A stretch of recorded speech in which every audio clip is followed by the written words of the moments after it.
Our story opens beneath a clear and beautiful sky. A monk speaks to someone, questioning if they really want to know about Yeonho. This monk is no ordinary figure. He's introduced as Master Musin, known as the Living Buddha. In front of him stands a skinny scholar who eagerly expresses his desire to learn more about Yeonho. He explains that he's currently compiling records to document Yeonho's life and legacy. With an awkward smile attempting to mask his unease, the monk begins to speak.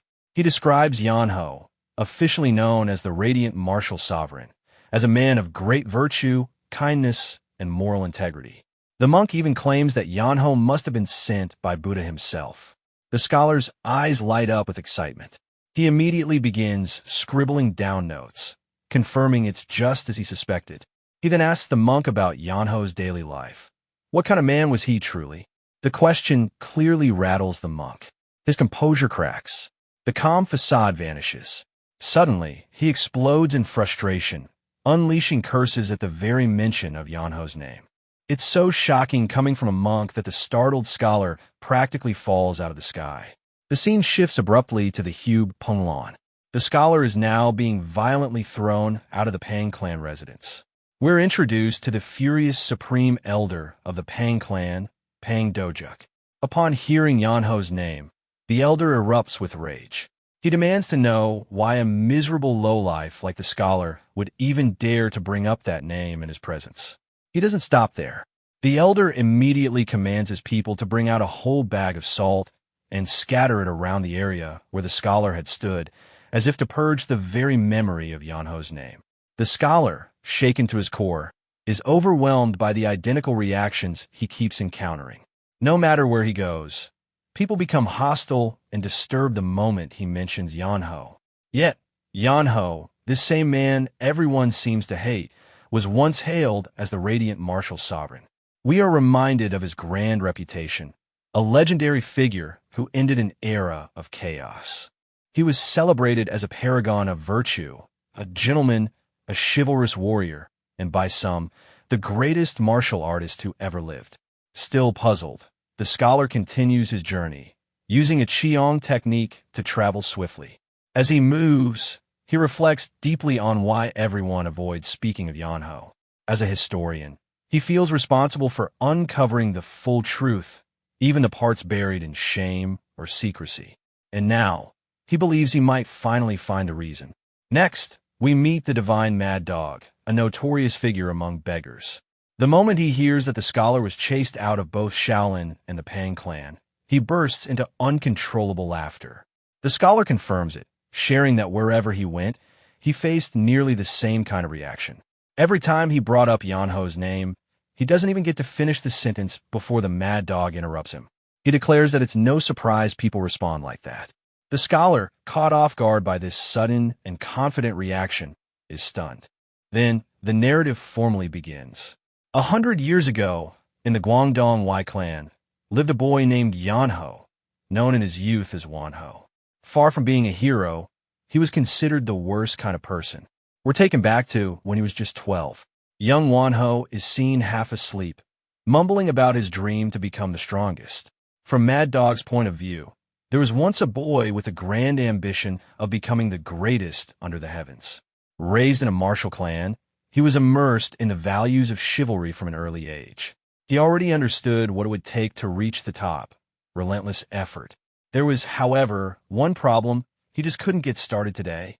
We see Wonho standing, staring at the sunset. He looks deep in thought, but moments later pulls the blanket over himself again and lies down. He laments how today was supposed to be the day he started laying the foundations for greatness. But alas, he decides it's better to get a good night's sleep and begin tomorrow. Suddenly, footsteps echo in the hallway. Someone enters the room, calling for Yeonho to get up. The command is repeated, this time louder and angrier. Yeonho sluggishly rises from bed. Now we meet his father, the patriarch of the Guangdong White clan, Wi Yeonho. Also known as the righteous chivalrous swordsman, he sternly asks his son if he even knows what time it is. Yeonho casually replies that he saw the sun.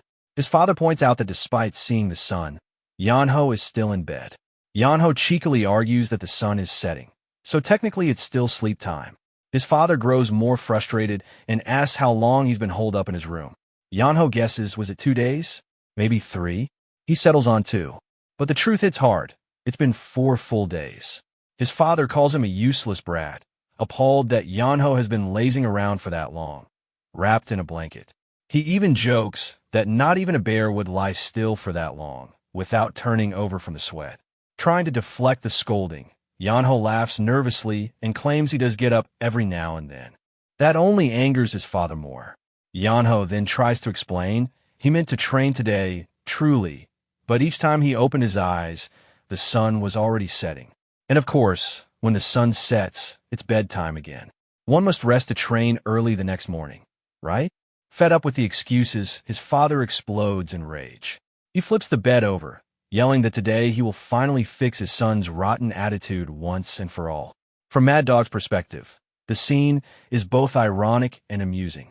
He comments with a pun, "Today, in the mighty Guangdong Wi household, the sun was already setting." The scene transitions to the Wi clan's administrative office. There, the patriarch sits visibly stressed. The administrator, Zhou Bang, gently inquires whether the second young master is the source of his troubles. The patriarch confirms it. Who else would it be? Zhou Bang tries to reassure him, saying Yeonho will eventually grow up and mature. But the patriarch blames himself. We are then given more context. When Yeonho was just 2 years old, Zhang Han had left on a martial dual pilgrimage. He had expected to be gone for only 2 years. But fate had other plans. Caught up in unexpected events, he ended up wandering for 8 long years. Though he returned a famed warrior with the honorary title of the righteous chivalrous swordsman, the cost was great. By the time he came home, everything had changed. His once gentle wife had grown fiercer than a tiger, and the son he had thought would turn out just fine had become a hopelessly lazy sloth. Back in the present, Zhang Han sighs deeply, consumed by regret. Zhou Bang tries once more to reassure him. Surely, there must still be a way to turn things around. The patriarch, upon hearing something vague, asks for clarification. The administrator reminds him of an important person who is returning soon. At first, the patriarch doesn't understand who he means, but quickly realizes the implication. The administrator is referring to someone returning after 3 years at the academy. The patriarch gives a knowing smirk. He's reminded of the only person Yeonho genuinely fears. At that moment, someone quietly arrives behind Yeonho. Yeonho suddenly feels uneasy, like a chill ran down his spine. When he turns around, he sees his older brother, the eldest son of Guangdong's Wi clan, Sanho. Sanho casually asks Yeonho how long he's been asleep. Yeonho, clearly caught off guard and nervous, asks when Sanho got home. Sanho replies by pointing out that he asked first. Yeonho scratches his head awkwardly, unable to respond. Sanho fixes his gaze on him, prompting Yeonho to blurt out that things aren't as they seem. He claims he trained hard early that morning and only napped because he was tired. He insists it's true. Sanho then asks if Yeonho really trained, and Yeonho confirms it. To check his progress, Sanho tells him to use a technique on a nearby candle, wanting to see how much Yeonho has improved in 3 years. Yeonho reluctantly readies himself with a sword. Sanho, watching him hesitate, urges him to continue. Yeonho tries to stall, pointing out that they're indoors and implying it might be unsafe. Sanho firmly assures him it's fine and tells him to demonstrate what he has.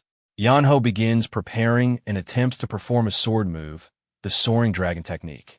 He strikes, but the candle remains untouched. Realizing the move failed, Yeonho panics internally. Sanho, disappointed, remarks that after 3 years, one should have mastered such a technique and moved on. Instead, Yeonho seems to have regressed. Later, the family gathers in the dining hall for dinner. Yeonho feels uneasy and certain that the food will only give him indigestion.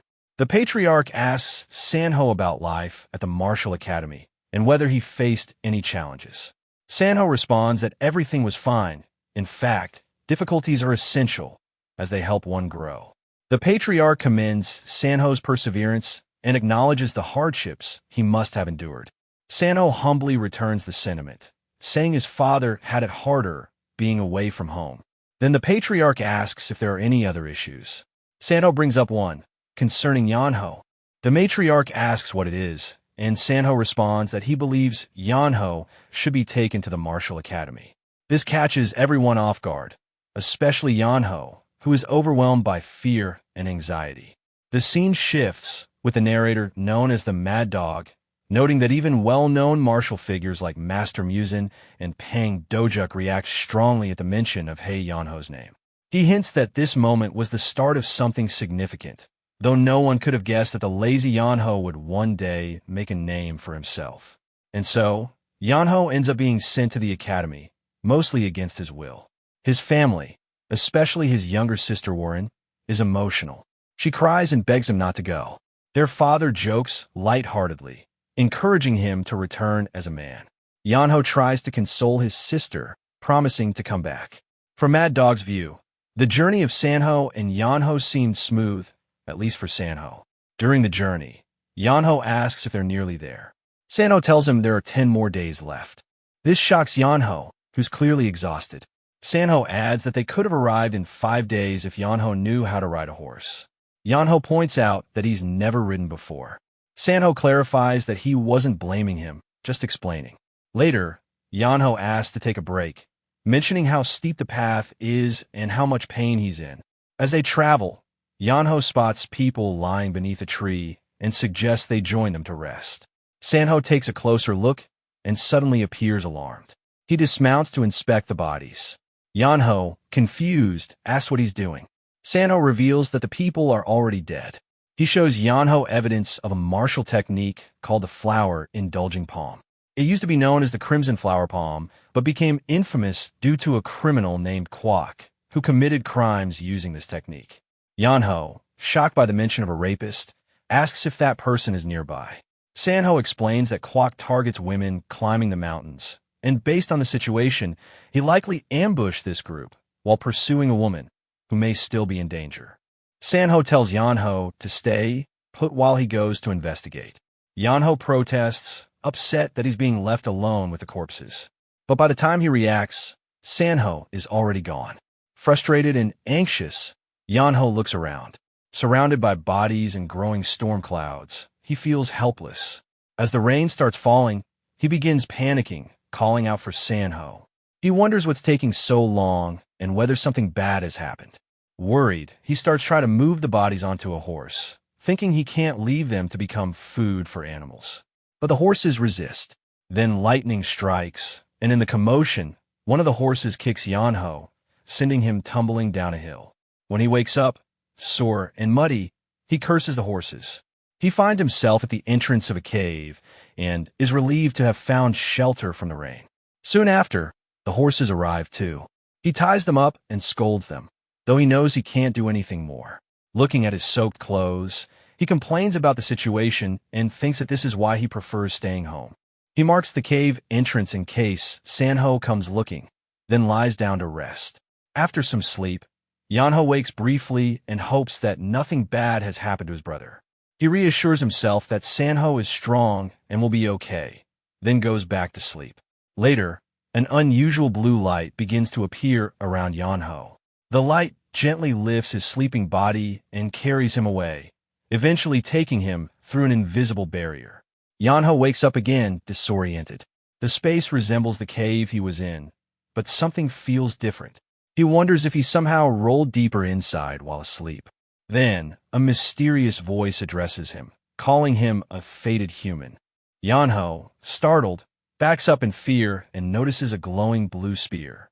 The voice welcomes him to a place called the Fated Place, and refers to Yeonho as the successor of his radiant sword.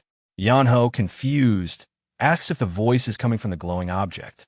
The voice confirms, explaining that its speaker has long transcended the physical world and is communicating from beyond time and space. He tells Yeonho to accept his will and lead the world. Yeonho reacts fearfully, mistaking the voice for a ghost. The voice reassures him that he is already dead. Only his will remains, left behind for someone who might arrive and be worthy to inherit it. Yeonho recognizes the setup: a remote cave, an old man's voice, a final will. He starts wondering if this might be a destined opportunity. Maybe, he thinks, This is the reward for his suffering and a way to avoid the harsh martial training. The voice explains there's no time to waste. He tells Yeonho to inherit his sword technique, train relentlessly, and one day write the new morals of the world. If Yeonho has his bloodline, then he should have a talent. With 30 years of dedicated training, Yeonho might eventually replicate his skill. Hearing the time span, Yeonho reacts with disbelief. He immediately rejects the offer, saying he's not interested in training for 30 years and suggests the voice find someone else. The voice pauses, clearly not expecting that answer, and asks why. Yeonho says he'd rather give it up than spend the next 30 years stuck there. Back in Mad Dog's narration, he reflects on this unusual event.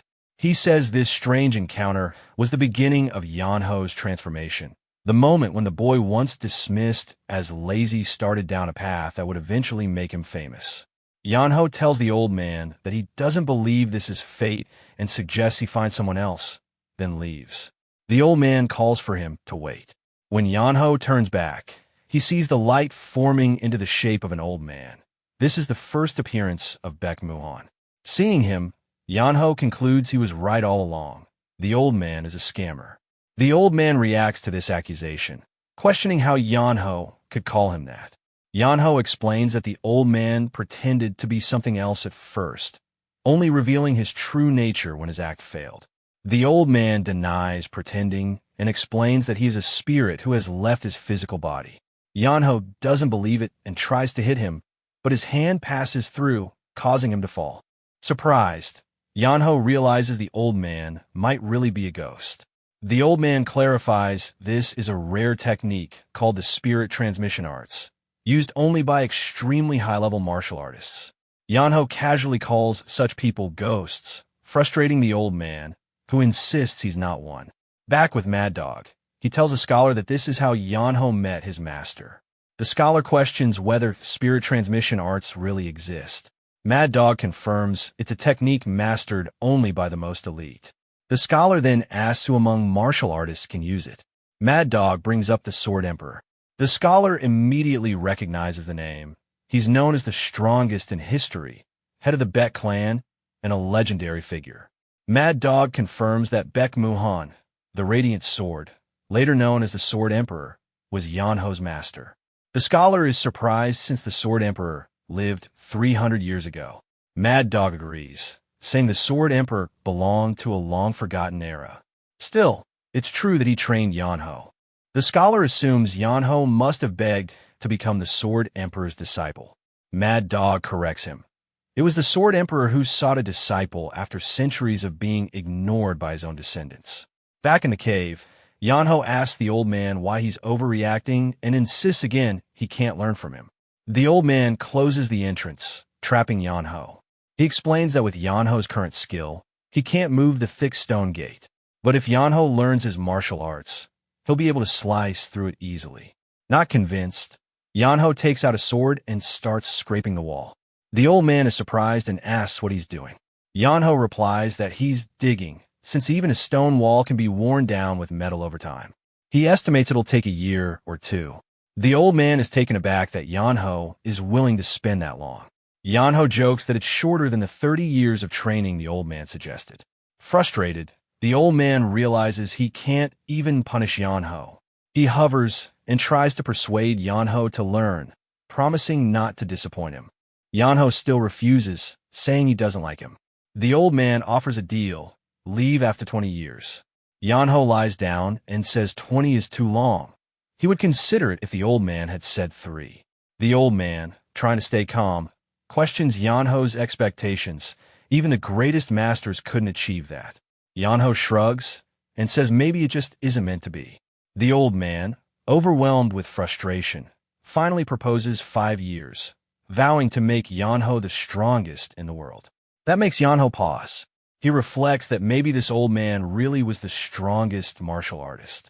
Yeonho agrees to train. Back with Mad Dog, he explains that Yeonho didn't know the old man's identity. It was unfortunate that the legendary master ended up with someone so lazy.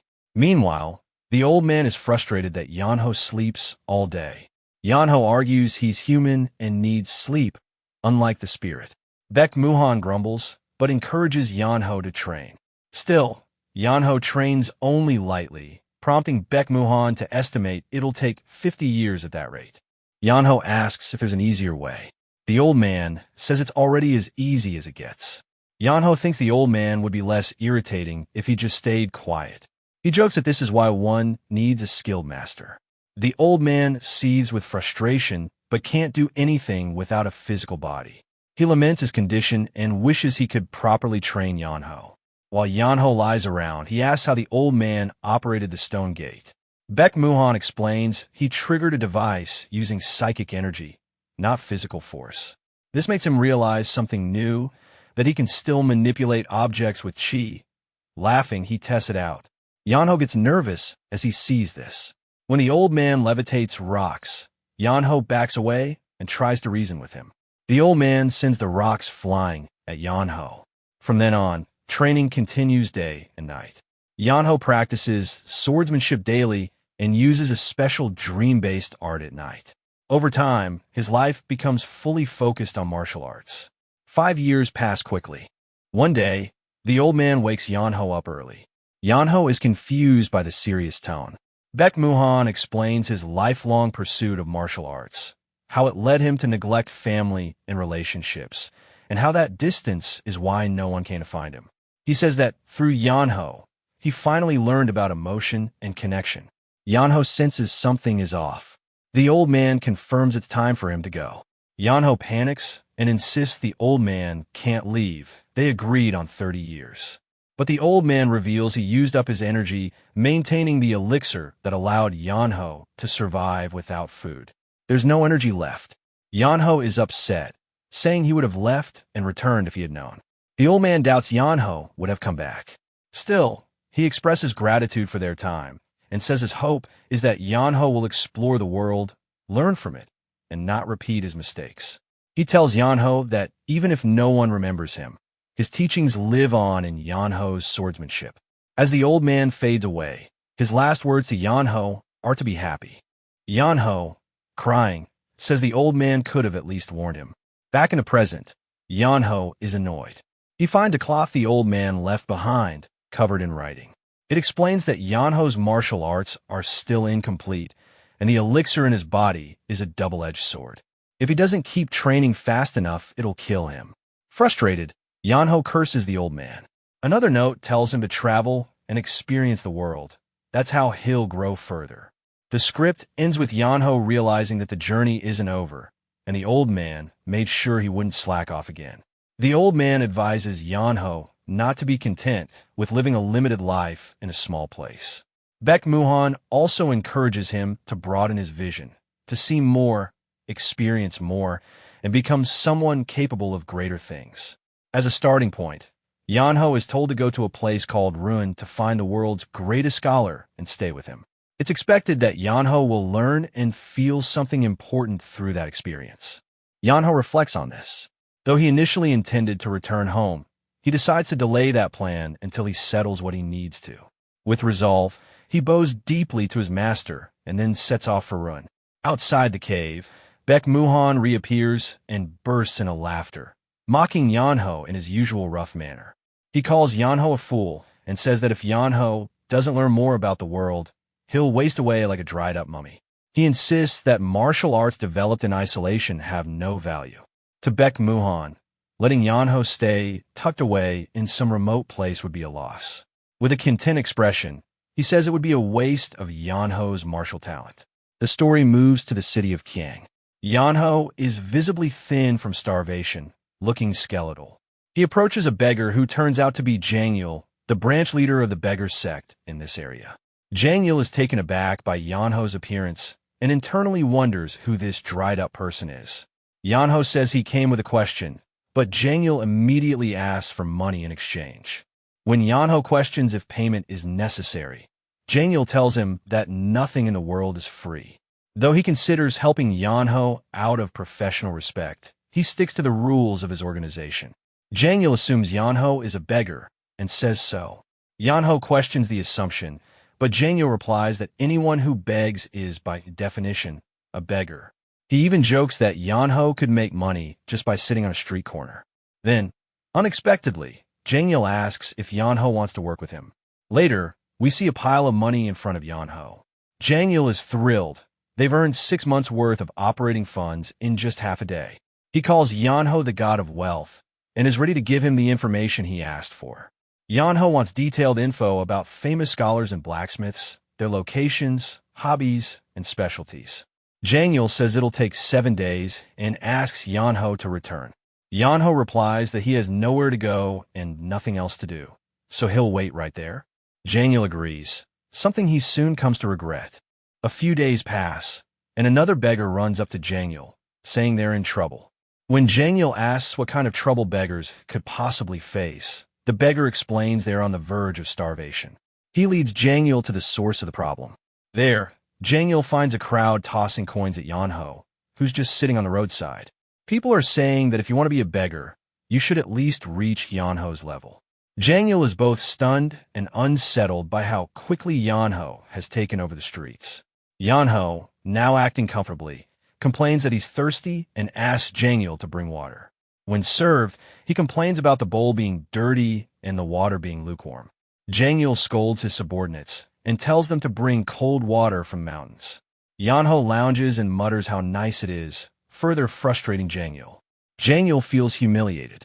As a branch leader, he's now forced to serve someone he sees as an upstart. Yet, he knows that kicking Yeonho out would demoralize his whole group. He's increasingly desperate for the information to arrive. When the documents finally come, a beggar rushes in with them, and Yeonho is visibly relieved. But Yeonho reviews the contents and is disappointed. He asks if this incomplete report is really what Yeonho wants to sell. Yeonho takes a look and realizes that the information is only partially complete, less than half of what was requested. He worries that this may have been intentional and decides to take Yeonho elsewhere to complete the task. They arrive at another location, where a woman greets Yeonho sarcastically, calling him Foxdog. This is Gaenong, the branch leader of the House Sect in Kiang. She notes the rarity of Yeonho visiting her organization, given that the House Sect and Beggar Sect are rivals. She wants to know why he's come. Yeonho says he isn't here on behalf of his sect, but as an individual bringing a client. Yeonho continues to tease Yeonho, calling him Branch Leader Dog, which catches Gui's attention. She becomes suspicious and offended, thinking this could be an insult or provocation. Gai refuses to offer information to the Beggar Sect. Yeonho clarifies that he isn't part of them. Gai is still wary and warns them not to insult her sect. Yeonho criticizes her professionalism, pointing out that if she's selling intelligence, she should at least know who her clients are. This angers her, and she calls in her subordinate, Gongmu, to identify Yeonho.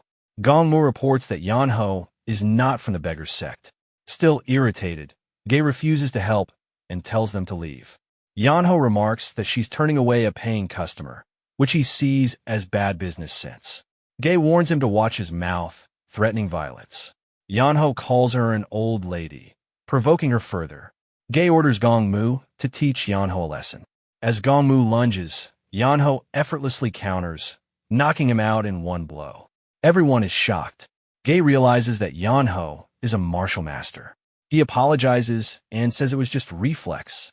Yeonho, who had suspected Yeonho had some training, now fully understands that Yeonho is far stronger than he thought. Yeonho himself casually blames it on the old man. Gai, now visibly shaken, quickly shifts her stance. She acknowledges that they may not have come with hostile intentions and asks what Yeonho wants. His voice booming as he commands everyone to freeze. But his aggressive stance quickly fades. He apologizes to the lady in charge, admitting that he isn't a killer and has no intention of harming anyone. Both the beggar and the lady stare, shocked by the sudden shift in his demeanor. The woman's mind races, sensing a powerful, unusual aura surrounding him. An old lesson from his master flashes through the protagonist's mind, a reminder that a person willing to attack once will likely do so again. He explains this to the lady, noting that while he disliked the old man, his words were never wrong. The woman realizes the gravity of the situation. She now believes she has severely misjudged him and is in over her head. The protagonist takes a moment to compose himself, his thoughts turning inward. He understands that a single mistake could lead to the downfall of the entire house sect. With a newfound respect, the lady asks him what he wants. He answers simply, information. She presses for more details, confirming she has the papers he's looking for. He points to the blank spots on the documents, asking her to fill them in. She is taken aback, thinking it's absurd that a powerful person like him was needed for such a simple task. She concludes that the sect is overcomplicating things. She assures him the task is not difficult and asks if he can wait while she completes it. He agrees, and she promises to return in 15 minutes. The lady then turns her attention to the beggar leader, summoning him to her. The beggar leader is overjoyed, his face lighting up with excitement. The protagonist, seeing the beggar's expression, bursts into laughter, teasing him about looking like a dumpling and questioning if the lady had beaten him. Beggar leader cuts off the protagonist, telling him to be quiet. Annoyed, the protagonist mocks the beggar sect, suggesting it must be weak if its leader is getting beaten up by the house sect. The beggar leader becomes defensive, asking if the protagonist thinks the woman is just an ordinary member of the house sect. The beggar leader shouts that she is the daughter of the house sect's leader, the sect's future heir. He explains that she grew up eating rare miracle medicines and other luxuries. He throws his hands up in frustration, asking how he could possibly be a match for her. Just then, the lady returns, holding the information. The protagonist thanks her, but she responds with a serious tone, stating that the house sect has its own rules. The protagonist is confused, so the beggar leader quietly whispers to him that there is an information fee. The protagonist asks the lady how much it is. She quickly replies, 5 yuan. Thinking this is a low price, the protagonist hands her some coins. The beggar leader gasps, revealing that a yuan is actually a silver niang, an extremely valuable currency. The protagonist is shocked. He questions why the fee is so high, and the lady explains that the information was highly secure and not easily accessible. The protagonist accepts this, but the beggar leader immediately asks where he's going. The protagonist replies that he has to go earn 5 silver niang. The beggar leader panics and grabs the protagonist's foot, pleading with him not to go. He cries that he brought the protagonist here for a reason. The protagonist, annoyed, asks what he's supposed to do instead. The beggar leader sobs for him to wait. It is revealed that the beggar leader, Jang Il, had to use all the money he had saved, along with what his companion, Wi Yeonho, had earned to pay the 5 silver niang. What he couldn't cover, he had to borrow with an IOU. He mourns the loss of his savings. The protagonist notices the beggar leader's tears and asks if he's crying. The beggar leader, frustrated, yells at the protagonist, calling him an evil bastard for forcing him to spend his entire life savings. The protagonist ignores the insult and focuses on the information, noting that it is incredibly thorough and far superior to the intelligence the beggars usually gather. The lady comments on the dynamic between the beggar leader and the protagonist, noting that they seem to be on entirely different levels. The protagonist then hands her a letter, asking her to send it to Guangdong and inquiring about the cost. She replies that the service is more expensive than using an escort agency, but she will do it in exchange for answers to some of her questions. She starts with his name. Wi Yeonho, he replies. She then asks for his age, and he tells her he is 17. The beggar leader is shocked, shouting that the protagonist is even younger than him. The lady's mind reels, surprised that he's only 17. She can't believe a 17-year-old could possess such martial prowess. She repeats his name to herself, Wi Yeonho, a name that seems familiar. A realization hits her, and she asks him directly if he is the second son of the Guangdong Wi clan. He is surprised and asks how she knows him. She explains that the Guangdong Wi clan has an outstanding request with the house sect to find him. The beggar leader is just as shocked, exclaiming that the protagonist is the younger brother of Sanho, whom he considers a friend. The protagonist is surprised to learn that the beggar leader knows his brother. The lady confirms that she will send his letter to the Guangdong Wi clan, but warns him that it will take at least 10 days to arrive. The beggar leader, frustrated, laments that he has been acting as a subordinate to a mere child. The protagonist reassures him, saying that after waiting 5 years, 10 more days won't make a difference. The lady then presents him with a special token, explaining that it marks him as a special guest of the house sect. She tells him that if he ties it somewhere visible, a house sect informant will come to him. The protagonist muses to himself about the kind of person who could defeat the Four Swords at 17. He then asks if the token and its services are free. She replies with a firm no. The protagonist thinks to himself that a person of that skill level doesn't exist in the Central Plains. The lady, hoping to build a connection with him, feigns disinterest, saying, "In that case, it's useless." Then, she changes her tone, offering to give him information for free next time. The protagonist, intrigued, asks if she's serious. She confirms that it's a special offer just for him. The lady tells the two men that she doesn't want to lose a customer over what happened earlier. The protagonist laughs it off, saying that nothing really happened. The beggar leader immediately disagrees, complaining that his face is bruised and he's now broke. The protagonist dismisses him, thinking that the beggar leader is a loser and this is a common occurrence. Outside the lady's house, the beggar leader argues with the protagonist, complaining about his lost money. The protagonist advises him that money comes and goes and that a beggar shouldn't be so greedy. "Tap into your beggar roots," he says. The beggar leader gets upset, realizing he can't beat the protagonist. He then asks if they can finally go their separate ways now that the protagonist has the information he wanted. The protagonist stops him, a surprised look on his face. He reveals that there's a new problem. The beggar leader, exasperated, asks what it is. With a smile, the protagonist admits that he doesn't have any money. The beggar leader curses to himself in frustration. Meanwhile, the lady gives an order to her servant, Gongmu, to send a letter to the sect. She tells him to report that the second son of the Guangdong Wi clan has been found and has returned as a martial master. The scene shifts to the Great Hanlim Institute. A man named Manhwa, the third grand scholar, is enjoying a cup of tea. His daughter, Mun Yunji, comes to him, telling him he has a guest. He's surprised since he has nothing on his schedule. She explains that the guest wishes to play a game of Go with him. Manhwa is intrigued. He greets the protagonist, assuring him he's not intruding. He confirms the protagonist's desire to play Go, and the protagonist replies that it's the only game worth playing. Manhwa agrees, offering the protagonist the first move with the black stones while he plays with the white stones. As the game begins, Manhwa thinks that he shouldn't expect much from the young man. He assumes the protagonist is just looking for a free meal, and he plans to help him afterward. However, the protagonist's first move surprises him. He is fast and deliberate, showing that he is no beginner. Manhwa is impressed by his speed and experience for his age. The two play back and forth rapidly. Manhwa soon realizes that the protagonist isn't just fast. There's a strange, almost demonic quality to his moves. He is in deep thought when the protagonist smiles and asks, "Aren't you going to play?"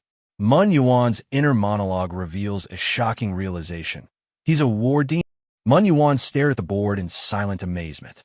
The boy's presence had surged like a violent tide. Though it had only been a game and not actual combat, he played with relentless aggression, as if standing in the middle of a brutal battlefield. The instant he noticed even the smallest opening, he became merciless and pressed forward without hesitation, tearing through his opponent's position like a fiend. A true war demon. After the match, the man folded his hands and praised him sincerely, saying it had been a magnificent game and that such an aura was rare. The boy thanked him politely and explained that it was only because his master had been extremely strict since childhood. The man looked surprised and asked whether he had a master. At that moment, memories of the cave surfaced in Yeonho's mind. If he lost, he had to train 10 times harder. If his master lost, the old man rewarded himself with 3 days of rest. Remembering it, Yeonho let out a quiet sigh and admitted that he did indeed have a master, an old grump. Then he asked if he could remain there for a while. His master had instructed him to come to Rulin and spend time learning. The man seemed to realize something and quietly remarked that he must be carrying out his master's final wishes. He readily agreed to help, offering him a proper room and telling him to stay as long as he wanted. Turning to his daughter, he instructed her to prepare lodging and clothes and take their guest to bathe. Yeonho hurriedly refused, saying he had no money. Muen laughed and told him no guest would ever be charged. In fact, if Yeonho had not planned to stay, he would have invited him anyway. In return, All he asked was that Yeonho occasionally play a few games of Go with him and the other guests. After scratching his head for a moment, Yeonho agreed. With permission granted, Yeonji led him away. Not long after, Yeonho found himself soaking in a hot bath. He relaxed and thought how wonderful it felt. He used to hate bathing, but somehow the water here felt different. Looking at himself now, he thought he even looked healthier.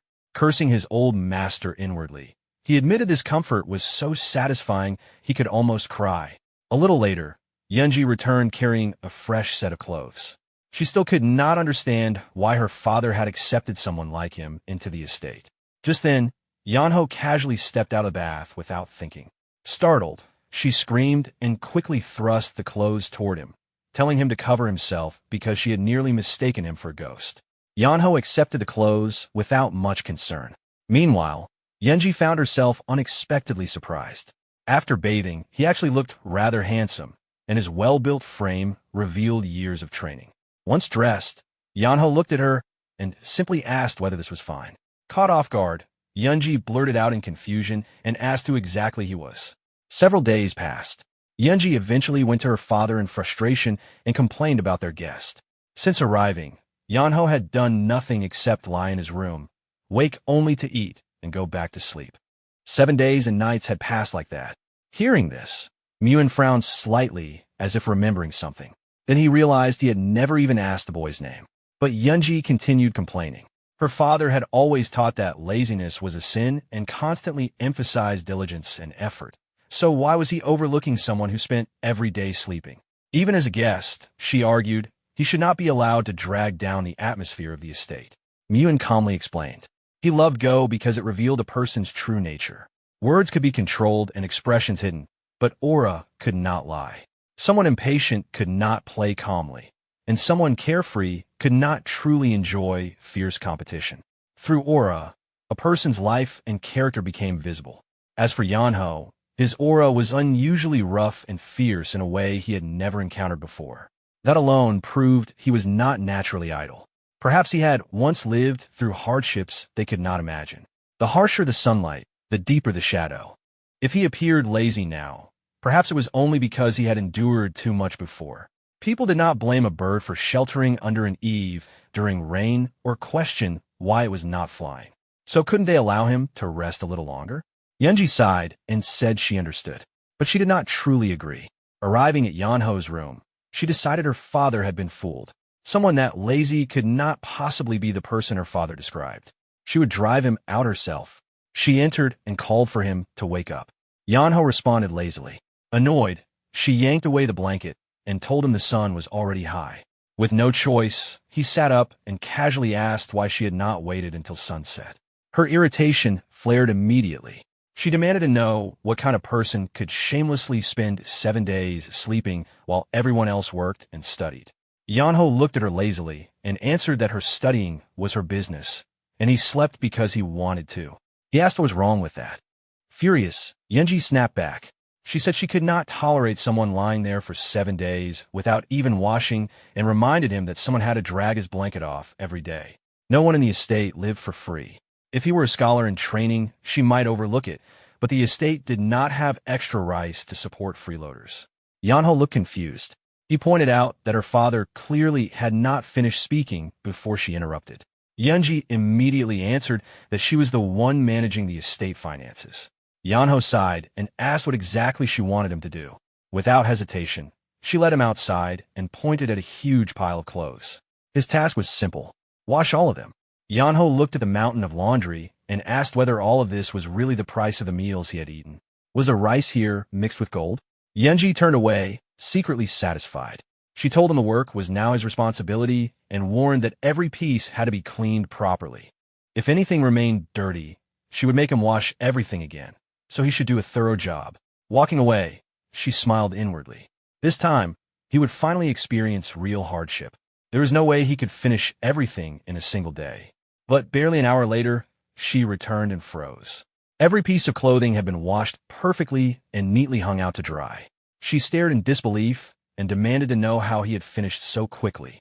Unable to accept it, she clenched her teeth. She would not let him remain so carefree. Immediately, she dragged him to the woodyard. Looking at the enormous pile of logs, Yeonho asked whether she expected him to chop all of them. Yeonji smiled mischievously and generously gave him a full week. Inside, she was convinced he would not last even one day before running away. But when she returned later, Yeonho was sleeping peacefully nearby, while the entire pile had already been chopped and stacked neatly. She was stunned. That amount of work would normally take 10 labors over 10 days. Still unwilling to admit defeat, she continued assigning tasks.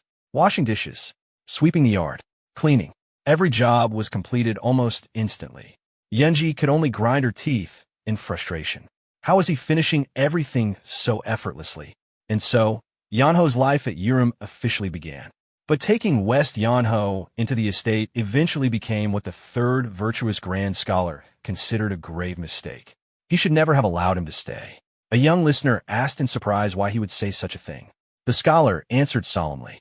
There was one thing he was certain of: wherever Yeonho went, trouble followed. Even if he never intended it, his presence always stirred waves. And Urim was no exception. The youth became curious and asked what exactly had happened. The scholar answered simply. Everything started with the Go matches. One day, Yeonho sat before the board and quietly wondered how things had turned out this way. He had thought being a guest meant occasionally playing a few games. Instead, a long line of people now stretched outside the estate. Everyone whispered among themselves. If the third virtuous scholar personally sent invitations, then the opponent must be someone extraordinary. Many had rushed over purely to witness such a rare style of play. Another observer muttered that the board had already lost its foundation and was only waiting for its owner to collapse. Soon the match began. The moment they witnessed Yeonho's style, everyone was shocked. His play was overwhelming. Anyone who faced him was defeated without mercy. From that day onward, Hanlan Great Academy gained a new Go prodigy. During one particular match, Yeonho placed a piece. Immediately afterward, his opponent found himself trapped. A player is deep in thought during a game of Go, questioning a move the protagonist has just made. He thinks it looks like suicide, but quickly dismisses the idea of it being a mistake. He recognizes that his opponent is the legendary Undefeated, and concludes that it must be a trap. The player cautiously avoids the move, congratulating himself for not falling for the protagonist's supposed plot. Meanwhile, the protagonist is internally frustrated. He can't understand why his opponent backed off and didn't take the bait. He just wants to lose the game. The opponent suddenly shouts that he needs to lose so he doesn't have to play Go forever and that he will intentionally lose in 10 moves. A few moments later, the opponent admits defeat. The protagonist sighs in annoyance. Afterward, the protagonist returns to his room, his back aching. He reflects on his failed attempts to lose, realizing that his intentionally stupid moves are only scaring off his opponents. He worries that more and more people will continue to show up to challenge him. He thinks to himself, I'd rather do the laundry. Suddenly, he hears a commotion outside his room. A man named Nak Mokpong is speaking to Mun Yunji. He asks her if she really doesn't want to marry him. She replies with a firm no, and then clarifies absolutely not. Nak Mokpong warns her that she will regret it, but she stands her ground.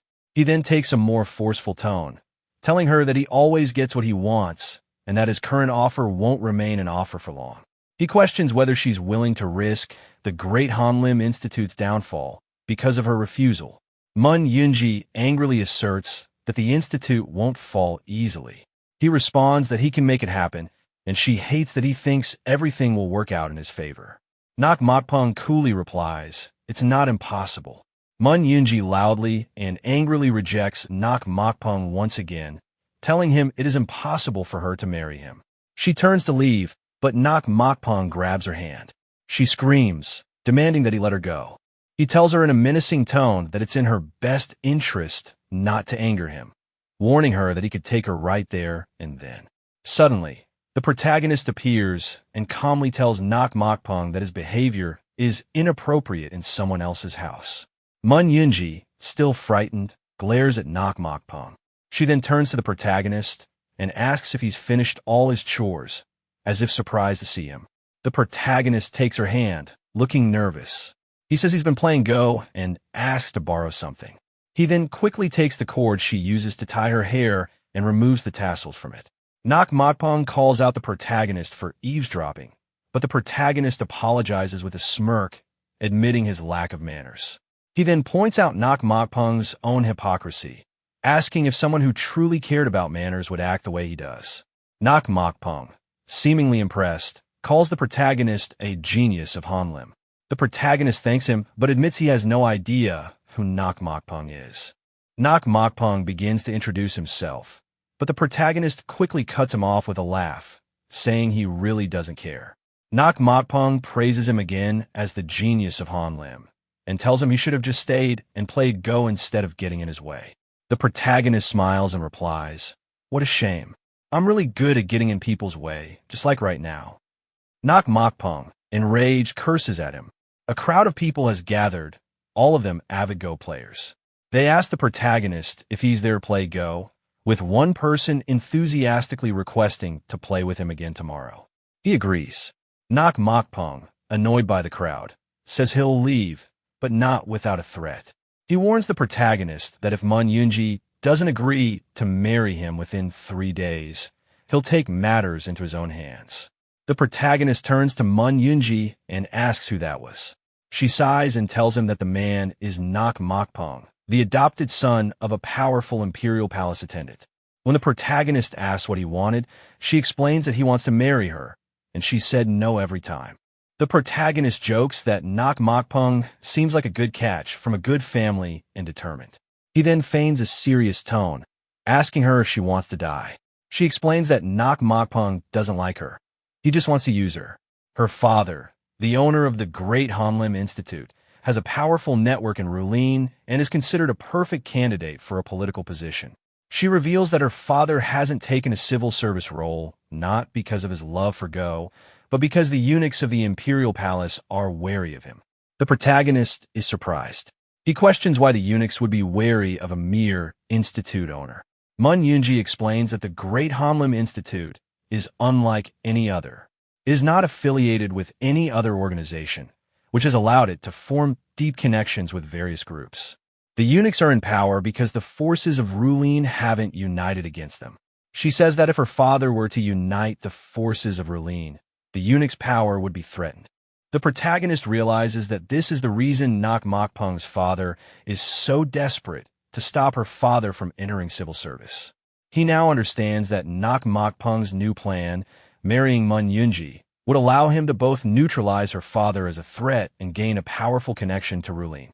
Meanwhile, Mokpong reports to his father, Ji, the head of the eunuchs. He apologizes for the difficulty in carrying out their plan, explaining that a so-called genius of Hanlim has appeared. Ji scoffs at the idea, calling the genius a useless good-for-nothing who only plays Go. Mokpong clarifies that the problem isn't the man himself, but the crowd of people from all over the nation who have gathered to play Go against him. He explains that with so many eyes watching, his actions are limited. Ji accepts his son's reasoning, but reminds him that the mission to take over the imperial palace is not just for their sake, but is a direct order from a higher authority. He tells his son that failure is not an option for either of them, and that he is more afraid of disappointing this figure than he is of death itself. Mokpong acknowledges this, and Ji then tells him sometimes violence is necessary. Mokpong is shocked, but his father clarifies. He should use the crowd to his advantage. Kill them all, he orders, including the genius of Hanlim. The scene shifts back to the protagonist. Someone calls his name. "Hey, Mr. Y, open your eyes." He mumbles in reply, still seemingly sleepy.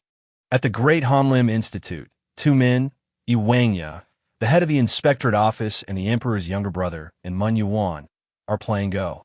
Wi Yeonho asks Manhwa if he still has no intention of taking a government post.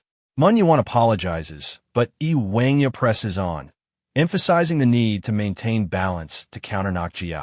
Manhwa remains silent.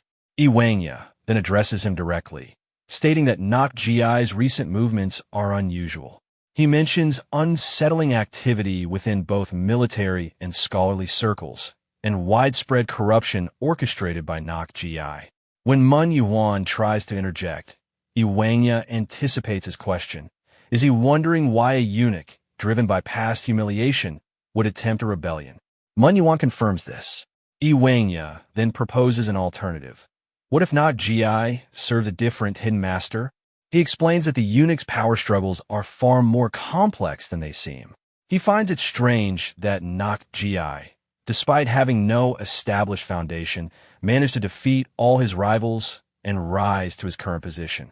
He points out the suspicious frequency of accidents and sudden illnesses that befell those hostile to Nok Gi, suggesting that someone might have paved the way for his ascent.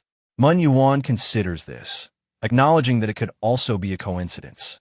Yeonho admits he thought so too until recently, but Nok Gi's latest actions have made him suspect a hidden hand.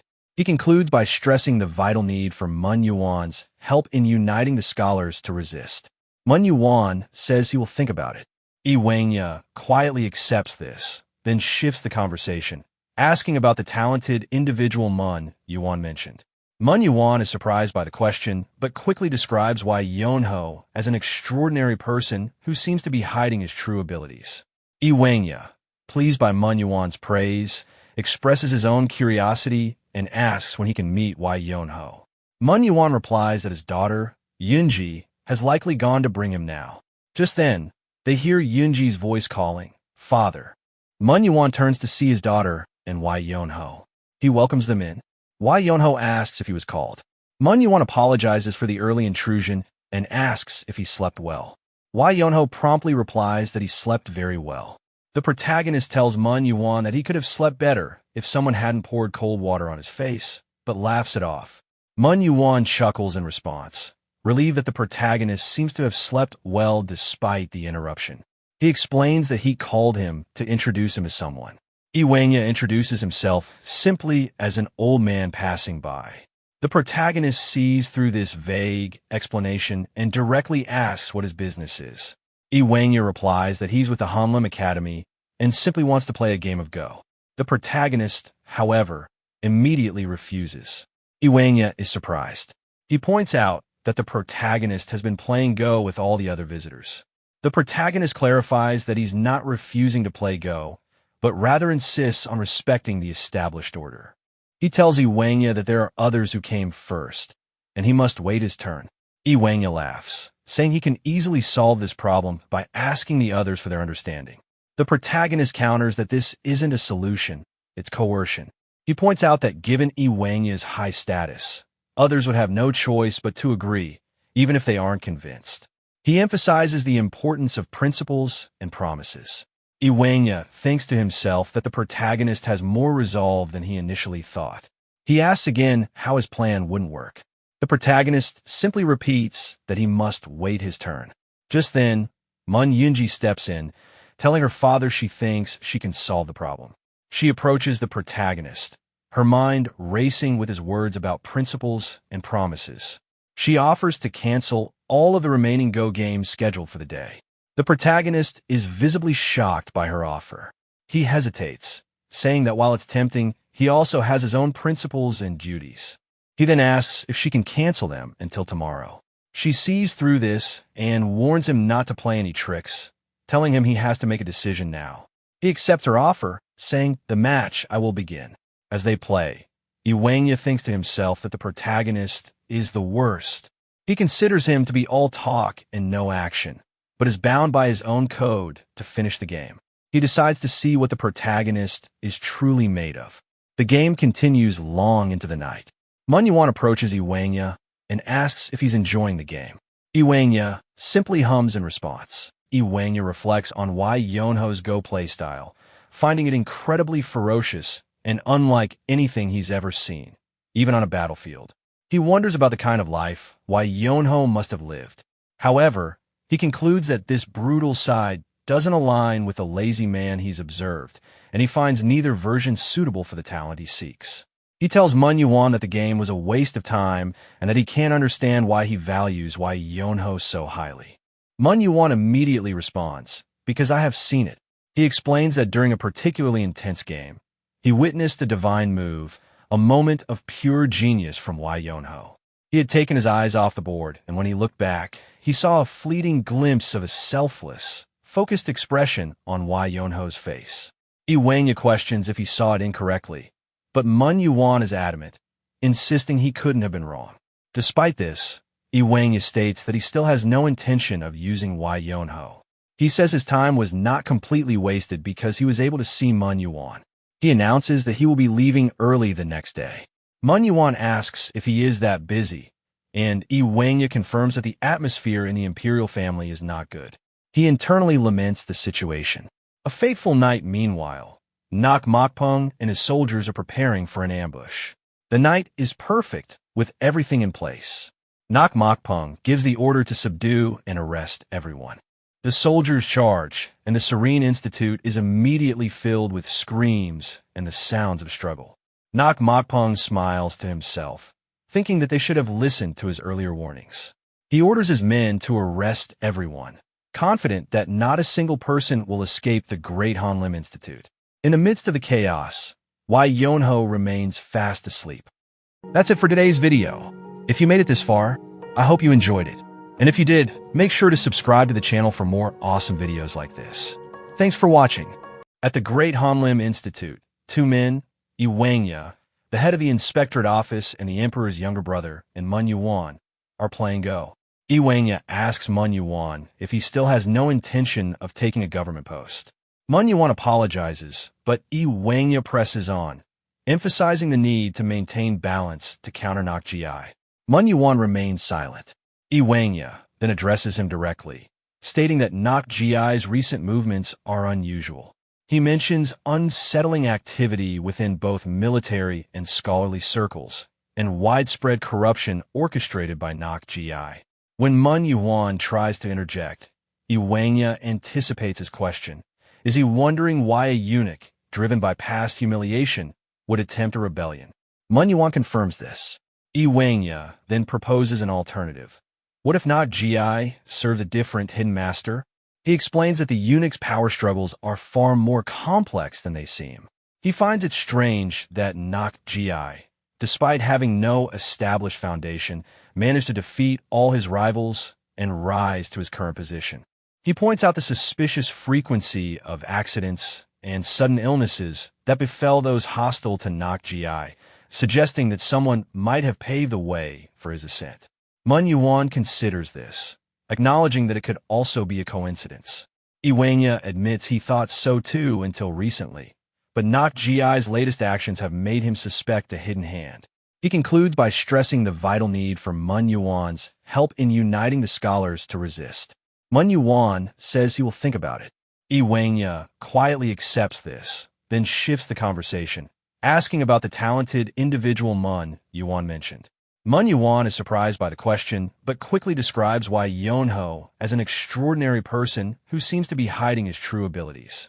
Yeonho, pleased by Manhwa's praise, expresses his own curiosity and asks when he can meet Wi Yeonho. Manhwa replies that his daughter, Yunji, has likely gone to bring him now. Just then, they hear Yunji's voice calling, "Father." Manhwa turns to see his daughter and Wi Yeonho. He welcomes them in. Wi Yeonho asks if he was called. Manhwa apologizes for the early intrusion and asks if he slept well. Wi Yeonho promptly replies that he slept very well. The protagonist tells Manhwa that he could have slept better if someone hadn't poured cold water on his face, but laughs it off. Manhwa chuckles in response, relieved that the protagonist seems to have slept well despite the interruption. He explains that he called him to introduce him to someone. Yeonho introduces himself simply as an old man passing by. The protagonist sees through this vague explanation and directly asks what his business is. Yeonho replies that he's with the Hanlim Academy and simply wants to play a game of Go. The protagonist, however, immediately refuses. Yeonho is surprised. He points out that the protagonist has been playing Go with all the other visitors. The protagonist clarifies that he's not refusing to play Go, but rather insists on respecting the established order. He tells Yeonho that there are others who came first, and he must wait his turn. Yeonho laughs, saying he can easily solve this problem by asking the others for their understanding. The protagonist counters that this isn't a solution, it's coercion. He points out that given Yeonho's high status, others would have no choice but to agree, even if they aren't convinced. He emphasizes the importance of principles and promises. Yeonho thinks to himself that the protagonist has more resolve than he initially thought. He asks again how his plan wouldn't work. The protagonist simply repeats that he must wait his turn. Just then, Mun Yunji steps in, telling her father she thinks she can solve the problem. She approaches the protagonist, her mind racing with his words about principles and promises. She offers to cancel all of the remaining Go games scheduled for the day. The protagonist is visibly shocked by her offer. He hesitates, saying that while it's tempting, he also has his own principles and duties. He then asks if she can cancel them until tomorrow. She sees through this and warns him not to play any tricks, telling him he has to make a decision now. He accepts her offer, saying, "The match I will begin." As they play, Wi Yeonho thinks to himself that the protagonist is the worst. He considers him to be all talk and no action, but is bound by his own code to finish the game. He decides to see what the protagonist is truly made of. The game continues long into the night. Manhwa approaches Wi Yeonho and asks if he's enjoying the game. Wi Yeonho simply hums in response. Wi Yeonho reflects on Wi Yeonho's Go play style, finding it incredibly ferocious and unlike anything he's ever seen, even on a battlefield. He wonders about the kind of life Wi Yeonho must have lived. However, he concludes that this brutal side doesn't align with the lazy man he's observed, and he finds neither version suitable for the talent he seeks. He tells Manhwa that the game was a waste of time and that he can't understand why he values Wi Yeonho so highly. Manhwa immediately responds, "Because I have seen it." He explains that during a particularly intense game, he witnessed a divine move, a moment of pure genius from Wi Yeonho. He had taken his eyes off the board, and when he looked back, he saw a fleeting glimpse of a selfless, focused expression on Wi Yeonho's face. Wi Yeonho questions if he saw it incorrectly, but Manhwa is adamant, insisting he couldn't have been wrong. Despite this, Wi Yeonho states that he still has no intention of using Wi Yeonho. He says his time was not completely wasted because he was able to see Manhwa. He announces that he will be leaving early the next day. Manhwa asks if he is that busy, and Wi Yeonho confirms that the atmosphere in the imperial family is not good. He internally laments the situation. A fateful night meanwhile, Mokpong and his soldiers are preparing for an ambush. The night is perfect, with everything in place. Mokpong gives the order to subdue and arrest everyone. The soldiers charge, and the Serene Institute is immediately filled with screams and the sounds of struggle. Mokpong smiles to himself, thinking that they should have listened to his earlier warnings. He orders his men to arrest everyone, confident that not a single person will escape the Great Hanlim Institute. In the midst of the chaos, Wi Yeonho remains fast asleep. Thinking about Yunji, Mukpong decided that today he would teach her a lesson. Soon after, the masked men gathered all the scholars and tied them up. Confused by the sudden situation, Yuan demanded to know what was happening. Mukpong calmly explained that they had received reports of suspicious activity within the Great Hanlim Institute. According to the information they gathered, many people with great political and martial influence have been visiting the institute recently. Hearing this, Yuan angrily argued that there was nothing suspicious about it. With a smug expression, Mukpong responded that there could only be one reason for powerful figures to gather in one place. They were planning a revolution. Yuan immediately denied the accusation and explained that everyone had simply gathered there to play Go. Mukpong mocked the explanation, asking if he truly expected anyone to believe that so many influential people had assembled just for a game. Growing nervous, Yuan insisted he was telling the truth and said Mukpong must have heard the rumors about the genius. Mukpong admitted that he had heard them, but dismissed them as unreliable stories that could easily be fabricated. He then demanded to know where this so-called genius was. One of the masked men informed Mukpong that there was nobody else left inside the building. Realizing Yeonho had likely escaped before their arrival, Mukpong cursed him for being lucky, noting that escape would have been impossible after they surrounded the area.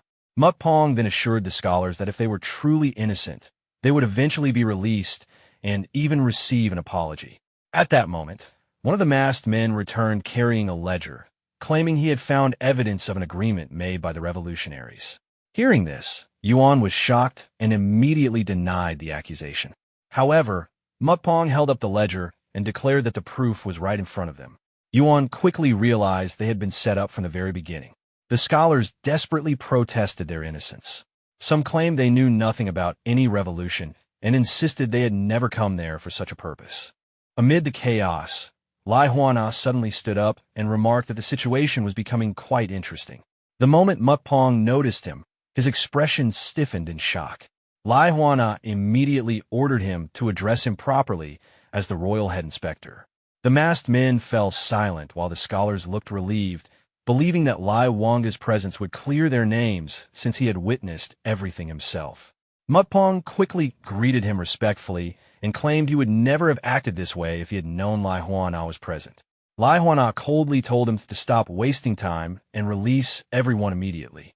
After regaining his composure, Mukpong calmly asked Lai Huana a question instead. When Lai Huana demanded to know what it was, Mukpong asked why he was planning a revolution. With a disturbing smile, Mukpong revealed that he had known about Lai Wanga's presence from the very beginning. Lai Huana was stunned by the accusation, but before he could react further, the masked men forced him to the ground.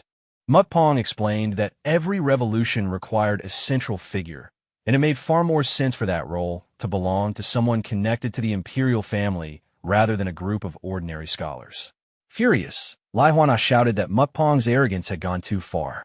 He demanded to know how Mukpong dared to frame him, and warned that he would never escape the consequences once the emperor learned the truth.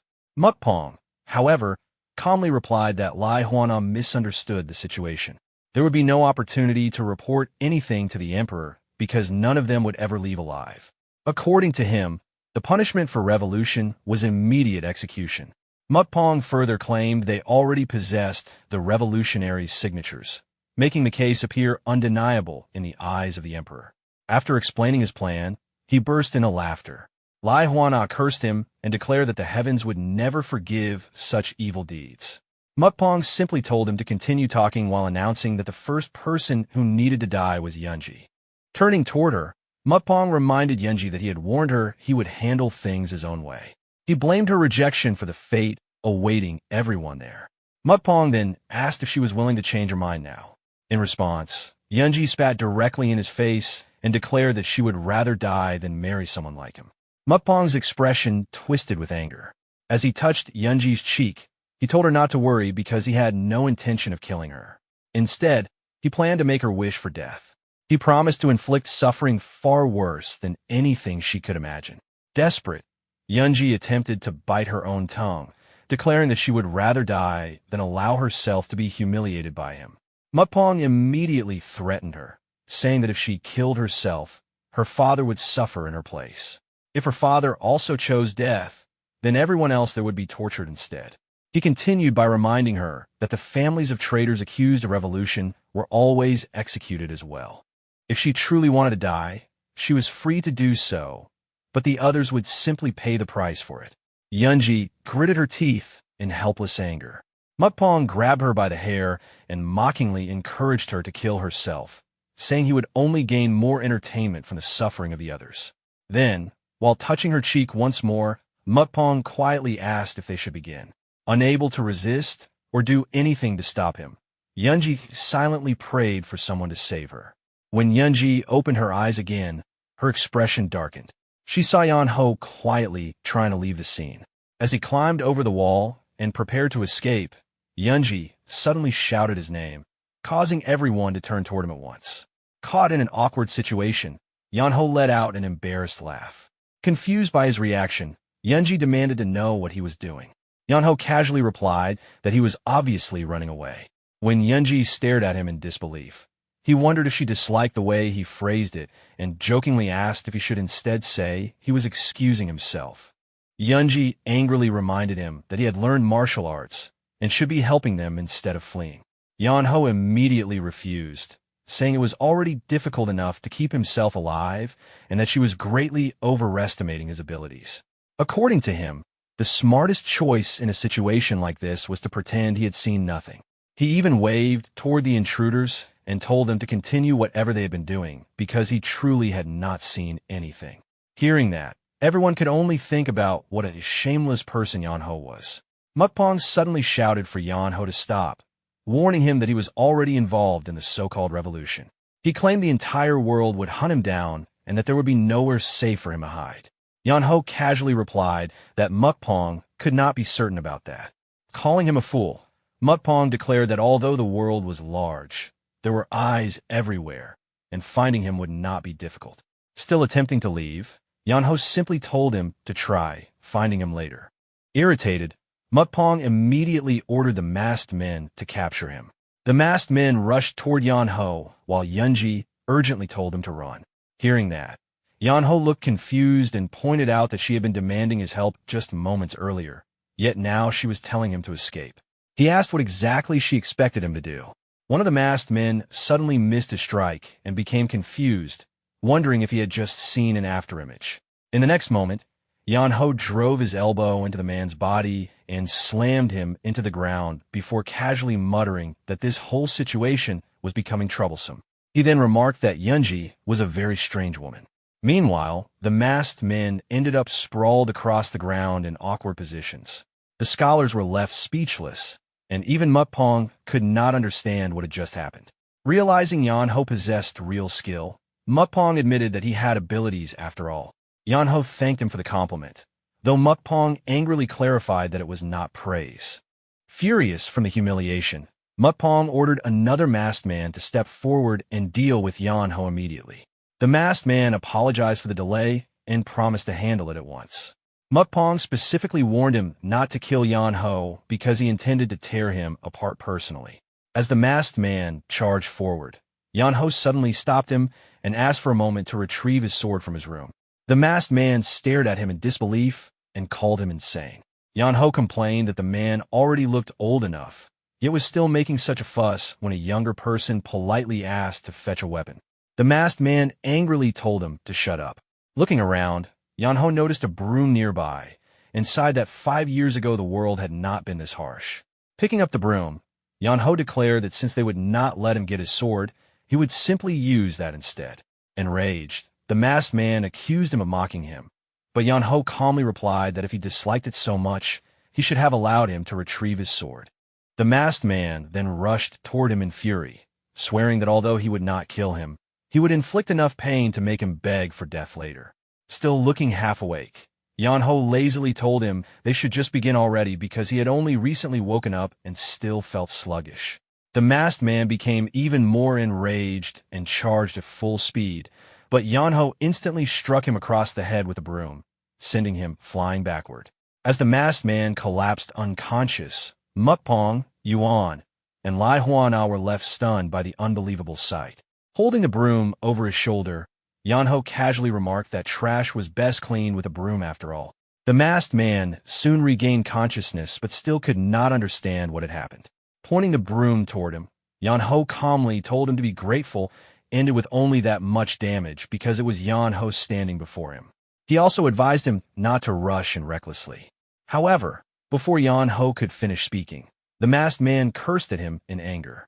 Yeonho immediately started beating him repeatedly with the broom, while complaining that he had only been trying to explain things kindly.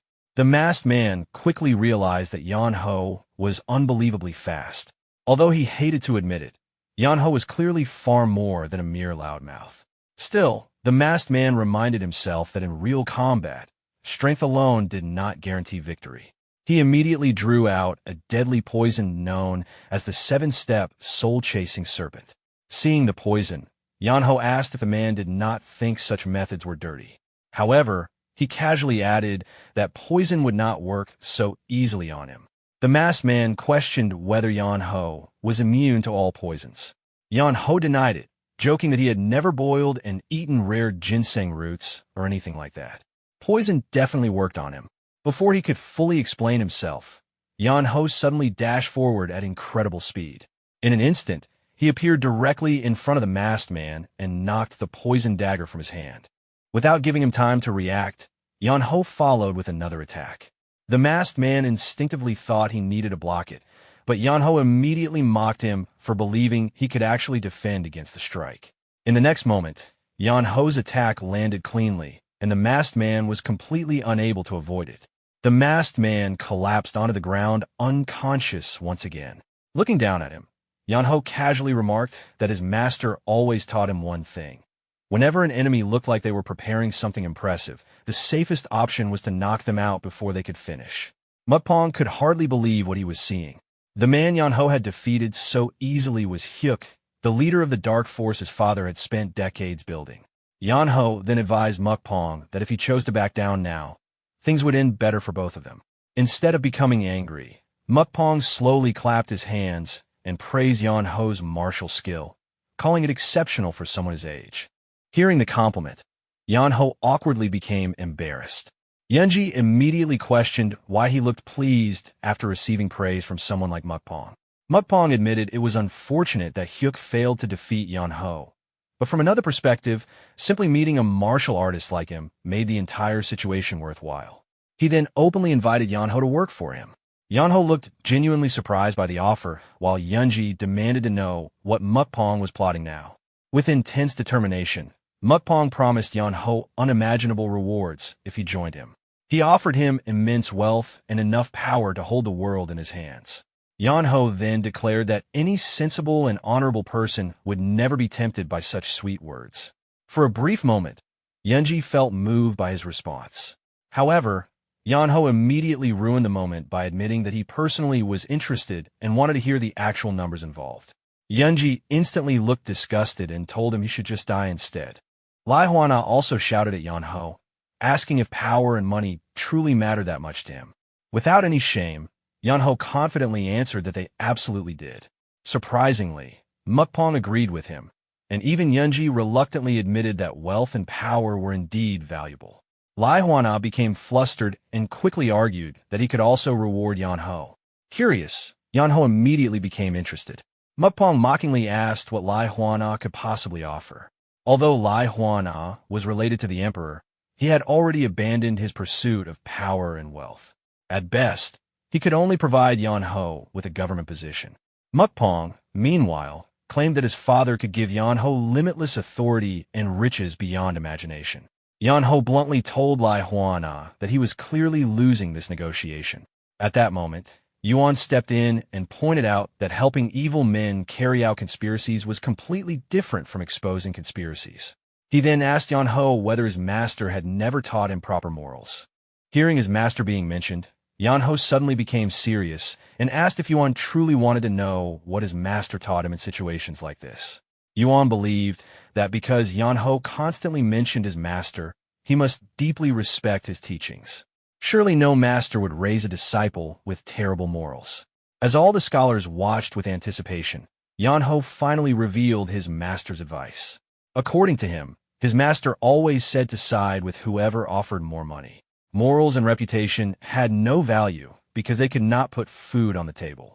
If money was offered, the correct decision was to accept it rather than pretend to be righteous. Hearing this, Yuan could only wonder what was wrong with both the master and the disciple. Mukpong, however, praised the teaching and agreed completely.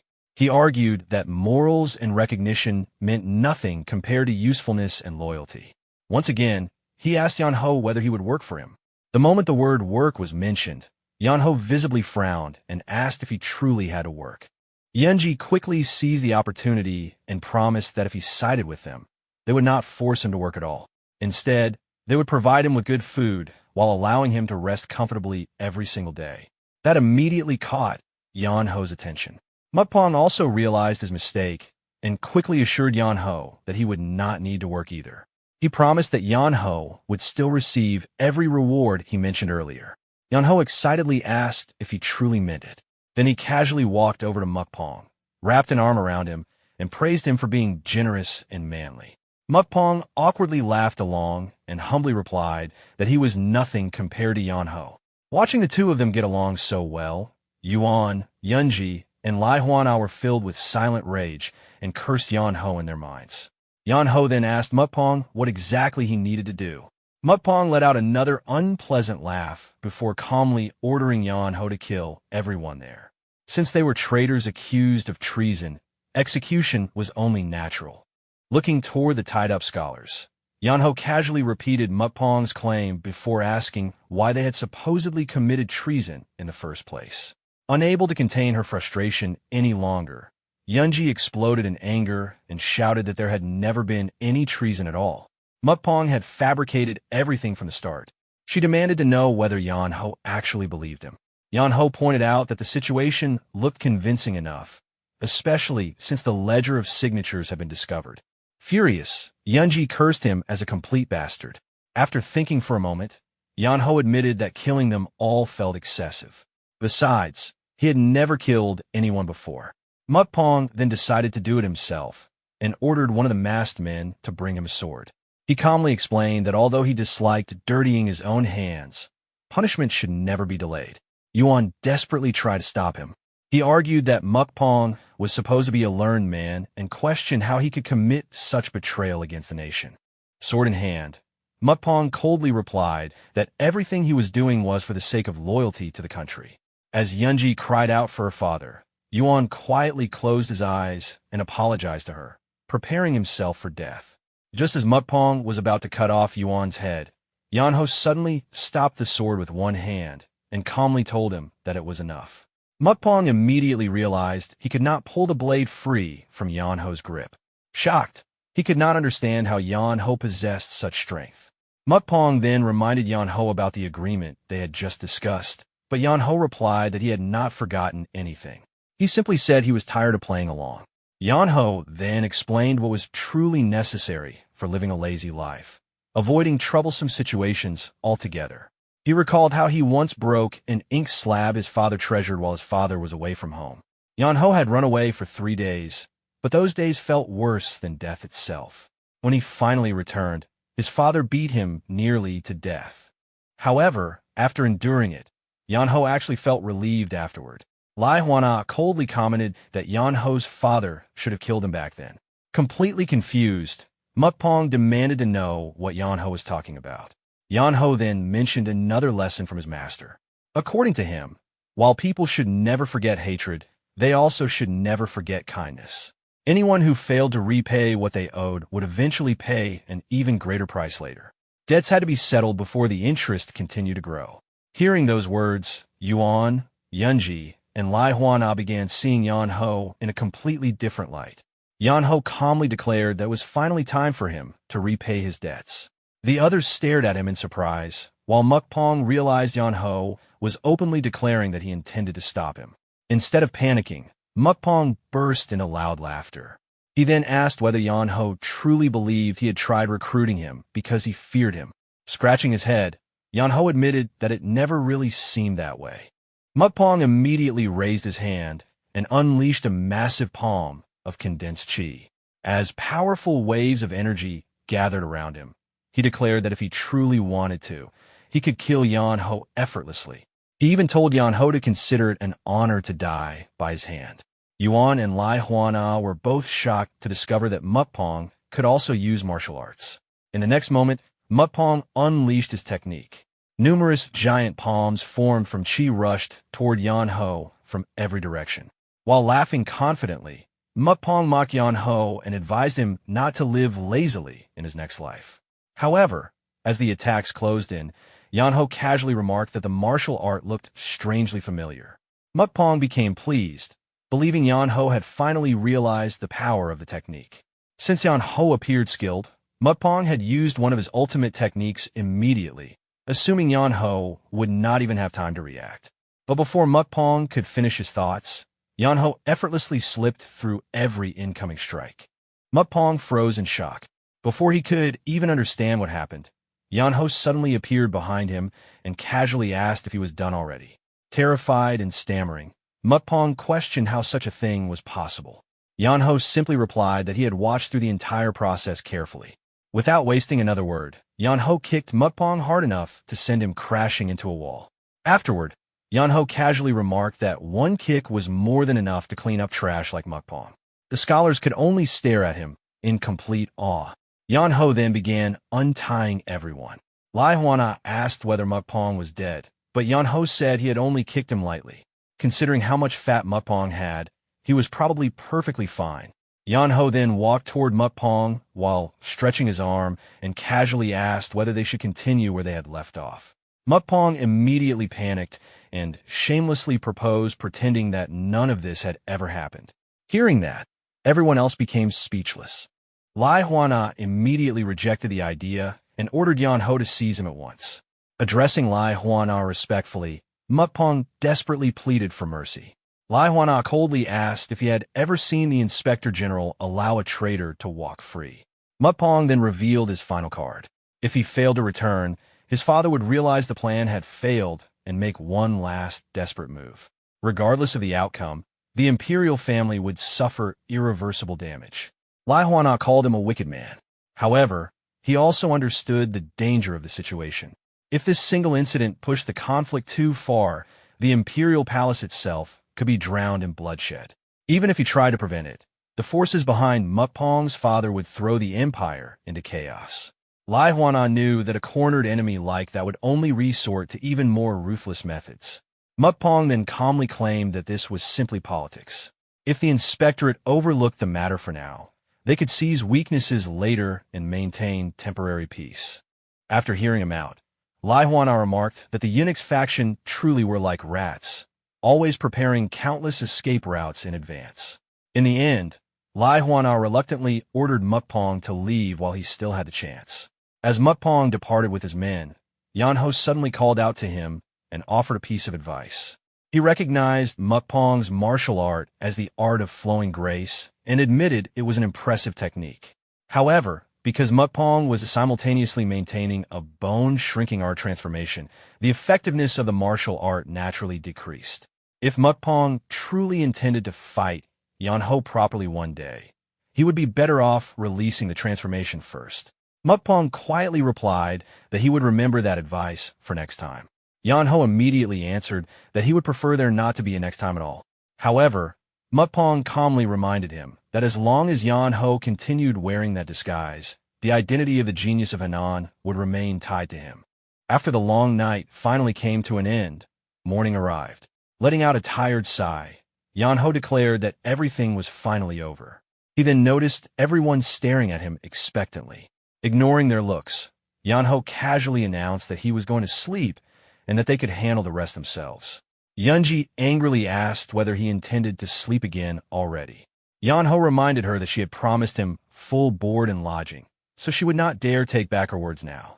As he hurried toward his bed, Yeonho warned Yeonji not to wake him under any circumstances because he intended to sleep straight through until the next day. Yeonji could not understand what kind of person Yeonho truly was. Her father and Lai Huana felt the same way. Even after the incident, Yeonho continued living comfortably without a care in the world.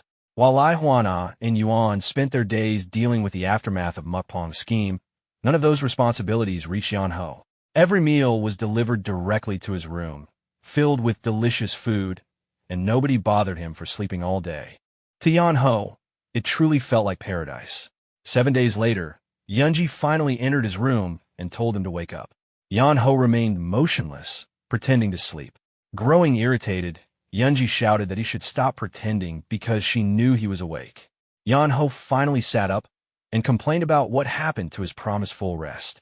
Yeonji explained that her father wanted to see him and told him to complain directly to Yuan if he had a problem with it. She also pointed out that after lying in bed for 7 straight days, he could hardly refuse now. Yeonho lazily suggested telling Yuan he would meet him later instead. At that point, Yeonji completely lost patience. She yanked away his blanket, causing Yeonho to fall directly onto the floor. Not long after, she dragged him to meet Yuan and Lai Huana. As soon as they arrived, Yeonji announced that she had brought Yeonho. Yuan praised her effort and told her she could leave now. Unexpectedly, both Yeonji and Yeonho greeted them as if they were leaving together. Seeing this, Lai Huana immediately became irritated and clarified that Yeonho was the one staying behind, not Yeonji. Pretending to misunderstand, Yeonho acted as though Lai Huana was asking Yeonji to remain instead. Yeonji angrily corrected him while Lai Huana looked close to exploding. After awkwardly scratching his head and forcing himself to calm down, Yeonho finally sat down. Lai Huana then presented him with an embroidered sword. Yeonho immediately grabbed it excitedly without hesitation. Curious, Lai Huana asked whether he even knew what the sword was. Yeonho honestly admitted that he had no idea. Lai Huana then asked why he accepted it so quickly without even questioning it. Yeonho simply rubbed his fingers together and explained that it looked expensive. According to his master, if something looked valuable, he should grab it first and ask questions later. Lai Huana tried explaining the importance of the sword, but Yeonho instantly cut him off and declared that there were no takebacks.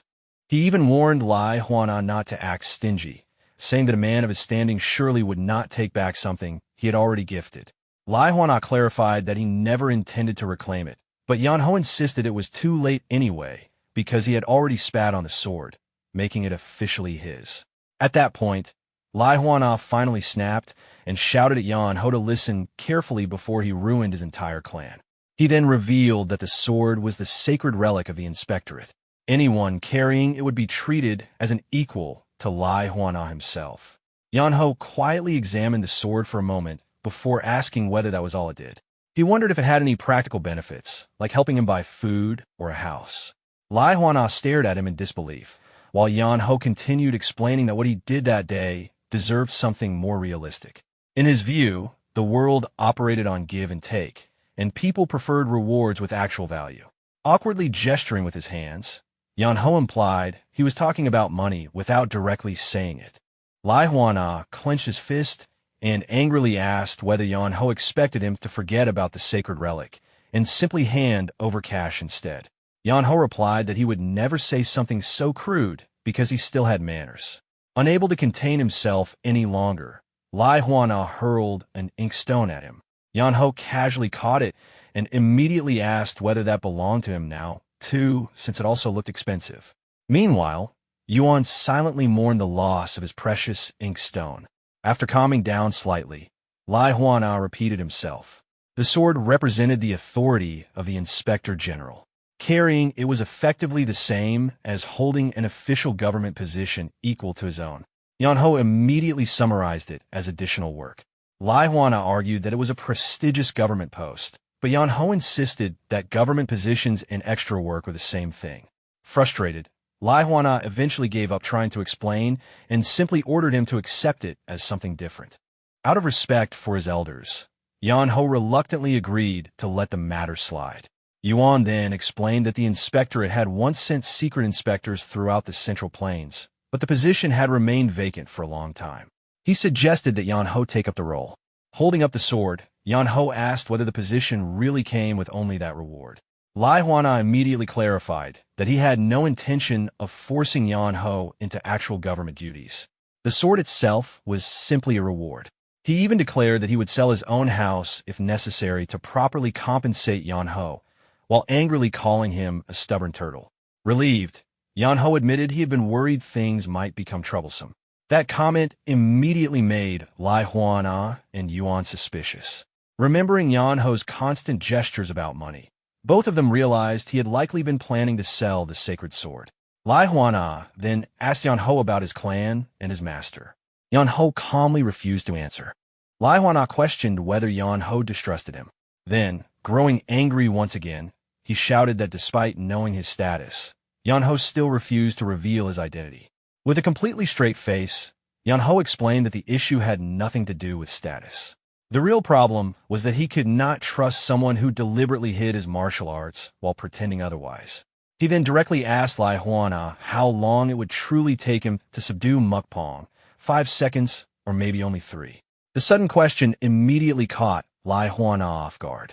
Yeonho admitted that being forced to move according to someone else's plans felt unpleasant.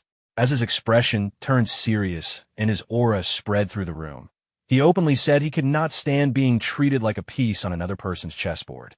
Lai Huana fell silent after realizing that Yeonho had seen through him from the beginning. After a moment, he finally asked whether Yeonho had known all along that he was capable of martial arts. Yeonho explained that he had found the entire situation suspicious from the start. While he understood that some people were deeply obsessed with the game of Go, traveling hundreds of kilometers just to play was excessive. Too many influential people had gathered there under the excuse of playing Go, making it obvious that something else was happening behind the scenes. That alone had already made him suspect a hidden agenda, and Lai Wanga's sudden appearance only increased his doubts. Then Mukpong appeared, and the situation escalated completely. At that moment, Yeonho realized he had to decide which side he would stand on. Lai Huana asked whether helping them had not been the obvious choice from the beginning. However, Yeonho seriously admitted that Mukpong's accusations had actually sounded more believable at first. Even if the ledger of signatures was fabricated, Lai Huana truly had been secretly gathering influential figures together. From an outsider's perspective, it was difficult not to suspect treason. Lai Huana then questioned why Yeonho had still chosen to help them. Yeonho admitted that it was because Yunji had called out to him. Originally, he fully intended to escape if he had not been noticed. However, Yunji genuinely seemed unaware of the conspiracy surrounding her, and he could not bring himself to abandon her. He added that his master always taught him that worldly matters and personal gains were important, but none of that mattered if a person could not even see the individual standing directly in front of them. Lai Huana realized that was why Yeonho had spent the entire incident carefully observing his reactions instead of blindly taking sides. Yeonho admitted that was true, though he bluntly added that the entire situation had been exhausting. He then directly asked the question that mattered most. Was Lai Huana truly planning treason? Rather than denying it immediately, Lai Huana asked what Yeonho would do if the answer were yes.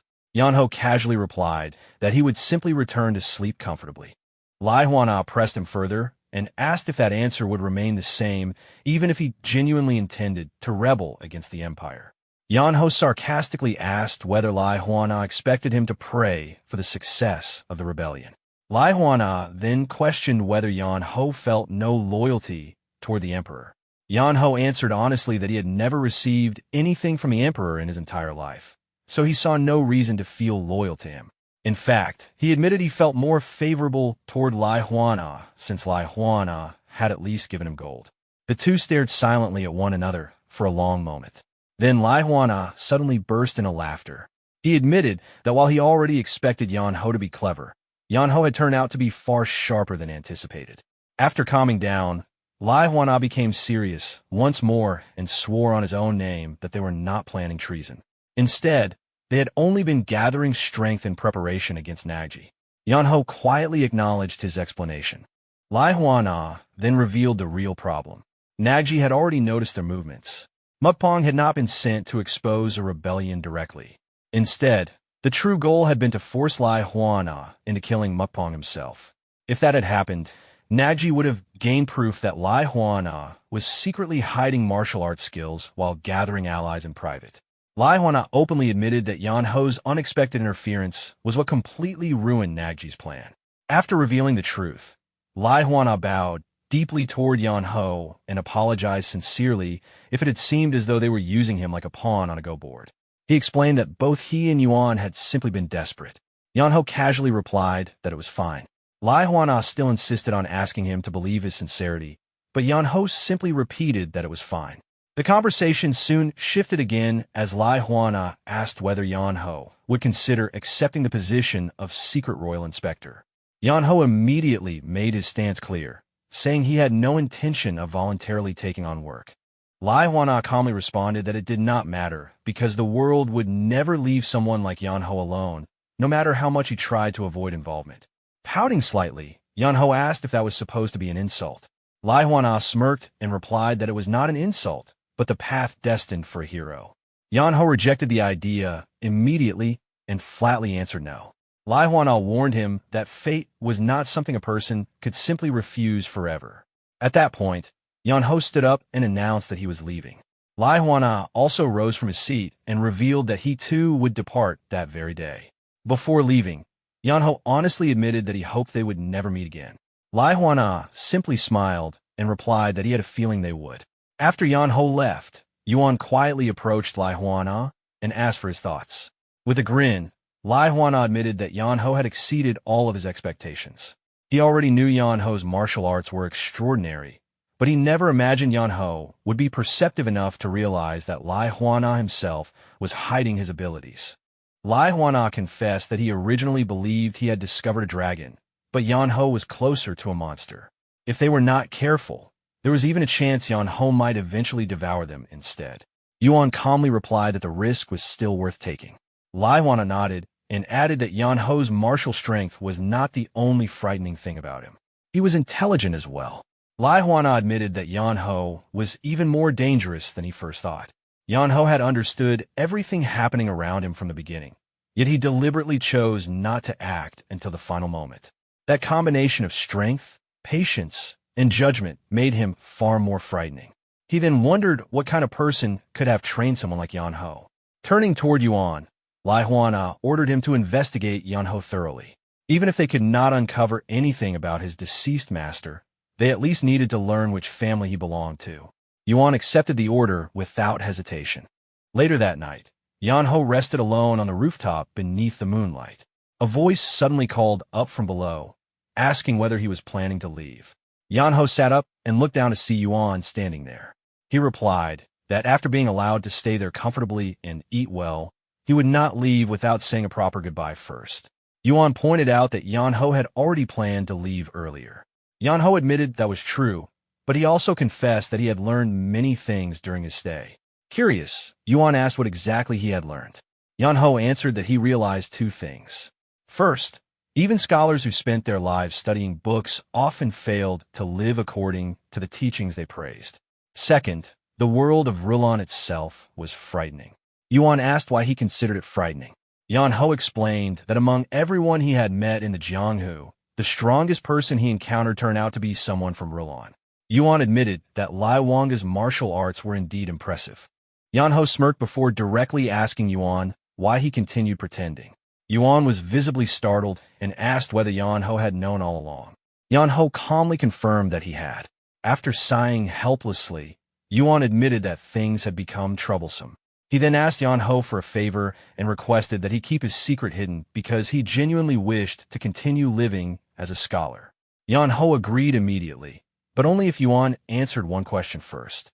Once Yuan permitted him to ask, Yeonho explained that his master had sent him out into the world of Rulon to witness it for himself. He originally thought he would encounter justice or some great truth. Instead, all he saw was corruption and dirtiness.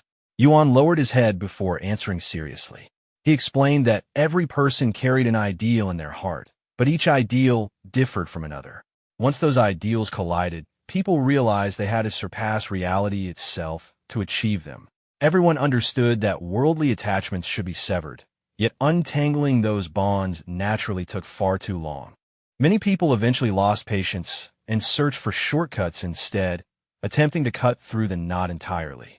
That path created arrogant individuals with corrupted hearts, people willing to sacrifice their own lives or even abandon those close to them for their ambitions. Yeonho then asked whether the entire world was truly like that. Yuan admitted that the imperial palace was even worse in certain ways, though he doubted the rest of the world was much better. Looking up at the sky, Yeonho confessed that he still did not understand what his master truly wanted him to see. The world moved far too quickly for someone as lazy as him to fully grasp. Yuan reassured him that there was nothing wrong with that. He explained that if the world moved quickly, Yeonho could simply follow it slowly. Those who rushed ahead might learn many things, but people who moved slowly often noticed details others overlooked. There was no need to force himself to understand everything immediately. He only needed to continue walking at his own pace and see the world with his own eyes. Eventually, the world itself would show him the answer he was searching for. Hearing those words, Yeonho's eyes widened slightly. Quietly repeating them to himself, he realized he simply needed to experience the world as it was while remaining true to himself. The moment he closed his eyes, a wave of enlightenment washed over him. Aura began surging around his body as he entered a deep state of meditation. Watching from below, Yuan smiled softly. In a single movement, he appeared beside Yeonho on the rooftop. After some time passed, Yeonho slowly opened his eyes again. Yuan asked whether he felt he had gained some understanding. Scratching his head awkwardly, Yeonho admitted that he honestly did not know. Yuan burst into laughter and assured him that it was perfectly fine as long as he understood things in his own way. Then, in another instant, Yuan disappeared from the rooftop and landed back on the ground below. Before leaving completely, he looked back one final time and expressed his hope that Yeonho would someday discover the answer he sought. Yeonho quietly watched him disappear into the distance before lying back down on the roof. Touching his chest, he felt that something inside him had changed. He wondered whether the orb his master once gave him had reacted somehow. Looking up at the full moon, Yeonho imagined his master staring down at him and asking whether he finally understood now. Turning onto his side, Yeonho softly admitted that he still did not. A few weeks later, Yuan entered Yeonho's room and found him lazily lying on his bed once again. Yuan reminded him that he had supposedly planned to leave long ago. Yeonho immediately sat up and claimed that since the day was already almost over, he would definitely leave tomorrow. This time, he insisted he truly meant it. Yuan dryly pointed out that Yeonho had been saying the exact same thing for over half a month already. Yeonho casually replied that delays sometimes happened. Yuan admitted that was technically true, but it was still becoming a problem. At that moment, a loud voice suddenly echoed from outside the room, formally introducing the Swift Dragon Escort Bureau and asking what cargo needed transportation. Confused, Yuan turned toward the source of the voice. The sound drew closer until the door finally opened. Standing there was Yeonji. Yeonji stepped into the room, pointed directly at Yeonho, and coldly declared that he was the one. Confused, Yeonho pointed at himself and asked if she truly meant him. An awkward silence filled the room until one of the escort warriors looked at Yeonji and carefully remarked that the person she pointed at appeared to be an actual human being. Placing her hands on her waist, Yeonji calmly replied that he only looked human. In her eyes, he was no different from baggage. Another escort warrior awkwardly explained that while the escort bureau did transport people, passengers were normally handled separately. Since this escort was meant for transporting goods, bringing along a person would be difficult. Yeonji crossed her arms and assured them there was no issue. After all, livestock was loaded into cargo wagons all the time. Yeonho might appear human, but to her he was no different. She instructed them to place him on top of the cargo, feed him 3 meals a day, and promised he would not cause trouble. Then she offered to pay passenger fare for him. A moment later, she corrected herself and declared she would pay double instead. The escort warriors still tried to refuse, insisting that rules existed no matter how much money was offered. Before he could finish, Yeonji loudly raised the price to triple. The warrior once again tried to object, but Yeonji immediately shouted that she would pay quadruple. Without hesitation, the escort warrior instantly shook hands with her and accepted the deal. Another warrior approached Yeonho and politely informed him that they would take him along, asking him to come with them. Still sitting on his bed, Yeonho loudly protested and demanded to know whether Yeonji was seriously planning to load him onto a wagon like baggage and send him away. Yeonji looked aside and calmly replied that at least he was quick to understand. Watching the scene unfold, Yuan finally asked his daughter what exactly she was doing. Yeonji bluntly answered that it was best to get rid of the freeloader as quickly as possible. Hearing that, Yeonho exploded in outrage. He complained that although he already knew the world had declined, he never imagined it had become bad enough for people to sell off their own benefactor like luggage after being saved by him. Yuan awkwardly admitted that Yeonho had a point. However, he also argued that allowing him to travel freely now could still be considered a form of repayment for the favor he had done them. Yeonho turned away dramatically and lay back down on the bed with his back facing everyone. Yeonji then pointed out that if they continued leaving him alone, he would probably stay there until next year. In her eyes, she was actually helping him. Yeonho immediately sat back up and demanded to know how forcing him out could possibly count as help. Yeonji reminded him that he once mentioned wanting to visit the Hubei Sacred Beast Pavilion. Yeonho froze in surprise and asked what she meant. She explained that the escort bureau's route passed through Hubei anyway, so he could simply travel with them instead of walking all that distance himself. Yeonho reluctantly admitted that her reasoning made sense. Smiling faintly, Yeonji explained that the horses would do the work, the escort bureau would earn money, and she and her father would finally be rid of him. According to her, everyone benefited from the arrangement. After thinking quietly for a moment, Yeonho finally admitted that her argument was surprisingly convincing. Not wanting to hear more complaints, Yeonji immediately ordered him to stop talking and follow the escort warriors. As Yeonho followed them outside, he quietly muttered that his mother always warned him never to follow strangers. Yeonji reassured him that the men were trustworthy, their business was legitimate, and there was nothing suspicious to worry about. Although Yeonho still looked reluctant, he eventually followed along. A short while later, he sat atop the cargo wagon, resting comfortably among the goods. Looking around quietly, he admitted that he never expected to leave so suddenly. Standing nearby, Yeonji and Yuan came to see him off. Yuan told him to take care of himself on the road. Yeonho then noticed Yeonji smiling brightly and remarked that she looked extremely happy about his departure. Yeonji openly admitted that she was. Yeonho then told the escort warriors to depart already. As the wagon slowly began moving, Yeonho lay back down on the cargo. However, before fully relaxing, he turned sideways to look one final time at Yeonji and Yuan. Waving toward him, Yeonji shouted for him to stay healthy. Annoyed, Yeonho yelled back, asking how she could throw him out and still tell him to stay well afterward. Yeonji immediately fired back, telling him to fix his laziness while he was at it. Pouting slightly, Yeonho reluctantly agreed before lazily waving back at them. Once the wagon disappeared into the distance, Yuan told Yeonji to come back inside. She agreed, though before turning away, she glanced one final time toward Yeonho's fading figure. As the wind brushed past her, a gentle smile quietly formed on her face. Some time later, the escort group stopped for a break. A stern-looking man approached the wagon with obvious displeasure written across his face. Introducing himself as Gokbang, the head of the Swift Dragon Escort Bureau, he looked up at Yeonho, who was still asleep on top of the cargo. He then asked the others whether this was truly the item they had. They had accepted. One of the warriors awkwardly confirmed that it was. Frowning deeply, Gokbang demanded to know whether they were playing games with him. He reminded them that transporting a person required entirely different preparations compared to transporting ordinary cargo. The escort warrior explained that they originally intended to refuse the request, but because it came from the prestigious Hanland Great Academy, rejecting it was difficult. Gokbang asked how long Yeonho had been in such a condition. The warrior replied that Yeonho had been like that ever since leaving the academy.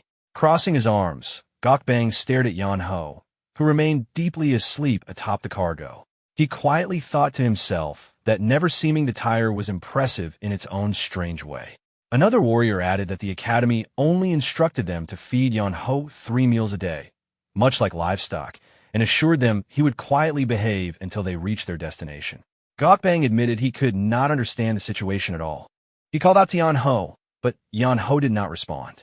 Growing irritated, Gokbang knocked loudly against the crate beneath him and shouted again. This time, Yeonho slowly opened his eyes, looked down at him, and lazily asked what he wanted. Clearing his throat, Gokbang introduced himself as the head of the escort bureau. Yeonho simply responded with a curt acknowledgement. Gokbang then explained that escort bureaus existed to transport goods, not serve passengers. If Yeonho insisted on traveling with them, the journey would likely be uncomfortable. He asked whether Yeonho was still willing to continue. Yeonho calmly answered that there was nothing to worry about since he was apparently registered as cargo rather than a person anyway. Although Gokbang warned him again that the trip would not be pleasant, Yeonho casually replied that he could endure it. If all he needed to do was lie there quietly until they arrived, then it sounded worthwhile to him. Amused by the response, Gokbang remarked that Yeonho was unexpectedly optimistic. He then ordered the escort group to continue moving. Yeonho lazily waved at him and said he would leave himself in their care. 5 days passed after departing from the Hanland Great Academy. One morning, Yeonho woke up atop the wagon, stretched his body, and let out a long yawn. He muttered that his current situation was unbearable. Whenever he stayed awake, he felt bored to death, but whenever he slept, his fraudulent master appeared in his dreams to torment him. Cursing the dream lotus arts, Yeonho wondered how long this strange suffering would continue. He even worried that it might last for the rest of his life. Eventually, he gave up thinking about it, muttered that he no longer cared, and lay back down again. At the front of the convoy, Gokbang suddenly noticed movement within the bushes ahead and immediately ordered everyone to stop. Raising his voice, he formally introduced himself and requested whoever was hiding there to reveal themselves. Yeonho slightly lifted his head, glanced toward the bushes, and casually commented that it was probably bandits. Meanwhile, Gokbang's expression became tense. He quietly realized that the situation was dangerous. If the hidden figures continued delaying instead of revealing themselves, it meant they were either incompetent amateurs or extremely dangerous opponents. If they were merely inexperienced bandits, then the group was fortunate. However, the fact that he could not sense a single presence from the bushes suggested otherwise. Slowly drawing his sword halfway from its sheath, Gokbang loudly warned that if they refused to reveal themselves, he would consider it a direct attack on the escort bureau. The entire area fell silent as everyone stared toward the thicket. After several tense moments, the bushes finally rustled and a broad-shouldered man stepped out. The escort warriors immediately drew their weapons, but the man calmly placed his sword on the ground, bowed respectfully, and introduced himself as Paying Dog of the Hubei Punk clan. The moment Gokbang recognized the clan name, he returned the bow and asked why someone from the Punk clan was traveling through such a place. Picking up his sword again, while clutching his stomach, Paying Dog explained that enemies were pursuing him. He admitted he could not escape them alone and desperately requested the escort bureau's help. He further warned that the matter could eventually grow into a crisis affecting the entire martial world. Meanwhile, Yeonho simply watched the scene silently from atop the wagon. Much later in the future, the Divine Mad Dog would recount this moment to a historian. He described it as his first meeting with Paying Dog, the same man who once turned the historian away from his gates. At the time, neither of them realized that this encounter would eventually drag them both into a river of misfortune. Gokbang silently thought about the reputation of the Hubei Punk clan. People from that clan were famous for acting with their muscles before their brains, yet their sense of honor and chivalry was unmatched anywhere in the martial world. After thinking briefly, Gokbang agreed to help. He quickly instructed Paying Dog to hide inside one of the barrels before the pursuers arrived. Paying Dog immediately agreed and climbed inside, though a sly smile briefly crossed his face as he hid. Yeonho, who had nearly fallen asleep again, was stirred awake by the movement. Opening the barrel slightly, Gokbang quietly warned Paying Dog to remain completely silent. From inside, Paying Dog thanked him sincerely and promised that if they survived this safely, everyone involved would be properly rewarded. Yeonho lazily replied that rewards were meaningless if people ended up dead. Paying Dog was momentarily caught off guard. Yeonho bluntly pointed out that Paying Dog was dragging innocent people into danger. According to him, anyone with even a small amount of conscience would have simply walked away instead of involving strangers. After saying that, Yeonho casually declared that he was going back to sleep. From inside the barrel, Paying Dog quietly answered that he understood. As the wagon continued down the mountain path, Gokbang quietly thought that they were almost at the bottom. Fortunately, nobody seemed to be searching for Paying Dog yet. For a moment, he wondered if they had successfully slipped through unnoticed. Suddenly, a loud voice shouted for them to stop. The convoy came to an abrupt halt as men in green robes appeared from all directions, surrounding the escort group completely. The leader of the Green Forest Bandits stepped forward and pressed his sword against Gokbang's throat. Trying to remain calm, Gokbang quickly realized who they were. He respectfully introduced himself as the head of the Swift Dragon Escort Bureau and greeted the members of Green Forest politely. The squad leader immediately asked whether they had seen a young man dressed in red. Gokbang calmly replied that they had not encountered anyone matching that description. The bandit leader narrowed his eyes and warned that lying would only bring misfortune upon them. Gokbang insisted there was no reason for the Escort Bureau to lie. The Swift Dragon Escort Bureau had maintained good relations with Green Forest for years, so there was no reason to hide a stranger and create unnecessary hostility. The squad leader's attention then shifted toward Yeonho, who was still lying asleep atop the wagon. He demanded to know who that person was. After hesitating briefly, Gokbang awkwardly explained that Yeonho was a special passenger. One of the bandits questioned what exactly that meant. Leaning closer, Gokbang quietly explained that Yeonho was someone with a weak body and unstable mind who was being escorted elsewhere. According to him, there was no reason for Green Forest to concern themselves with such a person. The squad leader stared at him suspiciously and asked whether he was implying that Green Forest had no reason to make enemies out of the Escort Bureau. Gokbang quickly agreed. However, the squad leader coldly replied that the problem had already begun because of the man lying on the wagon. He pointed out that he specifically asked whether they had seen someone wearing red clothing. At that moment, Yeonho slowly sat up, removed his outer robe, and revealed the red clothing underneath. Calmly, he remarked that he had not seen anyone dressed in red. Gokbang immediately broke into a cold sweat, wondering if Yeonho was seriously making jokes at a time like this. The Green Forest squad leader pressed his blade harder against Gokbang's throat and asked whether they were trying to play games with him. Inside, Gokbang panicked, fearing the bandits might already know Paying Dog was hiding there.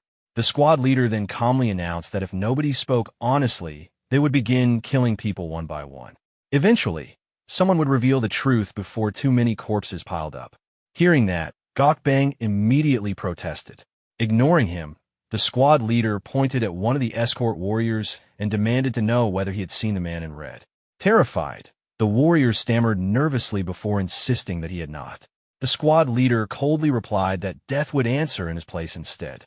As the blade swung downward, the escort warrior screamed in terror. At the very last moment, Gokbang grabbed the squad leader's arm and stopped the strike. Cursing under his breath, he admitted that the man they sought truly was there. The escort warriors and Green Forest bandits alike stared at him in shock. Meanwhile, Yeonho slowly sat upright atop the wagon. The squad leader asked what Gokbang had just said. Yeonho calmly answered for him. He confirmed that the man they were searching for was indeed there. Then, without hesitation, Yeonho kicked open the barrel hiding Paying Dog. Telling him he had been caught already, Yeonho casually ordered him to come out. Gokbang shouted in shock, demanding to know what Yeonho thought he was doing. Yeonho simply replied that enough was enough. According to him, there was nothing more foolish than risking one's life for another person. He then looked toward the barrel and asked whether Paying Dog intended to remain hidden until everyone around him died first. After a moment of silence, the lid slowly opened. Paying Dog stepped out from inside. The Green Forest squad leader mocked him, saying that if he had continued fleeing, he might still have had a tiny chance of survival. Instead, he foolishly revealed himself. Paying Dog answered that if he had not stepped forward, everyone else there would already be dead. The squad leader scoffed and asked whether he was trying to play the role of some righteous hero. Paying Dog loudly declared that although he might not be a hero, he was not the kind of coward who would watch innocent people die while protecting himself. He then turned toward Gokbang and thanked him sincerely for helping him up to this point. However, he admitted that he would now handle the matter himself since the enemy's target was him alone. According to Paying Dog, once he stepped away, the Swift Dragon Escort Bureau should no longer be in danger. Gokbang looked worried, but Paying Dog reassured him that he would manage somehow. In truth, he admitted escaping Green Forest had always been nearly impossible anyway. After hesitating briefly, Gokbang finally wished him luck and prepared to depart with his men. Just then, Yeonho suddenly stopped them. He calmly stated that they could not leave yet. Confused, Gokbang asked what he meant. Yeonho sighed and asked how the escort leader could be so oblivious. He pointed out that even Green Forest would hesitate before openly making enemies of the Hubei Peng clan. If Paying Dog died there, and the escort bureau survived to spread the story, the entire Peng clan would draw their swords and sweep through the mountains in revenge. At that point, Yeonho bluntly concluded that Green Forest would rather kill everyone present than allow witnesses to survive. The Green Forest squad leader slowly realized that Yeonho's words were correct. After a moment of silence, he admitted it openly. Gokbang also acknowledged that he had not considered the situation from that perspective, though the logic made sense. Hearing that, Yeonho looked at him smugly and asked whether he truly failed to think that far ahead. Furious, Gokbang shouted at him and declared that he would fix the situation himself since the entire mess began because of his decision. Watching him, Yeonho thought the man was ridiculous. Gokbang had dragged everyone into danger by accepting Paying Dog in the first place. Yet now he acted as though he was nobly taking responsibility. To Yeonho, it was like pushing someone off a cliff and then throwing them a rope afterward while demanding credit for saving them. Paying Dog then faced the Green Forest squad leader and asked whether they truly intended to kill everyone there. The squad leader coldly replied that he had no intention of repeating himself twice. Immediately afterward, he ordered all the Green Forest bandits to attack. The battlefield instantly descended into chaos. As swords clashed, the squad leader warned Paying Dog not to blame him if he died there. Their blades collided violently, sparks scattering into the air. While fighting, Paying Dog bitterly realized how naive he had been. The martial world was far larger and more dangerous than he imagined. Ever since people started praising him as a promising young talent, arrogance had slowly settled into his heart like poison. Now, because of his mistakes, innocent people were being dragged into danger alongside him. Filled with regret, Paying Dog apologized inwardly to everyone around him. The Green Forest Squad leader then swung his sword with full force, declaring that everything would end there. Just as the attack was about to land, a streak of blue light suddenly shot across the battlefield. The squad leader's strike was blocked instantly, and the overwhelming impact threw him backward while knocking the weapon from his hand. The surrounding Green Forest members stared in shock. Breathing heavily, Paying Dog looked around in confusion. Meanwhile, from atop the cargo wagon, Yeonho casually watched everything unfold. With a lazy expression, he muttered that the entire situation was ridiculous while faint blue aura gathered around his hands. Yeonho called out to Paying Dog, telling him to stop getting distracted. Since he was the one who dragged all these enemies there like a drowning ghost, he should at least do his share of the fighting before dying. Nearby, Gokbang struggled desperately against multiple opponents. Watching him, Yeonho casually remarked that he was going to die at this rate before throwing one of his glowing bowls. The bowl struck a Green Forest bandit directly and knocked him unconscious in a single hit. At the same time, Paying Dog was barely holding his ground against 3 enemies. Although he remained curious about Yeonho's strange behavior, he forced himself to focus and unleash the 5 Tigers Gate destroying blade against all of them at once. However, every enemy avoided the attack. At that moment, Paying Dog finally realized something important. This was not a duel. In a real fight, enemies would not foolishly face powerful attacks head-on. Before he could react further, all 3 enemies attacked him simultaneously. As Paying Dog froze and thought he was about to die, Yeonho's bowls suddenly shot through the battlefield again, smashing into all 3 attackers and sending them flying backward. Gokbang shouted for Yeonho to stop sitting around and come help them properly. Yeonho lazily replied that a certain girl warned him not to move if trouble happened. Otherwise, she would chase him to the ends of the earth and harass him endlessly. Desperate, Gokbang promised to take full responsibility if Yeonho helped. He even offered him 2 full days of rest at the next village along with unlimited food. The moment food was mentioned, Yeonho became interested. After receiving Gokbang's promise, Yeonho casually grabbed all the bowls around him and hurled them across the battlefield.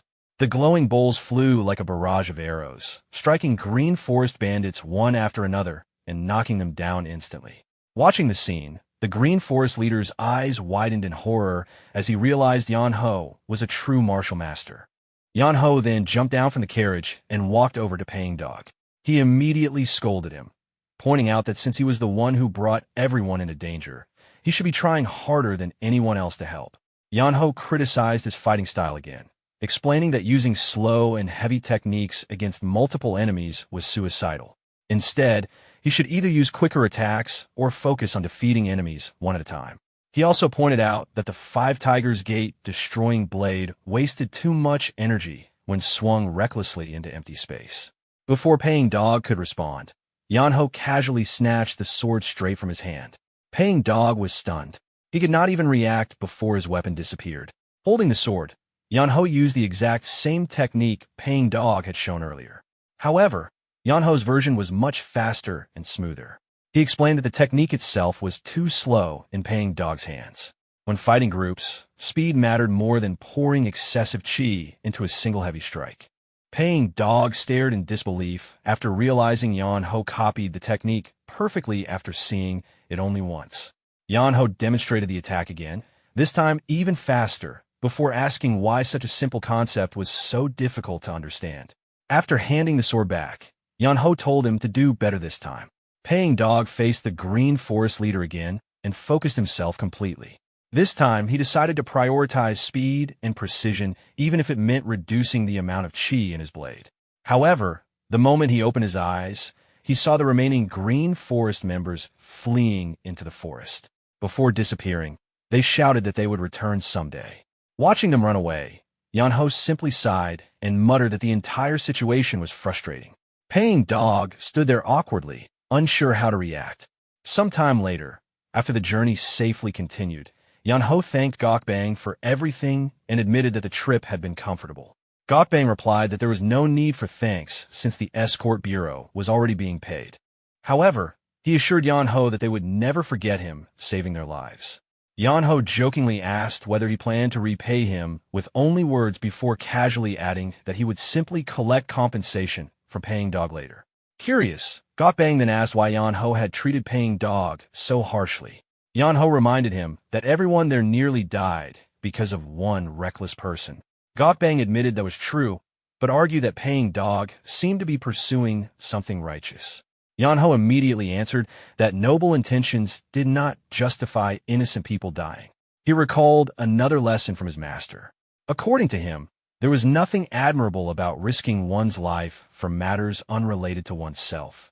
Justice and righteousness sounded impressive, but if innocent people needed to be sacrificed for them, then such ideals were meaningless. Yeonho concluded that protecting oneself first was more important than chasing some greater good. Bang quietly listened before mentioning that, in the end, the goods, the escort bureau, and everyone involved survived safely. Besides, the matter would eventually become the responsibility of the Venerate Heaven Orthodox Martial Alliance. Hearing that, Yeonho nodded in satisfaction. Afterward, he bowed lightly and bid farewell to the escort bureau. Bang smiled awkwardly and asked him not to say goodbye, so ominously, secretly thinking that Yeonho would be much easier to like if only he had a little more discipline. Eventually, Yeonho finally arrived at Nature's Hand Manor. Meanwhile, back at the Guangdongyi clan, Yeonho's mother remained deeply worried because nobody could find any trace of him. His father reassured her that Yeonho must still be alive somewhere. At that moment, a servant suddenly rushed into the room while panting heavily. Excitedly, he announced that young Master Yeonho had sent a letter. Elsewhere, Naki coldly reprimanded Mukpong for failing such a simple mission. He mockingly asked whether Mukpong feared death that much. Mukpong denied it immediately. According to him, if he had died by Lai Wanga's hands, then his death would have carried meaning. However, dying to someone unrelated would have been pointless. He insisted that he did not fear death itself, only meaningless death. Naki scoffed at the explanation and warned that he had no use for worthless dogs. If Mukpong wished to remain useful, then next time he should at least bring back some results. Terrified, Mukpong immediately bowed and promised that he would. Naki then dismissed him. As Mukpong stood and prepared to leave, Naki laughed quietly and remarked that ambitious pigs eventually jumped into the boiling pot themselves. After leaving the room, Mukpong muttered bitterly that Naki truly did not understand fear. At that moment, a man dressed in black suddenly appeared beside him. The man calmly stated that Mukpong was still useful, so keeping him alive for now had value. Mukpong turned toward him and questioned what use someone like him could possibly still have. The man in black replied that Mukpong's very existence acted as a restraint against the royal family. Mukpong insisted that he alone could serve as enough restraint against the royal family. However, the man in black shook his head and explained that Mukpong had another purpose to fulfill. He informed him that a summons had arrived from the pavilion and ordered him to head there immediately. Hearing that, Mukpong laughed in excitement, saying he would finally be freed from his disgusting body. As he walked away, he muttered that Naki was useless anyway. Someday, he planned to eliminate him and take everything for himself. Mukpong then asked what the others in the organization were currently doing. The man in black admitted he did not know the exact details, but it seemed they were beginning to involve themselves in the medical field. Meanwhile, at Nature's Hand Manor, Yeonho approached the receptionist with a recommendation letter Yuan had given him. After reading it, the receptionist calmly informed him that he had come to the wrong place. Confused, Yeonho asked what he meant.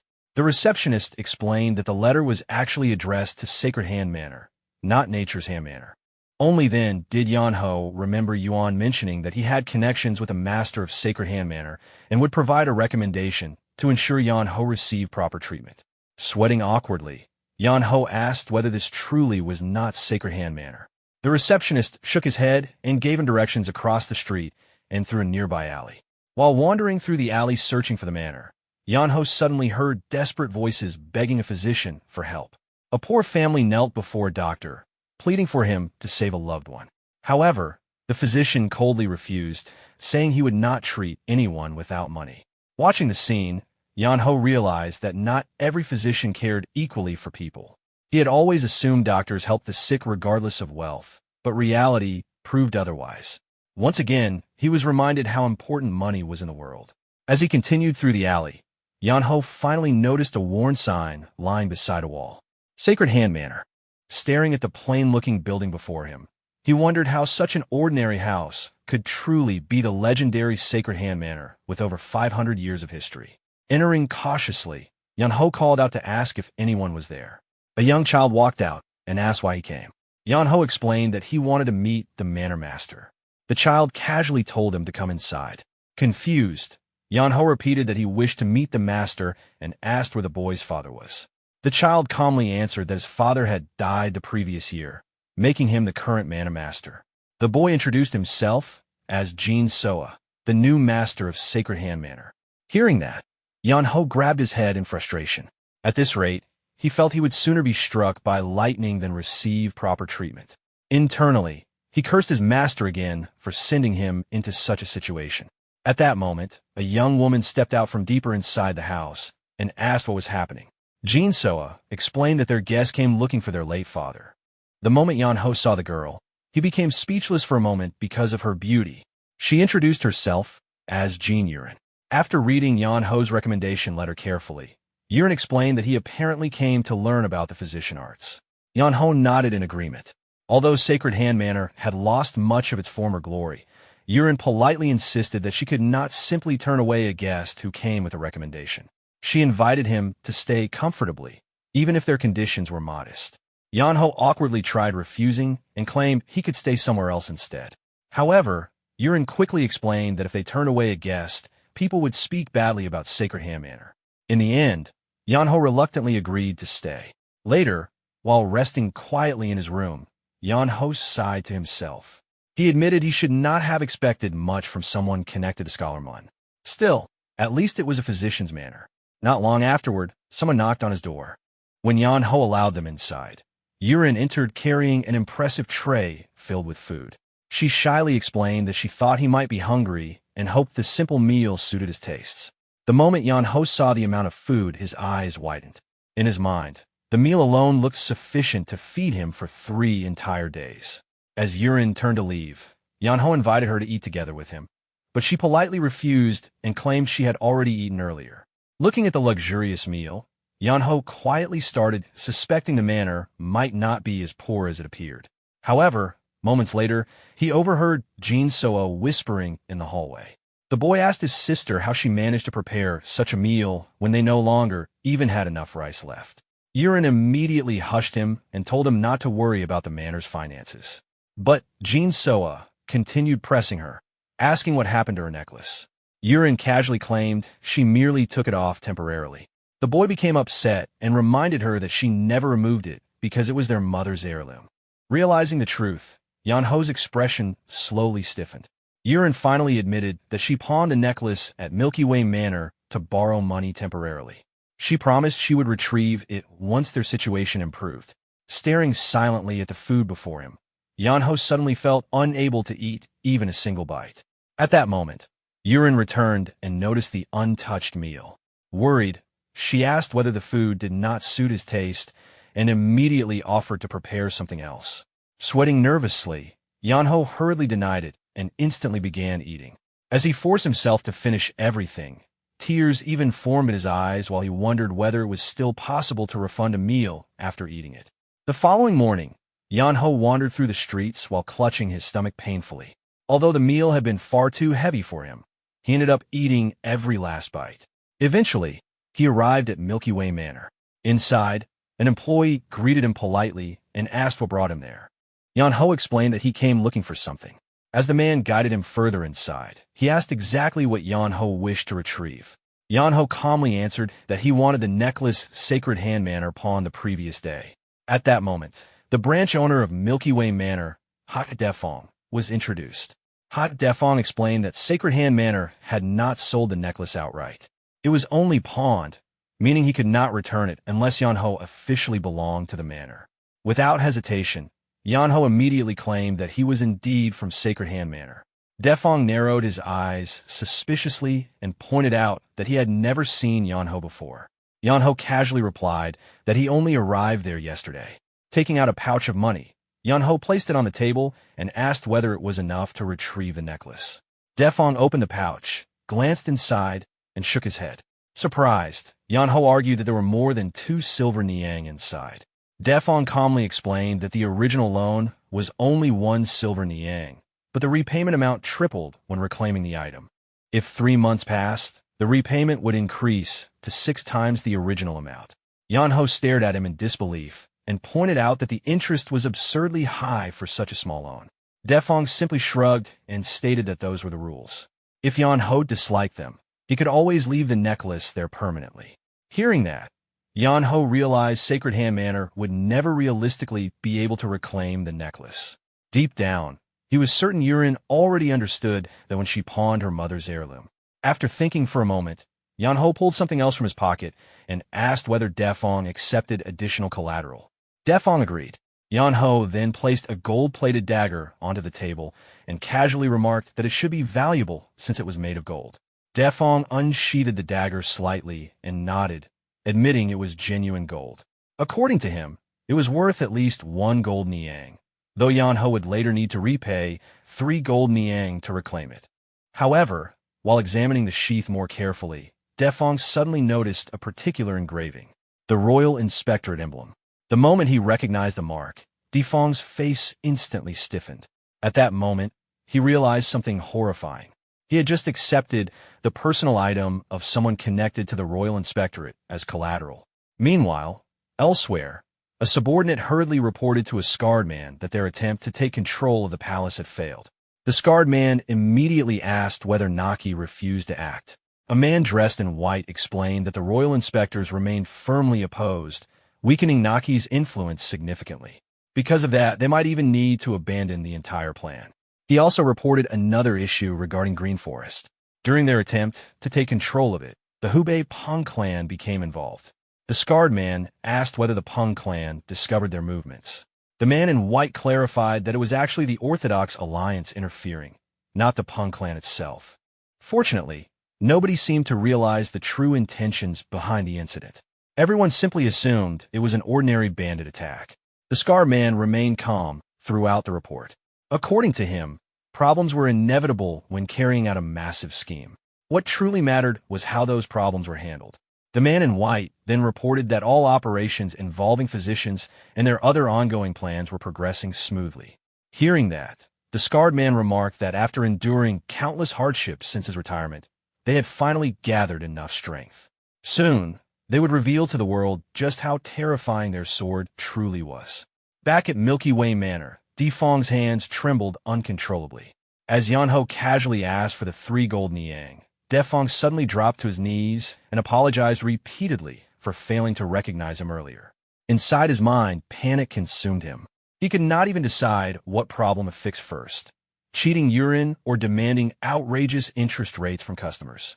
Trying desperately to recover the situation, Defong awkwardly explained that although the interest seemed high, many customers never returned to reclaim their items.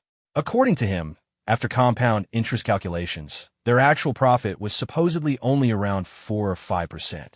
Confused, Yeonho asked what the annual interest rate actually was. Sweating nervously, Defong smiled awkwardly and admitted that it was roughly 60% at most. Yeonho immediately stared at him in disbelief. He pointed out that Defong was speaking about 60% interest as though it were something insignificant. Panicking further, Defong hurriedly argued that the necklace itself was worth around 10 silver niang anyway, so the rate was not that unreasonable. The moment he finished speaking, Yeonho's expression darkened completely. Earlier, Defong claimed the necklace was worth only 1 silver niang, but now he suddenly revealed it was worth 10. Realizing he accidentally exposed himself, Defong froze in horror. With a cold expression, Yeonho ordered him to lock every door in the building because they were going to settle the matter immediately. Meanwhile, Defong desperately followed behind him, continuously trying to calm him down. Later that night, Yurin quietly worked through paperwork inside Sacred Hand Manor when someone knocked softly at the door. Confused by the late visitor, she stepped outside. There, lying atop a folded piece of paper, was her necklace. Slowly picking it up, Yurin closed her eyes as memories of her mother surfaced in her mind. She immediately looked around the dark hallway, wondering who could have returned it. At the same time, Yeonho rested lazily on the roof of the manor, quietly hoping the necklace alone was enough to repay the cost of all the food he had eaten. Elsewhere, at the General Strategist Pavilion of the Venerate Heaven Orthodox Murim Alliance, Paying Dog sat nervously while studying a map spread across the table. His thoughts raced endlessly as he wondered why he had been summoned there. He feared he might have committed some major mistake. The moment someone entered the room, Paying Dog instantly stood up in panic. However, the man calmly told him to sit back down. Nervously bowing, Paying Dog obeyed immediately. The man before him was Johann, the divine strategist of the Orthodox Murim Alliance. Johann explained that he already heard everything regarding the Green Forest incident. He personally met the 10 Swords of Green Forest afterward. Hearing that title, Paying Dog's eyes widened in shock. Only then did he realize the enemies they fought were actually the infamous 10 Swords, which explained why they were so overwhelmingly powerful. Johann calmly assured him that the Orthodox Alliance would handle both the Swift Dragon Escort Bureau and the Green Forest incident properly. More importantly, the event might even help them uncover larger hidden problems. However, according to Johann, the truly important matter was the mysterious young man who helped them. He explained that although Paying Dog and the Swift Dragon Escort Bureau were skilled fighters, even they should have struggled against a single member of the 10 Swords. Yet somehow, one unknown young man defeated all 10 of them alone. Johann asked Paying Dog whether he knew the name of the mysterious young man who helped them. After a brief hesitation, Paying Dog quietly answered that his name was Yeonho. The moment Johann heard the name, he recalled receiving the same name earlier in a report from the Beggar Sect. A thoughtful expression crossed his face as he wondered whether the second son of the Guangdong Yi clan had truly returned after 5 years. The eldest son of the Yi clan was already famous for his martial talent. Yet now the younger son appeared with strength powerful enough to defeat the 10 Swords of Green Forest alone. Johann slowly began suspecting that the recent unrest within the martial world might somehow be connected to the Guangdong Yi clan. Standing from his seat, Johann asked where Yeonho claimed he was heading. Paying Dog answered that Yeonho mentioned going to Sacred Hand Manor. Hearing that, Johann frowned deeply. Something about the situation felt strange to him. If Yeonho truly returned after disappearing for 5 years, then why travel to Hubei instead of returning home first? Realizing he needed more information, Johann asked Paying Dog for his cooperation since he was the only one who actually knew Yeonho's appearance. Paying Dog immediately knelt on one knee and agreed. However, despite obeying, a worried expression crossed his face at the thought of meeting Yeonho again. The following morning, Yeonho remained asleep on the roof of Sacred Hand Manor. Jin Soa spotted him there and wondered how he even managed to climb onto the roof without using a ladder. For a brief moment, he suspected Yeonho might belong to the martial world. However, after looking at Yeonho's lazy appearance, he quickly dismissed the thought. There was no way someone who slept all day and looked practically homeless could be a true martial artist. At most, Jin Soa assumed Yeonho probably knew a few basic techniques. Suddenly, loud banging erupted from the front door as voices shouted for help. When Jin Soa opened the door, several workers rushed inside, carrying injured men on their backs. They explained that they worked at a quarry and were injured when massive boulders collapsed unexpectedly. Since they had no money for treatment, they came desperately seeking help from Sacred Hand Manor. Jin Soa immediately froze in panic, overwhelmed by the situation. At that moment, Jin Yurin stepped forward from behind him and immediately took control. Without hesitation, she ordered Jin Soa to separate the patients according to the severity of their injuries, move the non-urgent cases into rooms, and prioritize treating the critical patients first. Yeonho quietly watched from the rooftop as Yurin calmly directed everything with complete authority while Jin Soa scrambled around, trying to keep up. Yurin ordered the critically injured patients to be laid directly on the ground. After checking one man's pulse, she tied up her sleeves and pulled out glowing acupuncture needles infused with medical qi. Her hands moved with incredible speed. The moment she struck a pressure point, the patient immediately coughed up dark blood. Some of the blood splashed onto Yurin herself, but she did not even flinch. Without wiping herself clean or pausing for a second, she immediately moved on to the next patient. At the same time, she shouted at Jin Soa to hurry unless he intended to let the patients die. Meanwhile, Jin Soa struggled desperately to keep pace with her treatment speed. While handling another injured man, Jin Soa realized he could not manage alone and finally looked up toward Yeonho. Shouting at him, Jin Soa asked whether Yeonho belonged to the martial world and demanded that he come help immediately. Yeonho crouched beside the patient and honestly admitted that he never properly learned acupuncture. Confused, he asked what exactly he was supposed to do. Jin Soa quickly instructed him to stimulate the Tanu acupoint halfway and the Yungfu acupoint fully. Yeonho followed the instructions, but the patient immediately began foaming at the mouth. Alarmed, Yeonho pointed out that something looked wrong. Jin Soa exploded in frustration and yelled that Yeonho pressed the wrong acupoint entirely.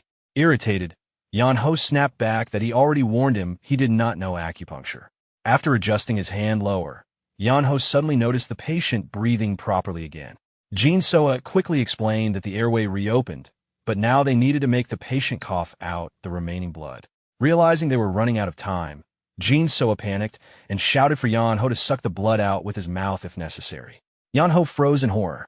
He demanded to know whether Jin Soa was seriously telling him to kiss an old man. Jin Soa desperately screamed that the patient would die otherwise. Growling in frustration, Yeonho complained that Jin Soa should have explained things more clearly from the beginning instead of making him sound insane. Then, instead of using his mouth, Yeonho calmly placed his hand over the patient's throat and mouth. Channeling his chi carefully, he forcibly pulled the congealed blood out from the man's airway. Jin Soa stared at him in shock and nervously asked what exactly he was doing. With a completely straight face, Yeonho replied that he was obviously saving a life. Elsewhere, under the night sky, Sanho stood alone while reading a letter sent by his mother. As he read, confusion slowly spread across his face. The letter explained that although she wanted to ask about his condition, something more important had happened. Yeonho was alive. After 5 long years, he finally sent a letter home. Hearing the news, Sanho tightly clutched his chest as relief washed over him. The letter further explained that Yeonho strangely claimed he was not allowed to return home yet. Because of that, both their parents planned to search for him personally. Since the letter originated from the Jeong branch of the Hua Sect, they intended to travel there immediately. After calming himself, Sanho realized this was not the time to get emotional. Remembering that Jeong was located near Jeonghu territory, he immediately rushed off at full speed, chi surging beneath his feet. Back at Sacred Hand Manor, Jin Soa later knocked on Yeonho's door and asked whether he was asleep. Yeonho instantly answered yes. Jin Soa awkwardly pointed out that he clearly did not sound asleep. Sighing, Yeonho wondered aloud how a physician could distrust people so easily. After coughing awkwardly, Jin Soa lowered his head slightly and admitted that Yeonho actually helped a lot earlier. Yeonho immediately corrected him, saying he practically saved an entire patient by himself. Quickly revising his words, Jin Soa admitted that Yeonho was indeed a great help. After hesitating for a moment, Jin Soa finally asked him a serious question. He wanted to know where Yeonho thought Sacred Hand Manor's real problem truly lay. Yeonho bluntly answered that Sacred Hand Manor had too many problems to count. Confused, Jin Soa asked why he said that. Jin Soa then explained that he wanted to restore Sacred Hand Manor to its former glory, which was why he wanted an honest opinion from an outsider. After sitting up properly, Yeonho answered that their greatest problem was money. Jin Soa looked confused. In his mind, medicine should always come first for physicians while money remained secondary. Yeonho told him to think carefully about what actually destroyed their household. Jin Soa lowered his head and tightly gripped his apron before explaining that his father was genuinely kind. He never had enemies because he treated everyone equally and even offered treatment for free. However, all of that was only possible because Sacred Hand Manor survived on the wealth accumulated by previous generations. That wealth slowly disappeared around the time Jin Soa was born, and by the time he grew older, almost nothing remained. Even so, his father eventually realized their way of living was unsustainable and began searching for ways to recover financially. Yeonho immediately asked whether someone scammed him or assassinated him. Jin Soa stared at him in disbelief and asked what kind of nonsense he was talking about. Still, Yeonho calmly pointed out that the fastest way to earn large amounts of money while taking enormous risks was usually gambling. Jin Soa admitted that his father eventually turned to gambling in an attempt to repay the debts.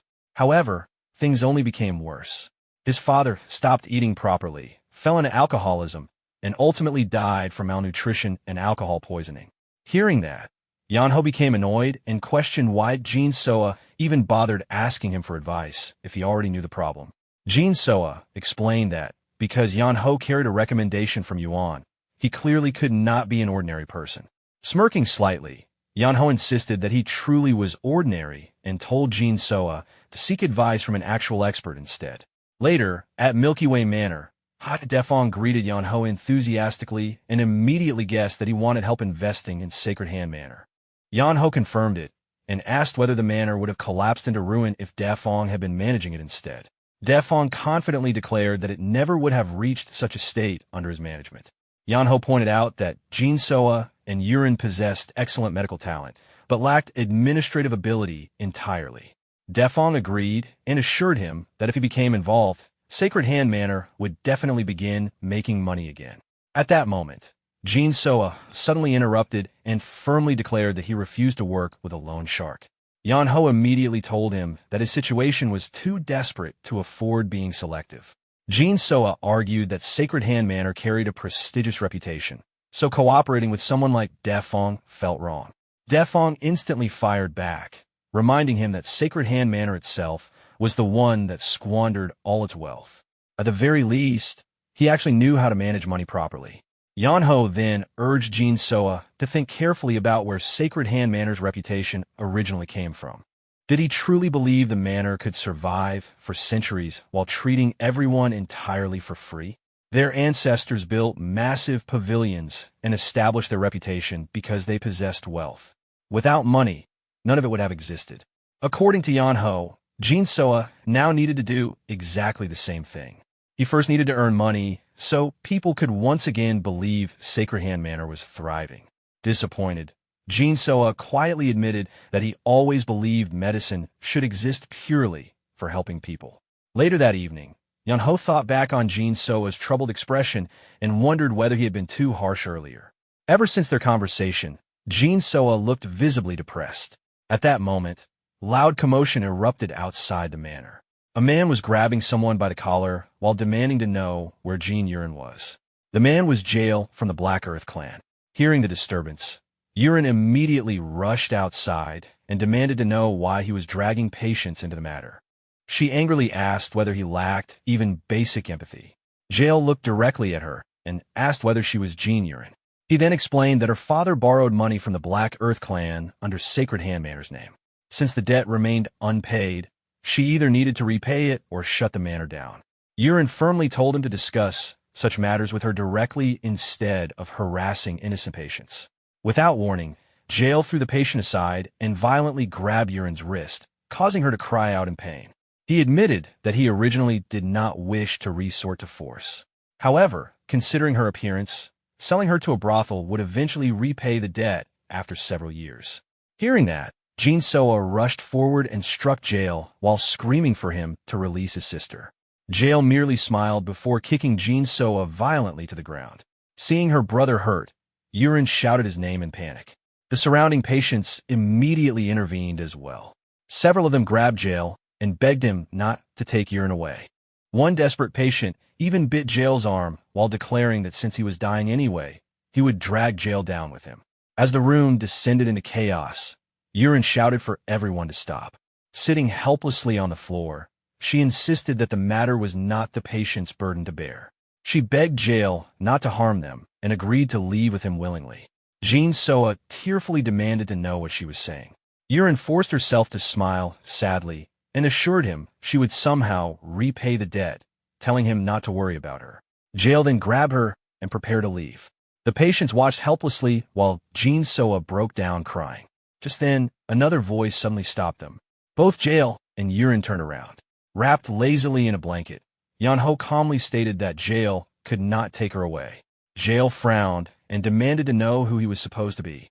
Still wrapped in the blanket, Yeonho casually introduced himself as Yeonho. The entire room fell silent for a moment. Jael scoffed and ordered Yurin to keep moving while wondering whether Yeonho was simply an idiot. Yeonho repeated himself calmly. Jael could not take her. Confused, Jael asked why. Yeonho answered with complete seriousness that if Yurin left, then nobody would prepare his meals anymore. Jael stared at him blankly for a moment before asking whether Yurin really cooked for him personally. Yeonho answered that she did because he was a guest. Growing irritated, Yeonho then asked whether Jail himself was stupid for not understanding something so simple. Furious, Jail called Yeonho a homeless beggar before throwing a punch toward him, declaring that he would make sure Yeonho never ate again. As Jail tried to punch him, Yeonho casually told him to stop. Before anyone could react, Yeonho slammed Jail into the ground with a single strike. Everyone in the room froze in shock. Scratching his head afterward, Yeonho calmly asked whether Jail was all right, casually remarking that accidents like this sometimes happened. Groaning as he stood back up, Jail finally realized Yeonho knew martial arts and immediately demanded to know where he came from, calling him a martial master. Yeonho casually denied being a martial master at all. Jail then warned him not to interfere. According to him, the debt contract was legitimate, meaning the government itself would support the Black Earth clan. Yeonho replied that he could not simply ignore the matter because he still needed someone to cook his meals. Jail assumed that was merely an excuse to protect Sacred Hand Manor and questioned whether Yeonho truly intended to interfere in the affairs of the Black Earth clan. Repeating the clan's name curiously, Yeonho asked what exactly they were. Jail explained that the Black Earth clan was the organization Sacred Hand Manor owed money to, so they would never abandon the debt. Yeonho calmly answered that he had no intention of interfering directly. However, if money was the issue, then the matter could still be resolved. Suspiciously, Jail asked whether Yeonho intended to repay the debt himself. Yeonho admitted he did not currently have the money, but promised he would send it within 2 weeks and told Jail to leave for now. The entire room fell silent. After staring at him for a moment, Jail agreed and warned Yeonho not to break his promise. Later, back at the Black Earth Clan branch, Jail reported everything to his superior, Gwakdo's son. He explained that a martial artist appeared at Sacred Hand Manor and interfered. Hearing that, Gwakdo's son frowned and remarked that a guest appearing there could complicate their plans. He then mockingly asked whether Jail ran away the moment he learned Yeonho was a martial master. Jail immediately denied being afraid. He explained that Yeonho promised to repay the debt within 2 weeks, so he thought it was smarter to report the situation first before acting. Instead of calming down, Gwakdo's son became even angrier. He shouted that Jail was originally sent there to use the debt as an excuse to destroy Sacred Hand Manor's business entirely. Jail tried explaining that identifying Yeonho first seemed more important. However, Gwakdo's son furiously cut him off and threatened to cut out his tongue for speaking too much. According to him, if their plans failed, they would all be reduced to ashes. Trembling nervously, Jail asked whether he should simply kill Yeonho instead. Gwakdo's son shook his head and sighed. There was no reason to provoke a martial master unnecessarily. Instead, he ordered Jail to quietly monitor Yeonho's movements. Meanwhile, back at Sacred Hand Manor, Yeonho rested lazily in his room while Jin-soa sat beside him anxiously. Jin-soa asked what Yeonho planned to do now. Yeonho blankly asked what he meant. Jin-soa reminded him that he promised to repay the debt within 2 weeks. Looking genuinely confused, Yeonho asked whether he really said that. Jin-soa stared at him in disbelief and demanded to know whether he even had a plan at all. With complete seriousness, Yeonho replied that he naturally had a plan. According to him, it was an ancient and reliable method for dealing with loan sharks. The atmosphere instantly became tense as Jin-soa leaned closer and seriously asked what the method was. Yeonho calmly answered that it was called running away in the middle of the night. Jin-soa immediately hit him in frustration and shouted that he could not believe he briefly trusted Yeonho to have an actual solution. Yeonho then asked how much debt Sacred Hand Manor still owed. Jin-soa estimated it was around 20 golden yang. Hearing the amount, Yeonho wondered aloud how anyone could accumulate such enormous debt. Jin-soa explained that the amount used to be even higher, but they reduced it by selling nearly all their remaining savings. After thinking quietly for a moment, Yeonho suddenly stood up and announced they were leaving. Confused, Jin-soa asked where they were going. Smiling confidently, Yeonho declared that they were going to make money. Jin-soa became even more confused and asked what exactly Yeonho intended to do. Yeonho grinned and explained that he planned to use the exact same method Jin-soa's father used to destroy the family. Sometime later, Yeonho and Jin-soa arrived at a hidden gambling den operated by the Golden Flower Sect. Inside, countless people gathered around various gambling tables. Meanwhile, Golden Flower Manor Master Kong Chunlip sat in his office feeling disappointed because business had been slow lately. He quietly wondered whether people already knew the gambling house specialized in scamming inexperienced newcomers. Part of him even suspected cheating Sacred Hand Manor years ago might have brought bad luck upon them. Suddenly, one of his subordinates rushed into the room excitedly. Kong Chunlip immediately asked whether government officials had arrived. The subordinate shook his head and instead reported that a perfect customer had appeared, a complete idiot ready to be exploited. Elsewhere inside the gambling hall, Jin Soa nervously asked whether gambling their way out of debt was truly a good idea. Yeonho calmly continued looking around the hall without concern. At that moment, a cheerful employee approached them and warmly welcomed Yeonho. Confused, Yeonho asked whether the man already knew him. The employee laughed and replied that anyone entering the gambling house came for the same reason, to enjoy themselves. Yeonho then asked what exactly he should play. The employee eagerly explained that the hall offered every kind of gambling game imaginable before personally leading Yeonho toward a table with 2 cups and several dice. He introduced the game as Inyang Dice, the most popular game in the hall. The rules were simple. Several marbles were placed beneath 2 cups, and the player only needed to guess whether the hidden number was odd or even. Yeonho immediately commented that the game sounded easy. The employee agreed enthusiastically and explained that simplicity was exactly why the game attracted so many people. With a sly smile, he added that complicated games had their own charm, but games like this allowed people to win money quickly. Since the odds were 50-50, it perfectly suited bold personalities who disliked waiting. Flattered by the praise, Yeonho immediately declared that the game suited him perfectly because he indeed hated waiting around. Watching from afar, Kong Chunlip quietly smiled in satisfaction. According to him, fooling newcomers like Yeonho was easy. The trick was allowing them to win occasionally at first, so they would grow addicted to the excitement. Once greed took hold, everything afterward became simple. Suddenly, Kong Chunlip heard people shouting that someone was practically robbing the Golden Flower Manor. Turning toward the gambling tables, he froze when he saw piles of silver stacked beside Yeonho, while the young man sat there calmly playing as if nothing unusual was happening. Meanwhile, at the Beggar's Sect, Jang Yil relaxed comfortably now that he believed Yeonho was finally gone and he would eventually recover his money peacefully. Just before winter arrived, he had even managed to find a sturdy pair of discarded doors to use for his shelter, making him feel unusually fortunate. However, the next moment, those very doors were violently shattered apart. The demon's slaying sword, Sanho, appeared before him. Grabbing Jang Yil by the collar and nearly choking him, Sanho demanded to know whether the rumors about Yeonho being alive were true. Barely able to breathe, Jang Yil desperately confirmed it and begged Sanho to release him first. Sanho immediately demanded to know where Yeonho currently was. Still gasping for air, Jang Yil explained that such information belonged to the Hua Sect and suggested Sanho ask them instead. Without another word, Sanho lifted him up and declared they were leaving immediately. Terrified, Jang Yil asked where they were going. Sanho coldly answered that they were heading straight to the Hua Sect branch and ordered Jang Yil to guide him there personally. Jang Yil could only stare at him with complete horror. Later, at the Jiang branch of the Hua Sect, both Sanho and Jang Yil stood before the branch leader. The woman instantly exploded in anger and cursed Jang Yil for bringing the demon-slaying sword, considered the greatest young martial artist of the Orthodox Murim, directly into their sect. Jang Yil hurriedly tried explaining that he had no choice, but she immediately cut him off and told him to shut up, declaring that both of them were going to get killed at this rate. Back at the gambling house, the crowd buzzed excitedly as people realized Yeonho would soon surpass 1,000 silver niang if he won again. The host felt intense pressure building because another loss would cost the gambling house a fortune.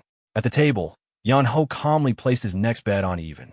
As the host revealed the marbles beneath the cup, cold sweat ran down his face. Yeonho had already won 9 consecutive rounds. When the cup finally lifted, for marbles appeared. Yeonho won again. The crowd instantly erupted into chaos. People shouted that he was the god of gambling, while others claimed they had never witnessed anything like it before. Beside him, Jin Soa excitedly slapped Yeonho's back and celebrated the victory.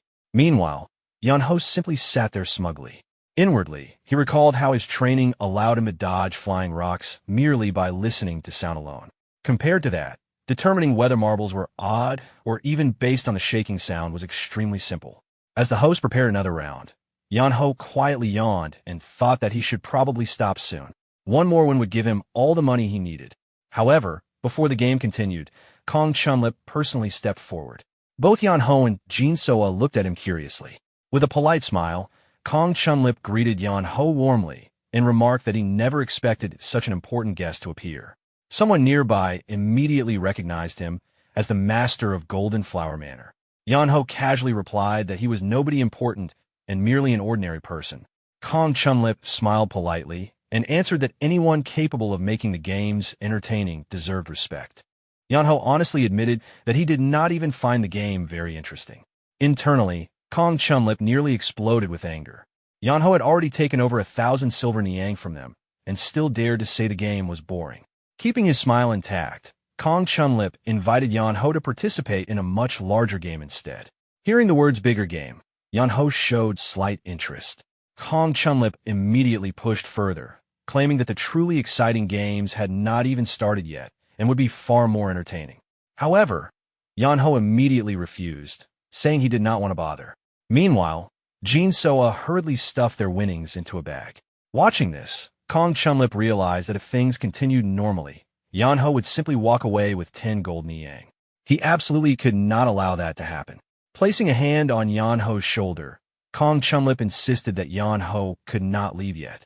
If he stayed and participated in a larger game, he would personally give him an additional 5 gold niang. Yeonho calmly raised the amount to 10 instead. Although Kong Chunlip hesitated, he eventually agreed under one condition. The game would continue until one side lost everything. Thinking it would be too troublesome to return again later, Yeonho accepted as long as the promised 10 gold niang remained guaranteed. Kong Chunlip laughed inwardly, convinced Yeonho had fallen completely into his trap. He then summoned someone special. A scarred man carrying multiple dice slowly approached the table. This man was Dakbai, the one-armed gambling king. Looking at the mountain of silver surrounding Yeonho, Dakbai admitted that anyone capable of winning that much certainly qualified as a genuine gambler. Yeonho casually asked whether Dakbai would be his next opponent. Dakbai confirmed it. When Yeonho asked what game they would play, Dakbai stylishly tossed several dice onto the table and announced that dice gambling would decide the winner. The crowd immediately began whispering among themselves. Some questioned whether dice were too simple, while others argued that such simple games revealed true gambling skill more clearly than anything else. Several spectators confidently declared that there was no way Yeonho could defeat Dakbai. Meanwhile, Yeonho simply yawned lazily. Dakbai then explained the rules. Both sides would roll dice, and whoever achieved the higher result would win. The game would continue until one player completely ran out of money. Kong Chunlip added another condition. If Yeonho lost all his money, he could continue borrowing more. However, if the gambling house lost, only the winner would decide whether the game continued. Yeonho casually agreed without concern. Kong Chunlip then officially declared the start of the match as the entire gambling hall watched with excitement. Standing behind Yeonho, Jin Soa nervously placed both hands on his shoulders and asked whether he could really win. Without even looking back, Yeonho calmly asked whether Jin Soa had ever seen him lose before. A short while later, every single coin they possessed was gone. Jin Soa bit his nails anxiously while Yeonho sat there drenched in sweat. Jin Soa weakly pointed out that Yeonho had already lost 10 consecutive rounds. Pale-faced, Yeonho quietly confirmed it. Jin Soa reminded him that he trusted him only because Yeonho confidently told him to. Still sweating heavily, Yeonho awkwardly admitted that he remembered saying exactly that. Jin Soa nervously remarked that at this rate, they were going to end up completely bankrupt.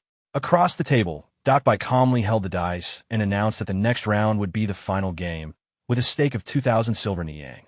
The crowd immediately burst into laughter, mocking Yeonho for losing everything and preparing to drown himself in debt. Smirking confidently, Dakbai rolled the dice while Yeonho lazily watched with his head resting on one hand. The dice stopped rolling. Every single die landed on 6. The entire gambling hall exploded in shock. Meanwhile, Jin Soa grabbed his own head in despair. Dakbai calmly looked toward Yeonho and asked whether he still intended to continue gambling. Yeonho quietly answered that he would. Dakbai remarked that the outcome already seemed obvious. Yeonho casually replied that he was not so sure about that.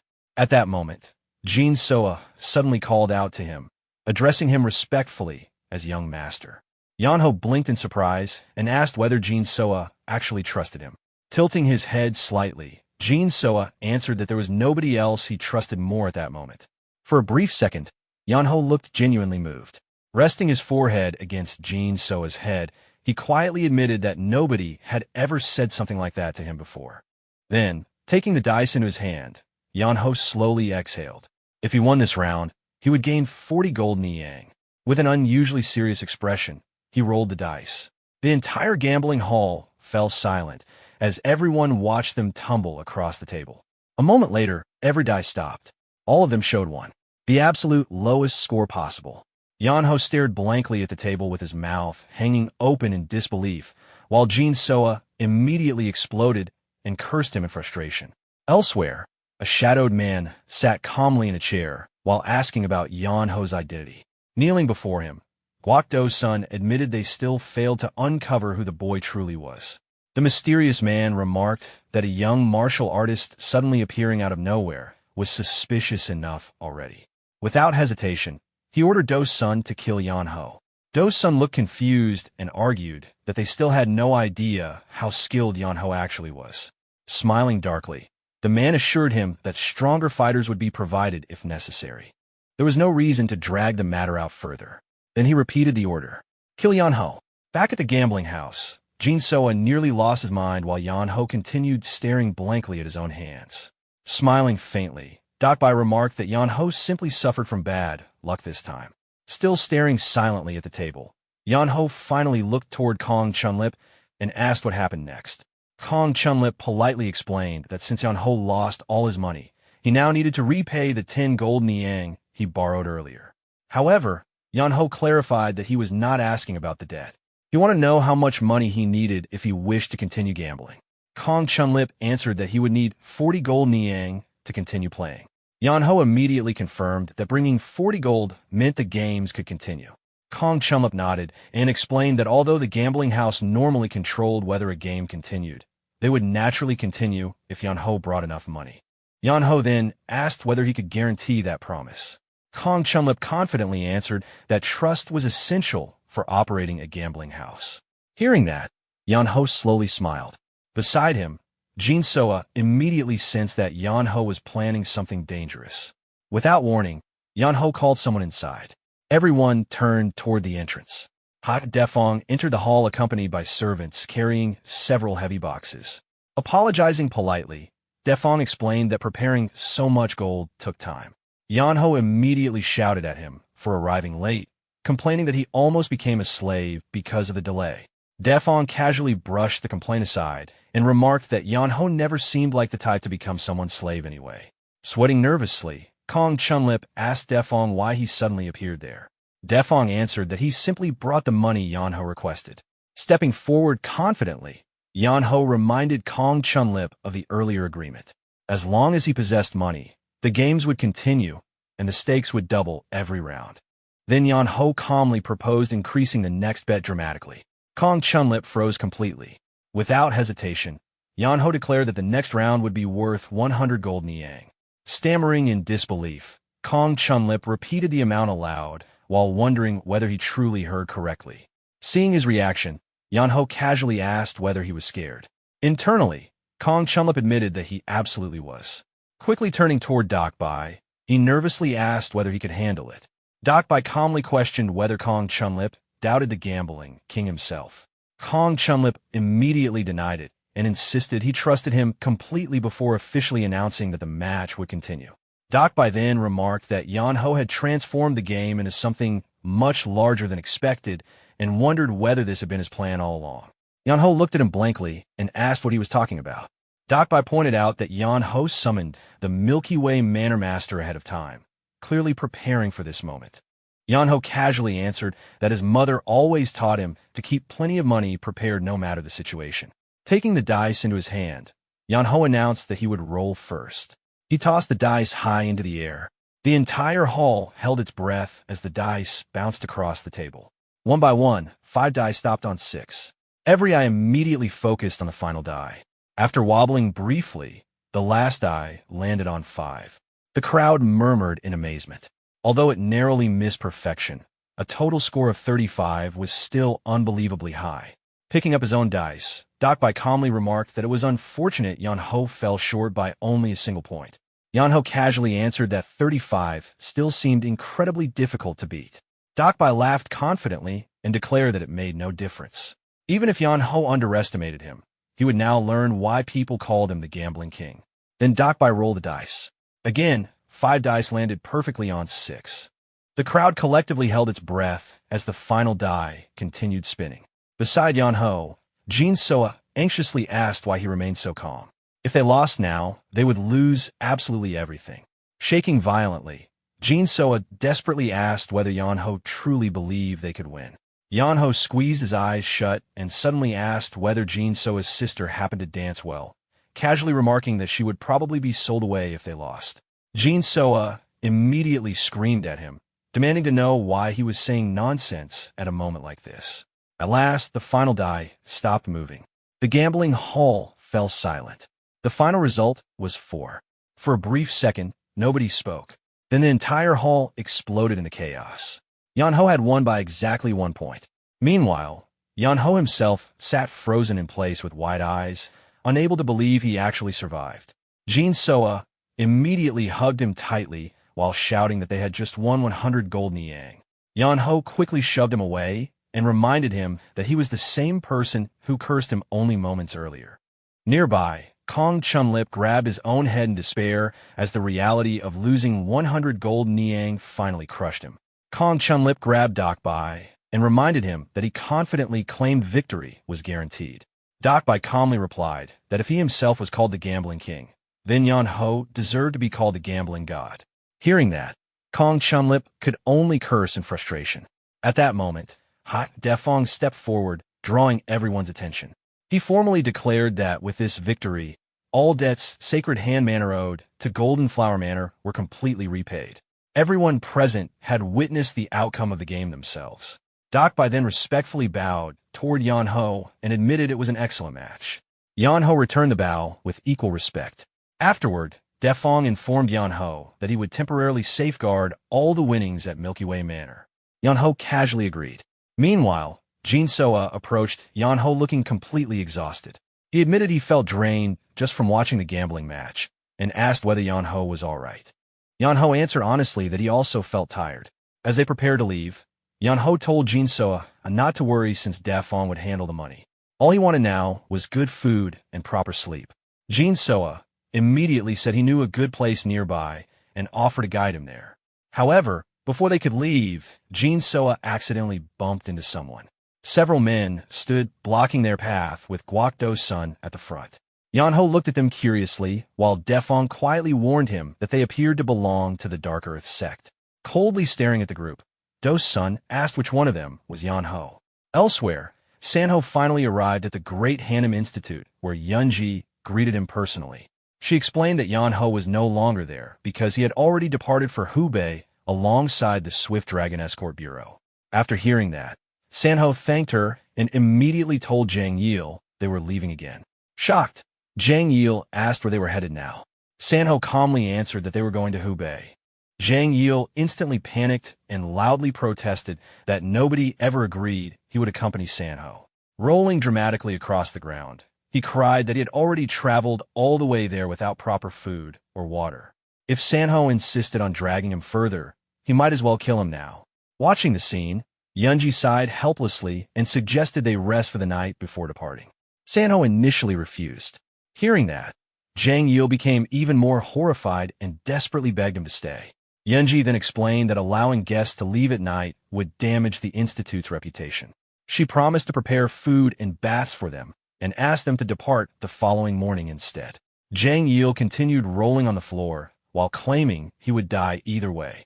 Finally, Sanho relented and thanked Yunji for allowing them to stay. Later that night, Sanho and Jang Yil relaxed in a large bath together.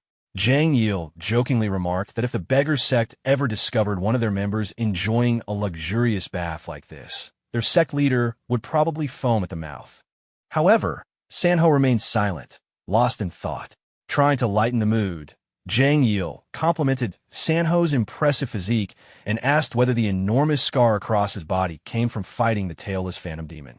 Sanho calmly replied that the wounds from fighting that monster were insignificant compared to this scar.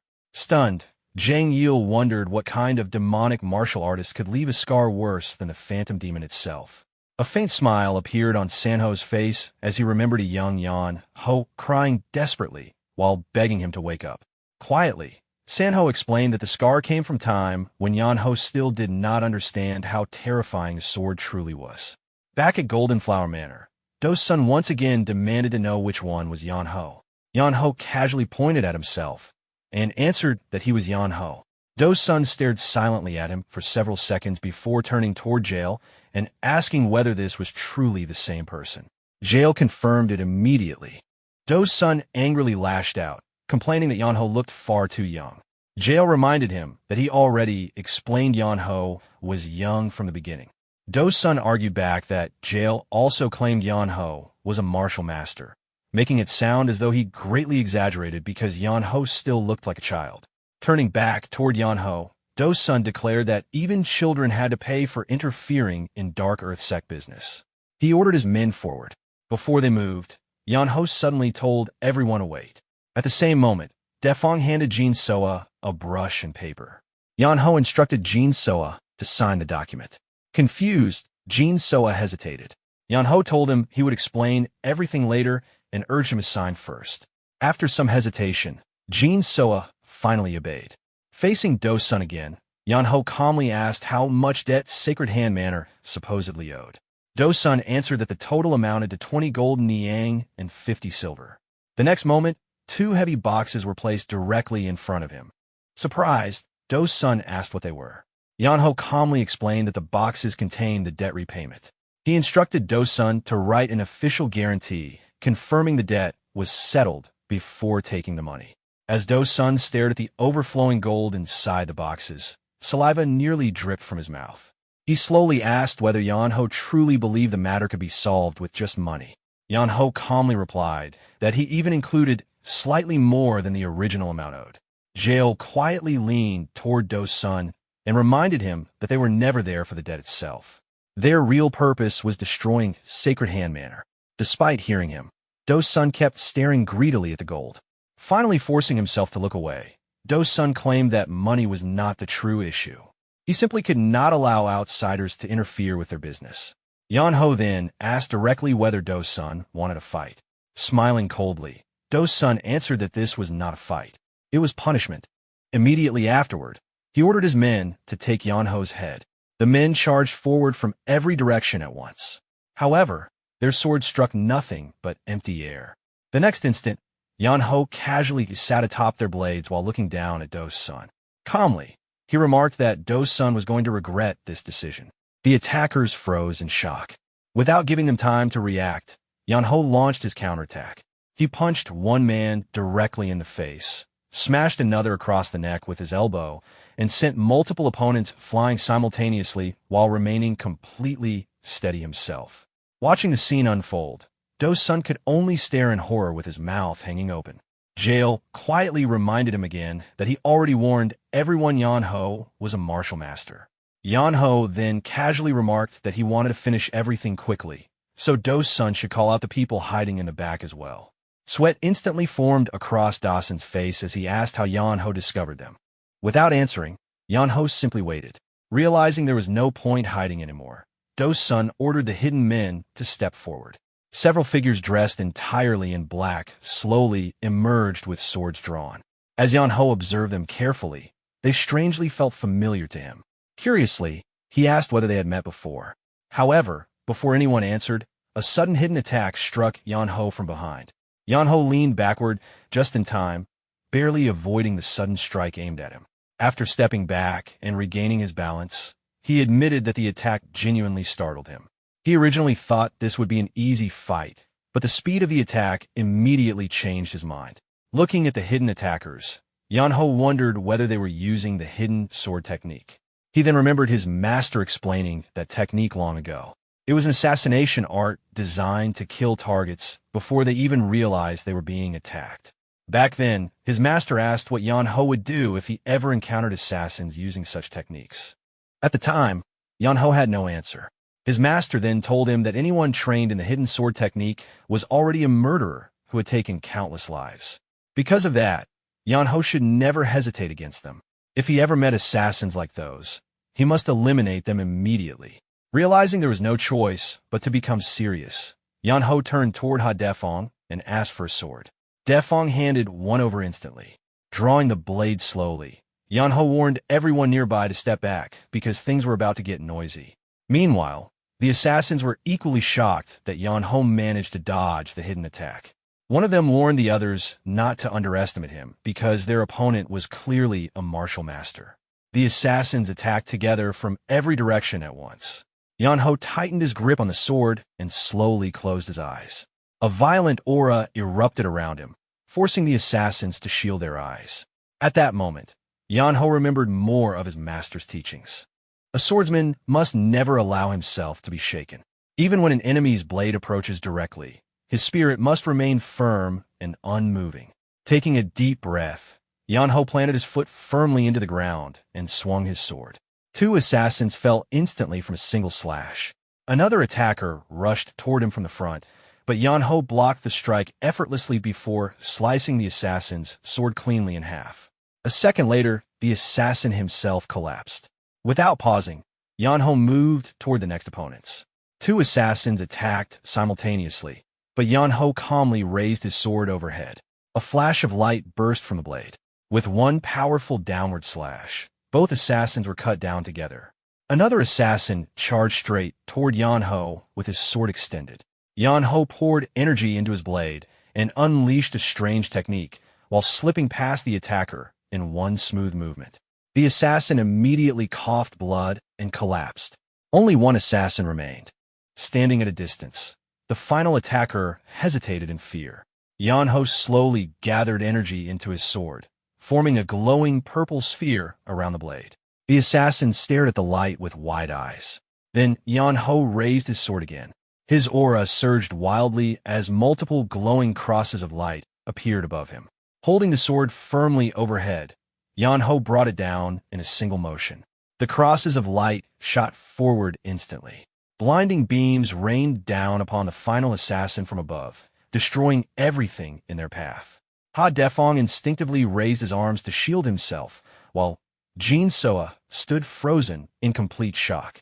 Moments later, silence filled the Golden Flower Manor. Every assassin lay defeated on the ground. A glowing cross-shaped scar remained burned into the floor where Yeonho's attack landed. Standing calmly with his sword in hand, Yeonho seemed almost overlapped by the faint image of his master behind him. He explained that he had severed the assassins' chi veins and permanently sealed their martial arts, ensuring they could never hurt anyone again. Looking down at the fallen assassins, Yeonho admitted they somehow felt strangely familiar. Still, he brushed the thought aside and assumed he would understand the reason eventually. Then he slowly turned toward Guok Do's son. Immediately, both Do's son and Jail stiffened in fear. Clenching his fist lightly, Yeonho reminded Do's son that he was the one talking earlier about punishment. Yeonho explained that his master always taught him never to quietly endure humiliation. Allowing others to trample over him without resistance would only disgrace his master's teachings. The moment he heard that, Do's son immediately dropped to the ground and begged for mercy. He insisted that people sometimes made mistakes and promised that if Yeonho spared him, he would change his life completely and become a good person. Yeonho calmly answered that wanting to improve oneself was admirable. However, after everything Do's son had already done, there was no reason for anyone to believe him. Nervously, Do's son asked what Yeonho intended to do. Yeonho answered that killing him would be excessive. Instead, he planned to repay him eye for an eye. Pointing toward the fallen assassins behind Do's son, Yeonho hinted at exactly what he meant.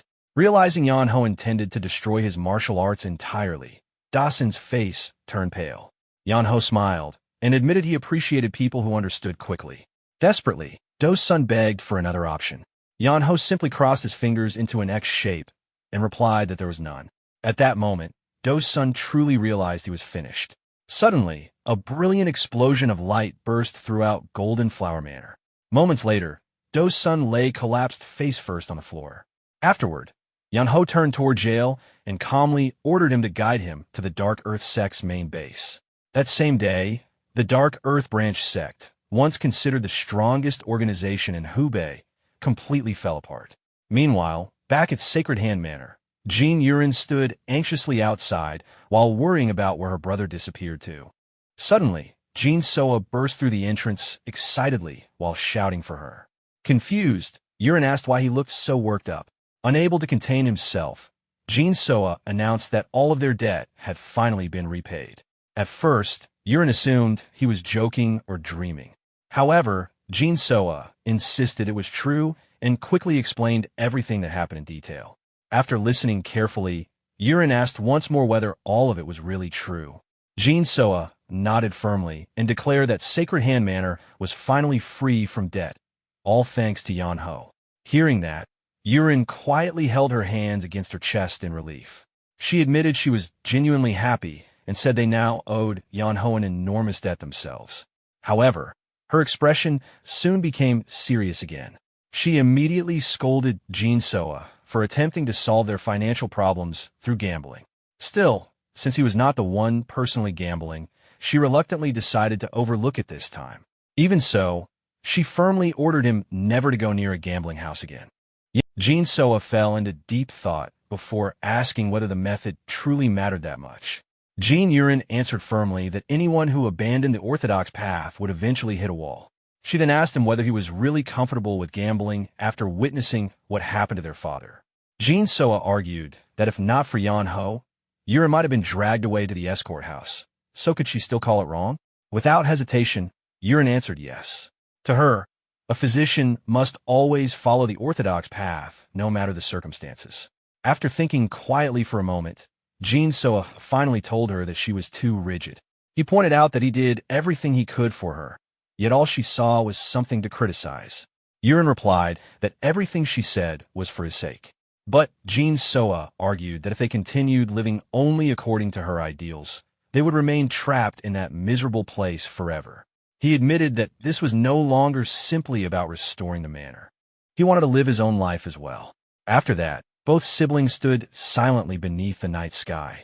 The following day, at the Great Hanem Institute, Yuan welcomed both Sanho and Jang Al warmly despite their sudden arrival. After greeting him respectfully, Sanho thanked Yuan for receiving them without prior notice. Yuan calmly replied that since Sanho was Yeonho's older brother, there was naturally no reason to turn him away. Sanho then apologized in advance for any trouble Yeonho might have caused. However, Yuan denied there being any need for apologies and instead asked whether Sanho came to find Yeonho. When Sanho confirmed it, Yuan requested a moment to speak honestly. Sanho agreed. Yuan then asked whether Sanho truly understood the potential Yeonho possessed. According to him, Yeonho's talent was not something that could be restrained or confined. From what Yuan observed, Sanho seemed like the type of person who would try to guide Yeonho according to his own standards and expectations. But if he did that, he would only ruin him. Yuan explained that forcing a great horse into a small stable only ended with everyone getting hurt. Instead, Yeonho needed freedom. Only then could he someday become a horse running freely across the open plains. Sanho listened quietly with a confused expression before eventually thanking Yuan for the advice and saying he would think about it carefully. Later, while leaving the institute together, Jang Al complained about Sanho's gloomy expression even after they had been treated well and properly fed. But Sanho remained lost in thought. Eventually, he asked Jang Al how Yeonho acted the last time they met. Jang Al answered honestly that Yeonho only treated him decently because he happened to be Sanho's younger brother. Otherwise, he barely even seemed human. According to Jang Al, Yeonho was lazy, sly like a politician, and shameless enough to resemble someone from the unorthodox faction. However, while continuing to complain about Yeonho, Jang Al suddenly noticed Sanho quietly thinking instead of reacting. Sanho already understood something others could not. Ordinary people would never be able to properly recognize Yeonho's true talent. And more importantly, Yeonho had changed drastically from the child he used to be. Back at Sacred Hand Manor, Yeonho finally woke up from another long sleep. Stretching lazily, he wondered aloud how long he had been unconscious this time. After jumping down from bed, he cursed the sleep training art because every time he woke up, it felt like he had been beaten in reality. At that moment, Jean Yurin approached him and quietly thanked him for everything he had done for Sacred Hand Manor. Startled by her sudden appearance, Yeonho nearly jumped in surprise. Then Yurin suddenly knelt before him, saying she could never truly repay what he had done for them. Panicking immediately, Yeonho begged her to stand up and asked what she thought she was doing.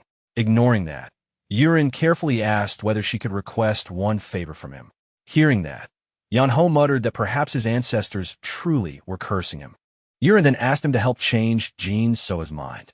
Seeing Yeonho's confused expression, she explained that Jin Soa was supposed to inherit Sacred Hand Manor, restore its reputation, and fulfill their father's dying wish. But now his resolve was wavering. She wanted Yeonho to guide him back onto the proper path. However, Yeonho admitted he did not understand her reasoning. To him, becoming a great physician and reviving Sacred Hand Manor were two completely separate goals. Then he directly asked her which mattered more. Caught off guard, Yurin hesitated and asked whether she truly had to choose between them. Yeonho calmly answered yes. After thinking carefully, Yurin finally admitted that reviving Sacred Hand Manor mattered more. Even if Jin Soa became an incredible physician, their father's dream would still fail if the manor itself disappeared. But if the manor recovered and regained its former standing, future generations would still have the chance to produce great physicians again. Hearing that answer, Yeonho nodded. Now that he understood her priorities, he explained that there was actually a very simple solution to restoring the manor. Meanwhile, back at the Hua Sect branch in Kiang Prefecture, Nong still burned with anger over Jang while bringing Sanho there. She swore to herself that the next time she saw him, she would kill him personally. Just then, Gongmu rushed inside in panic and informed her that there was a major problem. Annoyed already, Nong demanded to know what happened. The moment she looked up, however, she froze. Standing behind Gongmu were Yeonho's mother and father. Yeonho's father calmly asked whether she was the one in charge there.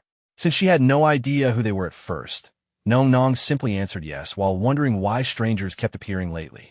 Then Yeonho's father introduced himself as Wi Yeonho. The moment she heard that name, Nong's eyes widened in shock as she blurted out his title, the righteous chivalrous swordsman. Wi Yeonho calmly confirmed his identity and remarked that since she already recognized him, there was no need for lengthy explanations. However, before he could continue, his wife immediately shoved him aside and told him to stop showing off. She complained that they had no time for him to act impressive. Wi Yeonho tried to defend himself, but she instantly silenced him again. Watching the exchange unfold, Nong slowly began doubting whether this man was truly the famous righteous swordsman everyone admired. Then Yeonho's mother stepped forward and explained that Yeonho had sent him a letter from there. She politely asked Nong to explain everything that had happened afterward. Inside the Hua Sect's main hall, Gue Nong carefully confirmed whether the person they were searching for was young master Wi Yeonho. Yeonho's mother immediately confirmed that it was. Gue Nong then explained that Yeonho had likely already left for Xiangsu Jiang after previously visiting the Great Hanlim Academy.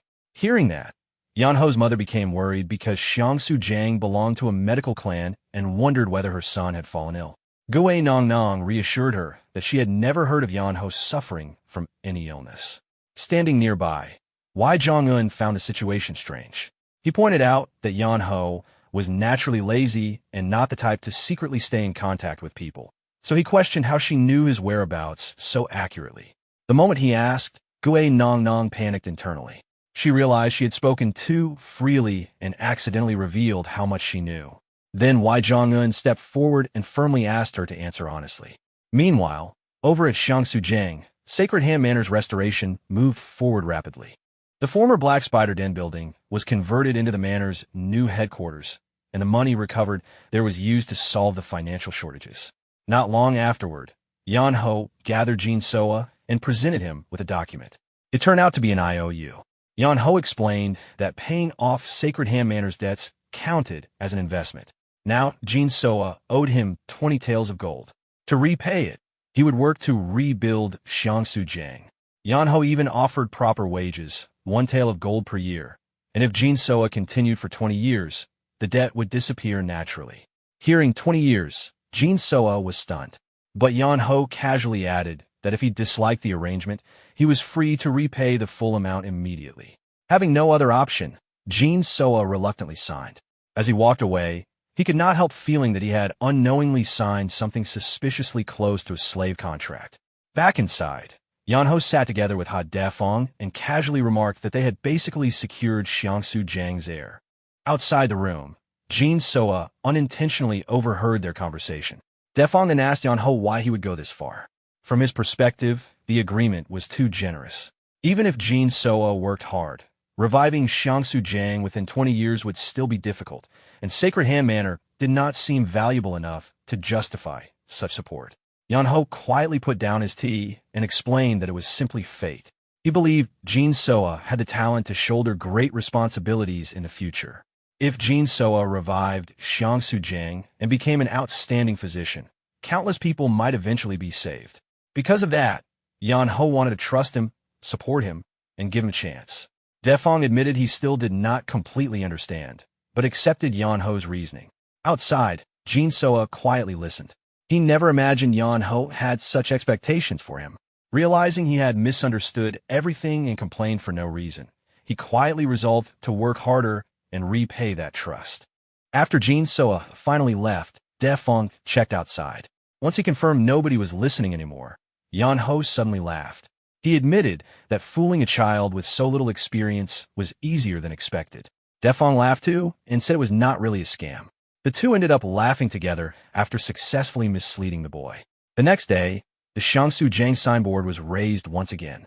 Defong officially became the steward and immediately began organizing the reopening.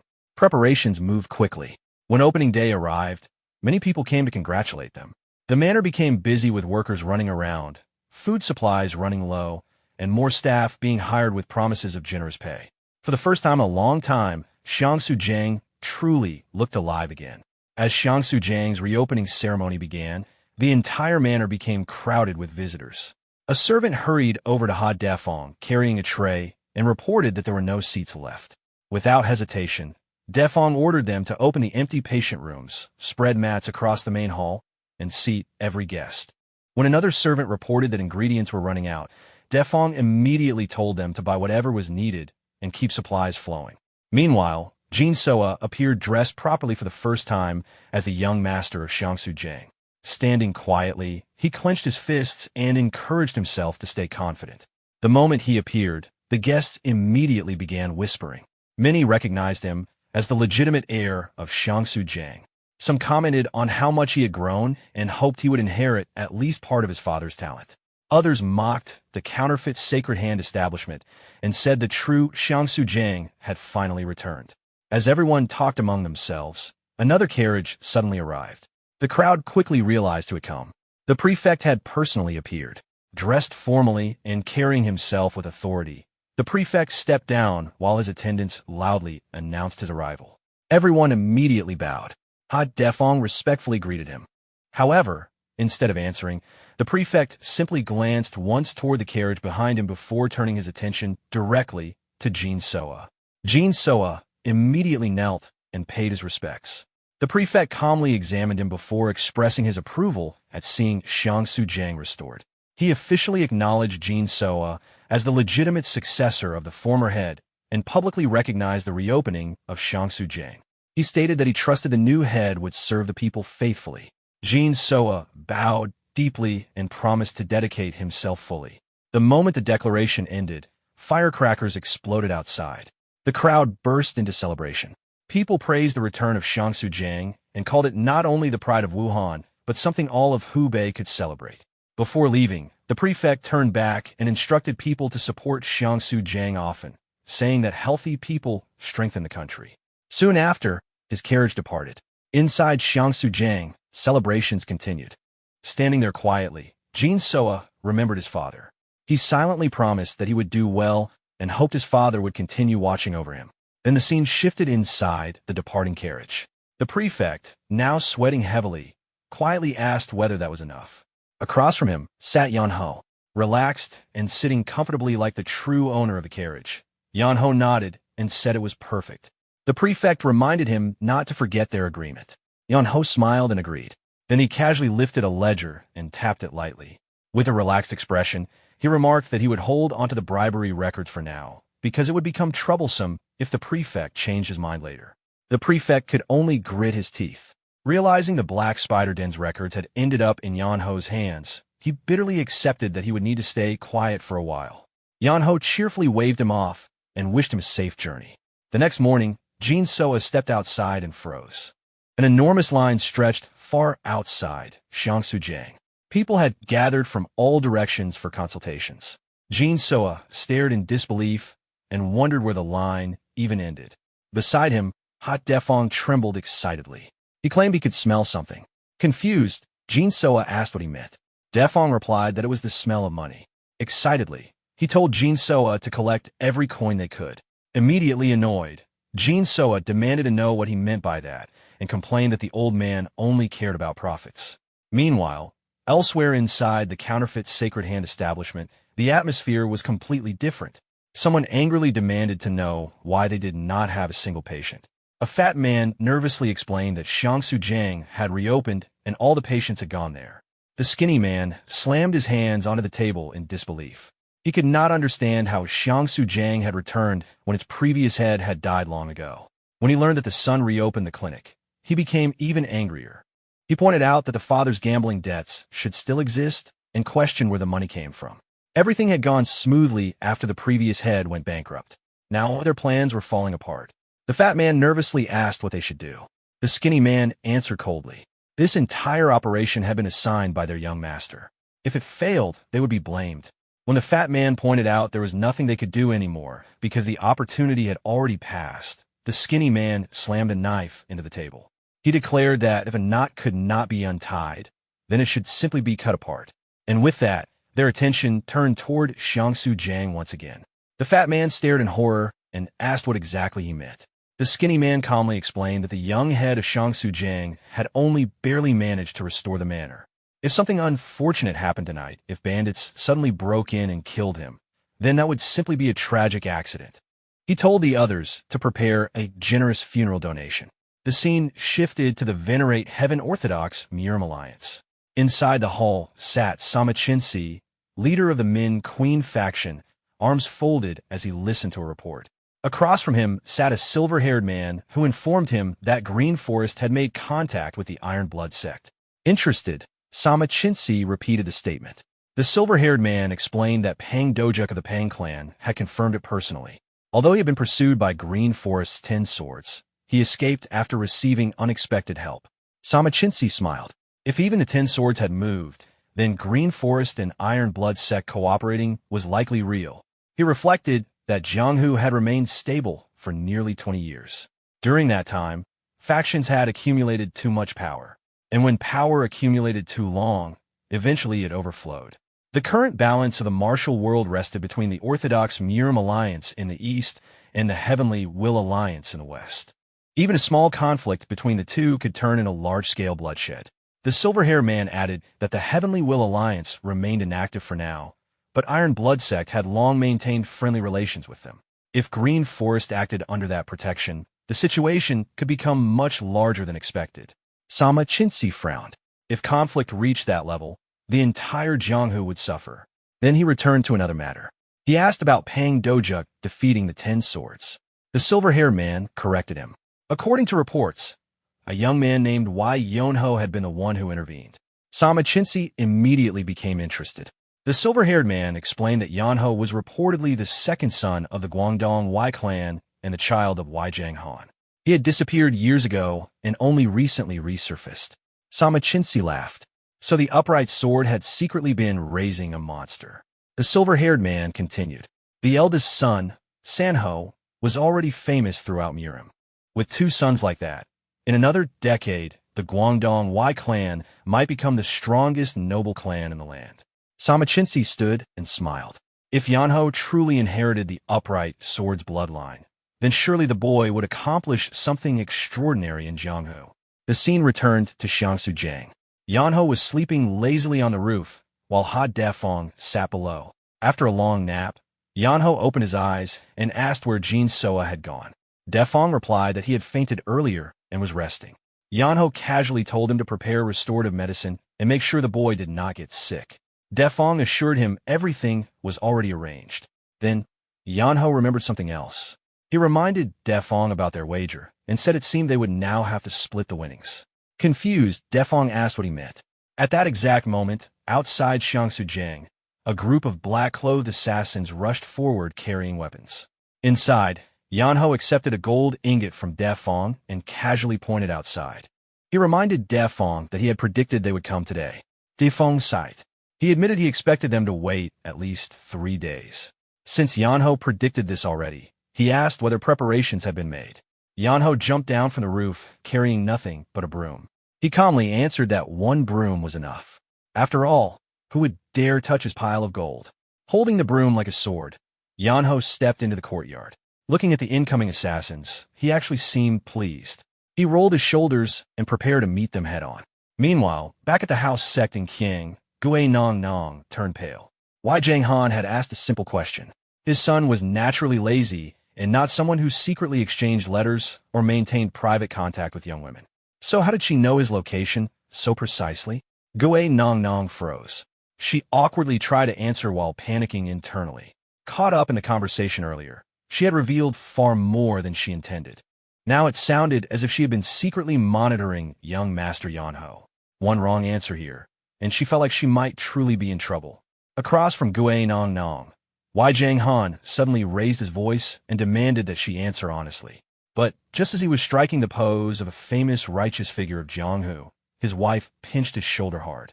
He immediately lost all dignity and cried out in pain. Sanga glared at him and scolded him for interfering again. Then she turned toward Wi Yeonho and spoke much more gently. She pointed out that there was nothing unusual about a young woman paying attention to the movements of a grown man. Hearing that, Wi Yeonho froze and quietly realized she had been overthinking the situation. Sanga stepped closer, took her hand warmly, and asked whether Yeonho was currently in Hube. Wi Yeonho nodded. Sanga then asked if she could tell them exactly where Xiangsujang was. Wi Yeonho explained that finding the place itself was easy, but there was no guarantee Yeonho would still be there for long.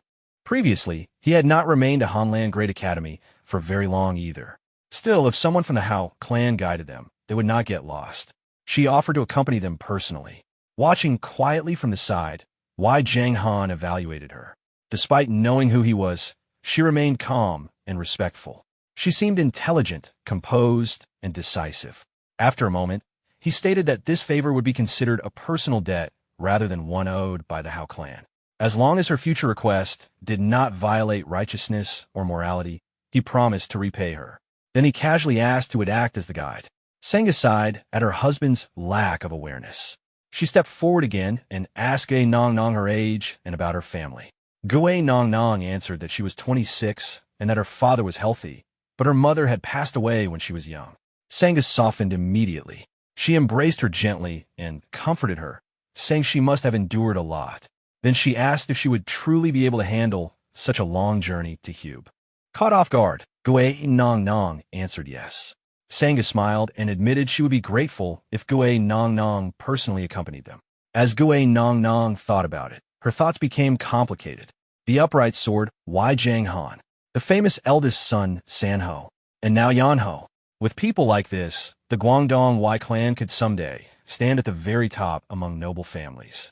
Realizing the opportunity in front of her, she bowed politely and assured them she was healthier than she looked. She promised to prepare immediately. After she left, Wi Yeonho looked confused. He wondered whether she was truly paying special attention to Yeonho. Sanga immediately warned him not to be dense. She reminded him that Yeonho was not the sort of man who would settle down naturally. Now that he had returned, perhaps they should think ahead. Even without love, people could become close over time. Traveling together often created affection. She admitted the girl was slightly older but smart and capable. Someone clever enough might actually be able to manage Yeonho. Watching his wife calmly plan their son's future, Wi Yeonho quietly concluded that women were terrifying. The next morning at Xiangsujang, Yeonho sat in the dining hall eating bowl after bowl of noodles. Meanwhile, Jin Soa was collapsed across the table, groaning from exhaustion. Yeonho casually asked why he was not eating. Jin Soa complained that he felt half dead and wondered if this pace would really allow him to become a great physician. Still eating, Yeonho pointed out that medicine had no true prodigies. The physician who treated the most patients and gained the most experience would improve the fastest. Jin Soa admitted those words sounded nice. Yeonho insisted he meant it. Then Jin Soa suddenly remembered something. He asked what happened last night. Yeonho answered naturally that nothing happened. Jin Soa muttered that he thought he heard people screaming. Yeonho quietly smiled to himself. In reality, he had rounded up the attackers and handed them over to the authorities. Continuing to eat, he casually declared that at this rate, all of Hube might eventually become Xiangsu Jiang's territory. Just then, someone peeked through the doorway and announced that a woman had come looking for them. The newcomer was Jin Yeonho. Jin Soa immediately stood up in surprise. But instead of greeting him warmly, Yeonho looked directly at her brother and demanded an explanation. Without giving him time to speak, she ordered him to stop whatever he was doing and come back. To her, medicine was an art meant to save people, not a business built on profit. She could not accept medicine being treated like commerce. Then she told him to stop standing around and start packing immediately. Jin Soa's expression darkened. Gathering his courage, he asked whether physicians were not human too. Everyone wanted to earn money, gain recognition, and establish themselves in life. So why, he asked, did physicians always have to live in hardship and survive on thin porridge forever? Yeonho reminded him of their father's teachings and the values their ancestors had upheld. But Jin Soa argued back. Their ancestors had also lived in a grand manner. That prosperity did not appear out of nowhere. Yeonho interrupted him immediately. Their wealth had come naturally as a result of treating people and practicing medicine properly. It was never built from selfish ambition. She asked why he could never understand that. Unable to endure any longer, Jin Soa finally raised his voice. He said she was the one who did not understand. He admitted his current path might not be orthodox either, but at least he was not arrogant or forcing others into his ideals. If she continued living only according to her own beliefs, then Xiangsu Jiang would never truly become known across the world. He declared that he was not her puppet. She could follow her own path, and he would make Xiangsu Jiang famous through his own methods. With that, Jin Soa turned and left. Yeonho reached out to stop him, but failed. Watching from the side, Yeonho quietly commented that the brat really had nerve talking to his older sister like that. Yeonho slowly turned and looked at him. Her expression became colder. Yeonho immediately became cautious. Yeonho blamed him directly. According to her, all of this had started because of him. That night, a carriage raced through the forest. Inside sat a man, speaking calmly. He ordered that if anything became uncertain, every trace connecting him to Xiangsu Jiang should be erased. The masked driver acknowledged the order, but asked whether he truly did not regret abandoning everything he had built in Wuhan. The man admitted he regretted it, but losing one operation was better than clinging to it and losing everything. The driver asked if the situation was truly that serious. The man explained that problems only began after that mysterious young man appeared. Small warning signs often became major disasters. Even if he personally removed Yeonho, someone that capable would not appear without powerful backing. Eventually, that backing would reveal itself. Win or lose, public attention would only grow. It was better to withdraw now. Then he quietly reflected that his elder brother had already accomplished great things. As the younger brother, this much was simply his responsibility. Before ending the conversation, he gave another order. Send word to the family. Tell them someone has appeared who may interfere with their greater plan. Back at Xiangsu Jiang, Yeonho sat alone beside the lotus pond, quietly pouring herself wine. A voice suddenly interrupted. Yeonho appeared scratching his head and casually remarked that drinking alone was bad for the stomach. If she had calmed down, maybe she could spare him a cup. He sat across from her and added that wine tasted poisonous when drunk alone. Yeonho sighed and said that compared to him, the wine seemed harmless. Yeonho shrugged and said he could leave if seeing him was unpleasant. That finally made her smile. She remarked that such an answer really suited him. Then unexpectedly, Yeonho lowered her head and apologized. Yeonho looked completely caught off guard. She admitted she had acted unfairly. Despite everything he had done for Xiangsu Jiang, she had directed her frustration toward him. She should have apologized earlier, but felt too ashamed. Embarrassed, Yeonho quickly brushed it off and told her not to worry over such small things. Yuron hesitated before finally speaking honestly. Managing Xiangsu Jiang and dealing with Jin Soa had become exhausting. Yeonho admitted he still did not fully understand what troubled her. Then he remembered something his master once said. If someone wanted something, they had to claim it themselves. The thirsty dug their own well. Yuron looked at him in surprise. Did he mean she should rebuild Xiangsu Jiang herself? Yeonho simply asked, was that not what she always wanted? Yuron hesitated. She said Jin Soa was the legitimate heir. Yeonho answered immediately. Only because someone was the heir did not mean they alone could restore a family. Yuron quietly replied, but she was a woman. Yeonho smiled. Who decided only men could rebuild a family? And when it came to treating people and saving lives, what did being a man or woman even matter? Yuron asked quietly whether she could truly do it. Yeonho answered honestly. Nobody could guarantee it. But one thing was certain. Jin Soa becoming a great physician and Xiangsu Jiang becoming great were two completely different goals. She had tied both together and convinced herself only Jin Soa could carry that burden. If she truly wanted to create the medical manor she dreamed of, then she needed to stop waiting for someone else and build it herself. Yuron remained silent and simply looked at Yeonho. Not understanding the reason for her expression, Yeonho tilted his head and innocently asked what was wrong. Yuron smiled faintly and remarked that he truly was a strange person. Yeonho grinned and admitted he heard that often. She nodded and repeated that he really was unusual. Raising his cup, Yeonho glanced at her and spoke quietly. People who never act and only stay trapped inside their thoughts never accomplish anything. Yuron let out a small laugh and asked whether he was talking about himself. Yeonho looked up at the night sky and answered honestly. He was satisfied living as he did and had no desire for great achievements. Compared to her current situation, he felt happier because he could at least do what he wanted. Though because of that troublesome inner core left by his master, he still ended up doing things he disliked. Yuron smiled. She said his master must have been a good person if he had managed to make someone like Yeonho move. After that, both of them quietly looked up at the full moon. After a while, Yeonho quietly answered, maybe she was right. That same night, Yeonho met Dokbi again. Approaching casually, he asked if he could join him for a drink. Dokbi seemed unsurprised and asked how Yeonho had found him. Yeonho sat down and replied that there were people skilled at gathering information and asking a few questions was enough. Dokbi poured him wine. Then he asked whether Yeonho had connections to the Hao clan. Yeonho took a sip and immediately frowned. He complained that this was already his second drinking session today, and he truly did not understand why people enjoyed bitter things. Setting the cup down, Yeonho finally asked the real question. Why had Dokbi intentionally lost? Dokbi smiled and asked whether Yeonho really believed he had thrown a game. Yeonho explained.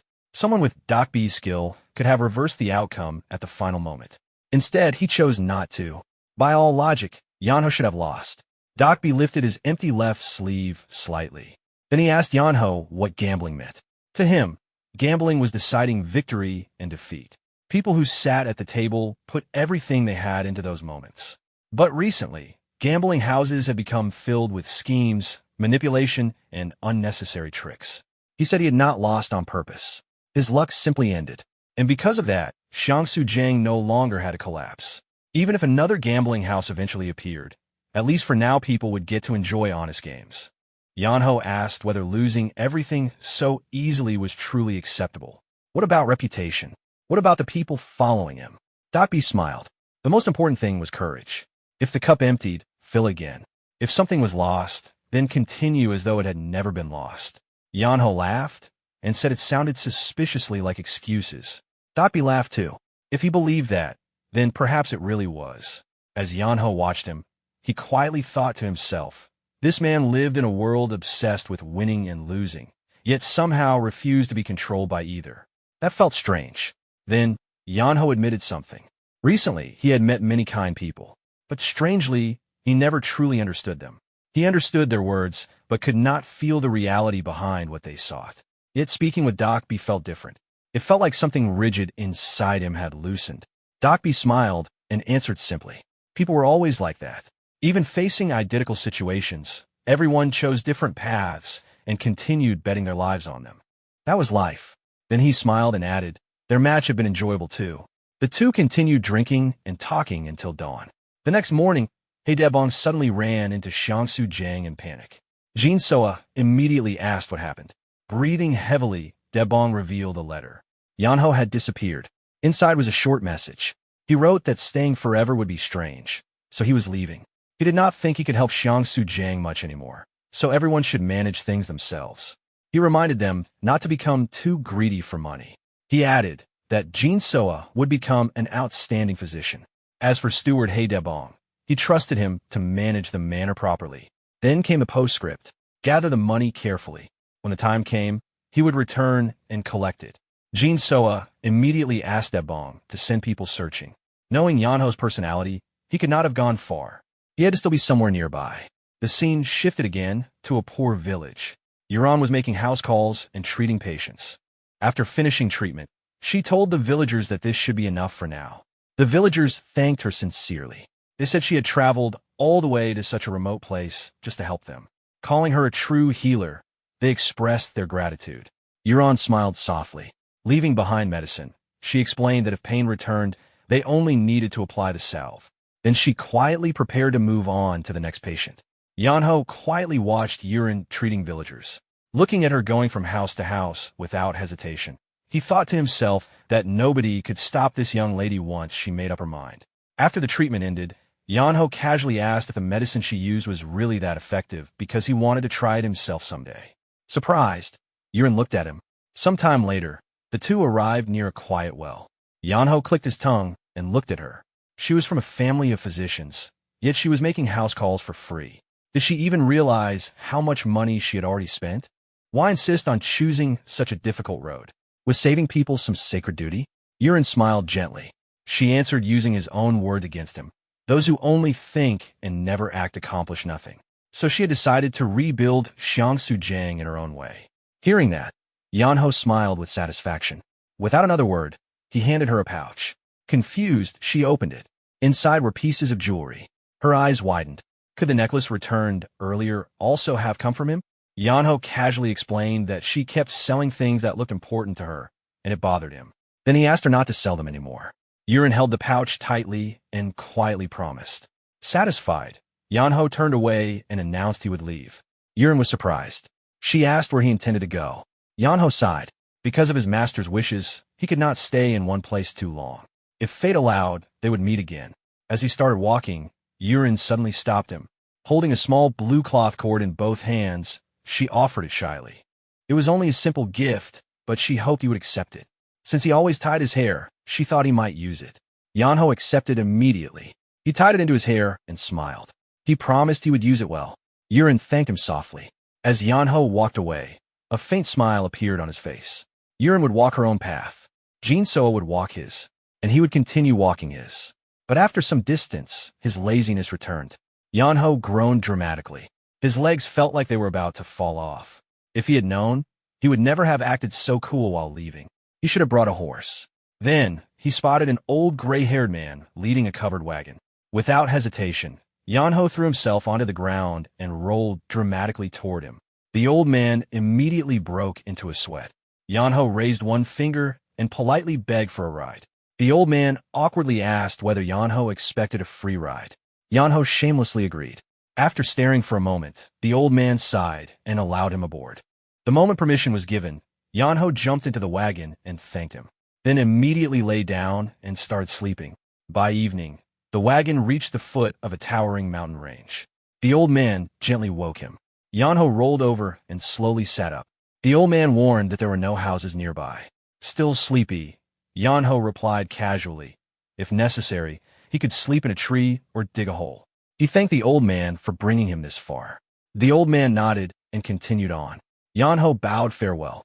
Their brief encounter ended there. As the wagon continued, the old man quietly muttered that Yeonho was an interesting youth. Then suddenly, his expression changed. His eyes turned cold. He quietly called out, "Scarlet Moon." At once, a one-eyed figure in red dropped from a tree and knelt. The old man removed his disguise. Beneath the mask was another older face marked with long scars. Coldly, he explained that the young man had already noticed Scarlet Moon's presence. Scarlet Moon was stunned. The old man ordered him to follow Yeonho and investigate. He wanted to know the young man's true identity. Scarlet Moon immediately obeyed. Back at Yeonho's location, He stood beneath a large tree and looked upward. He muttered that he had slept there for 2 nights already. Just then, he noticed movement. Someone was running toward him. A woman dressed lightly for travel sprinted through the forest with a sword hanging at her side. Breathing heavily, she continued running while thinking she had already pushed both her stamina and inner energy to their limits.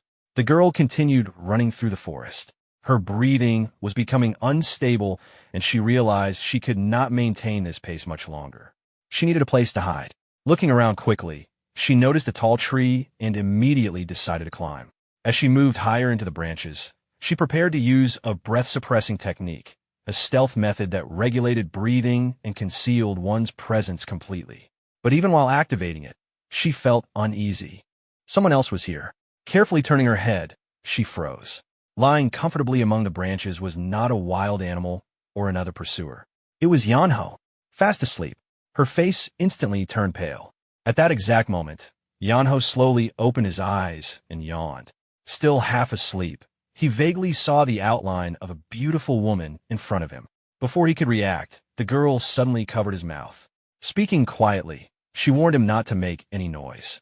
She explained that enemies were chasing her, and if they discovered them, he would also be dragged into danger. Below the tree, voices echoed. A man carrying a spear searched the area, while another with twin swords ordered the surrounding men to spread out. The search party moved away. Only then did the girl remove her hand. Yeonho breathed deeply and looked annoyed. Then he quietly complained that she should move because she was heavy. Startled, the girl realized she had been sitting directly on his lap. She immediately jumped away in embarrassment. Yeonho sat up lazily and stretched. He complained that he had been sleeping peacefully before all this happened. The girl immediately knelt and apologized sincerely. Then she warned him that staying there was dangerous. They needed to leave. Yeonho packed his belongings and simply asked why. The girl explained that the people chasing her would not spare witnesses. Since he got involved because of her, she would take responsibility and escort him to safety. Without much thought, Yeonho followed. As they walked through the forest, she introduced herself. Her name was Zyman Dian of the Zyman clan. She also revealed that she belonged to the Venerate Heaven Orthodox Murim Alliance and was currently carrying out a mission. Yeonho casually introduced himself in return. Seeing her situation, he admitted he originally thought she was some kind of bandit. Dian ignored the comment and explained that she had no way to prove her identity right now. But if he met those chasing her, he would understand. Yeonho then asked who exactly they were. She immediately lowered her voice and warned him not to speak loudly. But Yeonho insisted. Eventually, her expression hardened. She revealed they were remnants of the demonic cult. Yeonho paused. He remembered hearing that the demonic cult had already been destroyed. Dian explained that these were surviving remnants. Yeonho quietly muttered that this was troublesome. Annoyed, she pointed out that she had been saying that from the beginning. But Yeonho shook his head. That wasn't what he meant. Then, he suddenly raised his voice. Since he knew who she was now, the others hiding nearby should stop pretending and come out. Immediately, cold eyes appeared within the forest. Several figures emerged silently. A voice asked how Yeonho had noticed their presence. Behind him, Dian clenched her teeth. The demonic cult. One of the men questioned Yeonho and asked whether he was also connected to the Orthodox Murim Alliance. Yeonho calmly denied it. He explained that if anything, he preferred avoiding involvement with people like them. The man only smiled. Whether that was true or not no longer mattered. They intended to silence both of them. He drew his sword and said they could continue talking after capture. Before things escalated, Dian stepped forward. She offered herself instead. Yeonho knew nothing and should be released. In exchange, she would tell them everything she knew. The cult members seemed interested. But then, Yeonho suddenly leaned out from behind her and casually pointed out a problem. He already knew they were demonic cult members. Dian nearly lost her temper. Why would he say that now? Yeonho answered honestly. He was only helping. He did not want anyone forgetting important details. The cult members stared at him as if he were insane. Then Yeonho smiled and calmly finished. Now that he knew they were members of the demonic cult, there was no chance he would simply walk away. Yeonho reached behind his back and slowly pulled out the long object he had been carrying. Holding it against his chest, he said that his father had repeated one thing countless times. If he ever encountered members of the demonic cult, he should never let them walk away. Dian immediately became flustered. She turned and quietly warned him that these were not ordinary bandits. She questioned who his father was to leave behind such reckless teachings. Yeonho answered calmly. His father belonged to the Guangdong Wi clan. There was a Y in the name. The atmosphere instantly changed. The demonic cult members froze. Their expressions stiffened as realization struck. The upright sword. Wi Yeonho. One of them swallowed nervously and muttered that he had never even imagined facing the child of that man. Without hesitation, he attacked. His sword came down while shouting that if Yeonho wanted to rely on his father, he could go cry to him in the afterlife. Yeonho moved instantly. With his left arm, he pushed Dian aside and slipped out of the attack. Dian could only watch in alarm. But Yeonho's expression had changed. The lazy, indifferent face disappeared. His eyes turned cold.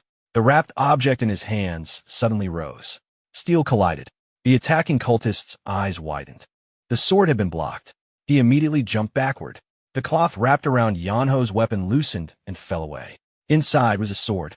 Yeonho looked at the blade and casually remarked that while he could never call himself a great son, listening to his father at moments like this seemed reasonable.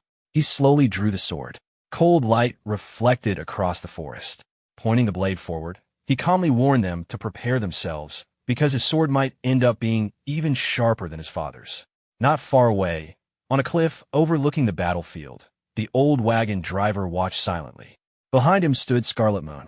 The old man observed Yeonho shielding Dian and quietly repeated his name. Scarlet Moon explained that he appeared to be the hidden son of the upright sword. The old man found that difficult to understand. Someone with talent like this should already have been famous throughout Murim. Scarlet Moon explained that Yeonho had disappeared for years, and there were rumors that he became entangled with the notorious Devil Seo Ju. The old man narrowed his eyes. Whatever happened during those missing years, it had clearly changed the boy. His gaze shifted to Yeonho's sword. The weapon emitted an unusually cold aura. Meanwhile, Dian stared blankly. She could not understand what she was seeing. She had assumed Yeonho was simply a strange and lazy traveler. Then the battle began. Yeonho stepped forward. In a single movement, he crossed the distance. One cult member hurriedly raised his sword to block. But Yeonho never intended to clash directly. His body twisted. His sword arm shifted. Then, his elbow crashed into the center of the man's chest. The cultist collapsed instantly. Another attacker appeared from behind, wielding twin short swords. He swung downward, but struck empty ground. Before he could react, Yeonho appeared beside him. A kick landed directly across his face. The man spun and crashed to the ground. Only seconds had passed. Two opponents were already defeated. The remaining cultists attacked together. One used a spear. Another charged with a broadsword. Their attacks came at the same time. Yeonho simply rotated through the air and avoided both. Then, one foot drove into the spearman's groin. The other smashed into the broadsword user's back. Both collapsed. Yeonho landed lightly. After standing still for a moment, he swung his sword downward. Thin lines of sword energy cut across the ground. The cultists suddenly cried out. Blood appeared at their wrists and ankles. Yeonho had deliberately severed their tendons. The fight should have ended there. But something changed. One swordsman raised his trembling hand. Black-red energy erupted from his arm. Veins spread across his body. His eyes became unnatural. He slammed his palms into the earth and shouted for everyone to rise. One by one, the fallen cultists changed. Their veins bulged. Their expressions twisted. Even with damaged tendons, they stood again. They had activated some forbidden technique to force their bodies beyond their limits. The atmosphere became heavier. Even Dian realized the real fight had only just begun. Yeonho looked at the four cultists surrounding him. Rather than showing caution, he smiled. He casually remarked that even after having their tendons cut, they still managed to stand. One of the cultists bared his teeth and mocked him. It seemed his father had not taught him everything about the demonic cult. Yeonho rolled his shoulder and replied lightly that there was no need for explanations. If cutting tendons wasn't enough, he would simply cut off their legs next time. Problem solved. The moment he finished speaking, all four attacked at once. As they charged, Yeonho remembered his master's teachings. Real combat was different. Mercy only created regret. If one entered Murim's dangerous waters, hesitation had to be abandoned. Against enemies, there should be no thought of sparing them. His expression cooled. The first attackers reached him. One carried a spear. Another wielded twin short swords. Yeonho stepped forward. His blades swept across. Blood scattered. The spearman was sent flying, while the swordsman with twin blades suffered far worse. His body collapsed violently. Only his arms still seemed to travel elsewhere. The remaining two attacked immediately. One swung a broadsword. The other released blade chi. Two attacks crossed toward Yeonho. Watching them approach, he calmly commented that attacks moving that slowly would struggle to hit even a turtle. Then, he suddenly remembered Dian behind him. With mild annoyance, he realized he actually had to protect someone.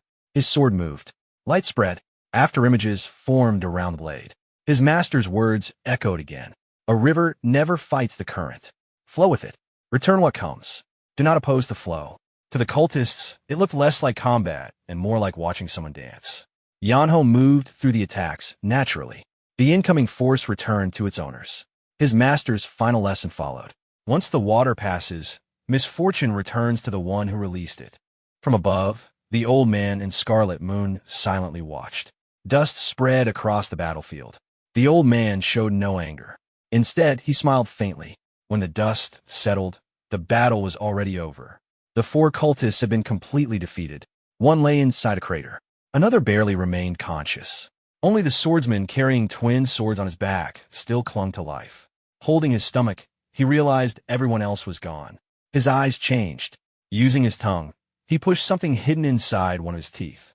Yeonho immediately noticed. Turning to Dian, he quickly asked whether she wanted the man alive. Still stunned, she awkwardly answered that capturing him would probably be useful. The cultist finally moved the hidden object onto his tongue. A poison pellet. Yeonho clicked his tongue. Before the man could act, Yeonho grabbed him. He forced open his mouth and stopped him. No permission had been given to die yet. The poison pellet dropped onto the ground. Picking it up, Yeonho examined it and remarked that the demonic cult really prepared thoroughly, even hiding poison inside their teeth. For once, all those old stories his father used to repeat had actually become useful. Dian remained speechless. Since the battle began, she had only watched. Now she looked at him differently. Yeonho noticed and awkwardly asked why she kept staring. She quickly answered that she was simply surprised. But inwardly, she had already reached her conclusion. This strange, lazy young man was an unbelievably powerful martial master. Elsewhere, at Xiangsu Manor, Jang Il arrived only to discover that Yeonho had already left. He clicked his tongue in frustration. He Debong confirmed that Yeonho had departed not long ago. Jang Il looked back at Sanho and laughed awkwardly. He Debong became curious and asked who they were. Jang Il introduced himself as the Kiang branch chief of the Beggar Sect.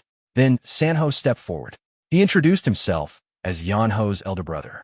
What greater reason was there to travel than searching for family? He Debong froze. Yeonho's elder brother? Without another word, he hurried inside to call the manor head. Watching him leave, Jang Il quietly wondered if Yeonho had caused trouble again. Then he noticed something. A carriage approached. His face changed immediately. It belonged to the Hao clan. Sanho looked surprised and asked whether he could identify a clan from only the carriage. Jang Il pointed ahead. Not because of the carriage, because the coachman himself was one of the Hao clan's retainers. Sanho looked toward the cover coachman and asked whether the Hao clan of Kiang had really followed them all the way here. Jang Il replied that it would not be surprising. The woman leading that branch was said to be as troublesome and persistent as a snake. As the carriage stopped, the door opened. Someone stepped down. Sanho froze. It was his father, Wai Jang Han. For a moment, nobody spoke. Then Sanho quietly called out, "Father." Jang Han and his wife looked over in surprise. They had come searching for Yeonho. Instead, they found Sanho first. Jang Han immediately asked what Sanho was doing there. Sanho explained that he had also come looking for Yeonho. Jang Han laughed softly and remarked that Sanho had beaten him here. Then he asked the important question, where was Yeonho? Sanho replied that he had already left. Jang Han froze. Gone? Before he could say more, his wife slowly turned toward him. Her expression alone carried enough pressure. She reminded him that she had told him to hurry. Jang Han immediately looked uncomfortable and quietly protested that he had not wanted this either. At that moment, He Debong arrived, together with Jinsoa. Jinsoa stepped forward respectfully and introduced himself as the current head of Xiangsu Manor. He explained that Yeonho had greatly helped their manor. Because of that, being able to host Yeonho's family, even briefly, would be an honor. Sanho quietly looked at Jinsoa. The manor head looked far younger than expected. And what exactly did he mean by receiving Yeonho's favor? Jinsoa invited everyone inside and insisted on preparing a proper meal. Jang Han tried refusing politely, but Jinsoa became even more serious. To him, Yeonho's family was no different from his own. Sanga nodded and gently told her husband to accept. They also needed information about where Yeonho had gone. Eventually, everyone entered.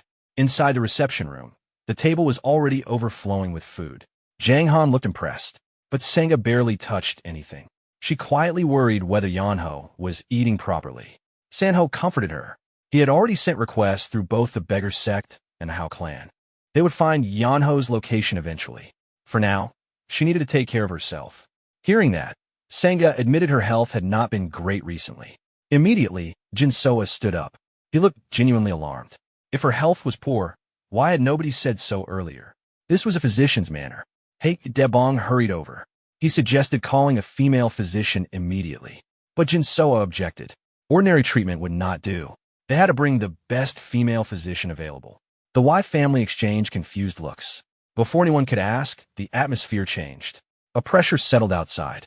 Jang Han and Sanho stood at once. Something was wrong. Outside, figures were entering. Cold, killing intent spread through the courtyard. Jinsoa's expression collapsed. He recognized them. Guok Dawson. The leader of Black Spider Den Guok Dawson laughed. That troublesome brat had finally left. Now, nobody would protect this place. Jinsoa stepped forward and demanded to know who they thought they were. Guok Dawson revealed that he had borrowed support from another force. Today, he intended to wipe everything out and seize Hube completely. Jinsoa quietly cursed. Things had gone wrong. Jang Han looked at Sanho and calmly remarked, they should at least repay the manor's hospitality. Before anyone reacted, Sanho had already moved. Jinsoa and Haek Debong watched in shock as he stepped forward. His sword rose slowly. His face became cold. He stated simply he would resolve this. Across from him, Guok Dawson had no idea who he was facing. Without hesitation, he ordered the masked assassins forward. Several black-clad fighters wearing bird-shaped masks and iron claws rushed in. Sanho remained perfectly calm. He rotated his sword once. A pale blue sword aura slowly spread around the blade. The assassins still did not understand. They charged forward without hesitation, straight toward him. Jang Han watched the scene unfold and let out a quiet laugh. Those blackbirds kept charging forward without understanding who stood before them. In a world as wide as heaven and earth, some people still mistook a dragon for prey. Sanho stepped forward. His sword moved in calm, flowing arcs. Each turn connected naturally into the next. The technique he performed was known as Soaring Dragon Crossing Heaven. The moment his sword reached its final motion, dragon-shaped sword energy surged outward. Claws of light tore through the air. The bird-masked assassins were shredded before they could react. The strike happened so quickly that few people even understood what they had witnessed. By the time Sanho quietly returned his sword to its sheath, the battle was already over. Bodies dropped across the courtyard. Silence followed. Those who had never seen Sanho's martial arts stood frozen. Even breathing felt difficult. Nearby, Jang Han folded his arms and smiled with visible satisfaction. Guok Dawson stared at Sanho in terror. Sweat poured down his face. His voice shook as he asked whether he was truly Wi Yeonho. Sanho's expression did not change. He simply pointed toward the broken entrance gate. First, repair the gate. Then, lead the way to Black Spider. Den Guok Dawson immediately agreed. Elsewhere at the Xinjiang branch of the Orthodox Murim Alliance, Ximen Dian arrived, carrying someone over her shoulder. Beside her walked Yeonho. A branch officer named Gong Sanyang came out in surprise and asked what had happened. Dian introduced herself and dropped the unconscious captive onto the ground. She explained that she had captured a demonic cult member, but escorting him alone was difficult. She wanted assistance transporting him. Gong Sanyang looked embarrassed. The branch currently lacked manpower. They could only provide a carriage. Dian was stunned. How could an Orthodox Alliance branch be short-handed? Gong Sanyang awkwardly explained. Rumors had spread that a martial manual connected to an ancient master had appeared nearby. Most people had gone searching. Dian frowned. People abandoned their duties over a manual? Gong Sanyang quietly added, this was no ordinary manual. It supposedly belonged to the Sword Sovereign. Dian was startled. Even Yeonho looked interested. He asked who the Sword Sovereign was. Dian looked surprised that he had never heard the name. Yeonho honestly admitted that he knew famous figures like founders of great sects, but this was his first time hearing about the Sword Sovereign. Dian explained, "Some legends survive because sects preserve them. Their students spread their stories generation after generation. But the Sword Sovereign left behind neither sect nor followers. His reputation slowly disappeared." Yeonho became curious. If he was truly powerful, why did nobody remember him? Dian explained that according to rumors, the Sword Sovereign had an unusual personality and eventually separated himself even from his own clan. Yeonho quietly looked at the sky. For some reason, that description felt strangely familiar. That evening, a carriage was prepared. Unexpectedly, Dian ended up driving while Yeonho comfortably occupied the inside. She asked why he insisted on coming along. She had already said she was heading toward Luoyang. Yeonho lazily answered that he had nowhere particular to go. Following her seemed convenient. Dian then asked another question. If the Sword Sovereign's manual really existed, shouldn't he try searching for it? Yeonho answered from inside the carriage. His master always said manuals and techniques meant nothing if you could not properly digest what you already possessed. And honestly, he had no desire to climb mountains. Dian silently translated his words. He was simply too lazy. As night arrived, they stopped and built a fire. The two sat across from one another. After a while, Dian asked if Yeonho truly came from the Guangdongwei clan. Then she asked, what relation was the Scarlet Demon, Sword Sanho, to him? Yeonho answered casually. That was his older brother. Dian smiled. So she had unknowingly traveled with Sanho's younger brother. Yeonho became curious. Did she know Sanho? Dian nodded. She and Sanho had once trained under the same lineage. Yeonho laughed lightly. Then that made her his senior sister. The fire crackled quietly between them as the journey continued. Dian nodded and introduced herself as Sanho's senior disciple. Then she stretched her shoulders and casually complained that driving the carriage all day had left her covered in dust and with an aching back. Yeonho listened quietly before giving a simple answer. If she was tired, she should rest early. Dian smiled inwardly. The moment she mentioned being connected to Sanho, his attitude became noticeably more respectful. She even found it slightly amusing. But the moment passed quickly.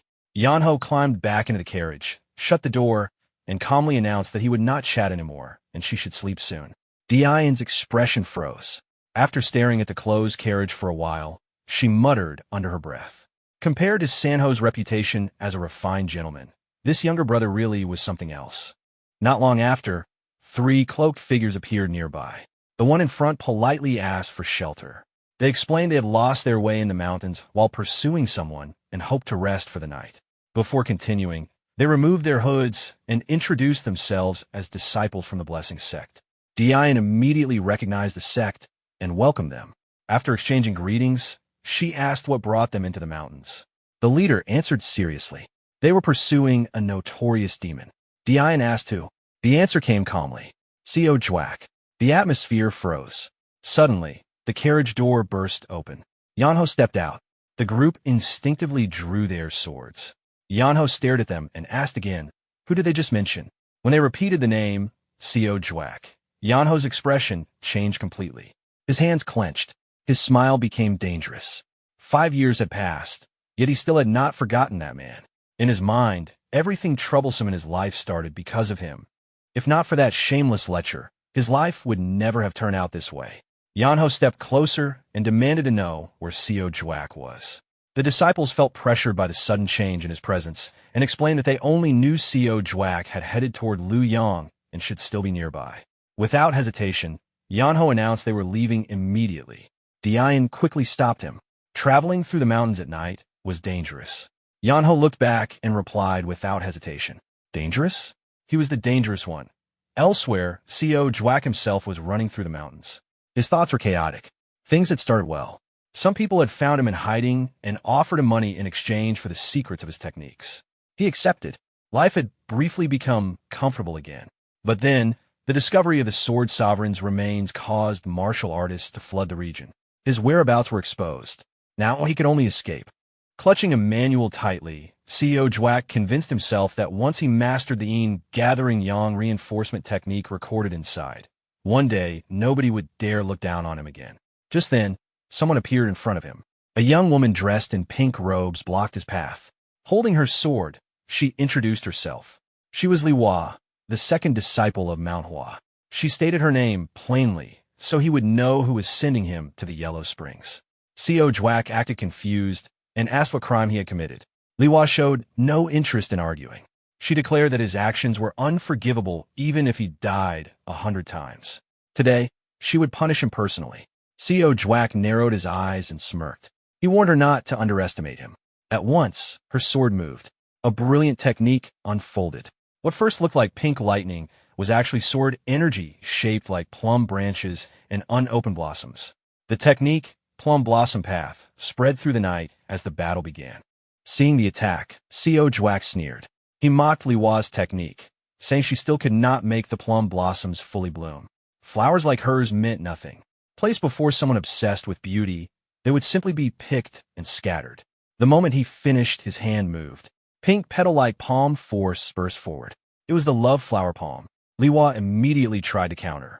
Her sword moved quickly, and she defended with everything she had, but the gap was obvious. The palm force broke through. Her body was thrown backward. Her sword flew away. She barely managed to stand while holding her stomach. Blood dripped from her lips.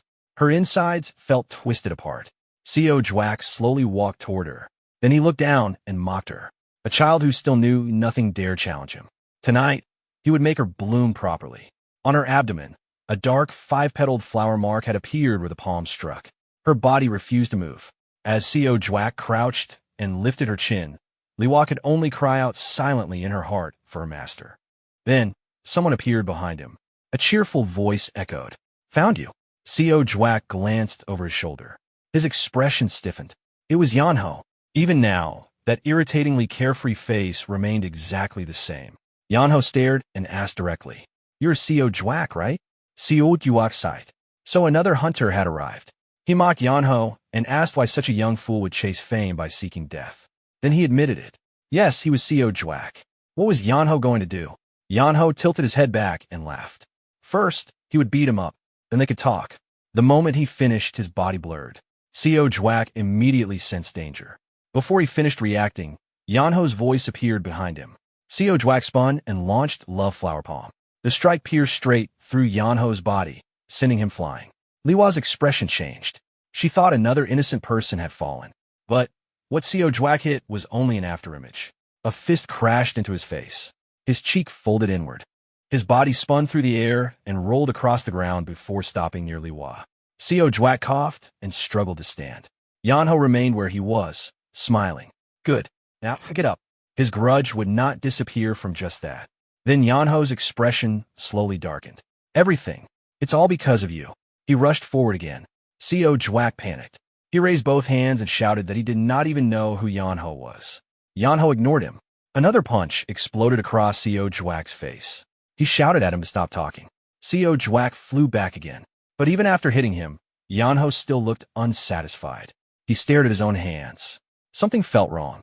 This wasn't enough. Then he noticed 2 stones nearby. His eyes lit up. He picked them up and rubbed them together. Over these 5 years, he had learned one important truth. Getting hit by rocks hurts more than getting punched. His eyes glowed with dangerous excitement. At that moment, Dian and the Blessing Sect group finally arrived. They froze. Yeonho was sitting on top of Co Jwack, hammering him with both hands. Dian stared blankly. What exactly happened here? She rushed forward and grabbed Yeonho from behind.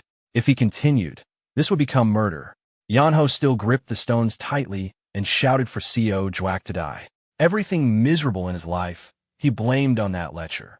Dian suddenly realized that ruined man underneath was actually Co Jwack. After seeing his face, she silently admitted she had never imagined a human face could become distorted to that extent. Once Yeonho finally calmed down, Dian suggested taking Co Jwack to the Orthodox Murim Alliance. Any more, and he would really die. Yeonho tossed the stones aside. Fine, they would do it that way.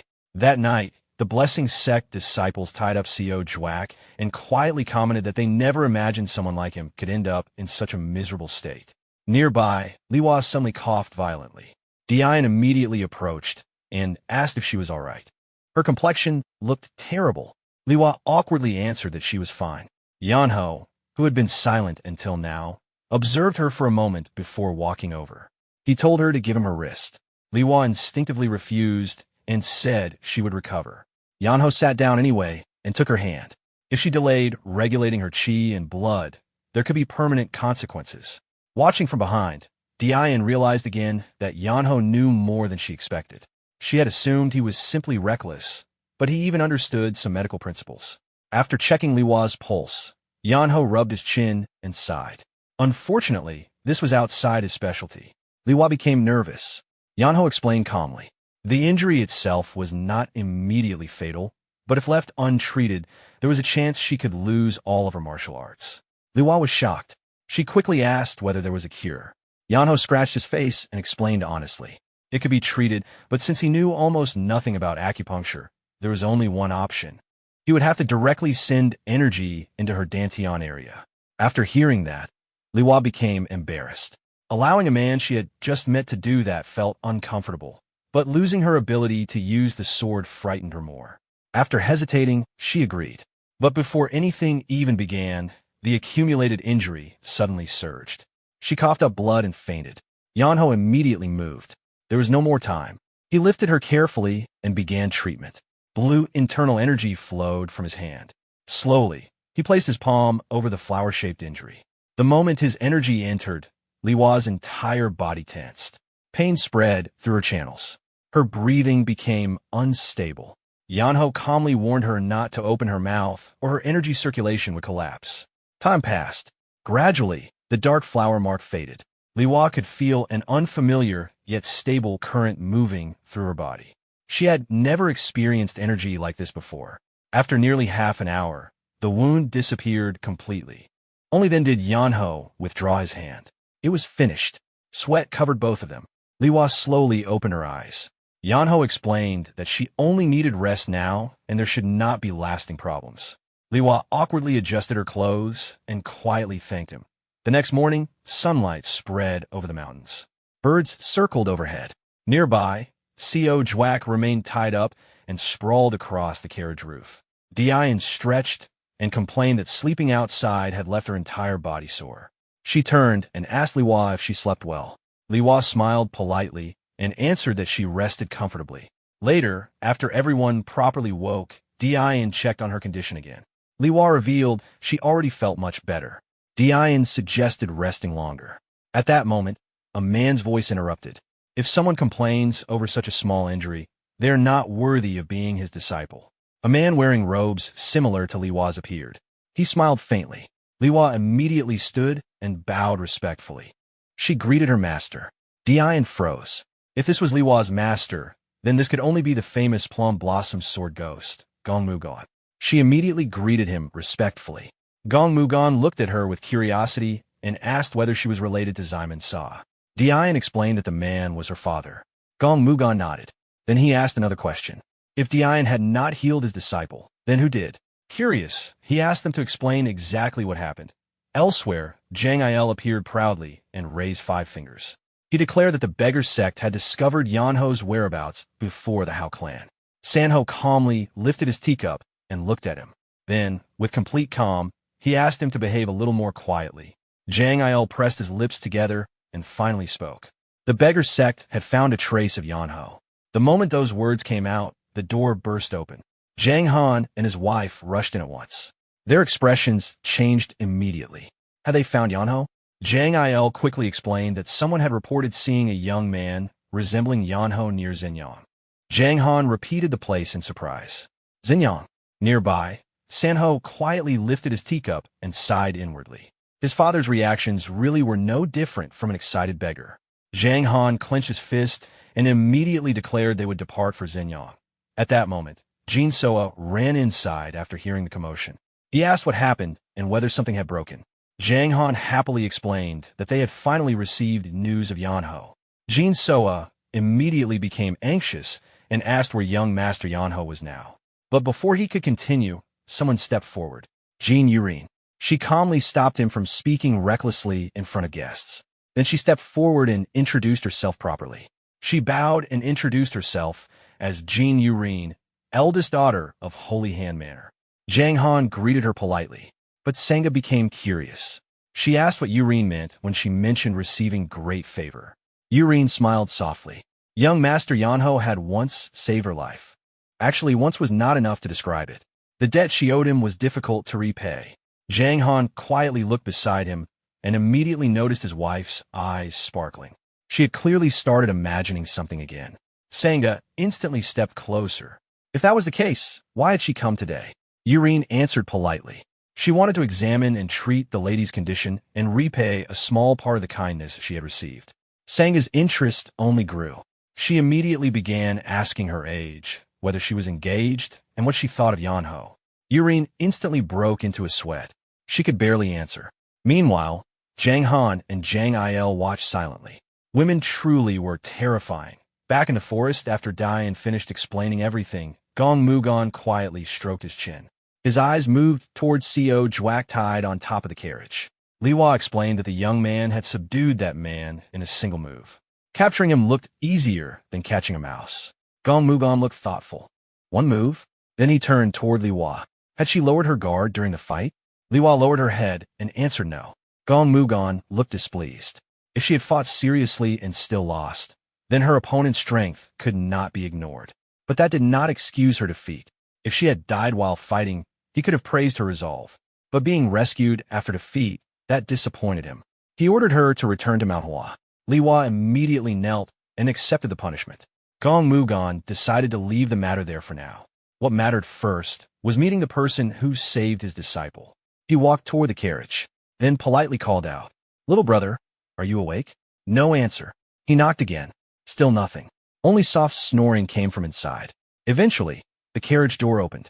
Yeonho lazily poked his head out. His hair was messy and his eyes half closed. He looked annoyed. Why was someone bothering people so early? Gong Mugon's expression twitched. Still, he reminded himself to endure it. After all, this person had saved his disciple. He explained politely that he had come to personally thank him. Yeonho blinked. Your disciple? Gong Mugon pointed toward Li Hua and explained. That was the girl he had saved. Before anyone could react, Yeonho quietly shut the door again. Then his voice came from inside. Ah, so that's what this is. Gong Mugon froze. A vein appeared on his forehead. He called again, asking Yeonho to come out so he could properly express his gratitude. A heavy pressure spread outward. Li Hua and Diane instinctively raised their arms. Then, the carriage door opened slightly. Yeonho peeked out again and answered casually. He was sleepy. A small nod was enough. If there was something to say it from there. Gong Mugon slowly withdrew his aura and finally spoke in a calmer tone. He thanked Yeonho for saving his disciple and asked if he could know the identity of his master. Yeonho lazily sat up inside the carriage and tied his hair back. Then he answered simply. Even if he explained it, Gong Mugon still would not know. Gong Mugon stepped forward and said that his knowledge of the martial world was broad enough that Yeonho did not need to worry. But Yeonho calmly repeated the same answer. Even with that knowledge, he still would not know. The answer only irritated Gong Mugon further. He asked if Yeonho truly had no intention of speaking. Yeonho looked confused instead. It was not that he refused. It was simply that the answer would not make sense to him. Why ask repeatedly if he already said so? At that point, the veins on Gong Mugon's neck became visible.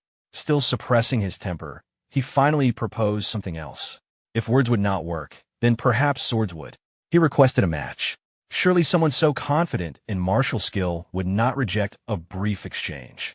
Immediately, Li Hua hurried forward and nervously reminded her master that an unofficial duel with a stranger was improper, especially with someone who had just saved her. Gong Mugon turned sharply. His expression cooled. As someone carrying Mount Hua's reputation, his pride mattered. Between personal gratitude and the honor of Mount Hua, he considered the answer obvious. From his perspective, Yeonho refused to reveal either his master or his school. That looked less like humility and more like disregard. Li Hua quietly lowered her head. She knew her master rarely withdrew once his mind was made up. Beside her, Diane stepped forward to reassure her. This would not become a duel. No respectable senior would pressure someone into fighting under circumstances like this. And besides, this was Yeonho, a man too lazy to even walk properly. There was no chance he would accept. Before she could finish, Yeonho interrupted. His master once told him, whatever happens, follow your heart. Then, for the first time, Yeonho stepped down from the carriage holding the cloth-wrapped sword. His expression remained relaxed, but his voice became serious. If someone challenged the sword carried between master and disciple, then he had to answer properly. For a moment, old memories surfaced in his mind. His master had never tolerated excuses. He could ignore many things, but not the sword. When it came to that, he would not back away. Gong Mugon let out a short laugh. Yeonho made it sound impressive. Still, challenging him? Yeonho calmly accepted, and even offered Gong Mugon the opening move. That nearly made Gong Mugon lose his composure. For someone of his standing, challenging a nameless junior already felt humiliating. But once spoken, he could not take it back. He pointed his sword forward, then formally asked for Yeonho's name. Yeonho introduced himself. Yeonho of the Guangdong Wai clan.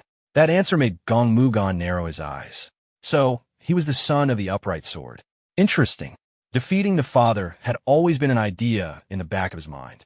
Perhaps defeating the son first would not be bad. Yeonho quietly corrected him. First, he did not use the Guangdong Wai clan sword arts. Winning against him proved nothing against the clan. Second, even if Gong Mugon won, his father would probably just be happy. He certainly would not seek revenge. Then Yeonho paused. There was one more thing. He slowly drew his sword. His declaration sounded exaggerated enough to make everyone pause, a solitary sword shining beneath heaven itself. Then he warned Gong Mugon. He might be lazy, but his sword was not. Gong Mugon moved first.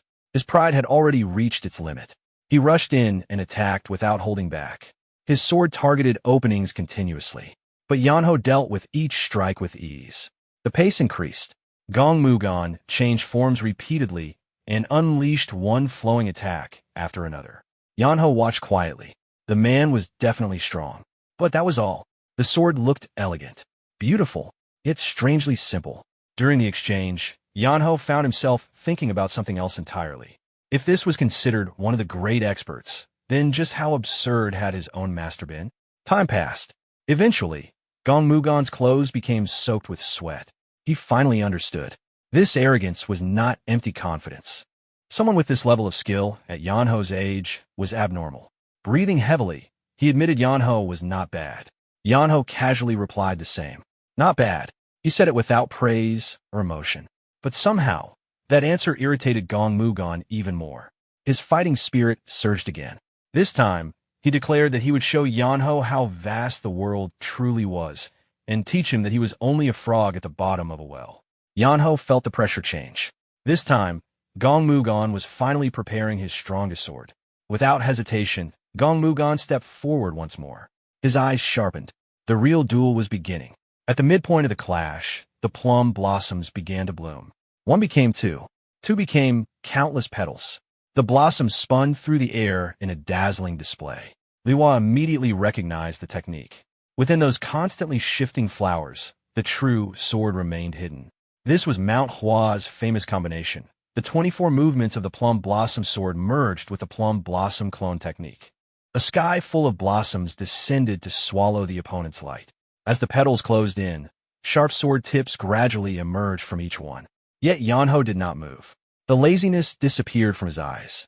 He was the inheritor of Baek Muin's sword, and as its successor, he had to show the world the supremacy of the shining sword. He slowly swept his blade. The sword aura released from Yeonho began erasing the sword chi hidden inside the plum blossoms. One by one, the petals disappeared. The false images vanished. The clones collapsed, until finally, Gong Mugon's true body appeared alone. Gong Mugon stood stunned. He never imagined Mount Hua's famous sword technique would be broken so simply. But Yeonho's sword light did not stop. For the first time, Gong Mugon felt death standing beside him. He gathered everything he had left. The final wrath of the plum blossoms erupted. All remaining strength poured into one desperate collision. Yet, that brief crimson brilliance was swallowed.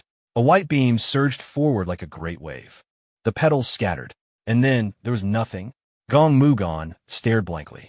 Only one thought remained. Was he still alive? Liwa rushed over in panic. But Gong Mugon remained frozen, until he felt cold steel resting against his throat. A breeze passed through the falling blossoms. Victory and defeat had already been decided. No one was injured. Dian and Liwa finally let out relieved breaths. Elsewhere, inside the Venerate Heaven Orthodox Murim Alliance, within the General Strategist Hall, the strategist Yo Hyen received reports. The tomb of the Sword Sovereign, a figure dead for 300 years, had allegedly been rediscovered. At the same time, Green Forest was becoming active. Rumors spread in Sichuan, and news emerged that the Poison King's hidden vault had appeared. Yo Haiyan narrowed his eyes. Too many events. Too many distractions. Coincidence no longer felt convincing. He wondered, what if someone deliberately created all of this? He immediately asked about the movements of the Beggar Sect and the Hao clan. When informed both groups were gathering toward Xinyang, he pointed at the map. If every information network converged in one direction, wouldn't every other area become blind? Someone could easily create an intelligence gap. A dangerous move. The man beside him, Yeagle Chinji, suggested announcing everything publicly. But Yo Haiyan shook his head. People only believe what they want to believe. Even if warned, they would still rush toward treasure. He ordered surveillance strengthened and hoped his suspicions were wrong. Meanwhile, after losing the duel, Gong Mugan accepted defeat. But his desire for a rematch only grew. Now riding beside the carriage, he endlessly lectured Yeonho. A talented martial artist should not waste time sleeping. 12 watches exist in a day, yet Yeonho spent 4 of them asleep. Training time was precious.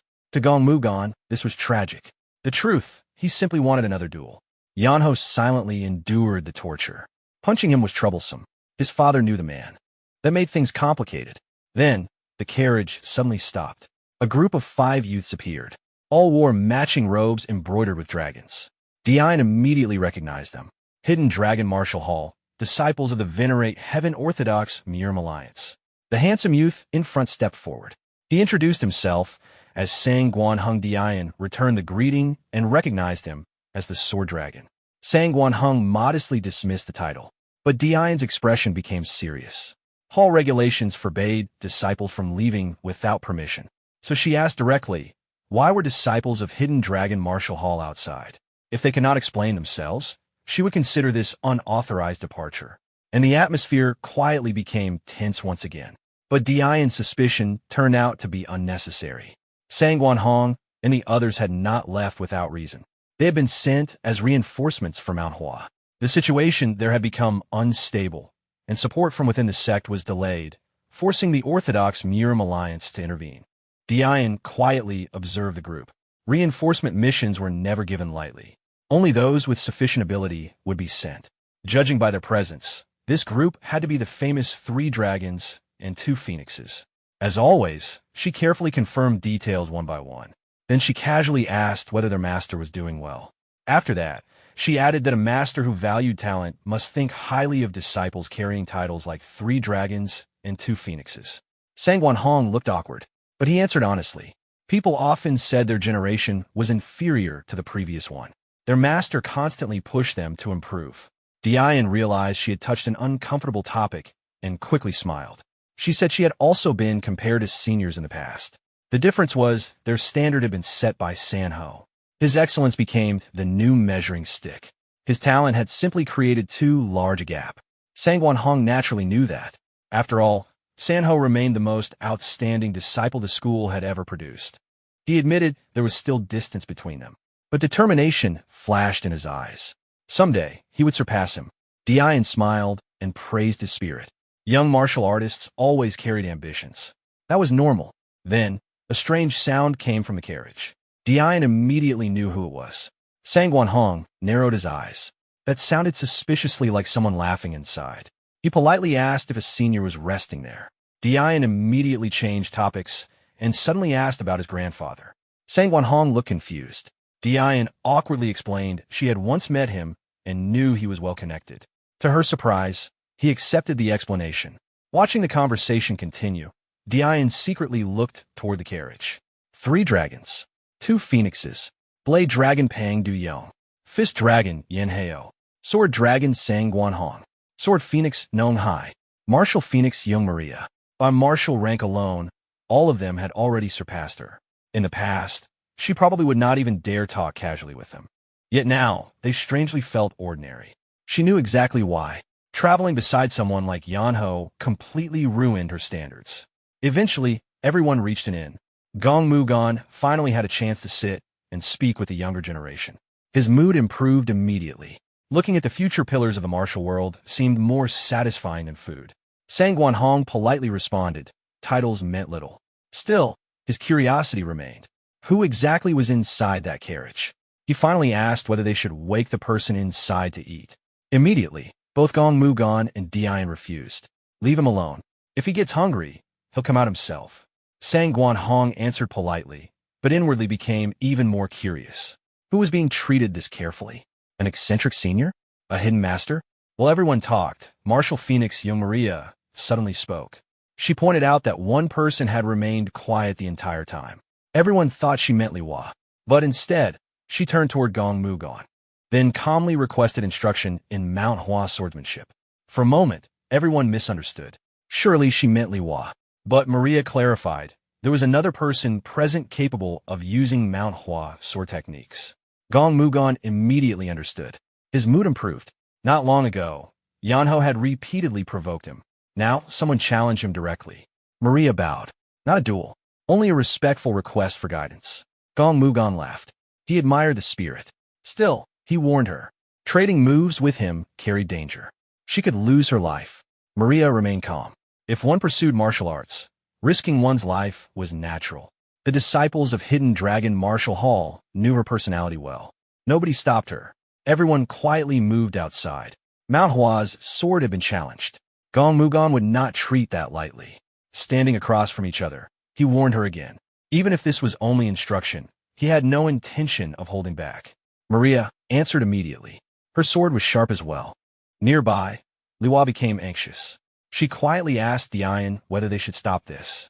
Her master looked completely serious. But Dian could only shake her head. Once Gong Mugon made up his mind, almost nobody could stop him. Watching everything unfold, Dian quietly thought to herself that Gong Mugon only appeared broad-minded in front of young hero Yeonho. At his core, the Plum Blossom Sword Ghost was still exactly the same person. After hesitating for a while, she quietly moved towards Sang Guanhong, hoping he could stop this. But Sang Guanhong's expression was pale. He looked helpless. Maria was completely obsessed with martial arts. Once she decided something, almost nobody could stop her. In the courtyard, Gong Mugon raised 3 fingers. He told Maria to attack. He would allow her 3 moves.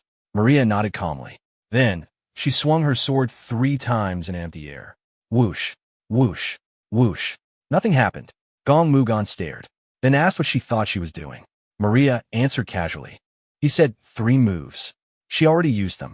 For a moment, silence. Then Gong Mugon laughed. He interpreted that as deliberate provocation. After being challenged repeatedly by younger people over the past few days, his patience finally snapped. Purple energy slowly began rising from his body. Liwa's face immediately lost color. She knew that expression.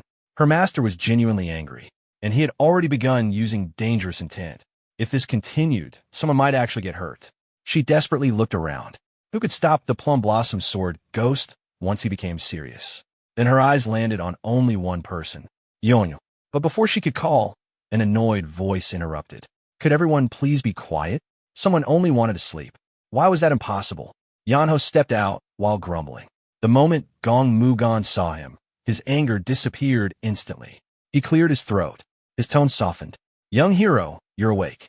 Sang Guanhong froze. Just moments ago, the man looked ready to kill. Now he was suddenly polite. Something felt deeply wrong. But another strange reaction appeared. The moment Maria saw Yeonho, her expression froze. Elsewhere, back at Shangsa Manor, after examining Sang, Jean Yurine stopped the family from departing. She explained that Senga needed at least 3 days of rest and should avoid exhaustion. Because of that, the search had to be delayed. After Yurine left, Senga became even more satisfied. She praised Yurine's beauty. Jang Han joked there was no woman prettier, then added that their eldest son should learn from someone like her. Sang A immediately corrected him. She was evaluating future daughters-in-law. Jang Han laughed, but eventually admitted Yurine truly was exceptional. Beautiful, kind, and willing to enter poor districts personally to treat people. Then he remembered something. The tailor who had secretly followed Yurine had been caught. After questioning him, they discovered she had been protected by the Hao clan, and the person who arranged it was Yeonho. That instantly lit up Sang A's eyes. Their lazy son would never protect a woman for no reason. Surely, there was something there. Jang Han quietly looked away. Part of him wanted to agree, but his conscience resisted.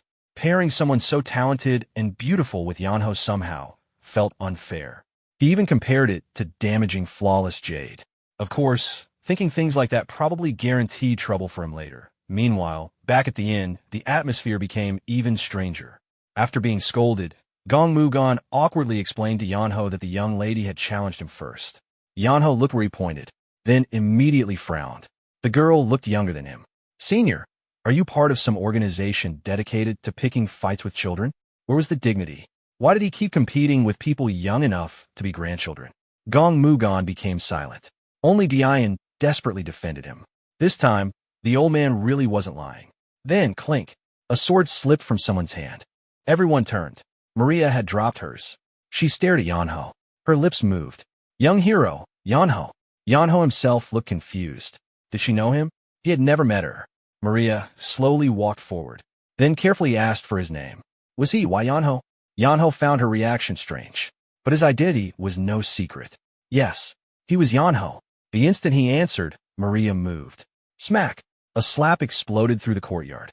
Yeonho spun through the air several times before crashing face first into the ground. Everyone froze. Normally, his body automatically reacted even while asleep. So why had he not defended himself? Yeonho jumped up instantly. Furious, he demanded to know who she thought she was. Did she think he wouldn't hit back? But Maria didn't respond. Her lips trembled. Her body shook. Then, tears appeared. Her voice broke.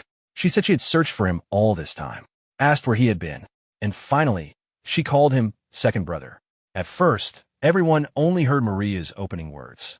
The rest disappeared beneath her crying. Gong Mugon even laughed and remarked that a real man should take responsibility for the trouble he creates. Li Hua and Dian immediately looked at Yeonho strangely. From their expressions alone, it seemed they had already concluded he was some irresponsible scoundrel. Yeonho almost exploded from frustration. For 5 years he had stayed hidden and caused nobody trouble. How did things suddenly become like this? He hurriedly denied everything and even insisted he didn't know the girl. But Maria only cried harder. Second brother. Second brother. This time, everyone heard it clearly. Yeonho froze. Something about the way she cried stirred old memories. His eyes widened. Fragments from long ago resurfaced. Before he could react, Maria rushed forward and tightly embraced him. Cold sweat ran down Yeonho's face. Carefully, he asked if she could really be Surion. The moment he said the name, her tears poured out again. She admitted it. She had been searching for him. Their parents searched. Their elder brother searched. Everyone searched. So where had he been all this time? She pounded against his chest while crying. And for the first time, Yeonho experienced a reunion with family. Even then, he cautiously asked again if she truly was his little sister. Surion looked hurt. Her second brother really couldn't recognize her anymore. Yeonho gently patted her head. When he left, she had only been a child. Now she had grown into a young woman and even became a skilled martial artist. Then another question came to him. Why was she called Jean Maria? Surion explained. That name had been given by their elder brother. Because of the reputation attached to the Wi family, revealing her identity would only draw unnecessary attention. If she wanted to focus on martial arts, keeping her identity hidden was safer. Yeonho thought about Sanho and quietly admitted that sounded exactly like something his brother would do. Surion immediately pinched him hard and complained. Did he know how much everyone suffered searching for him? Yeonho laughed awkwardly. How could he explain? For 5 years, he had lived among monsters. To tell the whole story would take days. So instead, he suggested they go inside. After that, Surion stayed attached to Yeonho and refused to leave his side. Meanwhile, the 3 dragons and 2 phoenixes watched with disbelief. The cold and distant Maria they knew was acting like a cheerful younger sister. Then they realized Surion was actually Sanho's younger sister. Suddenly, her extraordinary talent made sense. But another question appeared. If Yeonho was also Sanho's younger brother, why had nobody heard of him? Later, everyone gathered in the guest room. Breakfast was prepared. Surion sat beside Yeonho and kept piling food into his bowl. Eat this. Try this too. One person kept feeding. The other kept eating. Everyone stared. Sangwon Hong especially couldn't look away. Was everyone in the Guangdong Wi clan like this? One brother wandered freely. One sister spoiled people. The old man traveled around, causing commotion. Gong Mugon looked impressed. He joked that the Guangdong Wi clan must grow 10,000-year ginseng in their courtyard. How else could they produce talents like this? Then he openly admitted Even comparing Yeonho with his father felt difficult. The clan's future truly looked terrifying. At that point, Surion casually interrupted. She said big brother might be incredible, but second brother wouldn't help much. Everyone looked surprised. Surion explained that Yeonho rarely did anything. Even if he was strong, he mostly stayed home and avoided effort. That made Gong Mugon suddenly realize something. If Yeonho was that lazy, why had he traveled all the way to Luoyang? Yeonho answered simply. His master ordered him to. His master believed martial arts couldn't mature through isolation. One had to travel, observe, listen, experience, and use the body directly to understand. Gong Mugon became silent, then slowly nodded. Martial arts are experience. If one stayed inside the mountains forever, how could one understand the world? The more he repeated those words, the more absorbed he became. Then suddenly, he stopped moving. Sangwon Hong's expression changed. He immediately shouted for everyone to protect the great hero. Everyone reacted at once. Only Yeonho looked confused. Why was everyone suddenly making such a big fuss? Dian quickly pulled him aside. She explained Gong Mugon had entered enlightenment. At that moment, purple energy began flowing around Gong Mugon's body. Wind gathered. His hair rose. The aura around him intensified. His eyes opened. Power surged outward. After some time, all of that energy slowly settled back into him. Then Gong Mugon opened his eyes. Everyone immediately congratulated him. Liwa respectfully bowed. Her master, the plum blossom sword ghost, had broken through and stepped into the middle realm. Everyone nearby immediately offered congratulations. Gong Mugon stood up, turned once, and thanked those around him. But after a brief pause, he looked directly at Yeonho. His expression turned complicated. Then he bowed. If not for the young hero opening the path for him, he would never have broken through the wall that had trapped him for so long. As a martial artist, he sincerely thanked him. Sangwon Hong stepped forward and congratulated him as well. With Mount Hua's greatest sword advancing further, surely the day would come when Gong Mugon would be recognized as the strongest sword of the Central Plains. Hearing that, Gong Mugon only coughed awkwardly. If such a title existed, how could he claim it while Yeonho was standing nearby? Still, he laughed and turned the conversation. Before he became number one, perhaps the younger generation would already surpass him. Those words were mostly directed toward Yeonho, but Sang Guanhong misunderstood and humbly denied it. Time was equal for everyone. No matter how strong juniors became, seniors would continue advancing as well. That was simply the natural order. Gong Mugon only smiled. That remained to be seen. While the martial artists exchanged compliments, the wise siblings remained in their own world. Surion looked at Yeonho with concern and kept placing food into his bowl. She told him to eat more and recover his former healthy appearance. Yeonho complained while chewing. Recently, he couldn't sleep well. His whole body hurt. He wasn't like this before. Surion covered her mouth and looked heartbroken. To outsiders, the scene looked bizarre. Yeonho looked perfectly healthy, yet she treated him as though he had survived months of suffering. Then she suddenly asked what he planned to do now. More specifically, what would happen once their elder brother found him? She reminded him that Sanho might beat him half to death. Yeonho thought about it, then awkwardly cleared his throat. Would Big Brother really go that far? He never understood expressing affection through fists. That almost sounded like a personality problem. After thinking carefully, he concluded it would probably be fine. Handle it casually, and everything would pass. Surion froze. Handle it casually? Did that mean he intended to fight Sanho? Yeonho smiled faintly. His second brother had become much stronger. He glanced at Gong Mugon, who was still proudly lecturing the younger generation. Then he said casually, even if Big Brother was strong, he probably wasn't stronger than Uncle Gong. At that moment, Yeonho remembered his master's words. This wasn't arrogance. His martial ability truly stood beyond this era. Surion stared. Did he mean he could defeat Sanho? Yeonho answered honestly. Yes, he really could. But to everyone else, it sounded ridiculous. Even Surion didn't believe him. She immediately started hitting him. Her second brother had apparently gone too long without getting beaten. Yeonho endured silently. How could he explain? Even worse, his automatic defenses didn't activate against his sister. Normally, that sort of sibling quarrel would have ended there. But outsiders got involved. Sang Guanhong frowned. Sanho had long been considered above the younger generation. If Yeonho spoke so casually, did that mean none of them here could compare? Yeonho answered honestly. Yes, that was exactly what he meant. Immediately, the atmosphere froze. The three dragons and two phoenixes had grown up carrying prestige and expectations. Now an unknown person casually dismissed all of them. Naturally, they were offended. Surion hurriedly hit Yeonho again. Better she discipline him before someone else did. Meanwhile, Sangwon Hong gave a cold laugh. Anyone could boast. Then he formally challenged Yeonho. But Yeonho rejected it instantly. He didn't like unnecessary trouble. Sangwon Hong became stunned. In this situation, wasn't accepting the obvious choice? Yeonho scoffed. Pride didn't fill stomachs. As for reputation, if the clan lost face, Big Brother would restore it. So there was nothing to worry about. One of the two phoenixes asked if that meant he admitted being a coward. Yeonho answered without shame. Yes, cowardice helped people stay alive. Surion nodded immediately. Her second brother truly was timid. Now everyone became speechless. How do you argue with someone who admits it openly? Then Gong Mugon stepped in. He reminded everyone of something Yeonho himself had said. If someone challenged his sword, he would never avoid it. Clan matters could be ignored. But matters concerning his sword were different. Because his master had left no descendants. If Yeonho didn't uphold that inheritance, nobody would. His logic sounded absurd, yet somehow convincing. Sangwon Hong immediately understood. He stepped forward, then formally challenged, not the Guangdong Wei clan, but Yeonho's sword. Yeonho narrowed his eyes. Now the challenge had reached the line he couldn't casually ignore. He became silent.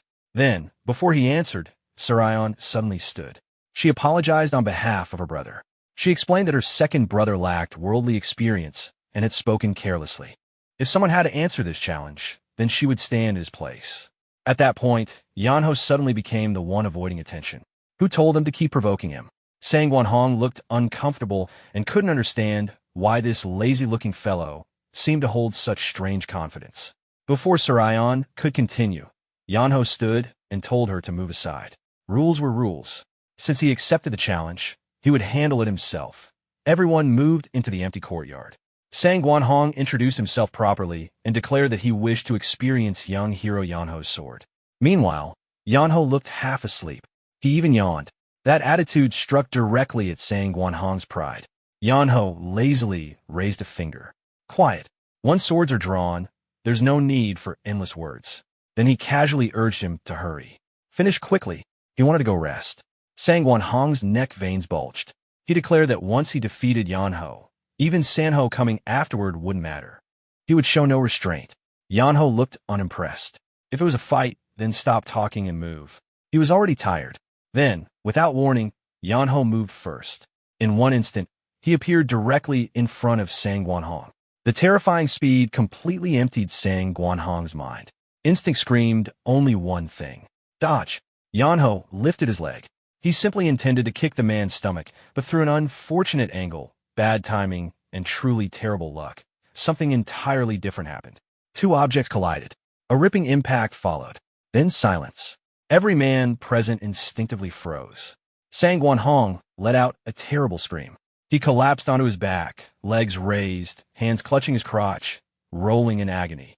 Pang Du-yeong and Yeonho immediately grabbed their own lower bodies in sympathy. No man wanted to witness that. Even Gong Mugon silently closed his mouth. For a moment, everyone wondered if Sang clan's future bloodline had just ended. Elsewhere, inside a dark room, an elderly man quietly trimmed tree branches. Without turning, he asked what had happened to the treasure map. The report came.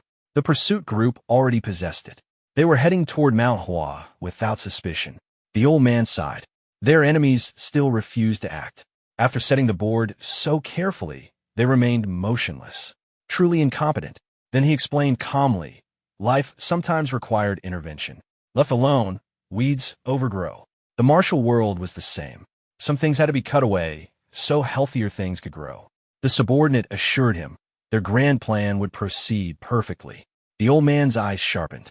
This time, he intended to stir the peaceful Jianghu with a blade he had sought for years. Back with Yeonho, because Sangwon Hong had become a casualty, he was forced to give up the carriage. Dian had to persuade him personally. Fortunately, lazy wasn't the same as heartless. Yeonho reluctantly agreed. Sangwon Hong's condition really looked miserable. As everyone prepared to load him in, Liwa suddenly emerged carrying blankets. Without warning, she climbed onto the carriage roof. Then she carefully prepared a comfortable sleeping spot.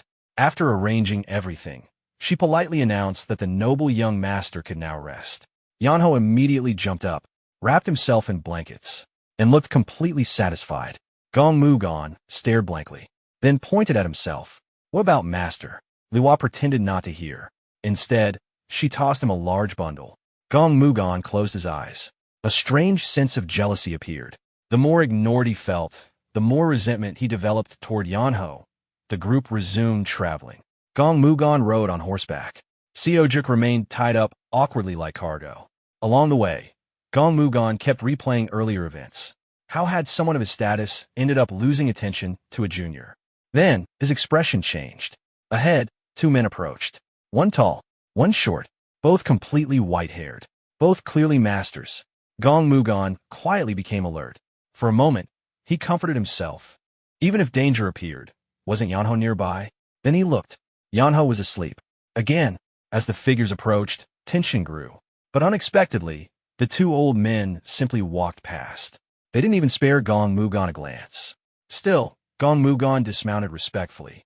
The tall, thin man with a scar finally spoke. Were they disciples of Mount Hua?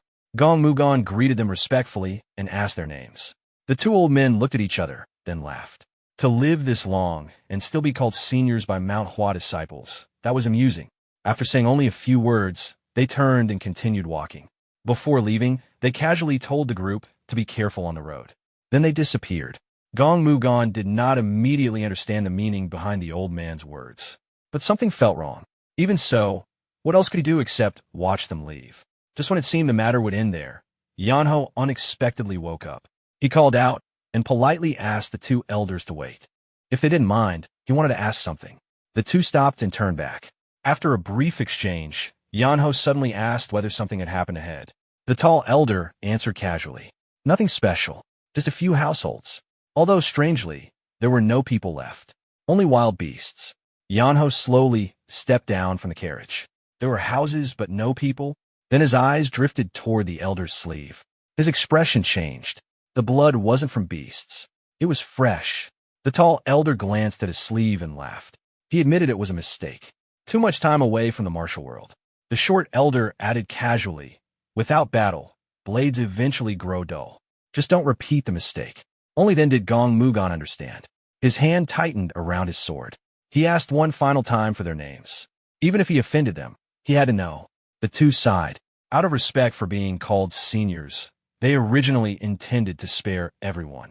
But now these people insisted on digging their own graves. The tall man introduced himself. Kongai, Ghost Demon. The shorter one introduced himself as Beihang, Blade Demon. The moment those names appeared, murderous intent filled the air. Gong Mugon's face changed. The Ghost Blade duo. Monsters who once spread slaughter across Gyeongju. How had they returned? Ghost Demon smiled. The Sword Emperor's relic had drawn them out. Even at their age, they still had ambition. Blade Demon casually added. They had wiped out an entire village on the way. To them, it meant nothing. Gong Mugon exploded in anger. Ghost Demon only stretched casually. Did he really think he could stop them? Gong Mugon's expression sank. Knowing their names only made the situation worse. He understood exactly how terrifying they were. At that moment, Li Hua and the younger generation stepped forward. Hidden Dragon Hall. Mount Hua. Everyone stood behind him. Gong Mugon felt strangely moved. Even knowing the difference in strength, none of them retreated. For a brief second, hope appeared. If these youngsters joined together, and Yeonho also helped, they might survive. Then Gong Mugon looked back. Yeonho stretched lazily. Hope immediately died. Inside his head, Gong Mugon nearly started cursing. Ghost Demon looked at everyone as though watching children play. He lowered his stance. His fingers lengthened. His hands turned green. His claw technique activated. Then he declared, today he would enjoy their blood. Gong Mugon moved first. His sword erupted. Plum blossoms filled the air. But Ghost Demon didn't move. He mocked Mount Hua's swordsmanship, then dug into the ground and exploded forward. His claw technique tore through the incoming sword energy. Poison Demon Hand.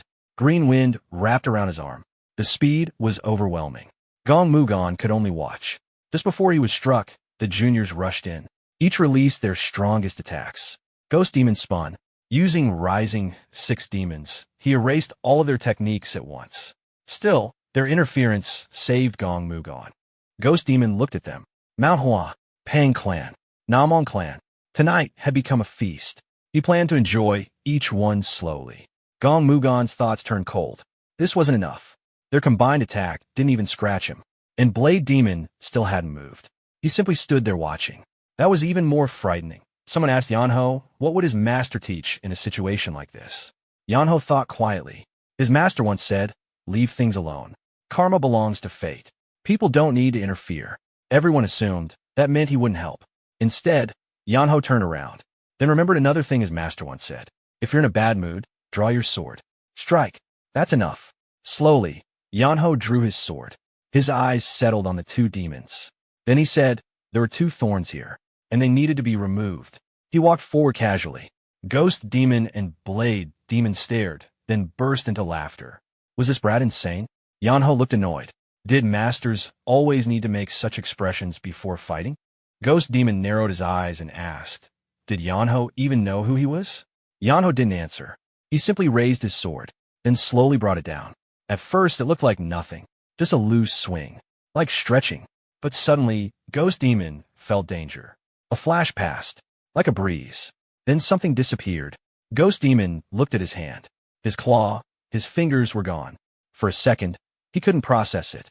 Then pain exploded. Blood sprayed into the air. And for the first time, shock appeared on Ghost Demon's face. Yeonho clicked his tongue. The strike had missed its ideal line. Still, that was fine. One demon had not moved yet. The other had already lost several fingers. Blood streamed from the ruined hand.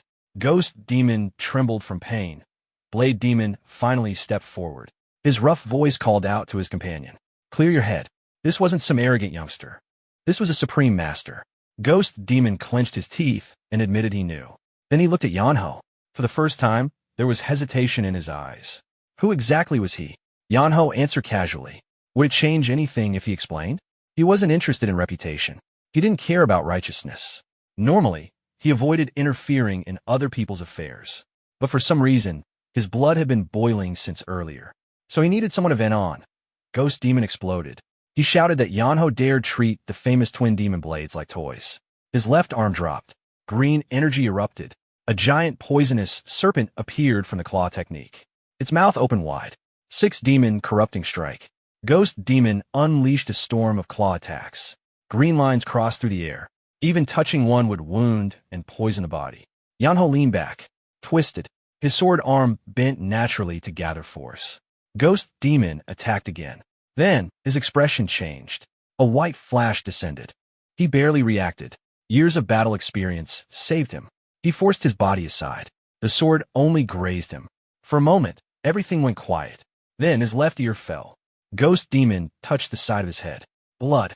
His hearing vanished. Pain arrived all at once. He screamed. Now, missing fingers and an ear, he lost reason. Like a wounded animal, he charged recklessly. He swung wildly. Blade Demon immediately shouted for him to stop. Yeonho looked at him coldly, then sighed. The old fool had gone deaf in more ways than one. Ghost Demon lunged again. 6 demon corrupting dance. The green serpent returned. Its jaws snapped forward. Yeonho simply lowered his body and slipped past. Then his sword moved. His voice remained calm. People should at least understand basic principles. The next moment, the sword cut cleanly through Ghost Demon's left arm. His entire arm separated. Yeonho looked almost sympathetic. Now the man would have to eat using his feet. Ghost Demon screamed. But Yeonho wasn't finished. He jumped, spun once in the air, then looked down. Another wave of sword energy descended. The blade removed the remaining arm, then continued downward. Both thighs were cut cleanly apart. His legs separated completely. Ghost Demon collapsed. Blood spilled across the ground. Yeonho landed lightly. Still holding his pose, he tilted his head, then asked quietly, evil deeds usually had reasons. But what about him? Did he really kill people just because he enjoyed it? Ghost Demon tried to answer. Only broken sounds came out. He pointed weakly, then stopped moving. His life ended there. Yeonho looked down. Dying like that suited him. Ending him cleanly in one strike would have been too generous. Then he flicked the sword. The blood scattered from the blade. Behind him, Blade Demon trembled. For the first time, he understood. He might actually die. Yeonho turned. Just one glance. Blade Demon jumped. He gripped both sabers tightly. His voice shook. He still couldn't process his companion's death.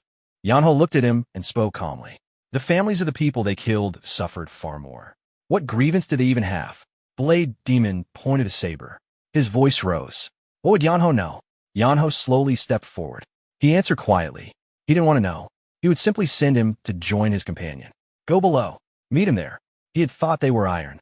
Turns out, they were only baked clay. That finally broke Blade Demon. Sweat poured down. His confidence vanished.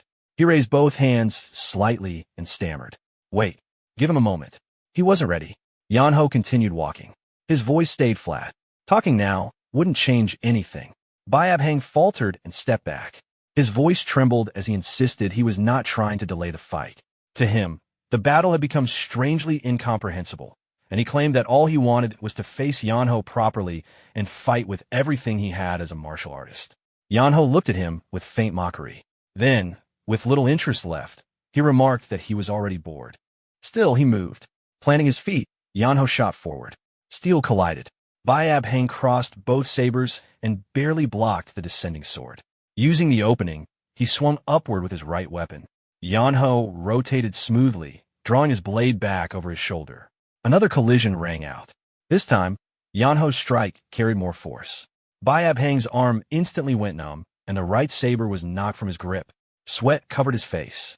Without hesitation, he raised his remaining blade and attacked again. Yeonho calmly redirected the strike.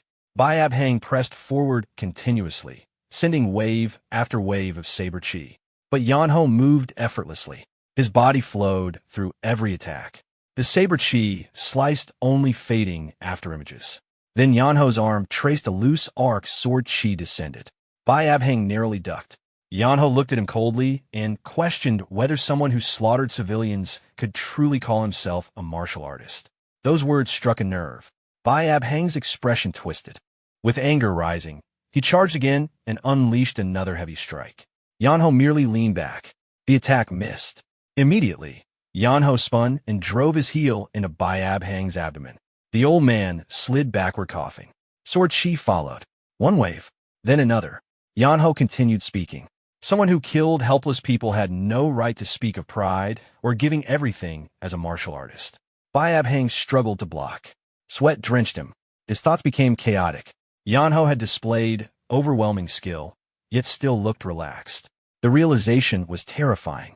Suddenly, Bayabhang screamed. Dark energy exploded around him. His aura surged violently. His hand clenched tightly around the saber. The demonic energy flowed into the blade. Then he leapt, high into the air. The saber rose overhead. Power gathered completely. This strike contained everything he had. Yeonho slowly drew back his sword. Blue energy drifted around him. His fingers tightened. Then he quietly spoke.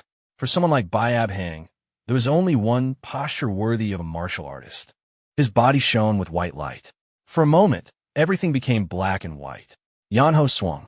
Several streaks of sword chi crossed. His eyes remained cold. The only posture left was death. Before Bayabhang's strike could land, the crossing sword chi reached him. His body froze. The light passed through. His fierce expression disappeared. His eyes dimmed. At the end, he seemed to understand something. The myriad blades. A faint smile appeared. Perhaps being defeated by such a swordsman was not a bad ending. Then, his body fragmented in midair. Silence followed. Everyone stood frozen. Xiaohua, the 3 dragons, and 2 phoenixes. Even Gong Mujin. All stared in disbelief.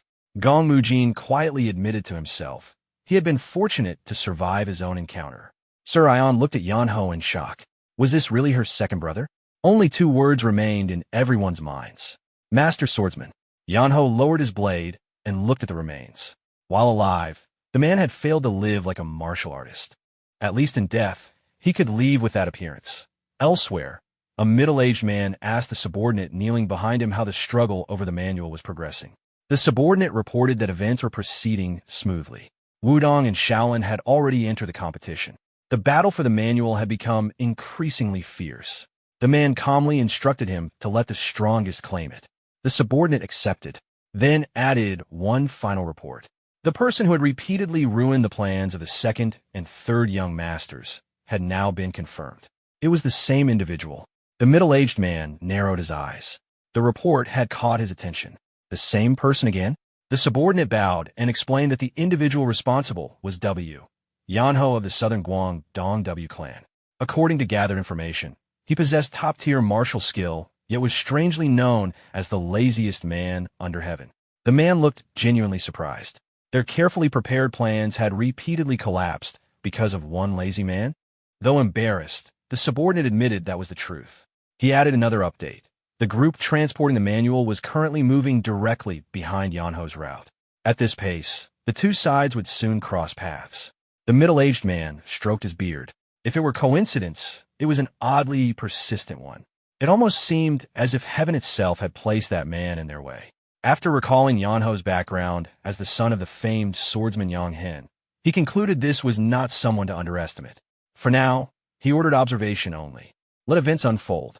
They would see whether Yeonho could survive among the martial artists driven mad by the manual. He then asked about his father. The subordinate reported that the old man remained in the garden, quietly observing flowers and meditating. The middle-aged man gave a faint nod. His father appeared to have gained some new understanding. But inwardly, he still wondered, why Yeonho? How could the laziest man under heaven become the variable that disrupted everything? Elsewhere, the aftermath of the battle remained. Witnessing Biab Heng and Gong Kai fall so completely, Gong Mujin, Pang Du-yong, and Yin Heo remained frozen. Cold sweat rolled down Gong Mujin's face. He quietly muttered that Yeonho was less a person and more a monster. Yin Heo agreed. Seeing it directly was difficult to accept.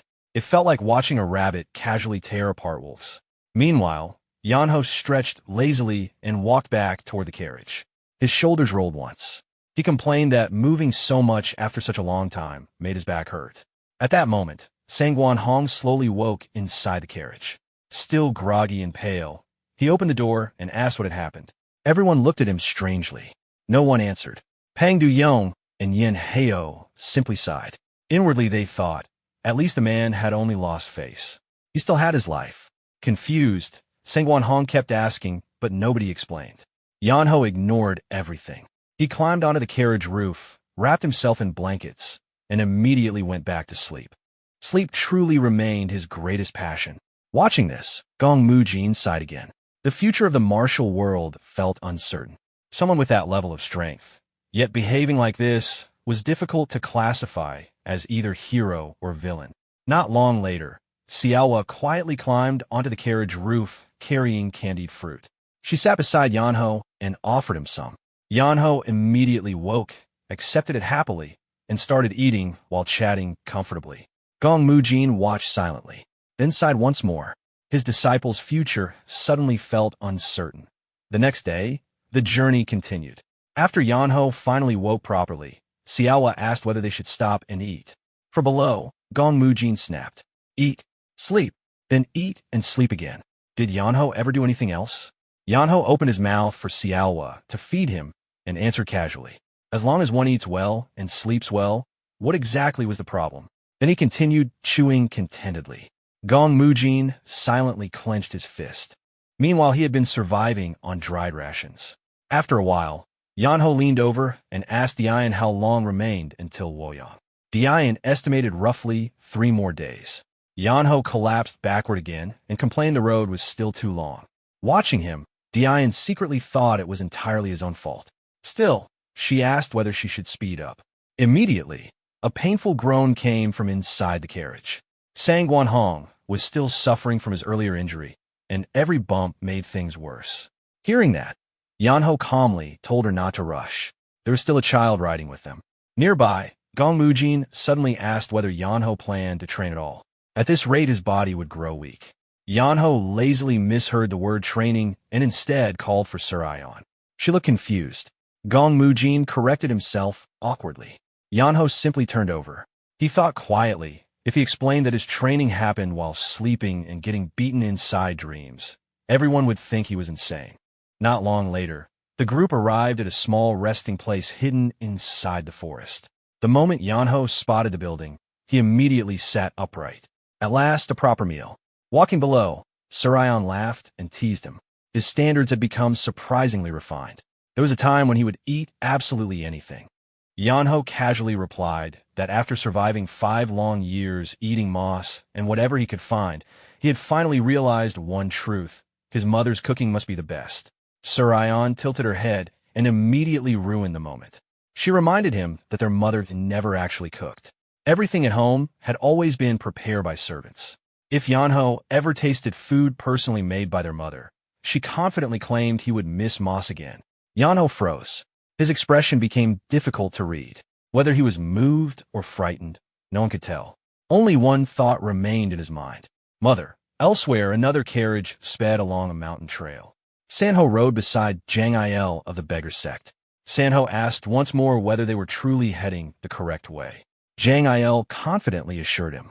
Sanho looked ahead suspiciously and questioned why the roads were empty.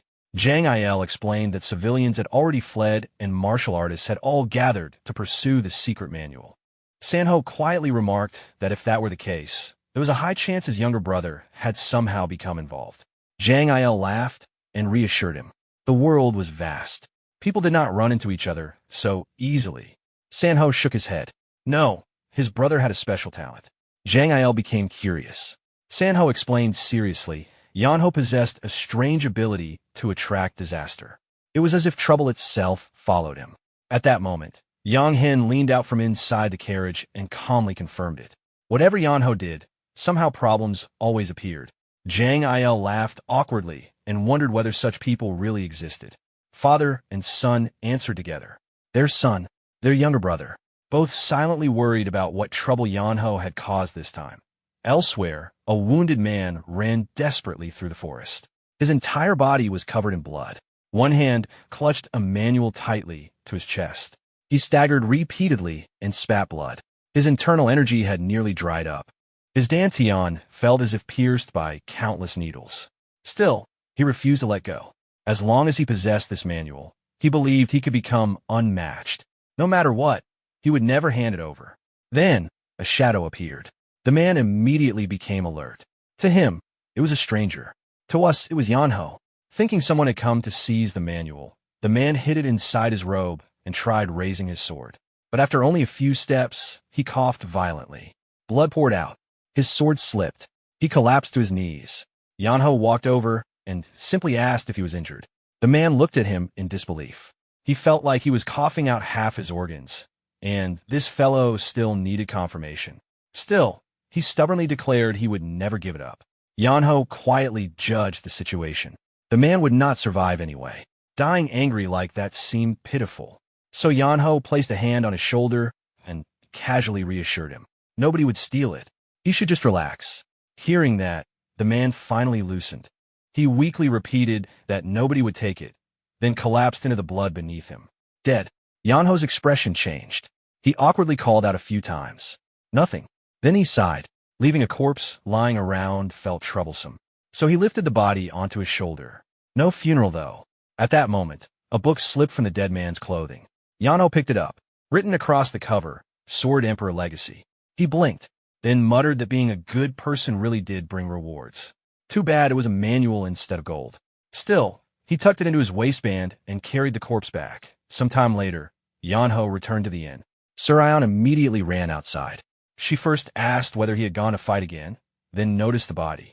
Her face instantly changed. She nervously asked whether her brother had killed someone. Yeonho stared blankly. In this situation, wasn't asking whether the man was already dead more reasonable? Surion immediately corrected herself and asked again, did he kill him? Annoyed, Yeonho dropped the body onto the ground. He insisted he had done nothing. The man simply appeared, coughed blood, and died. The noise quickly drew everyone outside. Gong Mujin, Yeonho, Pang Du-yeon, all gathered. After looking at the corpse, their expressions became complicated. Gong Mujin quietly said, this was the reality of the Janghu. Yeonho muttered that it was terrifying. Pang Du-yeon added, no matter how strong someone became, they still could not escape moments like this. Gong Mujin muttered that in the martial world, the strong could do anything. Immediately annoyed, Yeonho pulled the manual from his waist, held it up, and pointed at the corpse. He explained that the old man had brought this thing himself, then collapsed and died on his own. Seeing the book, Gong Mujin froze. His expression stiffened as if struck by lightning. His finger trembled as he pointed toward it. Sword Emperor Legacy. The title was written clearly across the cover. Then realization hit him. His face changed, and he urgently asked why Yeonho had picked it up at all. Whoever carried that thing would become a target. That manual was practically an invitation to death. But Yeonho simply looked at it and smiled. Its owner was dead. Since it had fallen into his hands, didn't that make it his now? And if someone wanted to take it, they could try. Gong Mujin instantly panicked. That expression again. Whenever Yeonho looked like that, something troublesome always followed. Before he could say anything more, figures suddenly rushed out from the forest. Leading them was a silver-haired elder. In moments, several masters landed inside the inn courtyard. None of them looked friendly. Their eyes first landed on the corpse. The elder narrowed his eyes and quietly remarked that greed had finally consumed the dead man. One of his followers noticed the manual. Immediately, all attention shifted to Yeonho. The elder stretched out his hand. If the dead man had passed the manual before dying, then now the boy should hand it over. Yeonho casually lifted the book. This? The elder answered yes. That treasure did not suit someone like him. Hand it over. Yeonho tucked it back into his robe and calmly asked why. If they wanted it, they should come take it. But before anything happened, another voice sounded. A man sitting on a tree with a bough across his back commented that threatening a child was embarrassing. Then more people appeared. 2 masked men landed on the inn roof. Another pair arrived, one huge and scarred, the other thin with an oddly unpleasant appearance. The large man questioned whether killing a child over a manual made sense. In moments, the newcomers had surrounded the silver-haired elder's group. The atmosphere instantly changed. The old man clenched his jaw. He realized too late that holding back earlier had been a mistake. The courtyard became packed with hungry wolves.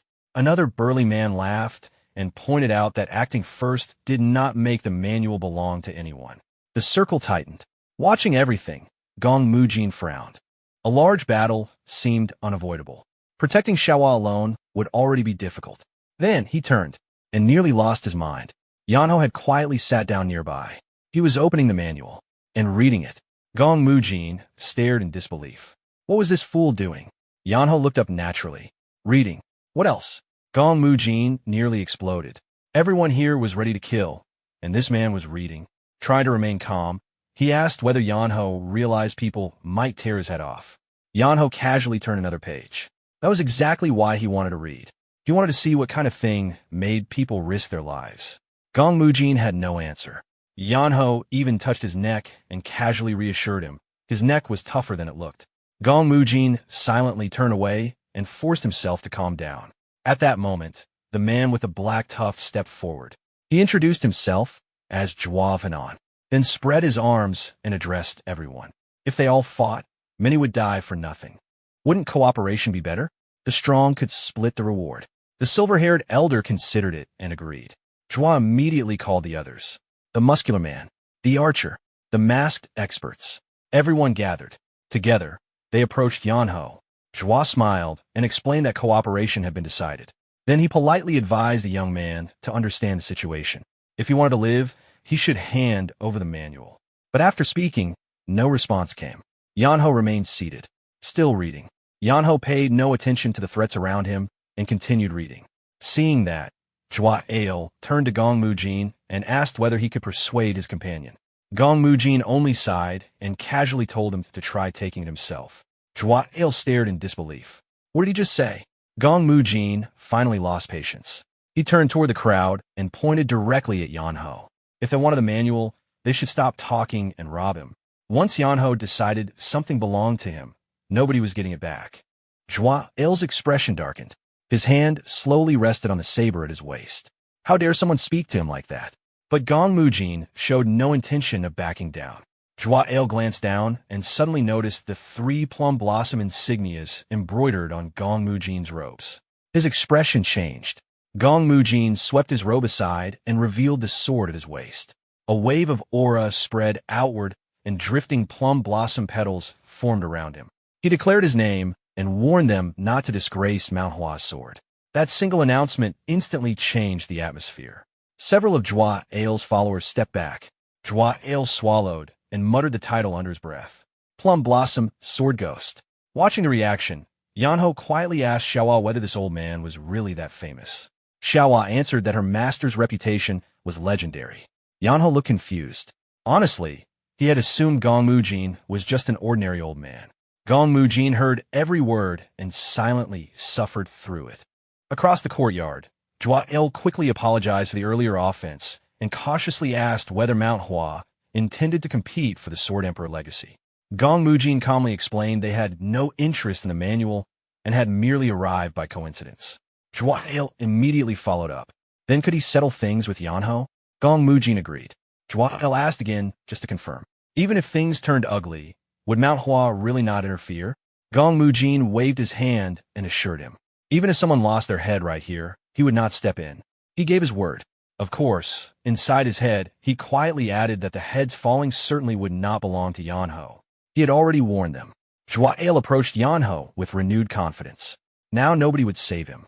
Yeonho looked up and pointed at Gong Mujin. He wasn't expecting help in the first place. Besides, that old man wasn't the type to help anyone. Gong Mujin awkwardly cleared his throat.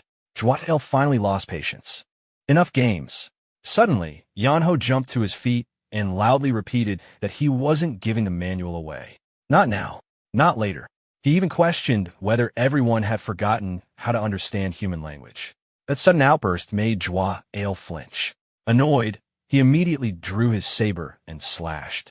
If the boy wanted to keep it, then try. The blade swept straight toward Yeonho's throat. Everyone watching stiffened. Surely that was the end. But Yeonho only leaned backward. A smooth motion. No panic. His right arm drew back. His fist clenched. Then he punched. The impact echoed across the courtyard. Zhuo's body flew backward like a launched cannonball. His saber spun away. He crashed into the crowd and carved a crater into the ground. The surrounding martial artists immediately retreated. Zhuo could only choke and gasp. He wanted to scream, but only tears came out. Yeonho walked over, cracked his knuckles, then asked calmly, how dare he swing a blade over something Yeonho had already refused? Before anyone could react, Yeonho sat down beside him and started punching. One hit after another, like pounding grain. He asked what would have happened if he had failed to dodge. Inside, Zhuo wanted to argue, but you did dodge, yet no words came out. His face swelled until it barely looked human. The surrounding fighters broke into cold sweat. 9 Flashblade, defeated like this? Even Gong Mujin felt uncomfortable watching. He quietly reflected that if he had acted carelessly back then, he might have ended up in the same condition. From now on, proper greetings before sparring. Good manners preserve life. Finally, Gong Mujin stepped forward and awkwardly tried to stop Yeonho. Wasn't this getting a little excessive? Yeonho stopped and looked back. Excessive? If he had been weaker, he would already be dead. That old man attacked with full intent to kill. So what exactly was excessive about this? After saying that, Yeonho casually kicked Zhuo away and told him to get lost. Then he sat back down, pulled out the manual again, and resumed reading as if nothing had happened. He muttered that he truly didn't understand why people kept picking fights with someone quietly trying to read. The entire courtyard fell silent. No one dared speak. Then, a shirtless martial artist stepped out from the crowd with a cold laugh. His appearance alone looked unsettling. He introduced himself as Yang, Ghost Demonic Hand, and remarked that the brat probably didn't even know who he was. Yeonho looked up briefly and waved him closer. He said he had something to tell him. Yang frowned and stepped forward. Then bang. Before anyone realized what happened, Yang was already flying backward after taking a clean punch to the jaw. Yeonho calmly returned to reading and casually told him to get out of his sight. Gong Mujin blinked and asked in confusion. The man hadn't even attacked yet, so why hit him? Yeonho answered honestly. His face looked like he was about to do something unpleasant. Gong Mujin thought about Yang's expression and hated that the reasoning somehow felt convincing. Next, the large muscular man carrying an enormous axe stepped forward. Yeonho immediately looked at him suspiciously. The man introduced himself as Seek Ill from Blood-Soaked Fortress. Yeonho asked directly whether he wanted a beating too. Unexpectedly, Seek Ill hurriedly hid his axe behind his back and awkwardly waved. No, just a harmless passerby. Yeonho stared at him. A harmless passerby? Seek Ill scratched his head and explained that people always misunderstood him because of his appearance. It genuinely hurt his feelings. Yeonho slowly turned and looked at the gathered martial artists. Almost all of them quietly stepped back. Some looked away. Others pretended not to notice him. Seeing this, Yeonho sighed. Reasoning with these people really was impossible. He tucked the manual into his clothes and stood. Since everyone wanted it, he announced he would settle things properly. The Sword Emperor legacy was in his possession. Anyone who wanted it stepped forward. He stretched his shoulders, rolled his arms, and said that things had become annoying enough already. Better to finish it all at once. Then, nothing happened. Nobody moved. Not a single person stepped out. Yeonho looked around. Everyone avoided eye contact. After waiting a while, he sighed again. Fine. Then he'd continue reading. He sat down cross-legged. Immediately, Xiaohua appeared carrying pastries. She carefully offered them to him and quietly suggested he eat something. Yeonho accepted without hesitation. He thanked her and admitted he was getting hungry. While chewing peacefully, he continued reading the manual page by page. Nobody interrupted. Dian, Yeonho, and Pang Duyong stood nearby in silence. Dian quietly thought that once a true master decided to cause trouble, there was really no stopping him.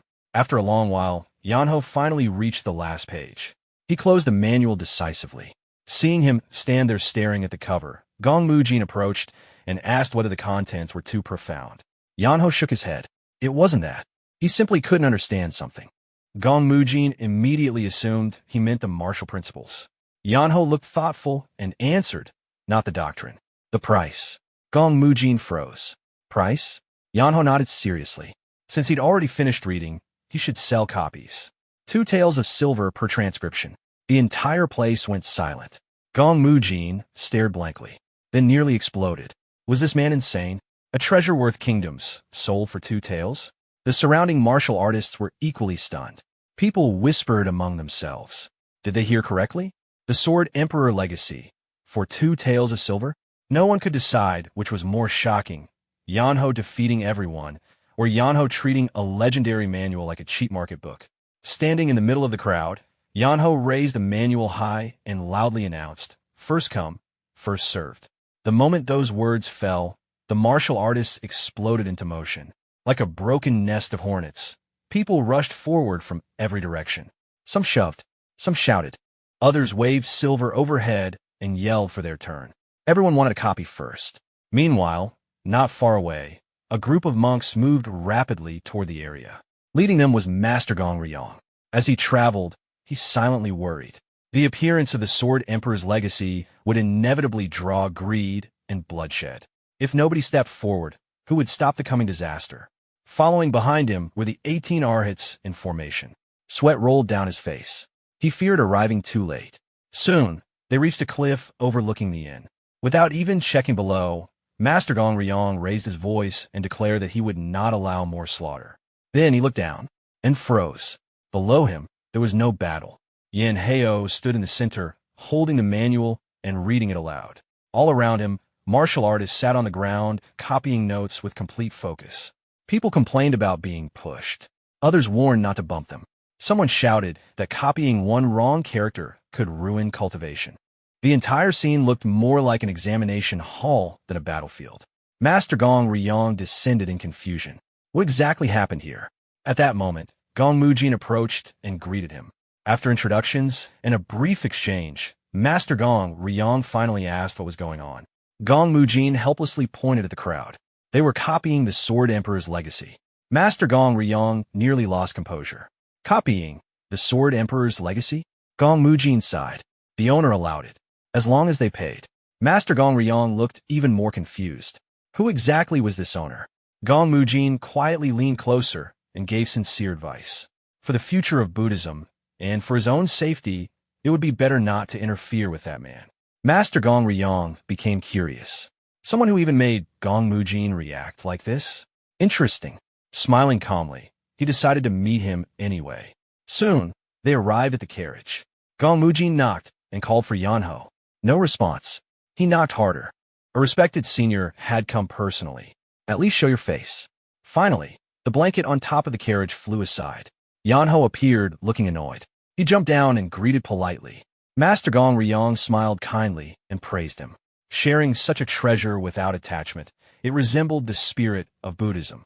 The monks behind him immediately echoed his Amitabha. Then Master Gong Ryong gently explained, if such a manual spread unchecked, the martial world could fall into chaos. Would Yeonho consider handing it to Shaolin? They promised never to misuse it and would preserve peace. Yeonho listened, then pointed toward Yeonho, still reading aloud. He understood the intention, but the manual belonged to him. What he did with it was his choice. Master Gong Ryong paused. Yeonho continued. He wasn't giving it away. The original remained his. People were only buying copies. 2 taels each. Just then, a man awkwardly approached. Someone told him to come here if he lacked money. Yeonho immediately pointed him to the side. Right place.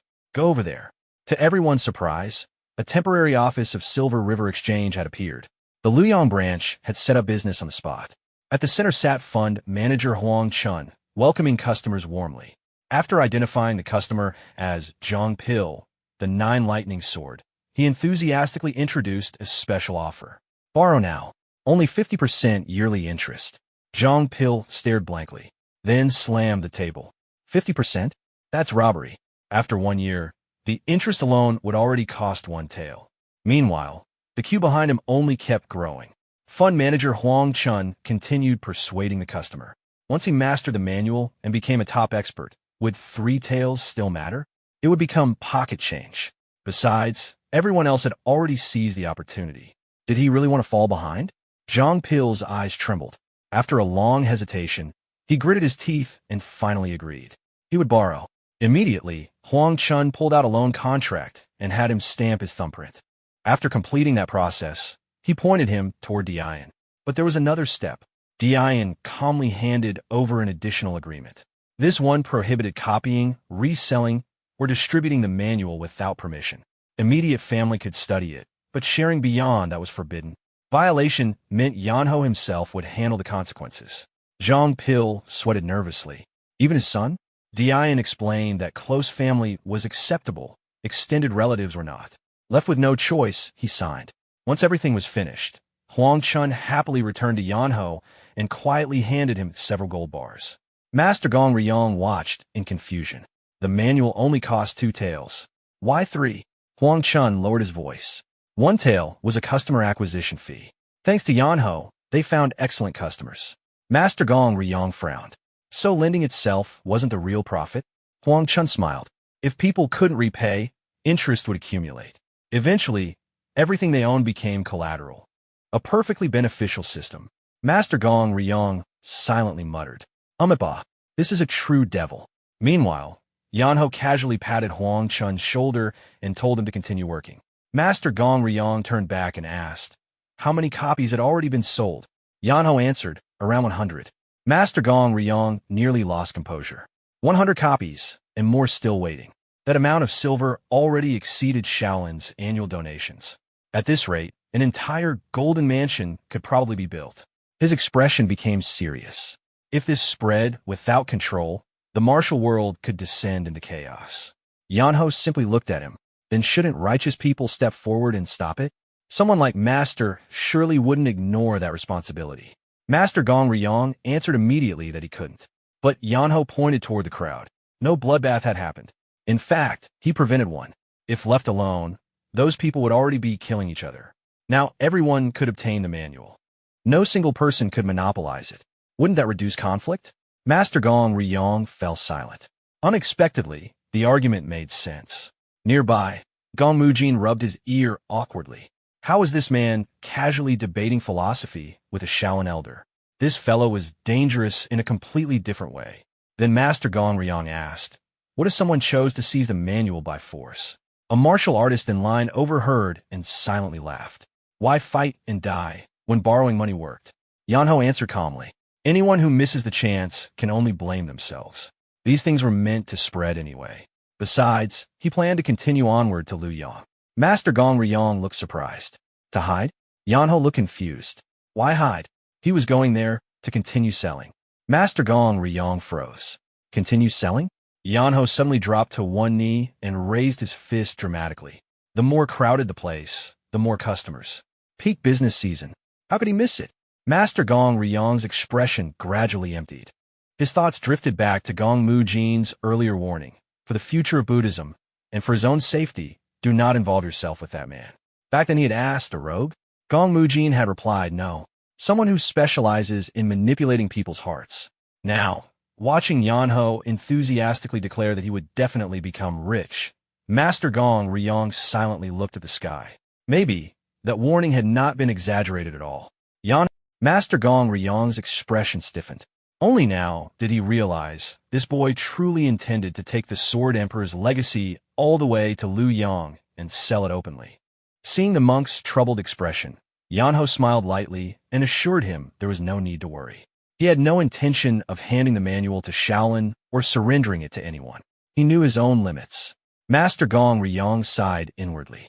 This fellow truly carried trouble wherever he went. After some time, only Master Gong Ryong and Gong Mujin remained standing nearby, quietly observing the orderly line of martial artists waiting to copy the manual.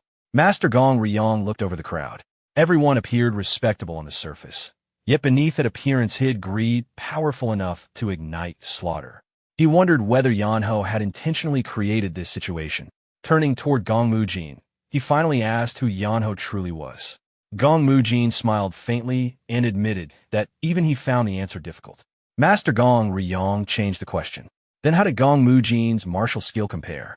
Unexpectedly, Gong Mujin closed his eyes and remained silent. That silence alone gave Master Gong Ryong his answer. His eyes drifted toward Yeonho, who was sleeping on the carriage roof with drool at the corner of his mouth. At that age, he had already surpassed people of Gong Mujin's level. Master Gong Ryong quietly thought, perhaps this marked the beginning of a new chaotic age. Eventually, after deciding they lacked both reason and strength to interfere, Master Gong Ryong prepared to leave. Before departing, he instructed one disciple to remain. The disciple, Myun, looked confused. Master Gong Ryong explained that remaining hidden in temples forever would not lead to enlightenment. To understand truth, one had to experience ordinary life. Myun was moved and accepted the order sincerely. Then Master Gong Ryong stepped closer and whispered one final instruction. After hearing it, Myun's expression immediately twisted in disbelief. Not long afterward, Myun awkwardly approached Huang Chun. To everyone's surprise, he had come to borrow money. Huang Chun looked conflicted. Lending money to monks felt unusual. Myun hurriedly explained that the temple would repay the debt later. Huang Chun silently judged the situation. Shaolin monks lived frugally. If repayment failed, there wasn't much collateral to collect. Meanwhile, Myun remembered his master's quiet instruction. They needed a copy of the manual, and since they had no silver, they would borrow first and repay later. The more he thought about it, the more nervous he became. What if repayment failed? Would they really sell him off? At that moment, Huang Chun stepped forward to discuss terms. Before negotiations could continue, Yeonho appeared. Wearing a dissatisfied expression, he summarized the situation bluntly. So they wanted the item now and planned to pay whenever possible later. Myun lowered his head in silence. Yeonho stared at him and casually teased him about looking perfectly suited to temple life. Gong Mujin immediately scolded him for speaking disrespectfully to a monk. Yeonho protested. Calling a bald person bald didn't seem unreasonable. Gong Mujin reminded him that shaving one's head represented a sacred path. Yeonho sighed and muttered that monks had free meals, martial training, and public respect on top of it. Sounded like a comfortable life. Gong Mujin folded his arms and withdrew from the matter. Myun would have to solve this himself. Unexpectedly, Myun suddenly dropped to his knees and begged Yeonho for help. Yeonho calmly produced a document. It was a certificate of personal ownership. Myun stared in confusion. As a disciple of Shaolin, he wasn't allowed to privately own possessions without reporting them to the temple. And suddenly, the monk realized this transaction might become far more complicated than simply borrowing money. Yeonho grinned and asked whether the monk planned to take the manual back to Shaolin and let everyone study it together. If that was the case, the price would be 500 taels of gold. Myun froze. Others only paid 2 taels. How did it suddenly become 500? Yeonho sighed and explained that ordinary buyers only passed it down inside their own households. Myun immediately protested. Shaolin was a family too, a very large one. Could there at least be a discount? Yeonho looked him over and replied that no family had hundreds of members. After a brief pause, he generously reduced the price, 300 taels. Final offer. Even after the reduction, Myun nearly collapsed. How was one monk supposed to gather that kind of money? Yeonho casually answered, then repay with labor. At once, Huang Chun finished drafting a contract and proudly presented it. Debt agreement. Debtor Myun. Terms. Serve creditor Yeonho until repayment is complete. Miyun stared blankly. Becoming bonded labor was not something he could decide himself. Yeonho clicked his tongue and asked who had authority then. Miyun answered that at minimum, his master had to approve. The moment he finished speaking, Yeonho disappeared. Everyone blinked. Before anyone processed what happened, he returned holding a folded letter. He handed it directly to Miyun. Miyun was stunned. Did he seriously chase down Master Gong Ryong and return that quickly? He opened the paper. Inside was a familiar handwriting. The message said the decision had already been made. Stop asking again. Stamp the contract. Send a copy of the manual back to Shaolin. Thank you for your effort. Signed, Master Gong Ryong. Miyun stood frozen. After staring at the letter for a long time, he silently cursed. It was absolutely his master's handwriting. That night, the caravan finally departed. Now it had one additional passenger, bonded servant Miyun. As they traveled, Miyun stared endlessly at the letter. He couldn't understand how his master had truly left him behind. Gong Mujin comforted him and said it wasn't abandonment. Though privately, even Gong Mujin admitted reality. They had all been traded for the manual. Meanwhile, life on the carriage roof remained peaceful. Surion fed Yeonho sweets. Yeonho obediently opened his mouth and happily praised the taste. Gong Mujin looked over and silently concluded again, this fellow was terrifying. Earlier, Yeonho had suddenly announced that he wanted traditional sweets. Miyun had protested. At this hour, where was he supposed to find them? Yeonho calmly gave two choices. Pay 300 taels or bring sweets. So the monk ended up sprinting through the night to buy dessert. Back in the present, Yeonho chewed happily and commented that Miyun ran faster than legendary horses. 300 taels well spent. Curious, Surion asked how much money they had earned. Dian clarified, how much silver exactly? Yeonho counted for a while and raised one finger. Roughly 800 taels of gold. Surion nearly choked. She had never imagined seeing that amount. Yeonho stretched lazily and declared that living honestly really did bring heavenly rewards. Thinking back to risking his life for only 100 taels before, he still felt resentful. Surion shyly asked whether she could eat whatever she wanted from now on. Yeonho immediately agreed. If she worried about getting fat, then she should learn palace lightness techniques. That way she could eat endlessly. At that moment, Sayawa quietly offered another piece of dim sum to Yeonho. He accepted and thanked her naturally. Surion glanced between them. A beautiful young lady, disciple of Mount Hua's great swordsman. Good background. Strong. Then she looked at her second brother. Handsome. Good family. Ridiculously strong. Only ruined by laziness. After thinking it over, she decided neither side suffered any loss. Smiling quietly, she handed a sweet toward Sayawa and asked to be fed too. Sayawa awkwardly complied. The two sat beside each other quietly. Meanwhile, Yeonho kept chewing and watched them in confusion. Not long after, the group arrived at a small fortress. Something felt strange. People had already gathered at the gate. Red lanterns lit the entrance. Gong Mujin frowned. What was happening? Yeonho jumped down and answered casually, people. Gong Mujin folded his arms and snapped that obviously they were people. Since when did animals use lanterns? Yeonho looked puzzled. If it was obvious, then why ask? Gong Mujin glared back. What exactly had Yeonho done to make him this irritated? Gong Mujin simply turned away. That wasn't something Yeonho needed to worry about. At that moment, Miyun stepped forward and looked toward the gate. It seemed the people gathered there were waiting for someone. Yeonho folded his arms and asked who would choose this hour to ambush travelers. Gong Mujin answered immediately. Wasn't it obvious? They were here for the manual. Yeonho looked surprised, but copies had already been put up for sale. Couldn't they just buy one? Gong Mujin's expression grew serious. He reminded him again, people like this would always appear. Bandits, opportunists, and those who wanted shortcuts. Yeonho should stay cautious. Dian asked whether they should avoid the trouble and take another route. Yeonho shook his head. Luoyang wasn't far anymore. If avoiding wasn't possible, they would go straight through. So the group continued toward the gate. Behind them, Miyun looked at the crowd and wondered if all these people truly gathered over a single manual. Was this really normal? As they approached, the leader raised an arm and ordered everyone to halt. From the carriage roof, Yeonho muttered that quite a gathering of heroes had appeared.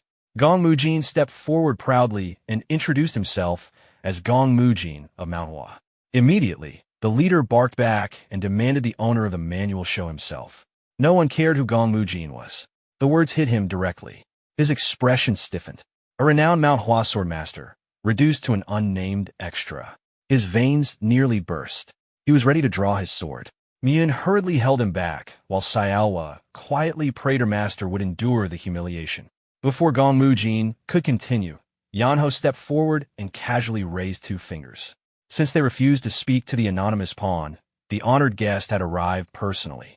Mian instantly covered Gong Mujin's mouth. The leader pointed at Yeonho and demanded the manual. If he valued his life, he should hand it over. Yeonho looked puzzled.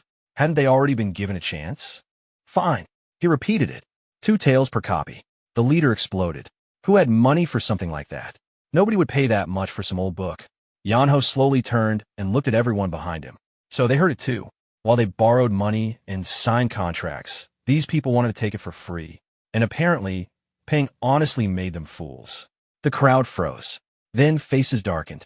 Someone shouted. Who was he calling fools? They were already buried in debt. The leader panicked and denied everything. But nobody listened anymore. Yeonho casually added that these people didn't respect anyone. They simply wanted the manual without paying.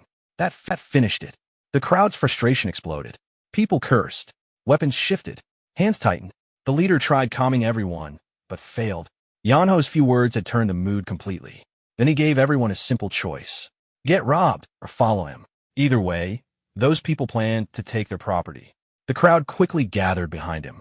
Without intending to, Yeonho became their leader. He waved casually and told the blockade to move or get pushed aside. Someone worried whether they could actually break through. Yeonho explained calmly. Leon was close. No one would dare create chaos there. The city authorities wouldn't ignore open violence. Then he gave the order. Break into the city. Once inside, they could settle everything. Yeonho jumped onto the wagon and announced that negotiations were over. Move or get run over. The reins snapped. The horse screamed. The carriage shot forward. Dian's face turned pale, but she was already committed. There was no backing out now. The wagon charged ahead, while the people carrying copied manuals raised their weapons and followed behind. The blockade started wavering.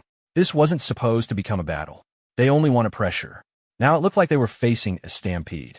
The bearded leader tried to calm his side. They still had numbers. No need to panic. Meanwhile, standing proudly on the speeding wagon, Yeonho laughed loudly. Dian stared at him in disbelief and asked what could possibly be funny at a moment like this. Yeonho ignored the danger entirely.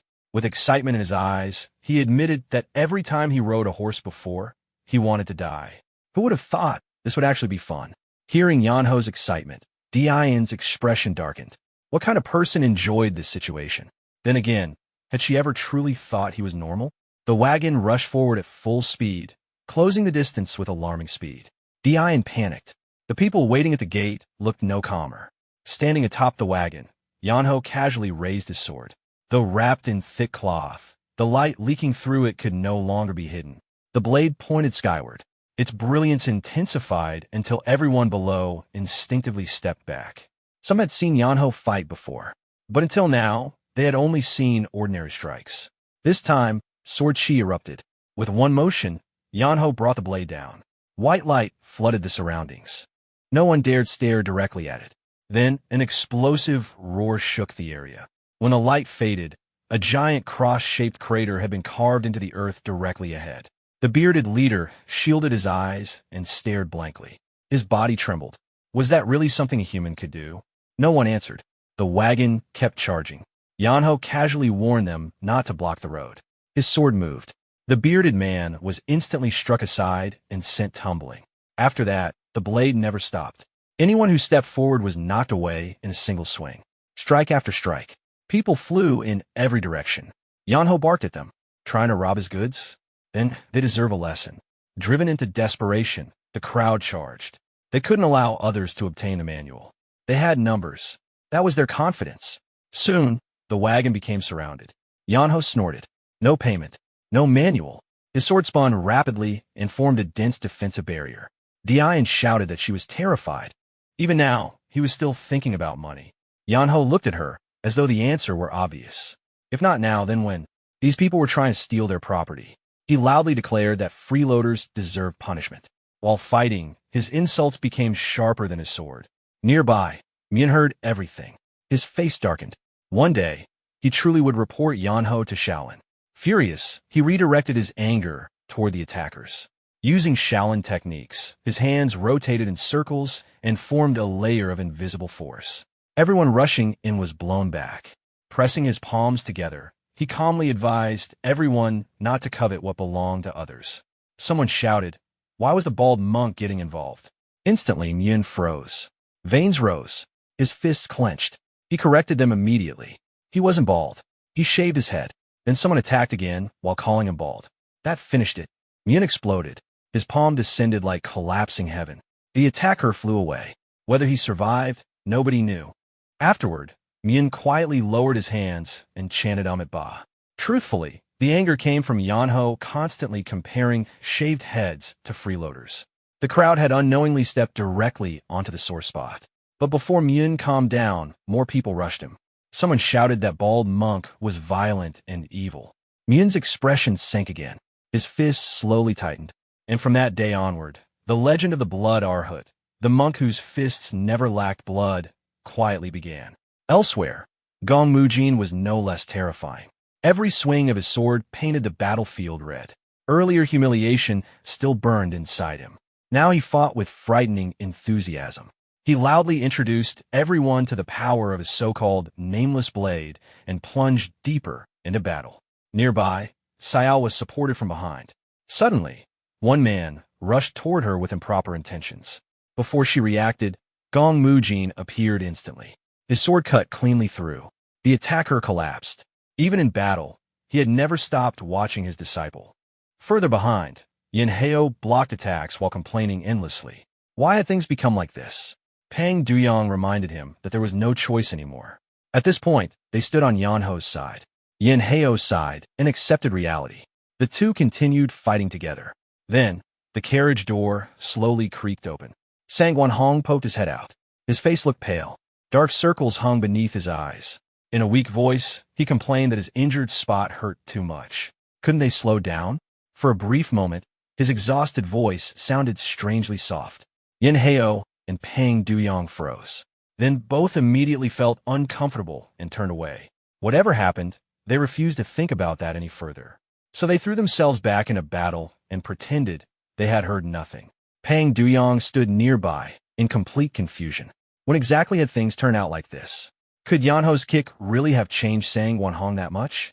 Meanwhile, after breaking through the blockade, Yeonho's group pushed their horses and carriage straight toward Luyang. But the people behind refused to give up and continued chasing. Standing on the carriage roof, Surion looked back and cried out that they needed to move faster. Yeonho calmly replied that it wasn't possible. Dian nearly exploded from anxiety. Why not? She turned around. The giant walls of Luyang were already ahead, but the city gates were shut tight.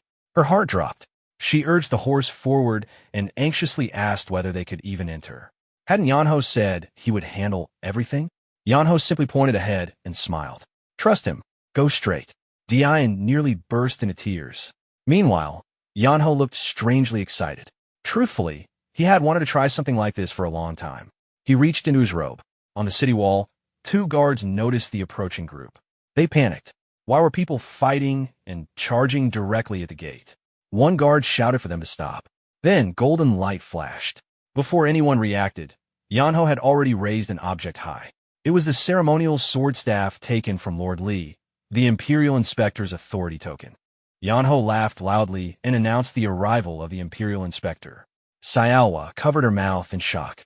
Gong Mujin only prayed silently for Yeonho to stop causing trouble. One guard still hadn't understood.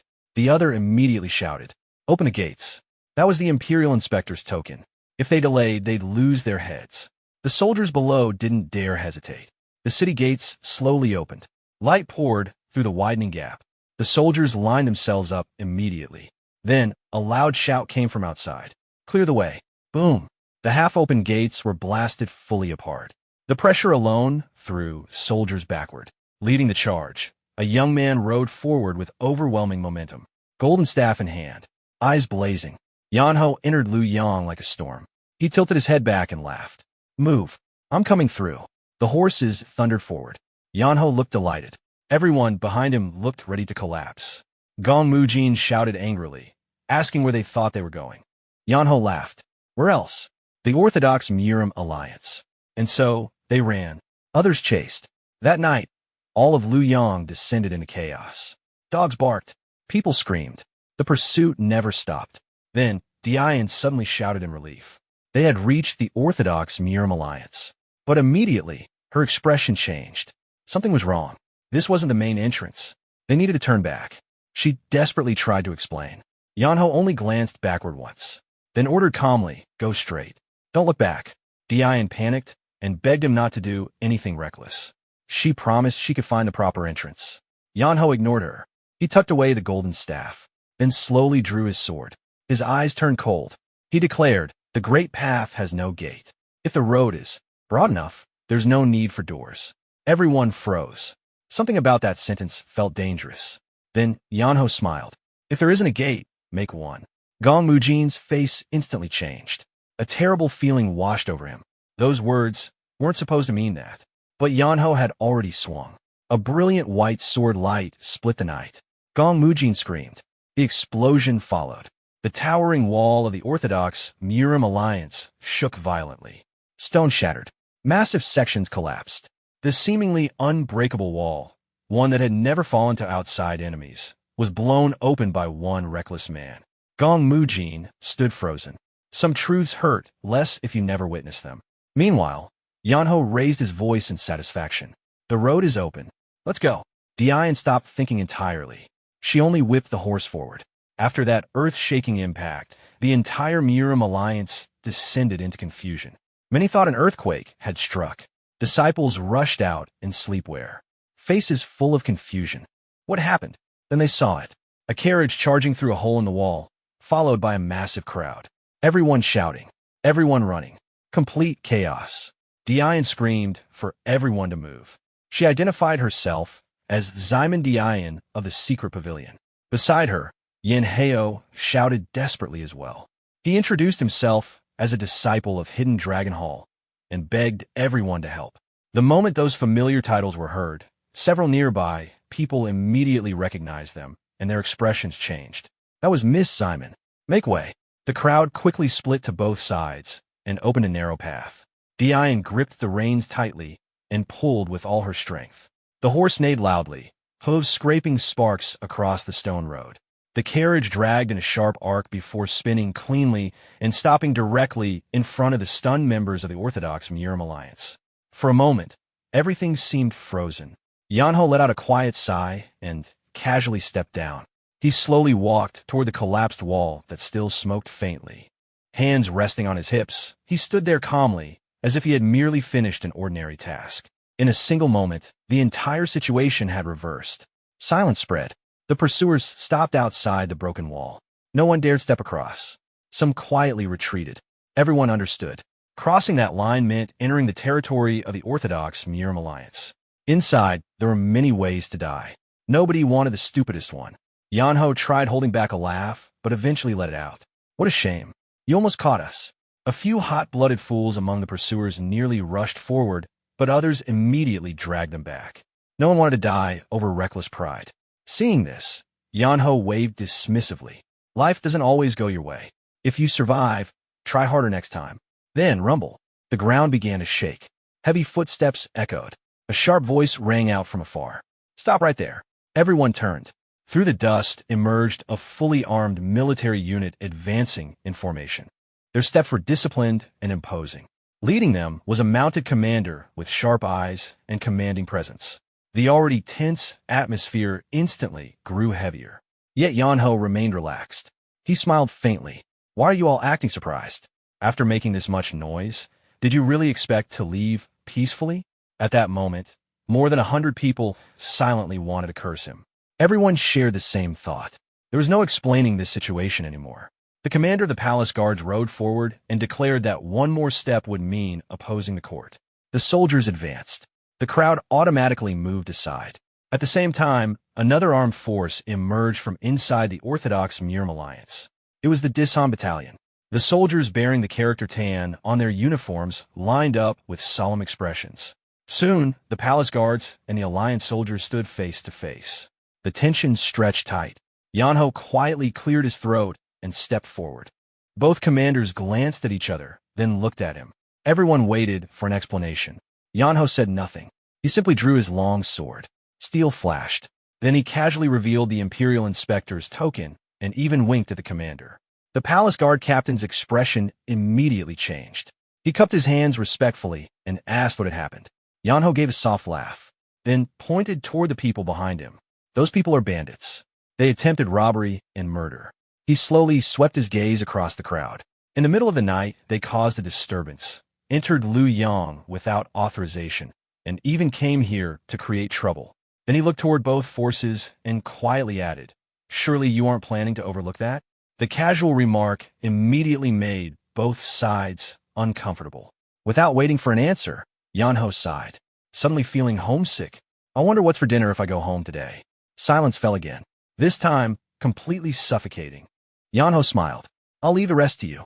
Then he simply turned and walked back to the carriage. When he arrived, he casually dragged two people out. "We're here. Get down." Sangwon Hong stumbled out, clutching himself, and nearly collapsed. Then Xiaohua, who had been packed into the carriage all this time, was tossed out beside him. "That's enough. Do whatever you want. I'm going to sleep." Clack. The carriage door shut. Moments later, steady snoring came from inside.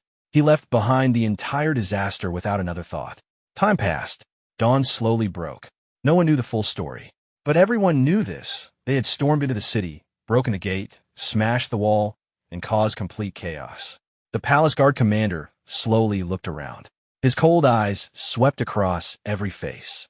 Everyone immediately tried to look innocent. "We didn't break the gate. We didn't break the wall." But the commander remained expressionless. His deep voice rang out. "Nighttime disturbance. Illegal armed gathering.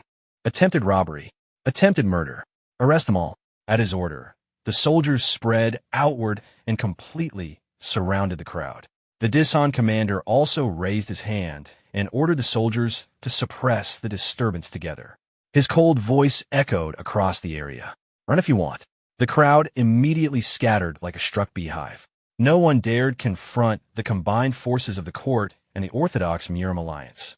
People fled in every direction. Some even threw away their weapons. Luoyang was thrown into complete turmoil. Is it finally over? Gong Mujin stood still, staring blankly at the scene. Everyone slowly relaxed, as though a huge weight had finally been lifted. Many simply collapsed where they stood, exhausted. At last, it was over. Gong Mujin looked into the distance and slowly released the tension in his shoulders. Meanwhile, the person responsible for all of this was already sleeping comfortably inside the carriage, as if nothing had happened. Elsewhere in Jianghu, Zhou Hyun's expression turned pale after hearing the entire story from Gong Mujin and Dian. Even a strategist like him struggled to process it. The Sword Emperor's legacy sold publicly. This was beyond reason. Gong Mujin quietly confirmed it. Zhou Hyun suddenly laughed in disbelief. That brat has completely lost his mind. Anger and confusion mixed together. Holding his teacup, he muttered that if the manual spread like this, anyone in 10 years would claim to be the Sword Emperor. Then he looked at Gong Mujin. "So why'd he do it?" Gong Mujin answered calmly. Yeonho said he preferred money over martial arts, and that he did it for everyone's benefit. Zhou Hyun fell silent, then spoke coldly. "The logic isn't entirely wrong, but the more I think about it, the more irritated I become. He destroys the martial world, then explains it with perfect reason." Setting down his cup, he asked where Yeonho was now. At the same time, in a completely different atmosphere, Yeonho was sleeping soundly. Soft bedding, warm blankets, sunlight already filling the room. Yet he still refused to get up. Rolling over lazily, he thought about how long it had been since he had rested like this. Then, knock knock. He lazily told the visitor to come in. The door opened. Xiaohua entered carrying a tray. Yeonho's eyes immediately lit up. She sat beside the bed, her face slightly flushed, then quietly lifted a steamed bun toward him. Yeonho froze. For a brief moment, he felt like accepting this would cost him his remaining dignity. Then he opened his mouth immediately. Refusing food would be a sin. At last, a childhood fantasy had become reality. Right then, bang. The door flew open. Gong Mujin stormed inside. He stopped instantly. His eyes landed directly on Xiaohua, feeding Yeonho. Silence. Yeonho was wrapped in blankets like a cocoon, with only his head exposed while calmly accepting food. The sight was unbearable. Gong Mujin frowned deeply. Then his eyes slowly turned toward Sayawa. She immediately flushed red. Startled, she stood, bowed quickly, and fled so fast only a gust remained. Gong Mujin didn't even get the chance to stop her. Yeonho stared in confusion. Why did she run? Then he looked back, only to find Gong Mujin glaring at him. Yeonho blinked. Why are you drawing your sword? Gong Mujin gave no answer. He charged. I refused to hand my disciple to a shameless scoundrel. The result was predictable. A while later, Gong Mujin walked away with a swollen face. Soon after, the two headed together toward the strategist's hall. Yeonho skipped along energetically. Gong Mujin walked behind him miserably. Yeonho complained all the way. Why draw your sword first? At your age, and still this hot-blooded? Gong Mujin shouted at him to shut up. The two argued the entire way. As they approached the hall, Gong Mujin lowered his voice. The strategist they were meeting was a figure respected across the world. Even the alliance leader treated him carefully. So Yeonho absolutely had to behave properly. Seeing Yeonho remain indifferent only irritated him further. No rudeness. Be respectful. Yeonho ignored him. He simply pushed the door open and entered. Gong Mujin hurried inside, pulled him back, cupped his hands, and announced that he had brought Yeonho. Ahead, Jo Hyun rose slowly, fan in hand, composed. His eyes settled on Yeonho. So, you're the second son of YGN. Even the alliance leader deeply respects your father's righteousness. A faint trace of sarcasm entered his voice. Because of that righteousness, people like us only receive leftovers. Yeonho answered calmly. Oh, then you've had a difficult time. Gong Mujin's face instantly darkened. He repeatedly poked Yeonho's side. Yeonho turned and complained. Why do you keep poking me? It's annoying. After exchanging a few words, Jo Hyun had already formed an impression. He found the young man unexpectedly amusing. Smiling faintly, he invited them to sit. Tea and pastries had already been prepared. The three sat together. As strategist, Jo Hyun was accustomed to people hiding their thoughts. Visitors usually controlled their expressions, but Yeonho displayed everything openly. No restraint. Jo Hyun observed him briefly, then asked directly. Judging by your expression, it seems you don't like me very much. Yeonho rubbed his chin and answered bluntly. Ah yes, I do. How did you know? Gong Mujin nearly choked. His face stiffened as a familiar thought crossed his mind. Traveling with his fellow truly meant never having a peaceful day. Jo Hyun remained calm and slowly asked why. Yeonho answered immediately. Because you're too handsome, old sir. The answer landed unexpectedly. Jo Hyun's eyebrow twitched. Yeonho looked him over carefully and continued while rubbing his chin. You look too trustworthy. Rosy complexion, perfect silver hair, a neat white beard. Too flawless. Jo Hyun paused, then lightly waved his fan and restored his composed demeanor. So you're envious of my appearance? Yeonho shook his head. No, that's exactly what makes it suspicious. If swindlers looked like swindlers, who would ever fall for them? He looked directly at Jo Hyun. A true con artist should look trustworthy, just like you. The reasoning sounded ridiculous, yet strangely difficult to refute. Nearby, Gong Mujin stood speechless. Jo Hyun smiled faintly. There was even a trace of amusement in his eyes. Then he asked, Did your master teach you that? Yeonho nodded casually. Jo Hyun continued. Then your master must not be very attractive. Yeonho immediately rejected it. Wrong. My master is incredibly handsome, more refined and charismatic than you. Then he added naturally, the more trustworthy and virtuous someone appears, the more careful you should be. Especially old men who act noble while hiding bad intentions. Jo Hyun briefly fell silent. He realized the initiative had shifted. Yeonho had hidden behind his master's logic, leaving little room to counter. In the end, Jo Hyun only cleared his throat. Believe or distrust, that is your choice. Then his expression turned serious. Enough small talk. Let's discuss the real issue. He folded his fan. Last night's incident damaged relations between the Orthodox Murim alliance and the court. The losses were not insignificant. Then he looked directly at Yeonho. So, how do you intend to take responsibility? The question was partly a test. After hearing Gong Mujin and Dian's account, he already expected Yeonho to dodge responsibility. He had even prepared a way to smooth things over. But Yeonho's reply surprised everyone. He neither apologized nor defended himself. He simply said, I want to make a deal. The scene shifted. Early morning. The Orthodox Murim alliance had become unexpectedly lively. A large tent had already been erected. Outside stood a massive sign. Sword Emperor Supreme Manual, genuine, guaranteed by the Orthodox Murim Alliance. News spread instantly. People poured in. Beside the tent, another sign hung high. Money Shop. Cash and loans available. At first, most people thought it was absurd. Selling secret manuals in front of the Orthodox Murim Alliance sounded like a scam. But after recognizing Alliance personnel operating the place, doubts slowly disappeared. Eventually someone asked, "How much?" The answer stunned everyone. 3 taels. The crowd exploded. 3 taels? Are you insane? That costs a lifetime. Even a scar-faced man nearby shook his head. He couldn't tell whether they were selling manuals or digging graves. Then noise rose from the back. "Make way. We have business inside." Everyone turned. The scar-faced man smirked. Actors? But after recognizing the newcomers, his expression changed. They were famous martial artists, not hired performers.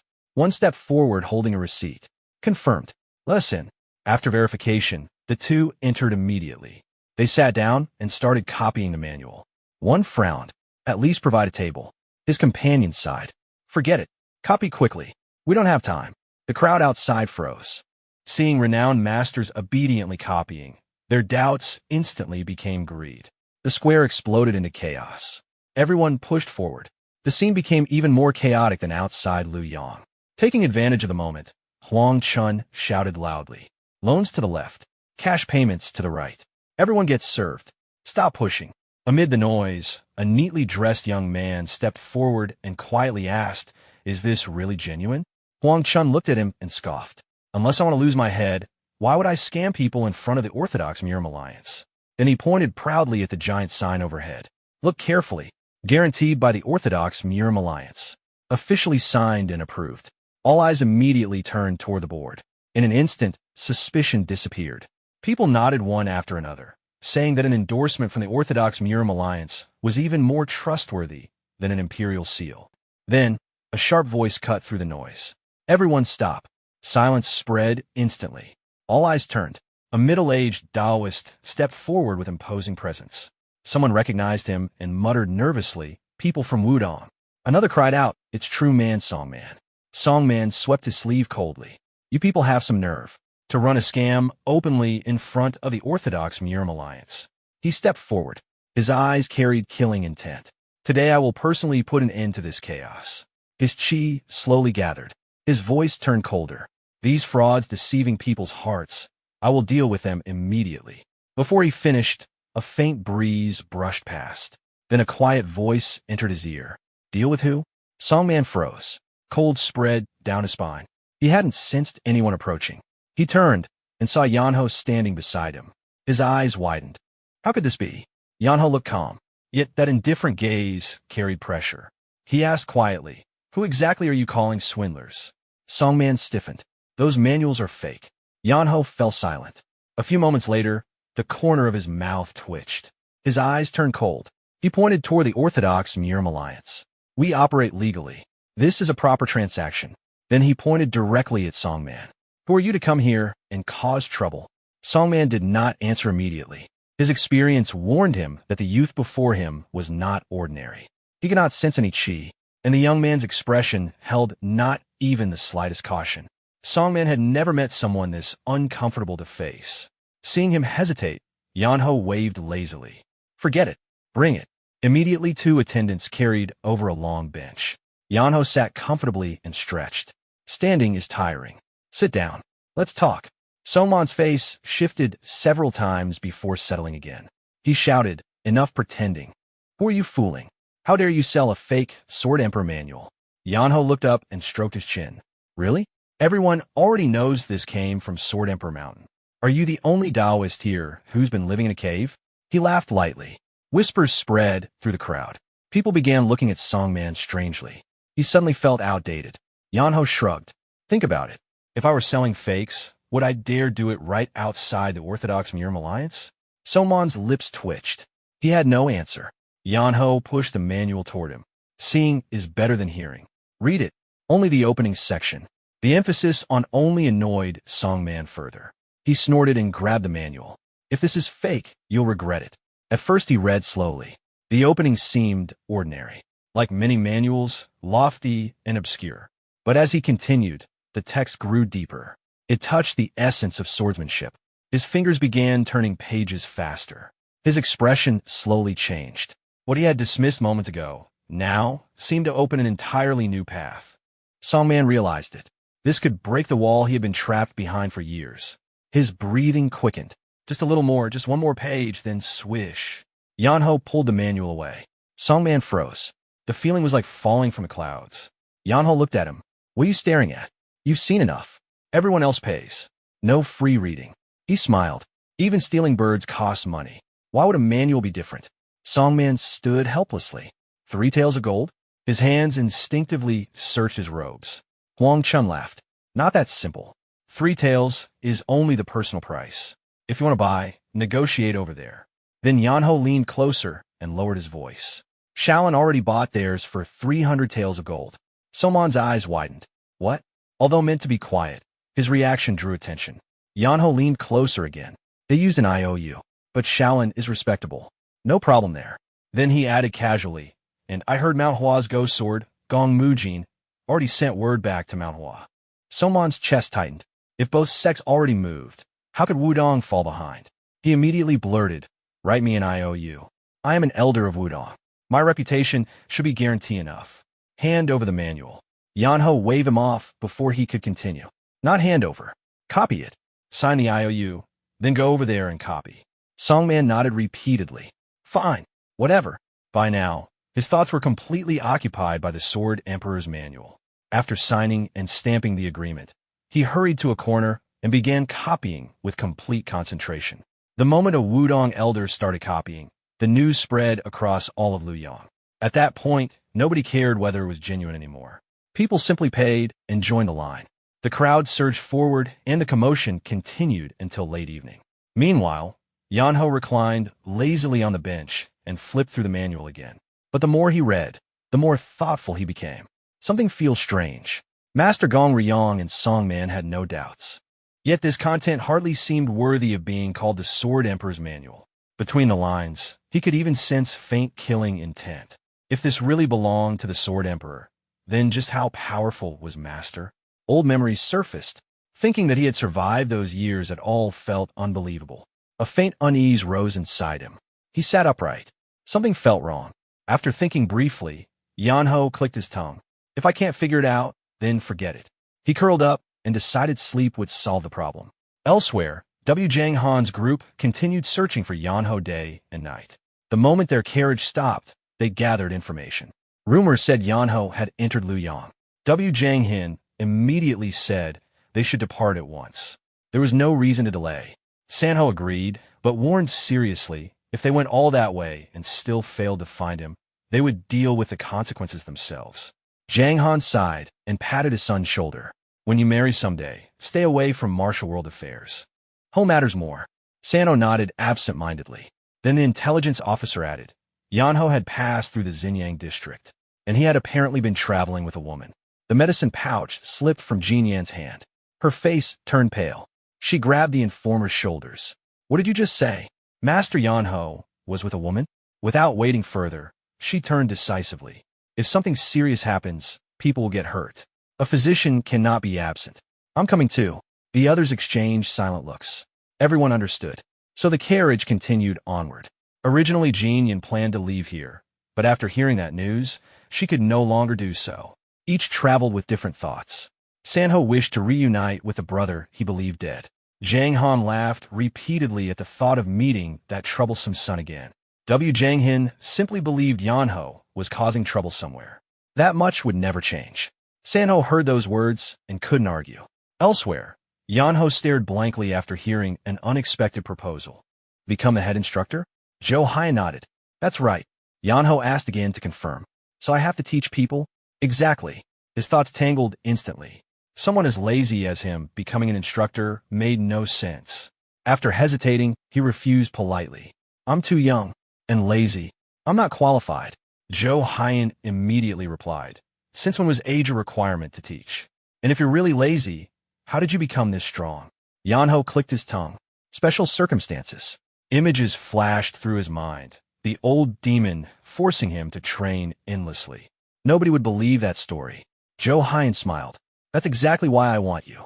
Nobody expects someone like you to become a master. Share your path. Yeonho looked away. You won't regret this? Zhou Haiyan waved casually. Not at all. Still hesitant, Yeonho tried avoiding the issue. Zhou Haiyan changed his approach. I won't force you, but there are things you should know. Complaints about your manual business have piled up. I protected you using my authority, but even that has limits. Yeonho silently cursed. But he understood. This opportunity wasn't easy to reject. After thinking briefly, he slapped the table. Fine, but we make an agreement. Whatever happens during training, I take no responsibility.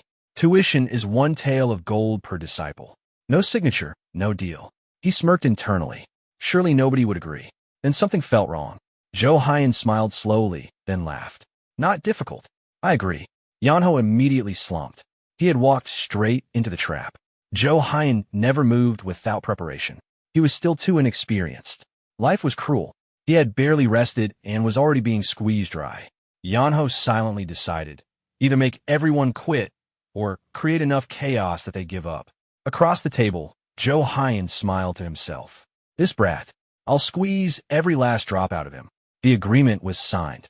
Both sides smiling. Both plotting. Meanwhile, inside the Alliance Leaders' Hall, Sama Chinsi listened to Gong Mujin's report with visible doubt. Gong Mujin had already repeated this story countless times. Every reaction had been the same. Still, he confirmed everything was true. Sama Chinsi frowned. Someone that age? Impossible. Gong Mujin nodded. Yes.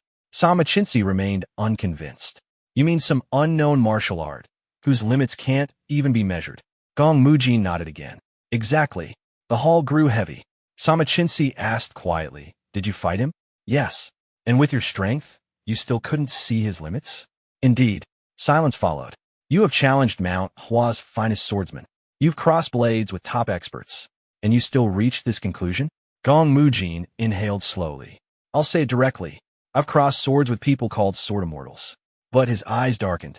I've never experienced such overwhelming disparity. Only after meeting that brat did I understand what true difference means. Those words struck Sama Chinsi deeply. Sword immortals stood among the world's highest sword realms, yet still fell short? He stood up abruptly. Did that kid eat an entire forest of 10,000-year ginseng? Only such an explanation could barely make sense. A teenager had reached that level. Then unexpectedly, his eyes brightened. His fighting spirit surged. A genius surpassing even sword immortals at that age. His fist slowly tightened. The ambition sleeping inside him quietly awakened once more. His master believed martial arts couldn't mature through isolation. One had to travel, observe, listen, experience, and use the body directly to understand. Gong Mugan became silent, then slowly nodded. Martial arts are experience. If one stayed inside the mountains forever, how could one understand the world? The more he repeated those words, the more absorbed he became. Then suddenly, he stopped moving. Sangwon Hong's expression changed. He immediately shouted for everyone to protect the great hero. Everyone reacted at once. Only Yeonho looked confused. Why was everyone suddenly making such a big fuss? Dian quickly pulled him aside. She explained, Gong Mugan had entered enlightenment. At that moment, purple energy began flowing around Gong Mugan's body. Wind gathered. His hair rose. The aura around him intensified. His eyes opened. Power surged outward.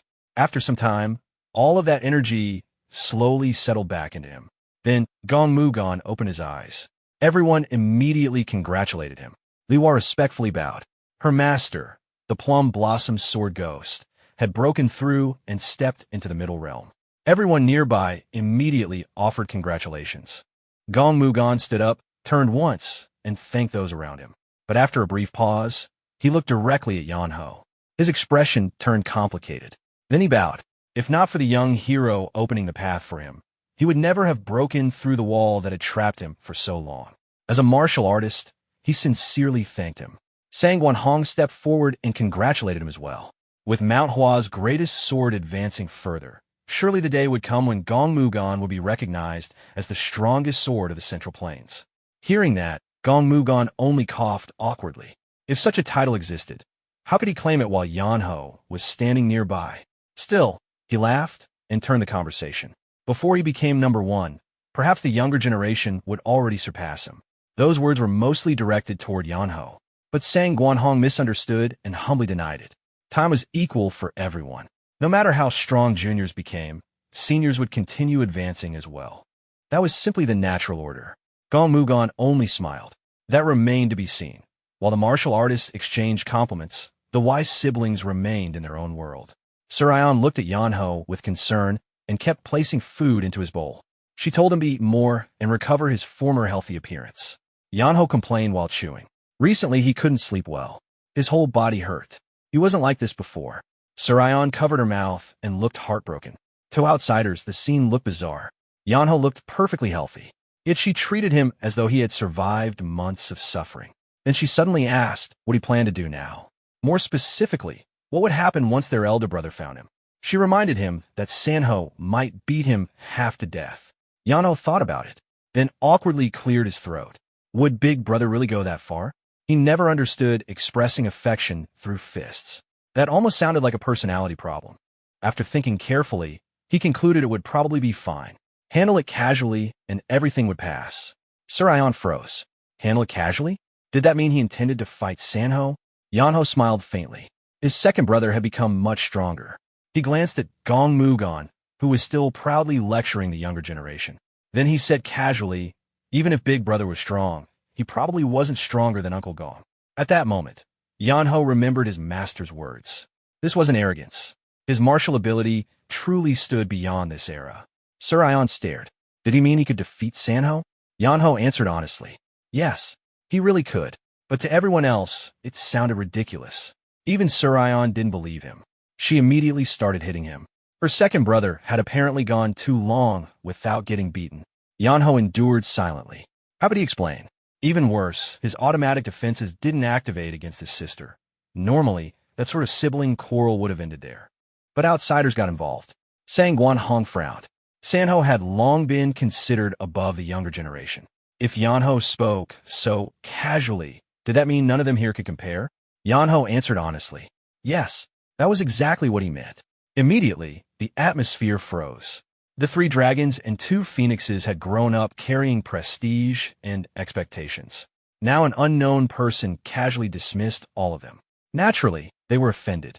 Surion hurriedly hit Yeonho again. Better she discipline him before someone else did.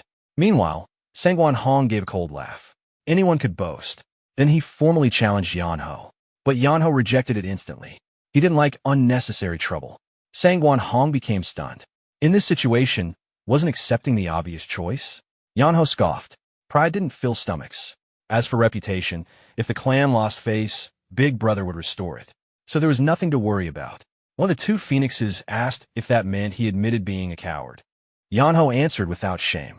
Yes, cowardice helped people stay alive. Surion nodded immediately. Her second brother truly was timid. Now everyone became speechless. How do you argue with someone who admits it openly? Then Gong Mugon stepped in. He reminded everyone of something Yeonho himself had said. If someone challenged his sword, he would never avoid it. Clan matters could be ignored, but matters concerning his sword were different, because his master had left no descendants. If Yeonho didn't uphold that inheritance, nobody would. His logic sounded absurd, yet somehow convincing.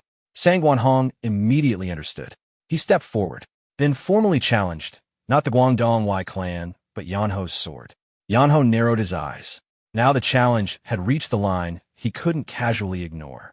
He became silent. Then, before he answered, Surion suddenly stood. She apologized on behalf of her brother.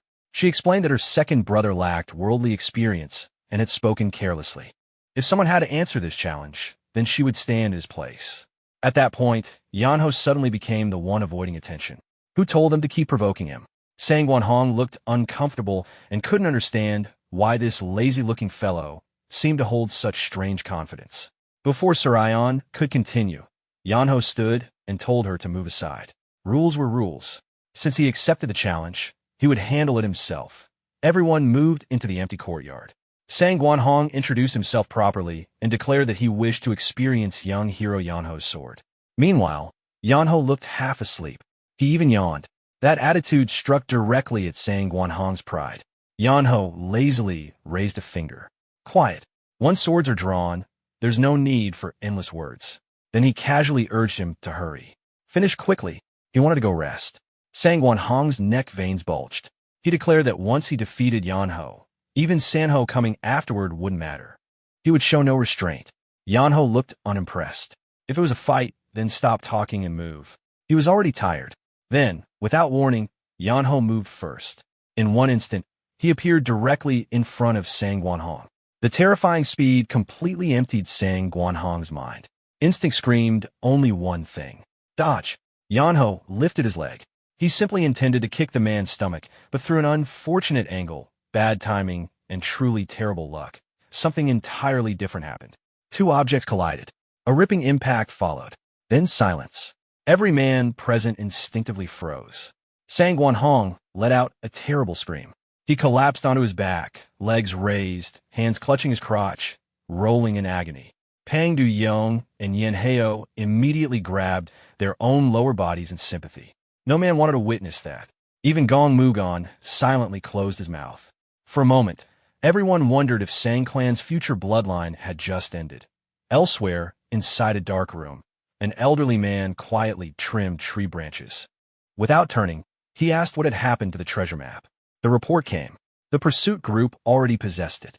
They were heading toward Mount Hua without suspicion. The old man sighed. Their enemies still refused to act. After setting the board so carefully, they remained motionless, truly incompetent. Then he explained calmly, life sometimes required intervention. Left alone, weeds overgrow. The martial world was the same. Some things had to be cut away, so healthier things could grow. The subordinate assured him their grand plan would proceed perfectly. The old man's eyes sharpened. This time, he intended to stir the peaceful Jianghu with a blade he had sought for years. Back with Yeonho, because Sang Hong had become a casualty, he was forced to give up the carriage. Dian had to persuade him personally. Fortunately, lazy wasn't the same as heartless. Yeonho reluctantly agreed. Sang Hong's condition really looked miserable. As everyone prepared to load him in, Liwa suddenly emerged carrying blankets. Without warning, she climbed onto the carriage roof. Then she carefully prepared a comfortable sleeping spot. After arranging everything, she politely announced that the noble young master could now rest. Yeonho immediately jumped up, wrapped himself in blankets, and looked completely satisfied. Gong Mugon stared blankly, then pointed at himself. What about master? Liwa pretended not to hear. Instead, she tossed him a large bundle. Gong Mugon closed his eyes. A strange sense of jealousy appeared. The more ignored he felt, the more resentment he developed toward Yeonho. The group resumed traveling. Gong Mugon rode on horseback. Seojuk remained tied up awkwardly like cargo. Along the way, Gong Mugon kept replaying earlier events. How had someone of his status ended up losing attention to a junior? Then, his expression changed. Ahead, two men approached. One tall, one short, both completely white-haired, both clearly masters. Gong Mugon quietly became alert. For a moment, he comforted himself. Even if danger appeared, wasn't Yeonho nearby? Then he looked. Yeonho was asleep. Again, as the figures approached, tension grew. But unexpectedly, the two old men simply walked past. They didn't even spare Gong Mugon a glance. Still, Gong Mugon dismounted respectfully. The tall, thin man with a scar finally spoke. Were they disciples of Mount Hua? Gong Mugon greeted them respectfully and asked their names. The two old men looked at each other, then laughed. To live this long and still be called seniors by Mount Hua disciples, that was amusing. After saying only a few words, they turned and continued walking. Before leaving, they casually told the group to be careful on the road. Then they disappeared. Gong Mugon did not immediately understand the meaning behind the old man's words. But something felt wrong. Even so, what else could he do except watch them leave? Just when it seemed the matter would end there, Yeonho unexpectedly woke up. He called out and politely asked the two elders to wait. If they didn't mind, he wanted to ask something. The two stopped and turned back. After a brief exchange, Yeonho suddenly asked whether something had happened ahead. The tall elder answered casually. Nothing special, just a few households. Although strangely, there were no people left. Only wild beasts. Yeonho slowly stepped down from the carriage. There were houses but no people. Then his eyes drifted toward the elder's sleeve. His expression changed. The blood wasn't from beasts. It was fresh. The tall elder glanced at his sleeve and laughed. He admitted it was a mistake. Too much time away from the martial world. The short elder added casually, without battle, blades eventually grow dull. Just don't repeat the mistake. Only then did Gong Mugon understand. His hand tightened around his sword. He asked one final time for their names. Even if he offended them, he had to know. The two sighed. Out of respect for being called seniors, they originally intended to spare everyone. But now these people insisted on digging their own graves. The tall man introduced himself. Kongai, Ghost Demon. The shorter one introduced himself as Beihang, Blade Demon. The moment those names appeared, murderous intent filled the air. Gong Mugon's face changed. The Ghost Blade duo. Monsters who once spread slaughter across Jianghu. How had they returned? Ghost Demon smiled. The Sword Emperor's relic had drawn them out. Even at their age, they still had ambition. Blade Demon casually added, they had wiped out an entire village on the way. To them, it meant nothing. Gong Mugon exploded in anger. Ghost Demon only stretched casually. Did he really think he could stop them? Gong Mugon's expression sank. Knowing their names only made the situation worse. He understood exactly how terrifying they were. At that moment, Li Hua and the younger generation stepped forward. Hidden Dragon Hall. Mount Hua. Everyone stood behind him. Gong Mugon felt strangely moved. Even knowing the difference in strength, none of them retreated. For a brief second, hope appeared. If these youngsters joined together, and Yeonho also helped, they might survive. Then Gong Mugon looked back. Yeonho stretched lazily. Hope immediately died. Inside his head, Gong Mugon nearly started cursing. Ghost Demon looked at everyone as though watching children play. He lowered his stance. His fingers lengthened. His hands turned green. His claw technique activated. Then he declared, today he would enjoy their blood. Gong Mugon moved first. His sword erupted. Plum blossoms filled the air. But Ghost Demon didn't move. He mocked Mount Hua's swordsmanship, then dug into the ground and exploded forward. His claw technique tore through the incoming sword energy. Poison Demon Hand. Green wind wrapped around his arm. The speed was overwhelming. Gong Mugon could only watch. Just before he was struck, the juniors rushed in. Each released their strongest attacks. Ghost Demon spun. Using Rising 6 demons, he erased all of their techniques at once. Still, their interference saved Gong Mugon. Ghost Demon looked at them. Mount Hua, Pang Clan, Namong Clan. Tonight had become a feast. He planned to enjoy each one slowly. Gong Mugon's thoughts turned cold. This wasn't enough. Their combined attack didn't even scratch him. And Blade Demon still hadn't moved. He simply stood there watching. That was even more frightening. Someone asked Yeonho, what would his master teach in a situation like this? Yeonho thought quietly. His master once said, leave things alone. Karma belongs to fate. People don't need to interfere. Everyone assumed that meant he wouldn't help. Instead, Yeonho turned around. Then remembered another thing his master once said. If you're in a bad mood, draw your sword. Strike. That's enough. Slowly, Yeonho drew his sword. His eyes settled on the two demons. Then he said, there were two thorns here, and they needed to be removed. He walked forward casually. Ghost Demon and Blade Demon stared, then burst into laughter. Was this brat insane? Yeonho looked annoyed. Did masters always need to make such expressions before fighting? Ghost Demon narrowed his eyes and asked, did Yeonho even know who he was? Yeonho didn't answer. He simply raised his sword, then slowly brought it down. At first, it looked like nothing, just a loose swing, like stretching. But suddenly, Ghost Demon felt danger. A flash passed, like a breeze. Then something disappeared. Ghost Demon looked at his hand. His claw, his fingers were gone. For a second, he couldn't process it. Then pain exploded. Blood sprayed into the air. And for the first time, shock appeared on Ghost Demon's face. Yeonho clicked his tongue. The strike had missed its ideal line. Still, that was fine. One demon had not moved yet.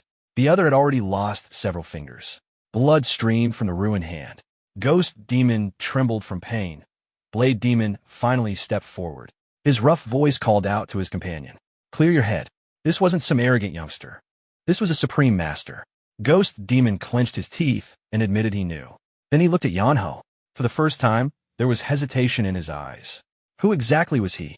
Yeonho answered casually. Would it change anything if he explained? He wasn't interested in reputation.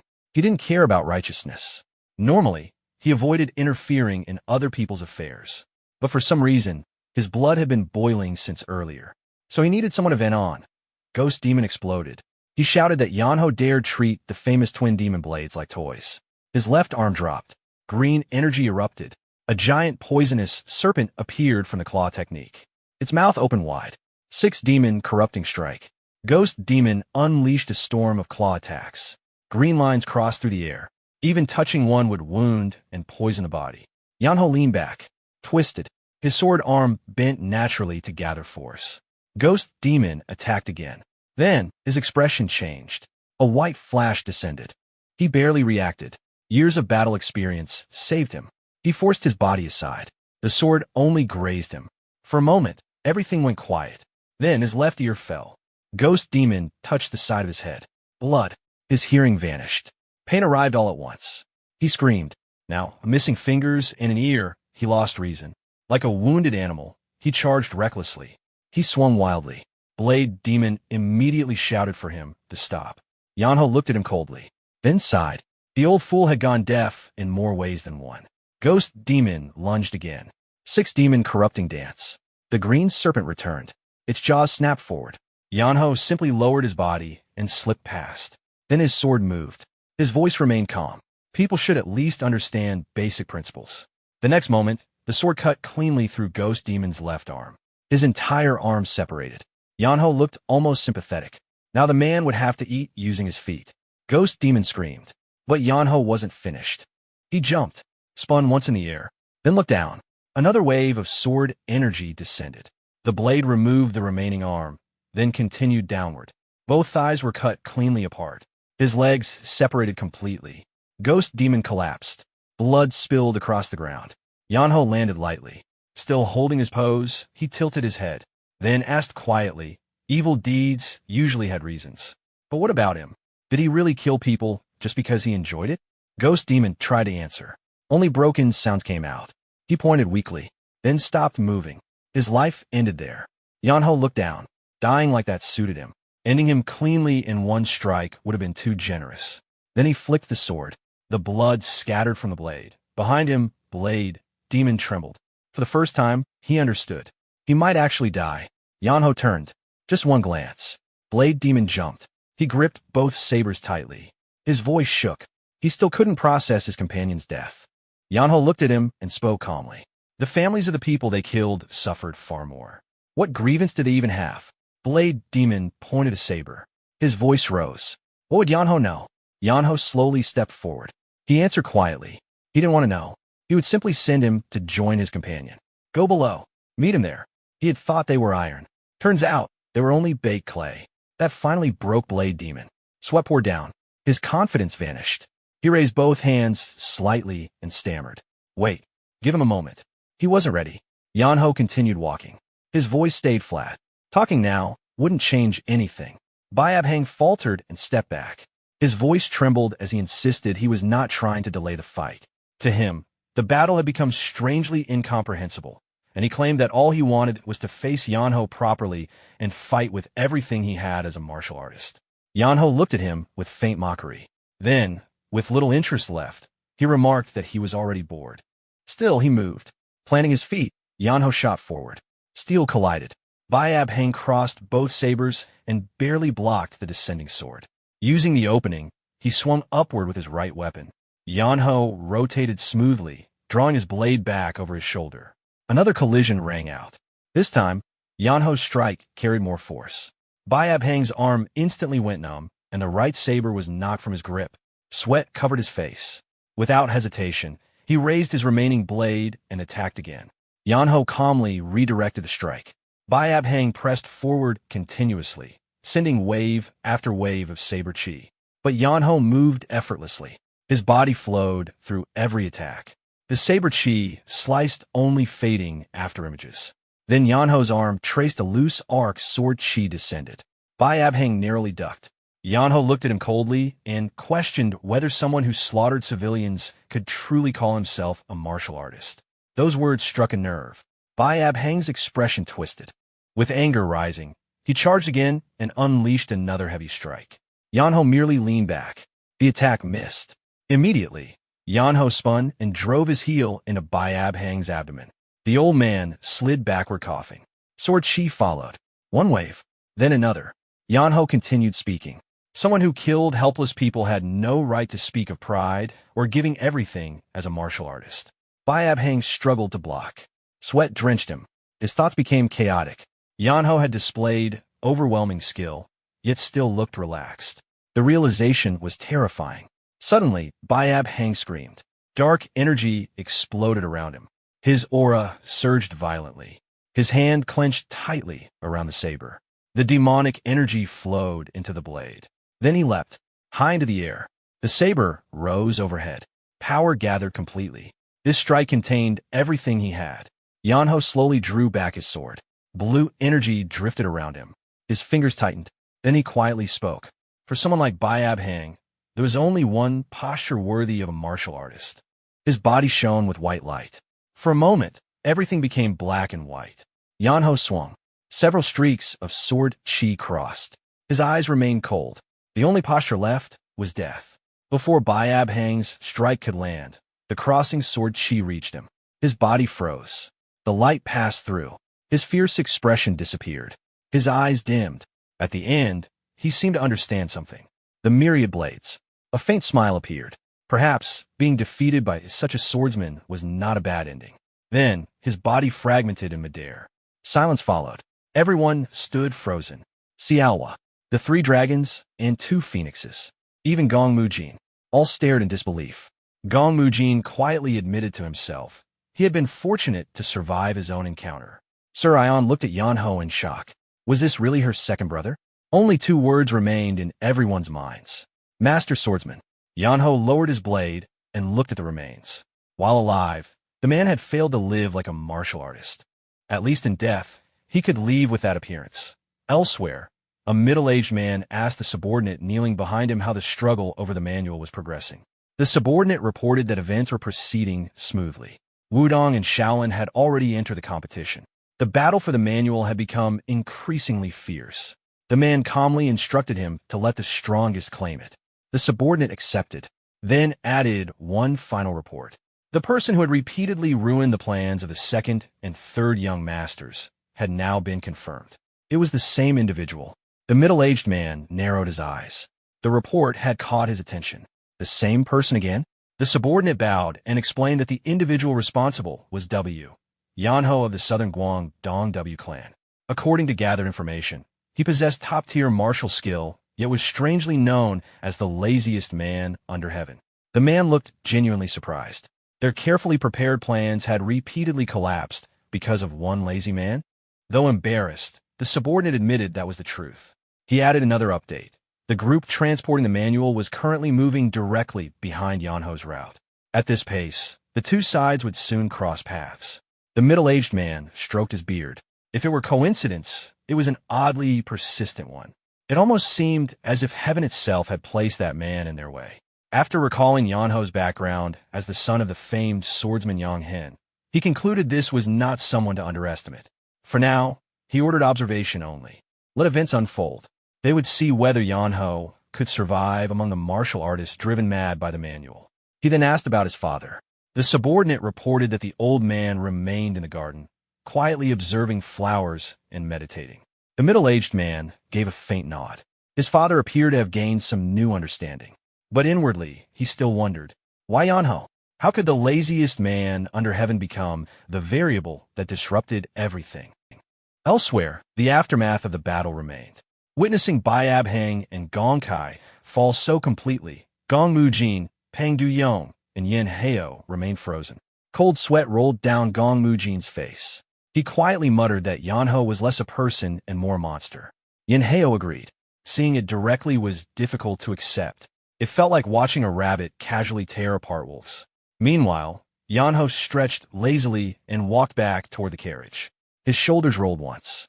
He complained that moving so much after such a long time made his back hurt. At that moment, Sangwon Hong slowly woke inside the carriage. Still groggy and pale, he opened the door and asked what had happened. Everyone looked at him strangely. No one answered. Pang Du-yong and Yin Heo simply sighed. Inwardly they thought, at least the man had only lost face. He still had his life. Confused, Sangwon Hong kept asking, but nobody explained. Yeonho ignored everything. He climbed onto the carriage roof, wrapped himself in blankets, and immediately went back to sleep. Sleep truly remained his greatest passion. Watching this, Gong Mujin sighed again. The future of the martial world felt uncertain. Someone with that level of strength, Yet behaving like this was difficult to classify as either hero or villain. Not long later, Xiaowa quietly climbed onto the carriage roof carrying candied fruit. She sat beside Yeonho and offered him some. Yeonho immediately woke, accepted it happily, and started eating while chatting comfortably. Gong Mujin watched silently, then sighed once more. His disciple's future suddenly felt uncertain. The next day, the journey continued. After Yeonho finally woke properly, Xiaowa asked whether they should stop and eat. For below, Gong Mujin snapped. Eat, sleep, then eat and sleep again. Did Yeonho ever do anything else? Yeonho opened his mouth for Xiaowa to feed him and answered casually. As long as one eats well and sleeps well, what exactly was the problem? Then he continued chewing contentedly. Gong Mujin silently clenched his fist. Meanwhile, he had been surviving on dried rations. After a while, Yeonho leaned over and asked Dian how long remained until Woyang. Dian estimated roughly 3 more days. Yeonho collapsed backward again and complained the road was still too long. Watching him, Dian secretly thought it was entirely his own fault. Still, she asked whether she should speed up. Immediately, a painful groan came from inside the carriage. Sang Guanhong was still suffering from his earlier injury, and every bump made things worse. Hearing that, Yeonho calmly told her not to rush. There was still a child riding with them. Nearby, Gong Mujin suddenly asked whether Yeonho planned to train at all. At this rate, his body would grow weak. Yeonho lazily misheard the word training and instead called for Surayon. She looked confused. Gong Mujin corrected himself awkwardly. Yeonho simply turned over. He thought quietly. If he explained that his training happened while sleeping and getting beaten inside dreams, everyone would think he was insane. Not long later, the group arrived at a small resting place hidden inside the forest. The moment Yeonho spotted the building, he immediately sat upright. At last, a proper meal. Walking below, Surayon laughed and teased him. His standards had become surprisingly refined. There was a time when he would eat absolutely anything. Yeonho casually replied that after surviving 5 long years eating moss and whatever he could find, he had finally realized one truth. His mother's cooking must be the best. Surayon tilted her head and immediately ruined the moment. She reminded him that their mother never actually cooked. Everything at home had always been prepared by servants. If Yeonho ever tasted food personally made by their mother, she confidently claimed he would miss moss again. Yeonho froze. His expression became difficult to read. Whether he was moved or frightened, no one could tell. Only one thought remained in his mind. Mother. Elsewhere, another carriage sped along a mountain trail. Sanho rode beside Jang Il of the Beggar Sect. Sanho asked once more whether they were truly heading the correct way. Jang Il confidently assured him. Sanho looked ahead suspiciously and questioned why the roads were empty. Jang Il explained that civilians had already fled and martial artists had all gathered to pursue the secret manual. Sanho quietly remarked that if that were the case, there was a high chance his younger brother had somehow become involved. Jang Il laughed and reassured him. The world was vast. People did not run into each other so easily. Sanho shook his head. No, his brother had a special talent. Jang Il became curious. Sanho explained seriously. Yeonho possessed a strange ability to attract disaster. It was as if trouble itself followed him. At that moment, Yang Hin leaned out from inside the carriage and calmly confirmed it. Whatever Yeonho did, somehow problems always appeared. Jang Il laughed awkwardly and wondered whether such people really existed. Father and son answered together. Their son, their younger brother, both silently worried about what trouble Yeonho had caused this time. Elsewhere, a wounded man ran desperately through the forest. His entire body was covered in blood. One hand clutched a manual tightly to his chest. He staggered repeatedly and spat blood. His internal energy had nearly dried up. His dantian felt as if pierced by countless needles. Still, he refused to let go. As long as he possessed this manual, he believed he could become unmatched. No matter what, he would never hand it over. Then, a shadow appeared. The man immediately became alert. To him, it was a stranger. To us, it was Yeonho. Thinking someone had come to seize the manual, the man hid it inside his robe and tried raising his sword. But after only a few steps, he coughed violently. Blood poured out. His sword slipped. He collapsed to his knees. Yeonho walked over and simply asked if he was injured. The man looked at him in disbelief. He felt like he was coughing out half his organs. and this fellow still needed confirmation. Still, he stubbornly declared he would never give it up. Yeonho quietly judged the situation. The man would not survive anyway. Dying angry like that seemed pitiful. So Yeonho placed a hand on his shoulder and casually reassured him. Nobody would steal it. He should just relax. Hearing that, the man finally loosened. He weakly repeated that nobody would take it, then collapsed into the blood beneath him. Dead. Yeonho's expression changed. He awkwardly called out a few times. Nothing. Then he sighed. Leaving a corpse lying around felt troublesome. So he lifted the body onto his shoulder. No funeral, though. At that moment, a book slipped from the dead man's clothing. Yeonho picked it up. Written across the cover, Sword Emperor Legacy. He blinked, then muttered that being a good person really did bring rewards. Too bad it was a manual instead of gold. Still, he tucked it into his waistband and carried the corpse back. Some time later, Yeonho returned to the inn. Surion immediately ran outside. She first asked whether he had gone to fight again, then noticed the body. Her face instantly changed. She nervously asked whether her brother had killed someone. Yeonho stared blankly. In this situation, wasn't asking whether the man was already dead more reasonable? Surion immediately corrected herself and asked again, "Did he kill him?" Annoyed, Yeonho dropped the body onto the ground. He insisted he had done nothing. The man simply appeared, coughed blood, and died. The noise quickly drew everyone outside. Gong Mujin, Yeonho, Pang Du-yeon, all gathered. After looking at the corpse, their expressions became complicated. Gong Mujin quietly said, this was the reality of the Janghu. Yeonho muttered that it was terrifying. Pang Du-yeon added, no matter how strong someone became, they still could not escape moments like this. Gong Mujin muttered that in the martial world, the strong could do anything. Immediately annoyed, Yeonho pulled the manual from his waist, held it up, and pointed at the corpse. He explained that the old man had brought this thing himself, then collapsed and died on his own. Seeing the book, Gong Mujin froze. His expression stiffened as if struck by lightning. His finger trembled as he pointed toward it. Sword Emperor Legacy. The title was written clearly across the cover. Then realization hit him. His face changed, and he urgently asked why Yeonho had picked it up at all. Whoever carried that thing would become a target. That manual was practically an invitation to death. But Yeonho simply looked at it and smiled. Its owner was dead. Since it had fallen into his hands, didn't that make it his now? And if someone wanted to take it, they could try. Gong Mujin instantly panicked.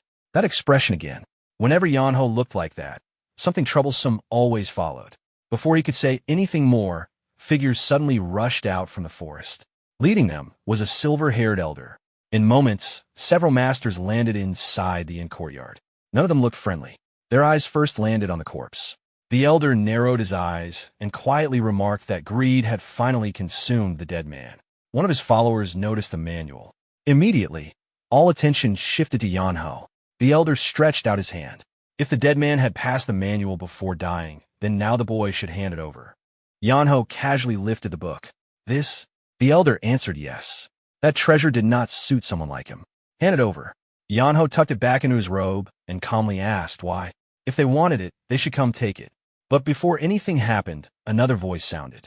A man sitting on a tree with a bough across his back commented that threatening a child was embarrassing. Then more people appeared. 2 masked men landed on the inn roof. Another pair arrived, one huge and scarred, the other thin with an oddly unpleasant appearance. The large man questioned whether killing a child over a manual made sense. In moments, the newcomers had surrounded the silver-haired elder's group. The atmosphere instantly changed. The old man clenched his jaw. He realized too late that holding back earlier had been a mistake. The courtyard became packed with hungry wolves. Another burly man laughed and pointed out that acting first did not make the manual belong to anyone. The circle tightened. Watching everything, Gong Mujin frowned. A large battle seemed unavoidable. Protecting Shawa alone would already be difficult. Then he turned and nearly lost his mind. Yeonho had quietly sat down nearby. He was opening the manual and reading it. Gong Mujin stared in disbelief. What was this fool doing? Yeonho looked up naturally. Reading. What else? Gong Mujin nearly exploded. Everyone here was ready to kill, and this man was reading. Trying to remain calm, he asked whether Yeonho realized people might tear his head off. Yeonho casually turned another page. That was exactly why he wanted to read.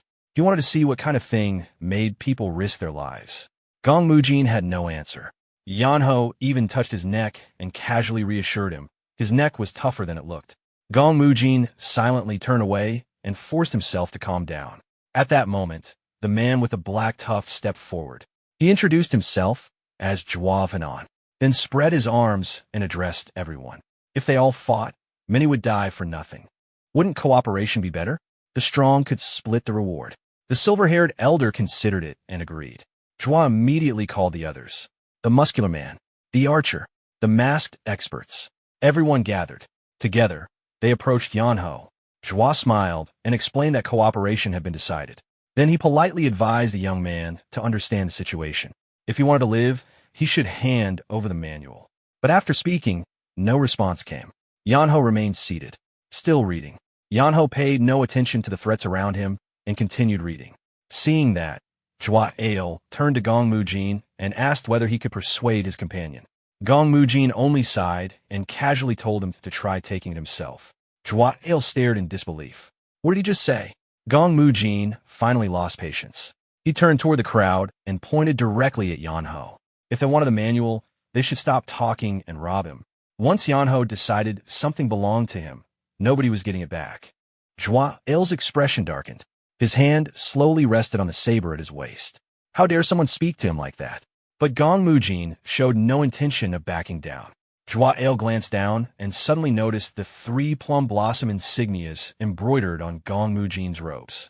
His expression changed. Gong Mujin swept his robe aside and revealed the sword at his waist.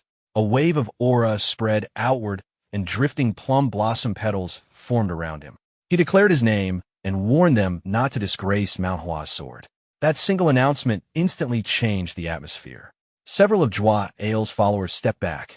Jua Ale swallowed and muttered the title under his breath. Plum Blossom, Sword Ghost. Watching the reaction, Yeonho quietly asked Xiaohua whether this old man was really that famous. Xiaohua answered that her master's reputation was legendary. Yeonho looked confused. Honestly, he had assumed Gong Mujin was just an ordinary old man. Gong Mujin heard every word and silently suffered through it. Across the courtyard, Jua Ale quickly apologized for the earlier offense and cautiously asked whether Mount Hua intended to compete for the Sword Emperor legacy. Gong Mujin calmly explained they had no interest in the manual and had merely arrived by coincidence. Jua Ale immediately followed up. Then could he settle things with Yeonho? Gong Mujin agreed. Jua Ale asked again just to confirm. Even if things turned ugly, would Mount Hua really not interfere? Gong Mujin waved his hand and assured him. Even if someone lost their head right here, he would not step in. He gave his word. Of course, inside his head, he quietly added that the heads falling certainly would not belong to Yeonho. He had already warned them. Jua Ale approached Yeonho with renewed confidence. Now nobody would save him. Yeonho looked up and pointed at Gong Mujin. He wasn't expecting help in the first place. Besides, that old man wasn't the type to help anyone. Gong Mujin awkwardly cleared his throat. Jua Ale finally lost patience. Enough games. Suddenly, Yeonho jumped to his feet and loudly repeated that he wasn't giving the manual away. Not now. Not later. He even questioned whether everyone had forgotten how to understand human language. That sudden outburst made Jua Ale flinch. Annoyed, he immediately drew his saber and slashed. If the boy wanted to keep it, then try. The blade swept straight toward Yeonho's throat. Everyone watching stiffened. Surely that was the end. But Yeonho only leaned backward. A smooth motion. No panic. His right arm drew back. His fist clenched. Then he punched. The impact echoed across the courtyard. Jua Ale's body flew backward like a launched cannonball. His saber spun away. He crashed into the crowd and carved a crater into the ground. The surrounding martial artists immediately retreated. Jua Ale could only choke and gasp. He wanted to scream, but only tears came out.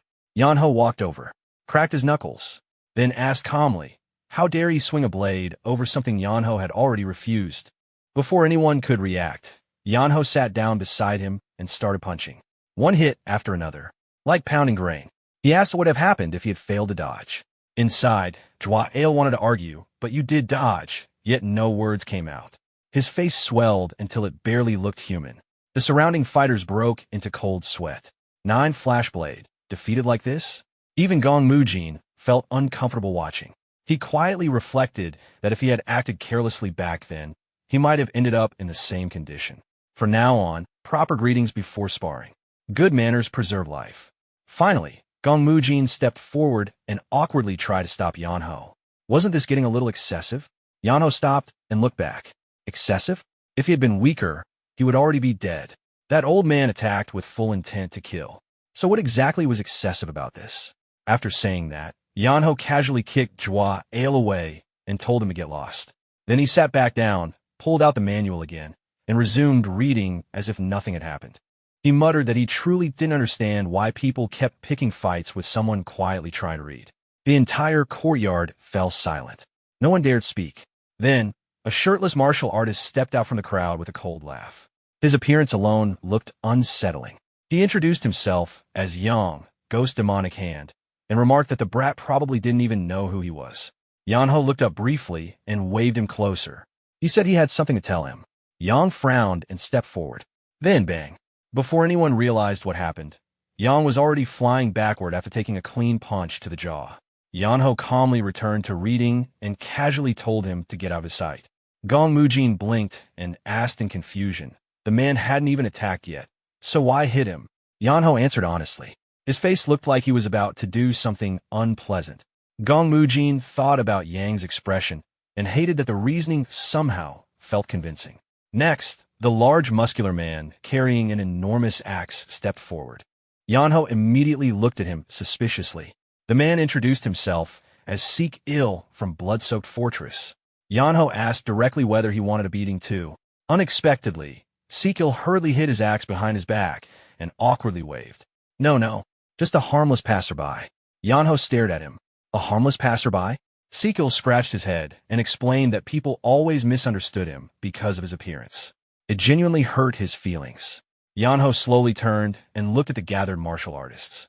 Almost all of them quietly stepped back. Some looked away. Others pretended not to notice him. Seeing this, Yeonho sighed. Reasoning with these people really was impossible. He tucked the manual into his clothes and stood. Since everyone wanted it, he announced he would settle things properly. The Sword Emperor legacy was in his possession. Anyone who wanted it stepped forward. He stretched his shoulders, rolled his arms, and said that things had become annoying enough already. Better to finish it all at once. Then, nothing happened. Nobody moved. Not a single person stepped out. Yeonho looked around. Everyone avoided eye contact. After waiting a while, he sighed again. Fine. Then he'd continue reading. He sat down cross-legged. Immediately, Xiaohua appeared carrying pastries. She carefully offered them to him and quietly suggested he eat something. Yeonho accepted without hesitation. He thanked her and admitted he was getting hungry. While chewing peacefully, he continued reading the manual page by page. Nobody interrupted. Dian, Yin Heo, and Pang Duyong stood nearby in silence. Dian quietly thought that once a true master decided to cause trouble, there was really no stopping him. After a long while, Yeonho finally reached the last page. He closed the manual decisively. Seeing him stand there staring at the cover, Gong Mujin approached and asked whether the contents were too profound. Yeonho shook his head. It wasn't that. He simply couldn't understand something. Gong Mujin immediately assumed he meant the martial principles. Yeonho looked thoughtful and answered, not the doctrine. The price. Gong Mujin froze. Price? Yeonho nodded seriously. Since he'd already finished reading, he should sell copies. 2 taels of silver per transcription. The entire place went silent. Gong Mujin stared blankly, then nearly exploded. Was this man insane? A treasure worth kingdoms, sold for 2 taels? The surrounding martial artists were equally stunned. People whispered among themselves. Did they hear correctly? The Sword Emperor legacy. For 2 taels of silver? No one could decide which was more shocking, Yeonho defeating everyone, or Yeonho treating a legendary manual like a cheap market book. Standing in the middle of the crowd, Yeonho raised the manual high and loudly announced, "First come, first served." The moment those words fell, the martial artists exploded into motion. Like a broken nest of hornets, people rushed forward from every direction. Some shoved, some shouted. Others waved silver overhead and yelled for their turn. Everyone wanted a copy first. Meanwhile, not far away, a group of monks moved rapidly toward the area. Leading them was Master Gong Ryong. As he traveled, he silently worried. The appearance of the Sword Emperor's legacy would inevitably draw greed and bloodshed. If nobody stepped forward, who would stop the coming disaster? Following behind him were the 18 Arhats in formation. Sweat rolled down his face. He feared arriving too late. Soon, they reached a cliff overlooking the inn. Without even checking below, Master Gong Ryong raised his voice and declared that he would not allow more slaughter. Then he looked down and froze. Below him, there was no battle. Yeonho stood in the center, holding the manual and reading it aloud. All around him, martial artists sat on the ground, copying notes with complete focus. People complained about being pushed. Others warned not to bump them. Someone shouted that copying one wrong character could ruin cultivation. The entire scene looked more like an examination hall than a battlefield. Master Gong Ryong descended in confusion. What exactly happened here? At that moment, Gong Mujin approached and greeted him. After introductions and a brief exchange, Master Gong Ryong finally asked what was going on. Gong Mujin helplessly pointed at the crowd. They were copying the Sword Emperor's legacy. Master Gong Ryong nearly lost composure. Copying the Sword Emperor's legacy? Gong Mujin sighed. The owner allowed it, as long as they paid. Master Gong Ryong looked even more confused. Who exactly was this owner? Gong Mujin quietly leaned closer and gave sincere advice. For the future of Buddhism, and for his own safety, it would be better not to interfere with that man. Master Gong Ryong became curious. Someone who even made Gong Mujin react like this? Interesting. Smiling calmly, he decided to meet him anyway. Soon, they arrived at the carriage. Gong Mujin knocked and called for Yeonho. No response. He knocked harder. A respected senior had come personally. At least show your face. Finally, the blanket on top of the carriage flew aside. Yeonho appeared, looking annoyed. He jumped down and greeted politely. Master Gong Ryong smiled kindly and praised him. Sharing such a treasure without attachment, it resembled the spirit of Buddhism. The monks behind him immediately echoed his amitabha. Then Master Gong Ryong gently explained, if such a manual spread unchecked, the martial world could fall into chaos. Would Yeonho consider handing it to Shaolin? They promised never to misuse it and would preserve peace. Yeonho listened, then pointed toward Yeonho, still reading aloud. He understood the intention, but the manual belonged to him. What he did with it was his choice. Master Gong Ryong paused. Yeonho continued. He wasn't giving it away.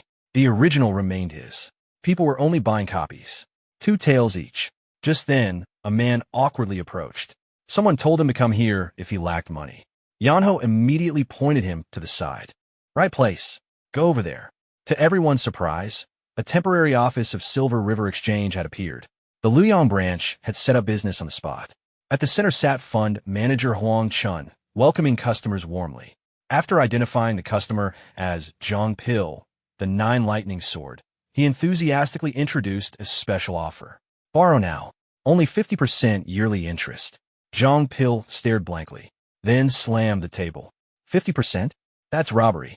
After 1 year, the interest alone would already cost 1 tael. Meanwhile, the queue behind him only kept growing. Fund manager Huang Chun continued persuading the customer.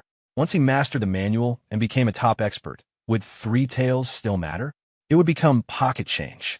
Besides, everyone else had already seized the opportunity. Did he really want to fall behind? Zhang Pil's eyes trembled. After a long hesitation, he gritted his teeth and finally agreed. He would borrow. Immediately, Huang Chun pulled out a loan contract and had him stamp his thumbprint. After completing that process, he pointed him toward Dian. But there was another step. Dian calmly handed over an additional agreement. This one prohibited copying, reselling, or distributing the manual without permission. Immediate family could study it, but sharing beyond that was forbidden. Violation meant Yeonho himself would handle the consequences. Zhang Pil sweated nervously. Even his son? Dian explained that close family was acceptable, extended relatives were not. Left with no choice, he signed. Once everything was finished, Huang Chun happily returned to Yeonho and quietly handed him several gold bars. Master Gong Ryong watched in confusion. The manual only cost 2 taels. Why 3? Huang Chun lowered his voice. 1 tael was a customer acquisition fee. Thanks to Yeonho, they found excellent customers. Master Gong Ryong frowned. So lending itself wasn't the real profit? Huang Chun smiled. If people couldn't repay, interest would accumulate. Eventually, everything they owned became collateral. A perfectly beneficial system. Master Gong Ryong silently muttered. Amitabha, this is a true devil. Meanwhile, Yeonho casually patted Huang Chun's shoulder and told him to continue working. Master Gong Ryong turned back and asked, how many copies had already been sold? Yeonho answered, around 100. Master Gong Ryong nearly lost composure. 100 copies, and more still waiting. That amount of silver already exceeded Shaolin's annual donations. At this rate, an entire golden mansion could probably be built. His expression became serious. If this spread without control, the martial world could descend into chaos. Yeonho simply looked at him. Then shouldn't righteous people step forward and stop it? Someone like Master surely wouldn't ignore that responsibility. Master Gong Ryong answered immediately that he couldn't. But Yeonho pointed toward the crowd. No bloodbath had happened. In fact, he prevented one. If left alone, those people would already be killing each other. Now everyone could obtain the manual. No single person could monopolize it. Wouldn't that reduce conflict? Master Gong Ryong fell silent. Unexpectedly, the argument made sense. Nearby, Gong Mujin rubbed his ear awkwardly. How was this man casually debating philosophy with a Shaolin elder? This fellow was dangerous in a completely different way. Then Master Gong Ryong asked, what if someone chose to seize the manual by force? A martial artist in line overheard and silently laughed. Why fight and die when borrowing money worked? Yeonho answered calmly, anyone who misses the chance can only blame themselves. These things were meant to spread anyway. Besides, he planned to continue onward to Luoyang. Master Gong Ryong looked surprised. To hide? Yeonho looked confused. Why hide? He was going there to continue selling. Master Gong Ryong froze. Continue selling? Yeonho suddenly dropped to one knee and raised his fist dramatically. The more crowded the place, the more customers. Peak business season. How could he miss it? Master Gong Ryong's expression gradually emptied. His thoughts drifted back to Gong Mujin's earlier warning. For the future of Buddhism, and for his own safety, do not involve yourself with that man. Back then he had asked, a rogue? Gong Mujin had replied, no. Someone who specializes in manipulating people's hearts. Now, watching Yeonho enthusiastically declare that he would definitely become rich, Master Gong Ryong silently looked at the sky. Maybe that warning had not been exaggerated at all. Master Gong Ryong's expression stiffened. Only now did he realize this boy truly intended to take the Sword Emperor's legacy all the way to Luoyang and sell it openly. Seeing the monk's troubled expression, Yeonho smiled lightly and assured him there was no need to worry. He had no intention of handing the manual to Shaolin or surrendering it to anyone. He knew his own limits. Master Gong Ryong sighed inwardly. This fellow truly carried trouble wherever he went. After some time, only Master Gong Ryong and Gong Mujin remained standing nearby, quietly observing the orderly line of martial artists waiting to copy the manual. Master Gong Ryong looked over the crowd. Everyone appeared respectable on the surface, yet beneath that appearance hid greed powerful enough to ignite slaughter. He wondered whether Yeonho had intentionally created this situation. Turning toward Gong Mujin, he finally asked who Yeonho truly was. Gong Mujin smiled faintly and admitted that even he found the answer difficult. Master Gong Ryong changed the question. Then how did Gong Mujin's martial skill compare? Unexpectedly, Gong Mujin closed his eyes and remained silent. That silence alone gave Master Gong Ryong his answer. His eyes drifted toward Yeonho, who was sleeping on the carriage roof with drool at the corner of his mouth. At that age, he had already surpassed people of Gong Mujin's level. Master Gong Ryong quietly thought, perhaps this marked the beginning of a new chaotic age. Eventually, after deciding they lacked both reason and strength to interfere, Master Gong Ryong prepared to leave.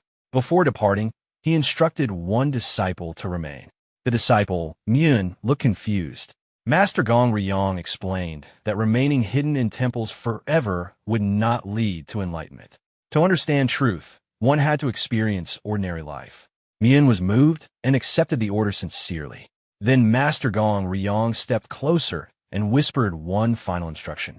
After hearing it, Myun's expression immediately twisted in disbelief. Not long afterward, Myun awkwardly approached Huang Chun. To everyone's surprise, he had come to borrow money. Huang Chun looked conflicted. Lending money to monks felt unusual. Myun hurriedly explained that the temple would repay the debt later. Huang Chun silently judged the situation. Shaolin monks lived frugally. If repayment failed, there wasn't much collateral to collect. Meanwhile, Myun remembered his master's quiet instruction. They needed a copy of the manual, and since they had no silver, they would borrow first and repay later. The more he thought about it, the the more nervous he became. What if repayment failed? Would they really sell him off? At that moment, Huang Chun stepped forward to discuss terms. Before negotiations could continue, Yeonho appeared. Wearing a dissatisfied expression, he summarized the situation bluntly. So they wanted the item now and planned to pay whenever possible later. Mian lowered his head in silence. Yeonho stared at him and casually teased him about looking perfectly suited to temple life. Gong Mujin immediately scolded him for speaking disrespectfully to a monk. Yeonho protested. Calling a bald person bald didn't seem unreasonable. Gong Mujin reminded him that shaving one's head represented a sacred path. Yeonho sighed and muttered that monks had free meals, martial training, and public respect on top of it. Sounded like a comfortable life. Gong Mujin folded his arms and withdrew from the matter. Mian would have to solve this himself.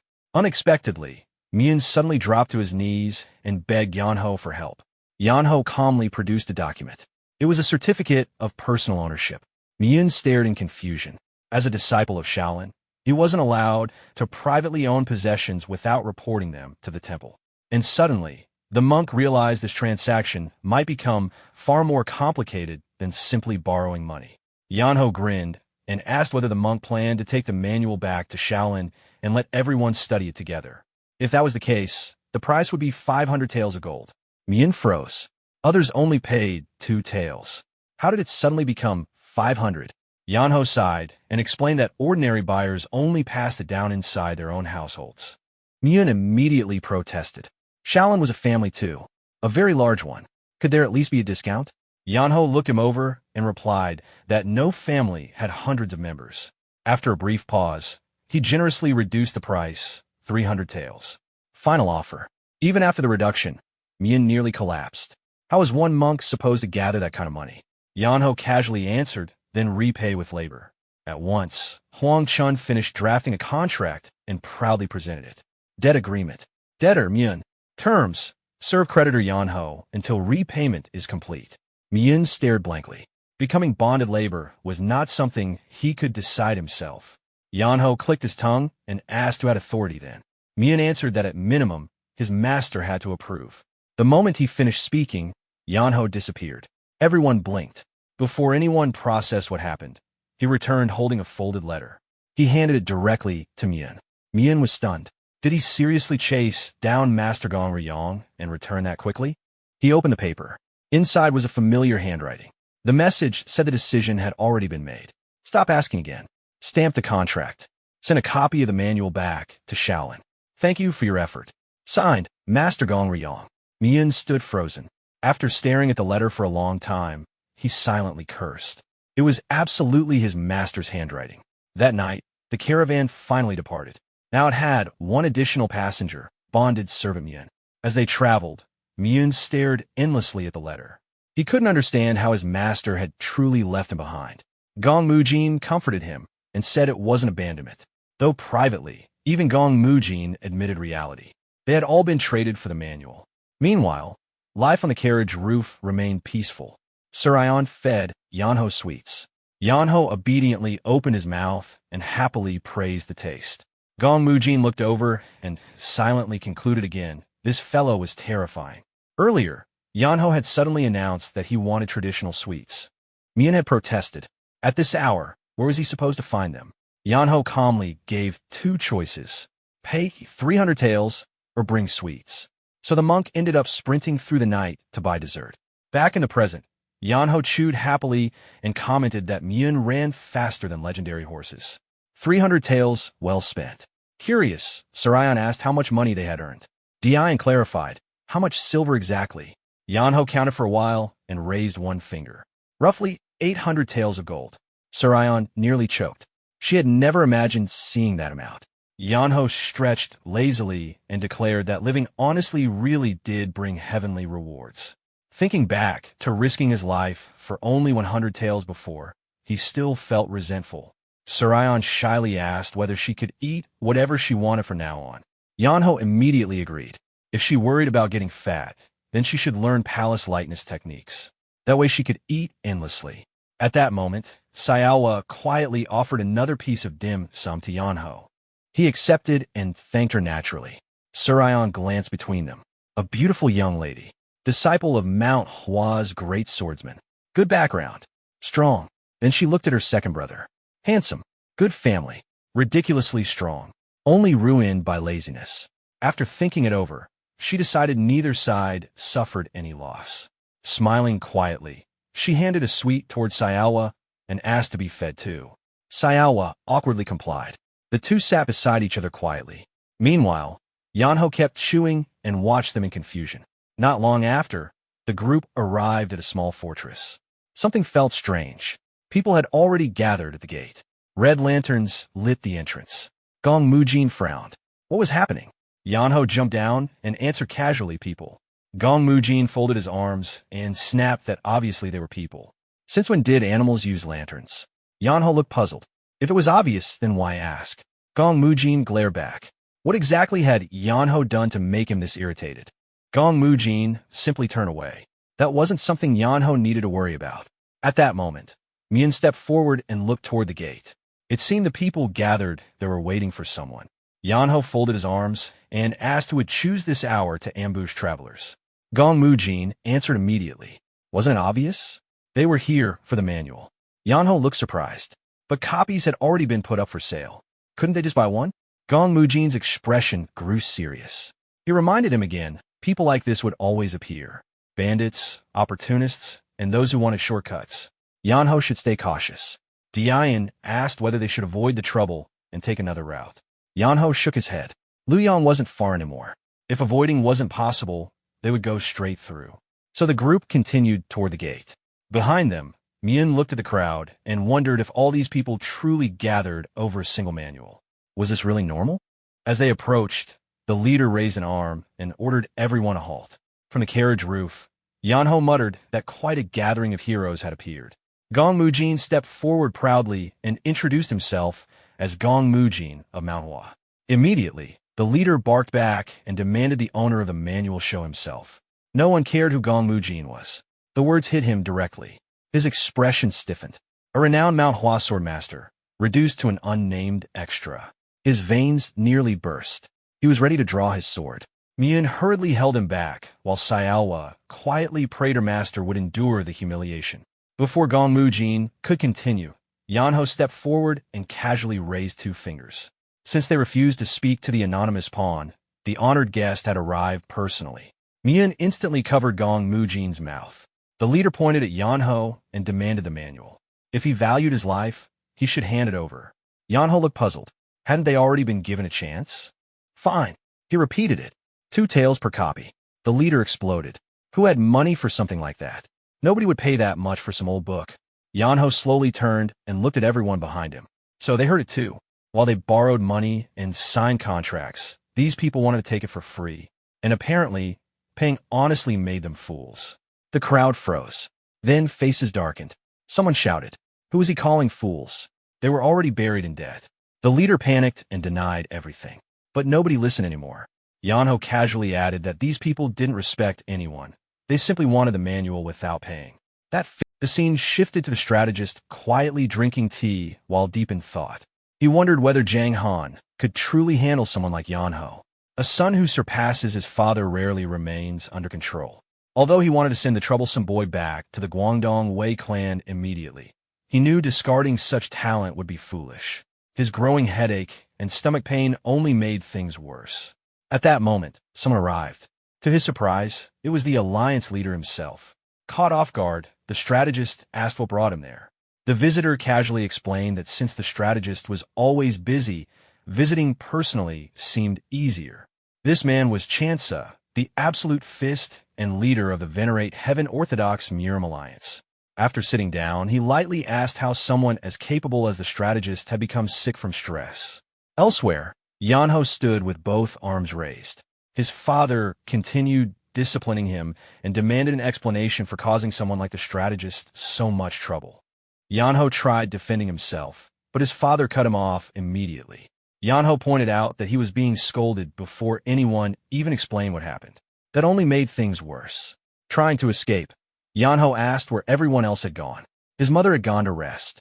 His brother left to bring Suririan. Realizing nobody remained to rescue him, Yeonho silently accepted his situation.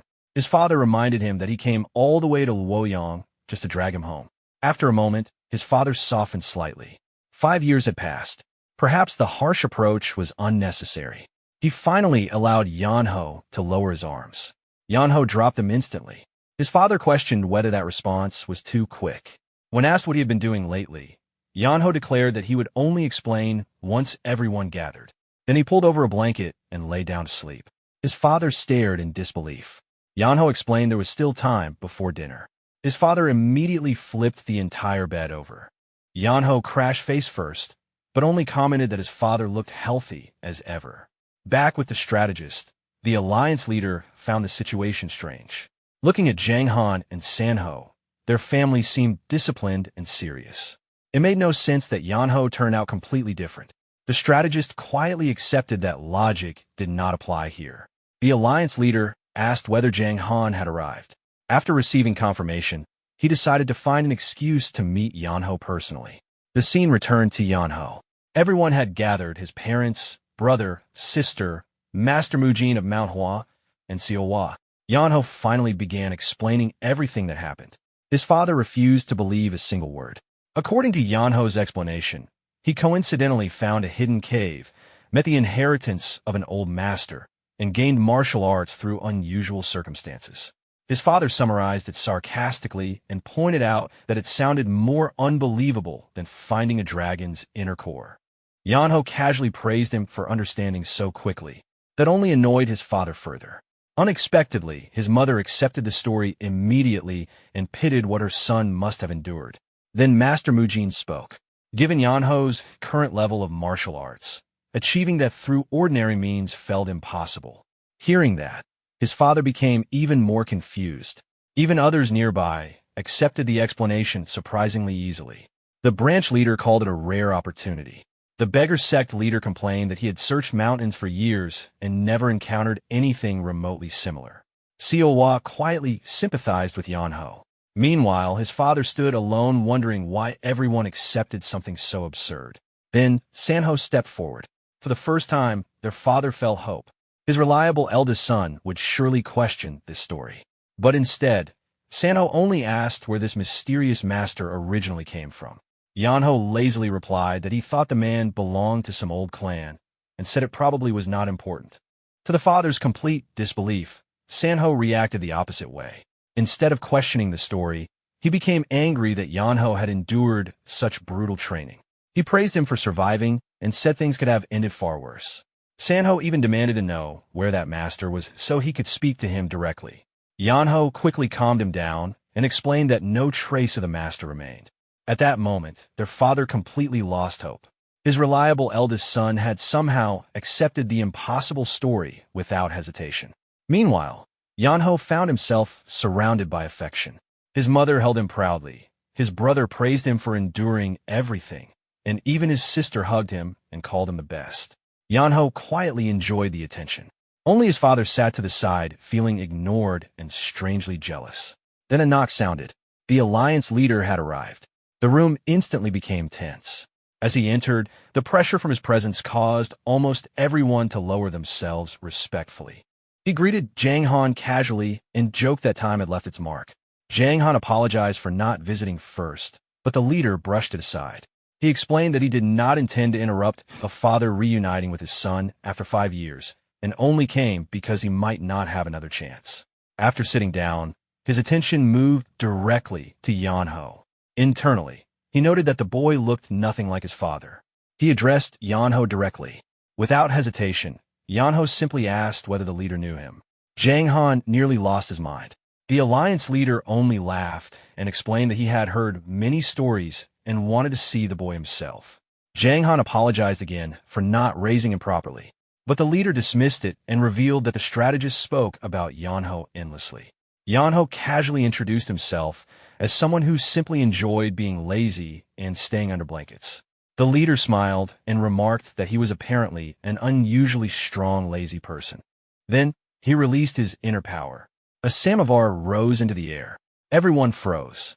Before anyone reacted, Yeonho calmly caught it with his own energy and politely offered to refill the elder's cup, saying his master taught him to respect elders properly. The leader allowed it. After drinking, he offered Yeonho tea as well. Yeonho warned him not to secretly make the cup heavy or explode it just to measure strength. The leader laughed and asked whether he really seemed like that type. Yeonho replied that he absolutely looked like someone who would. He added that the leader gave off the feeling of someone strict and fond of disciplining others. The leader laughed even harder. Then he stood. Without hiding it, he proposed a duel. His aura erupted and formed the image of a tiger. The pressure immediately filled the room. Jang Han and Mujin felt overwhelmed. But Yeonho simply refused. The room froze. The leader repeated the answer in disbelief. Yeonho calmly confirmed it.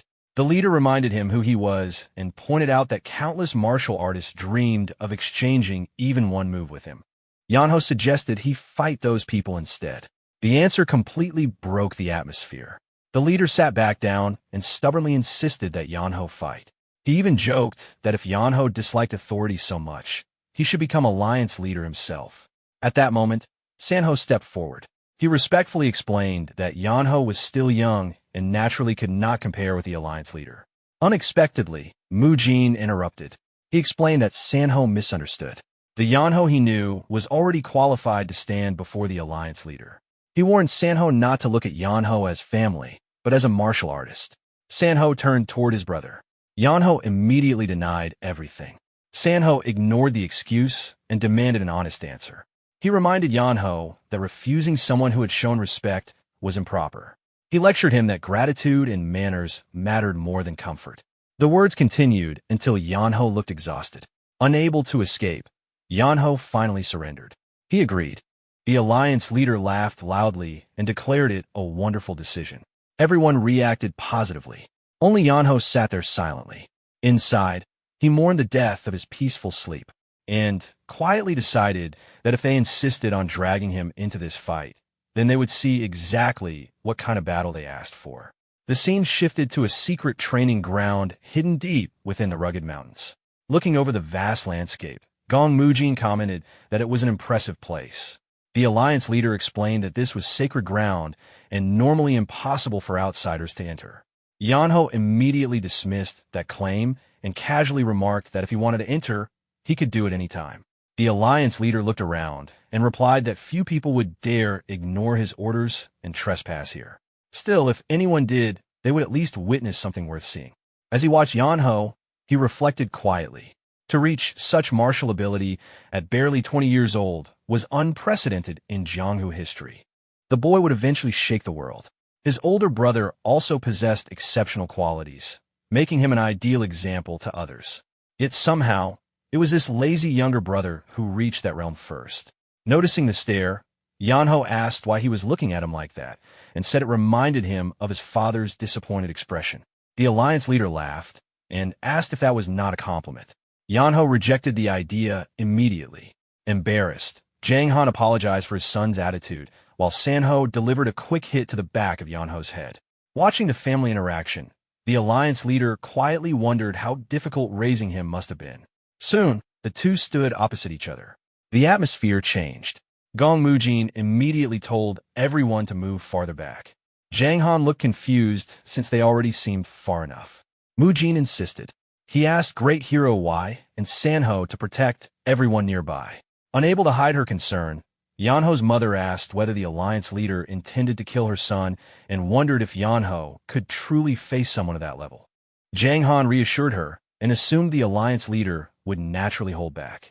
Mujin smiled quietly. If that was truly what the alliance leader intended, he was mistaken. Preparing himself, the alliance leader asked whether Yeonho had learned the Sword Emperor's martial arts. Yeonho denied it. He said he was already struggling to digest what he had learned and had no need for more.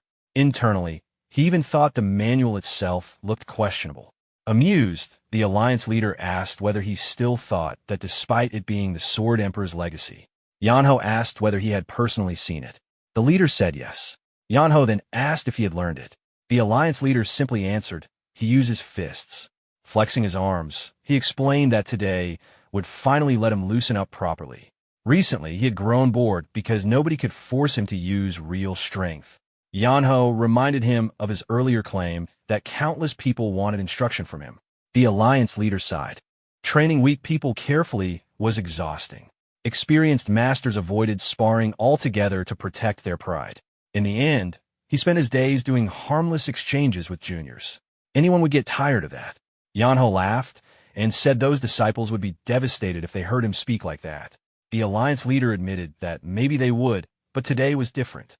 For the first time in a long while, he finally found someone who looked capable of enduring his fists. At that instant, Yeonho drew his sword. His entire presence changed. The relaxed expression disappeared, and a cold focus filled the air. Even the alliance leader noticed the shift. He asked if Yeonho was ready.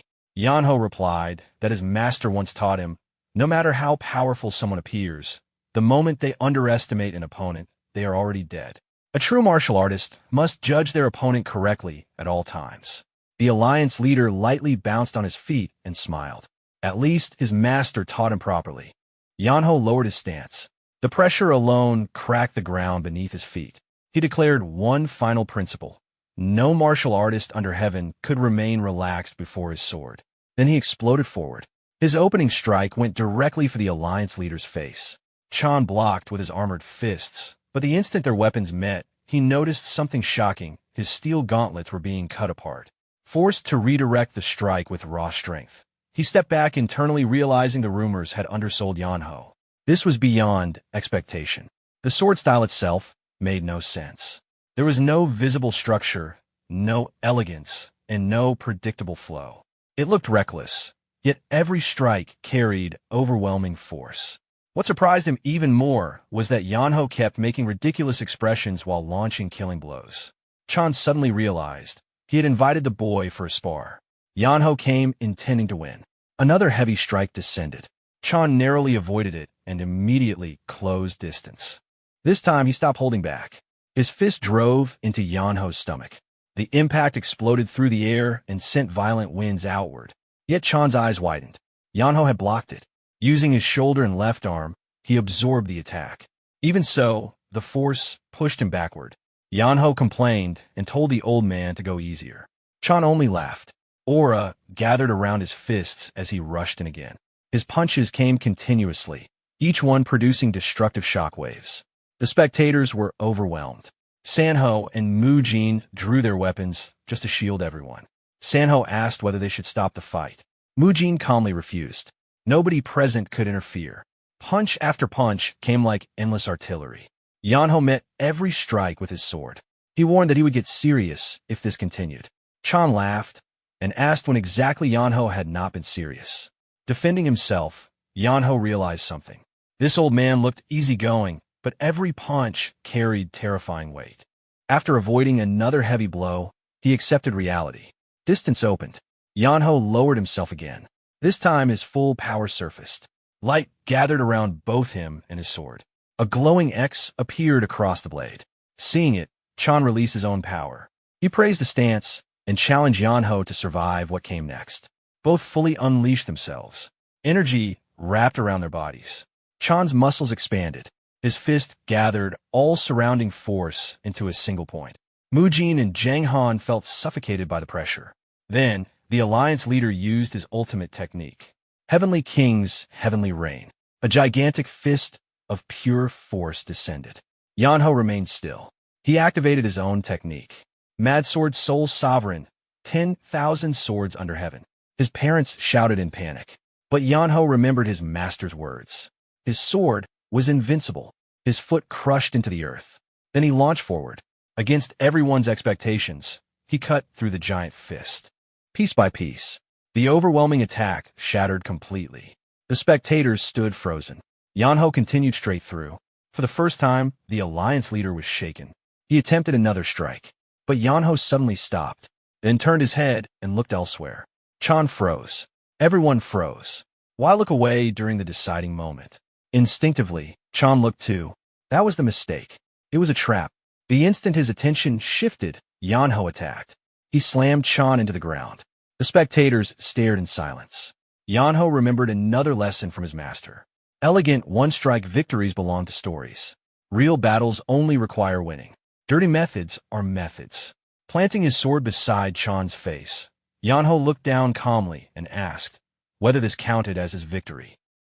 The Alliance leader burst into laughter. Lying on the ground, he looked up at the sky as his laughter echoed through the arena. It had been a long time since someone had knocked him down. Rather than feeling humiliated, the experience felt strangely refreshing. Without making excuses, he calmly accepted defeat. Wei Jianghan stood frozen. Even after witnessing it himself, he could hardly believe his son had defeated the Alliance leader. Sanho was equally stunned. The Yeonho he knew and the one standing before him now seemed like completely different people. Everyone reached the same conclusion. Yeonho had become unimaginably stronger, yet remained completely unaware of just how extraordinary he was. The Alliance leader slowly stood while rubbing his aching back. Thinking over the duel, he admitted he had underestimated Yeonho. Had this happened 10 years earlier, the outcome might have been different. Looking directly at him, he spoke honestly. Yeonho was absurdly strong. Yeonho only smiled awkwardly and admitted he had heard that before. Curious, the Alliance leader asked the name of his swordsmanship. Yeonho casually replied that it had no name. His master taught him that once someone understood the flow, the riverbed no longer mattered. The Alliance leader paused before laughing. It wasn't that Yeonho lacked name techniques. He simply had no fixed technique. Yeonho nodded naturally, then confidently asked if they should continue. For a brief moment, the Alliance leader nearly lost his temper. Still smiling, he ended the match instead. Yeonho immediately sheathed his sword and agreed. The Alliance leader silently admired. One day, Yeonho would become a pillar of Murim. But great talent always brought unavoidable responsibility. Whether he wanted it or not, fate would eventually force that burden upon him. The thought that destiny had chosen the world's laziest person almost made him laugh again. As they left the arena, he admitted to Jiang Han that, for the first time, he envied him. He wished he had a son like Yeonho. Jiang Han immediately offered to give him away. The Alliance leader laughed and jokingly said he would consider it. The tense atmosphere disappeared. In high spirits, he invited everyone to drink together. Even then, however, he felt as though he had forgotten something important. The next morning, inside the Murim Alliance headquarters, the strategist questioned his decision to leave Yeonho alone. The Alliance leader calmly asked whether there was any reason not to. Before the strategist could argue further, he stopped him. Yeonho was a once-in-a-generation talent. Naturally, everyone wanted to make use of someone like him, but that was only their own desire. People with that level of ability would eventually attract destiny regardless of anyone's plans. That was exactly why he wanted to leave Yeonho alone. The strategist quietly accepted the reasoning but sought confirmation. Was the Alliance truly going to treat Yeonho as someone on the level of a great master, rather than merely a gifted junior? The Alliance leader remained silent before answering. If they had fought seriously, he believed he would have won. The strategist expected that answer, but the Alliance leader continued. He wasn't confident he could defeat Yeonho without seriously injuring him. Privately, he admitted he probably would not have escaped unharmed either. Remembering the duel, he unconsciously clenched his fist. He still felt as though he had never seen Yeonho's true limits. It was like reaching into an empty hand while constantly feeling something hidden inside. The strategist replied that Yeonho hardly seemed like someone capable of such careful planning. The Alliance leader asked if he truly believed that. Then he quietly pointed out that, somehow, every reckless action Yeonho took produced the perfect result. Perhaps everyone misunderstood him. Perhaps far more lay beneath that lazy exterior. Regardless of the truth, his decision remained unchanged. Yeonho should be left alone. If destiny truly needed him, fate itself would eventually place him where he belonged. Adults, he said with a smile, should lighten the burdens carried by children, not add to them. This time the strategist had no objection. Looking toward the horizon, the Alliance leader quietly concluded that only the future would determine whether Yeonho was truly destined to change the world. 1 week later, the peaceful morning at the Murim Alliance headquarters was shattered when Jiang Han burst into Yeonho's room. The sun was already high, yet Yeonho remained comfortably asleep beneath his blanket. Jiang Han shouted in disbelief, wondering how anyone could sleep from before sunset until late the next morning and still not wake up. Without opening his eyes, Yeonho calmly answered that he barely drank any water anyway. The reply immediately sent Jiang Han's blood pressure soaring. Only a week earlier, he had proudly watched this same son defeat the Alliance leader. Now that same son lay in bed like a corpse. Grinding his teeth, Jiang Han forced himself to calm down before asking what Yeonho planned to do with his life. Yeonho remained silent. His father reminded him that someone with his ability should have dreams, ambitions, and goals. Only then did Yeonho open one eye. He calmly asked who said he had no dream. He had already made money. Jiang Han acknowledged that. Yeonho looked at him as though the answer were obvious. Making money was an important dream, especially for someone leading a clan. Jang Han found it difficult to argue. Yeonho proudly explained that he had already established several profitable businesses. Now all that remained was to enjoy the money and live comfortably. His father's eyebrow twitched. He asked again what Yeonho truly wanted from life. For the first time, Yeonho looked genuinely excited. He announced that he had already achieved his dream, a guaranteed successful life. His smile widened. He planned to spend the rest of it lying comfortably in bed forever. Silence filled the room.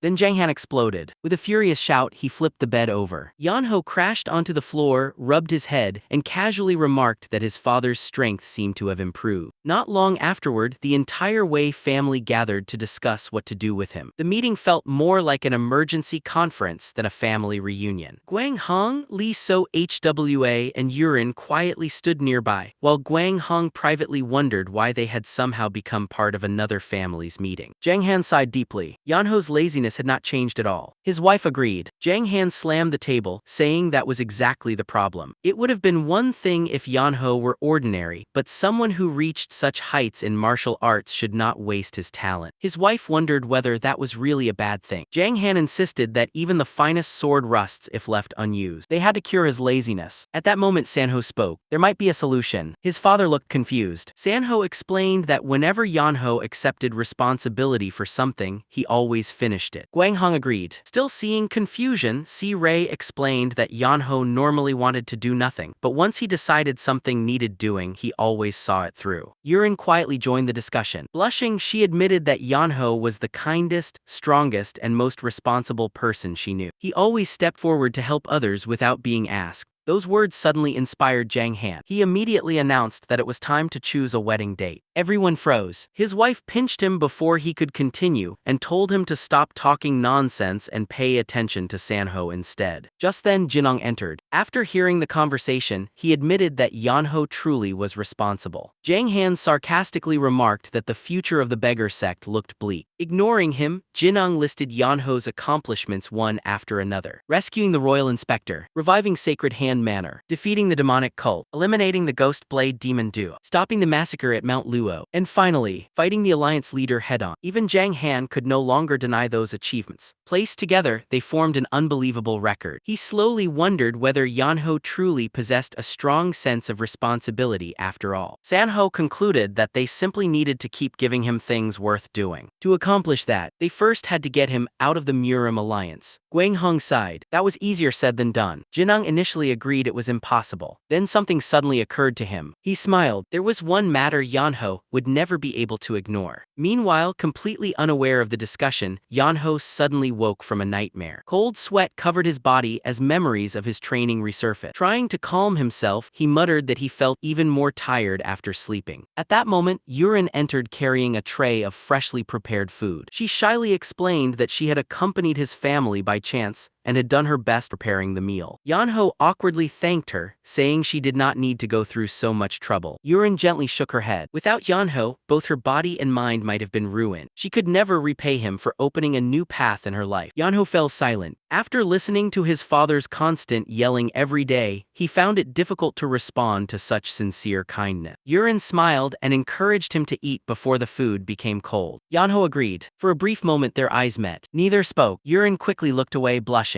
Yeonho quietly realized just how beautiful she was. Just as he was about to eat, another knock sounded. Lee So Hwa entered carrying a basket filled with steamed buns and dumplings. Yeonho greeted her warmly. She smiled, then noticed Yurin. Yurin noticed her as well. Silence immediately filled the room. Neither woman spoke. They simply stared at one another, each wondering who the other was. The atmosphere gradually became heavier. Neither side looked away. Meanwhile, Yeonho quietly sat between them. Without saying a word, he suddenly realized facing the alliance leader had been far less frightening than whatever was happening in this room. Before he could speak, Lee So Hwa quietly turned around and left. As the door closed, Yeonho stared after her in confusion, wondering why she had suddenly walked away. His thoughts were interrupted when Yurin slowly turned toward him. Although her face remained calm, something beneath that calmness made him instinctively straighten his back. In a controlled voice, she told him to eat before the food got cold now that the unwanted guest had left. Yeonho immediately lowered his head. At this rate, he thought he would get indigestion. No, he already had. His stomach certainly wasn't upset because of the food. Suddenly, Yurin picked up the tray. Alarmed, Yeonho's eyes followed it. She gently said she would prepare another meal since it seemed he didn't like the one she had made. Her gentle tone somehow made her even more frightening. Before she could leave, Yeonho quickly grabbed the tray and insisted the food was perfectly fine. Yurin stopped. After a brief pause, she forced a smile and quietly asked if he was sure. Yeonho immediately began eating as fast as he could, proving it through actions rather than words. Watching him for a few moments, Yurin smiled and reminded him to eat slowly. Yeonho silently cursed his situation. Just then, his mother arrived to call him for dinner. The moment she looked inside and saw Yeonho alone with Yurin, she froze. After a brief silence, she quietly turned around, saying they should enjoy their time together. Yeonho hurriedly called after her, insisting it wasn't what she thought. She calmly cut him off, saying it was perfectly fine and that it was about time he started taking an interest in women. Outside, she stopped Jang Han from entering and dragged him away before he could ask questions. Inside, Yeonho and Yurin heard the commotion but remained silent. The awkward atmosphere returned once again. Meanwhile, Lee So-Hwa returned to her master carrying the untouched food. Seeing it, Gwang Hong was delighted, believing his disciple had cooked for him. He repeatedly praised her, growing happier with every word.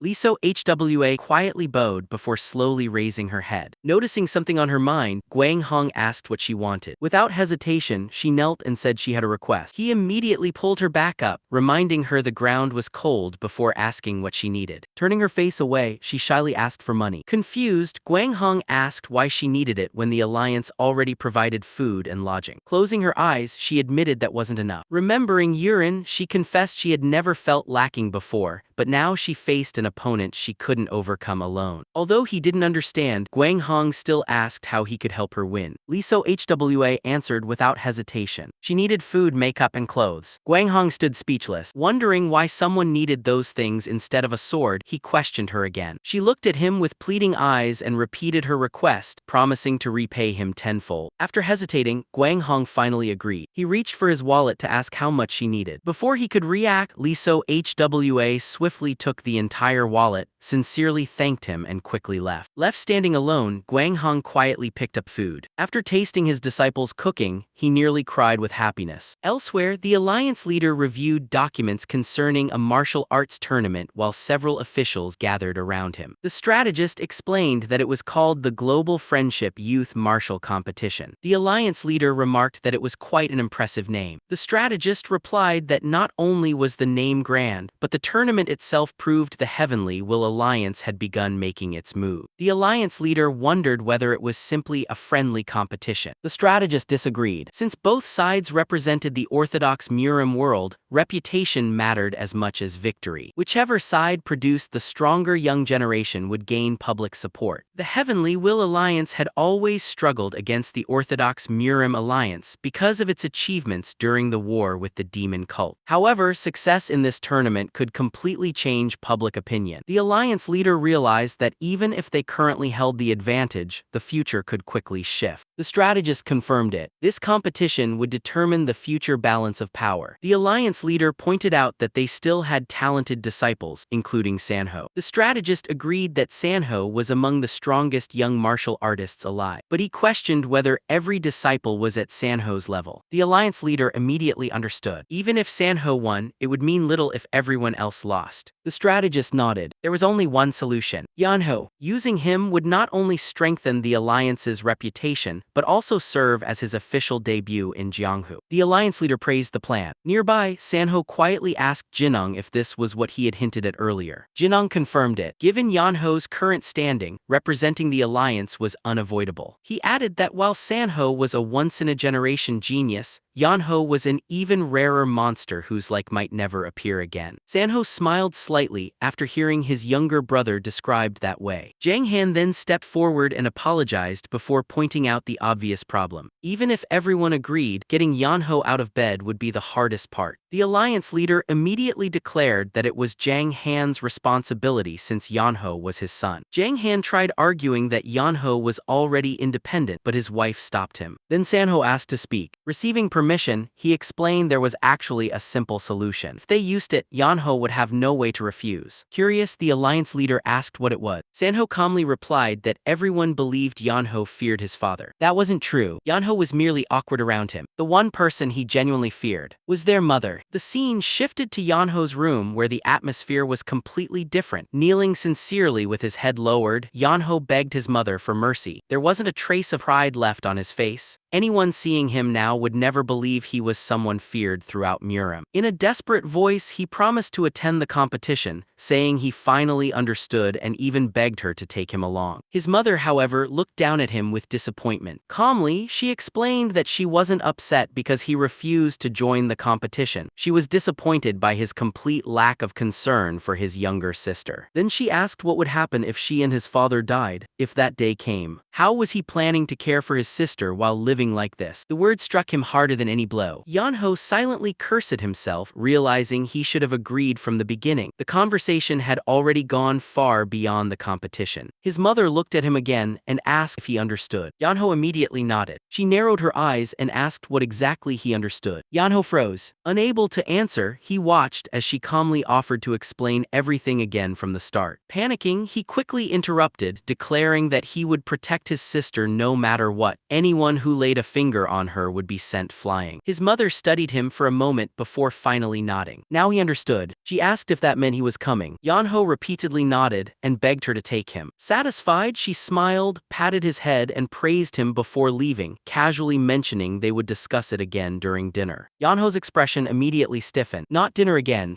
After she left, he remained kneeling for a while before slowly standing and letting out a long sigh. The battle was over. He had lost completely. The next day, everyone gathered before the alliance leader. Smiling warmly, he greeted the group and said he was pleased to see everyone assembled. The disciples stood respectfully in complete silence. Everyone, except Yeonho. Looking utterly bored, he absent-mindedly kicked sand around with his foot. Eventually, he raised his hand. The alliance leader asked what it was. Yeonho casually asked if they could skip the speeches and leave already, adding that the longer everyone talked, the lower his motivation became. Before he could continue, Sanho punched him square on the head. Demanding to know what kind of attitude he was showing before the alliance leader, Sanho scolded him. Rubbing his head, Yeonho asked what he had done wrong. Sanho reminded him that he now represented their family. Yeonho argued that he hadn't said anything incorrect. Sanho replied that knowing when to speak was just as important as knowing what to say. Watching the brothers argue, the alliance leader quietly thought they were both throwing mud at him and briefly regretted not beating Yeonho himself during their duel. Maintaining his composure, he simply told everyone to perform well in the competition. Immediately, Yeonho raised his hand again. He asked whether this was the entire team, recalling that the opposing side had over 10 participants. The strategist explained that the remaining disciples were still training and would join later after meeting the required standards. He reminded everyone that once they left the alliance, they would represent the Orthodox Murim alliance and must never forget that responsibility. As he spoke, his gaze settled squarely on Yeonho. More importantly, don't cause trouble. Everyone knew exactly who that warning was meant for. The alliance leader then entrusted Gwang Hong with escorting the group safely to Mount Hua. Although Gwang Hong confidently accepted, quietly thought that while Mount Hua hosting the tournament was fortunate, bringing Yeonho along would surely give its elders endless headaches.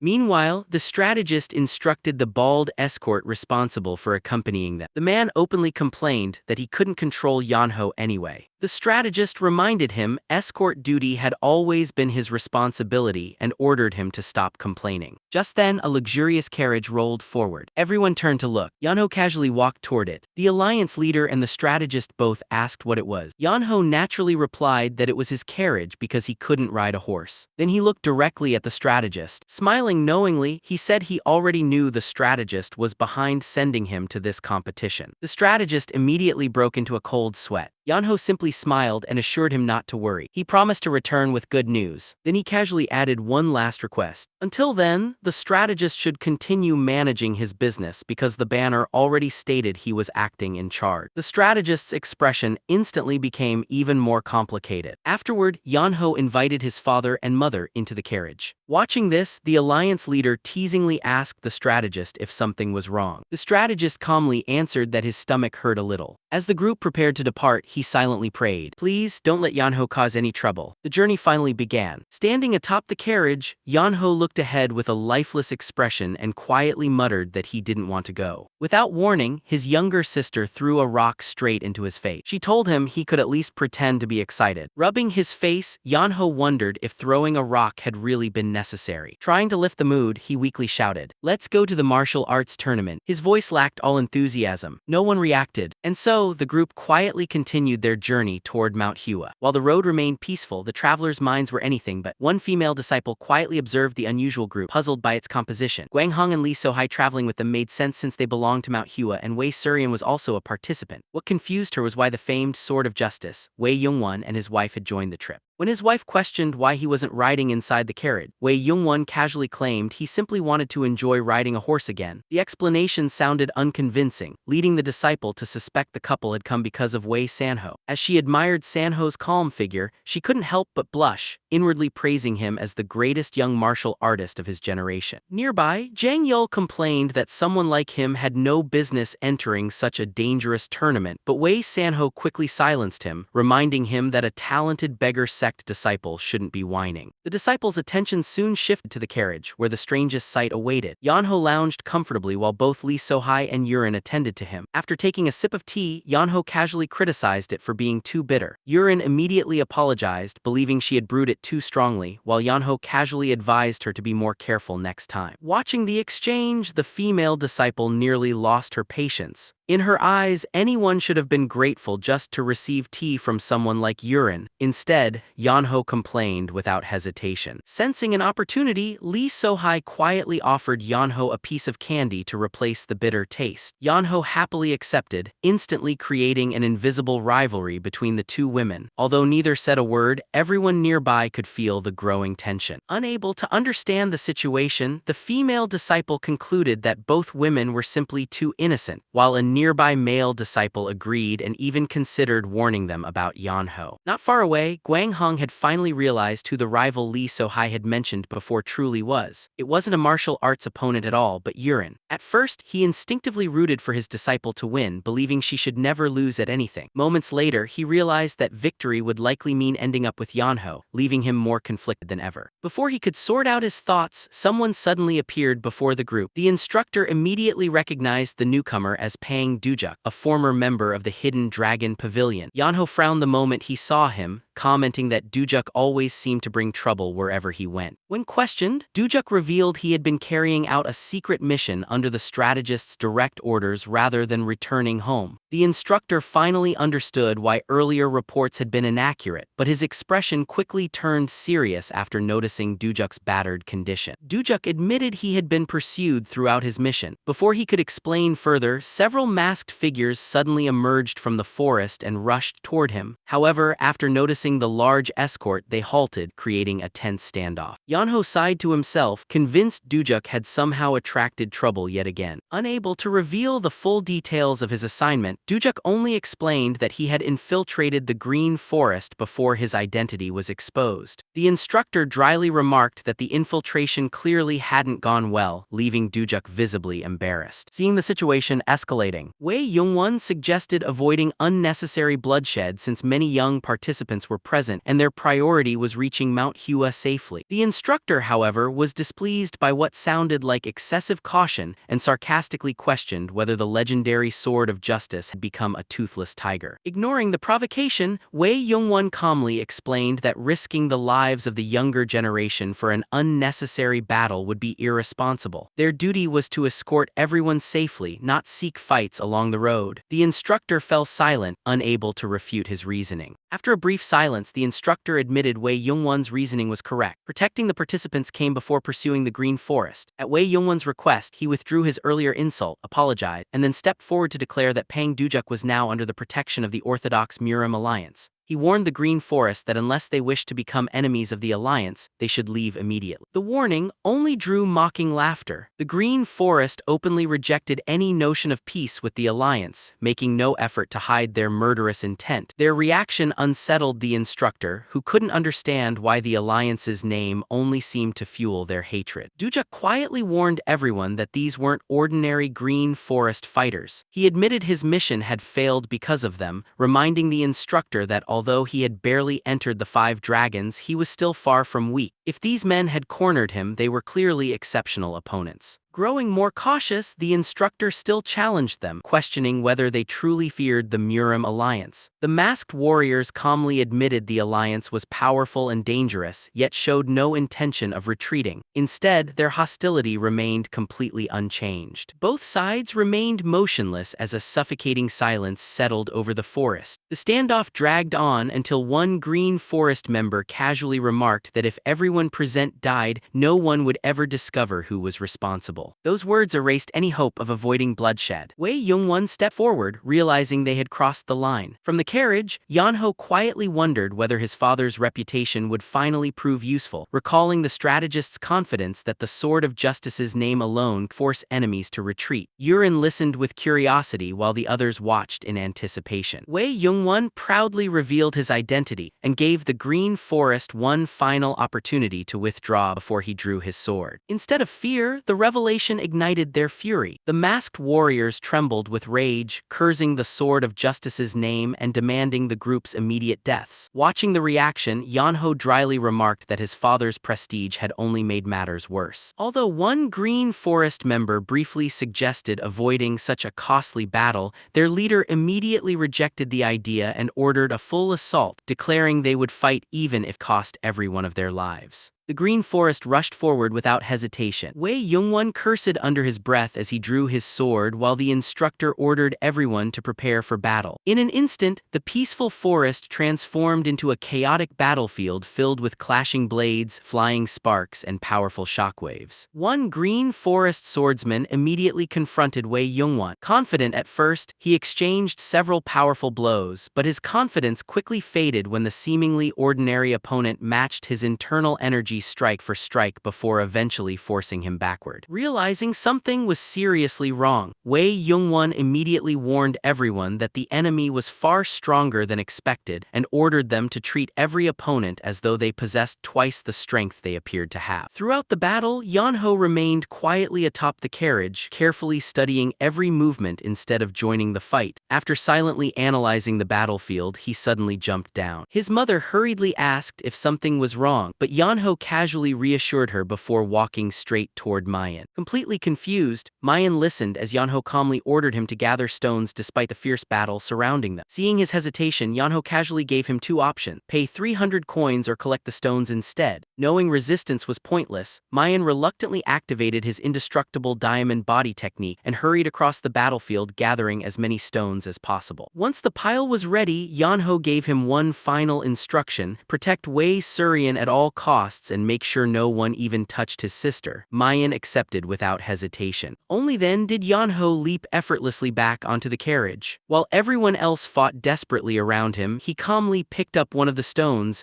a faint smile appearing on his face as he prepared to make his move.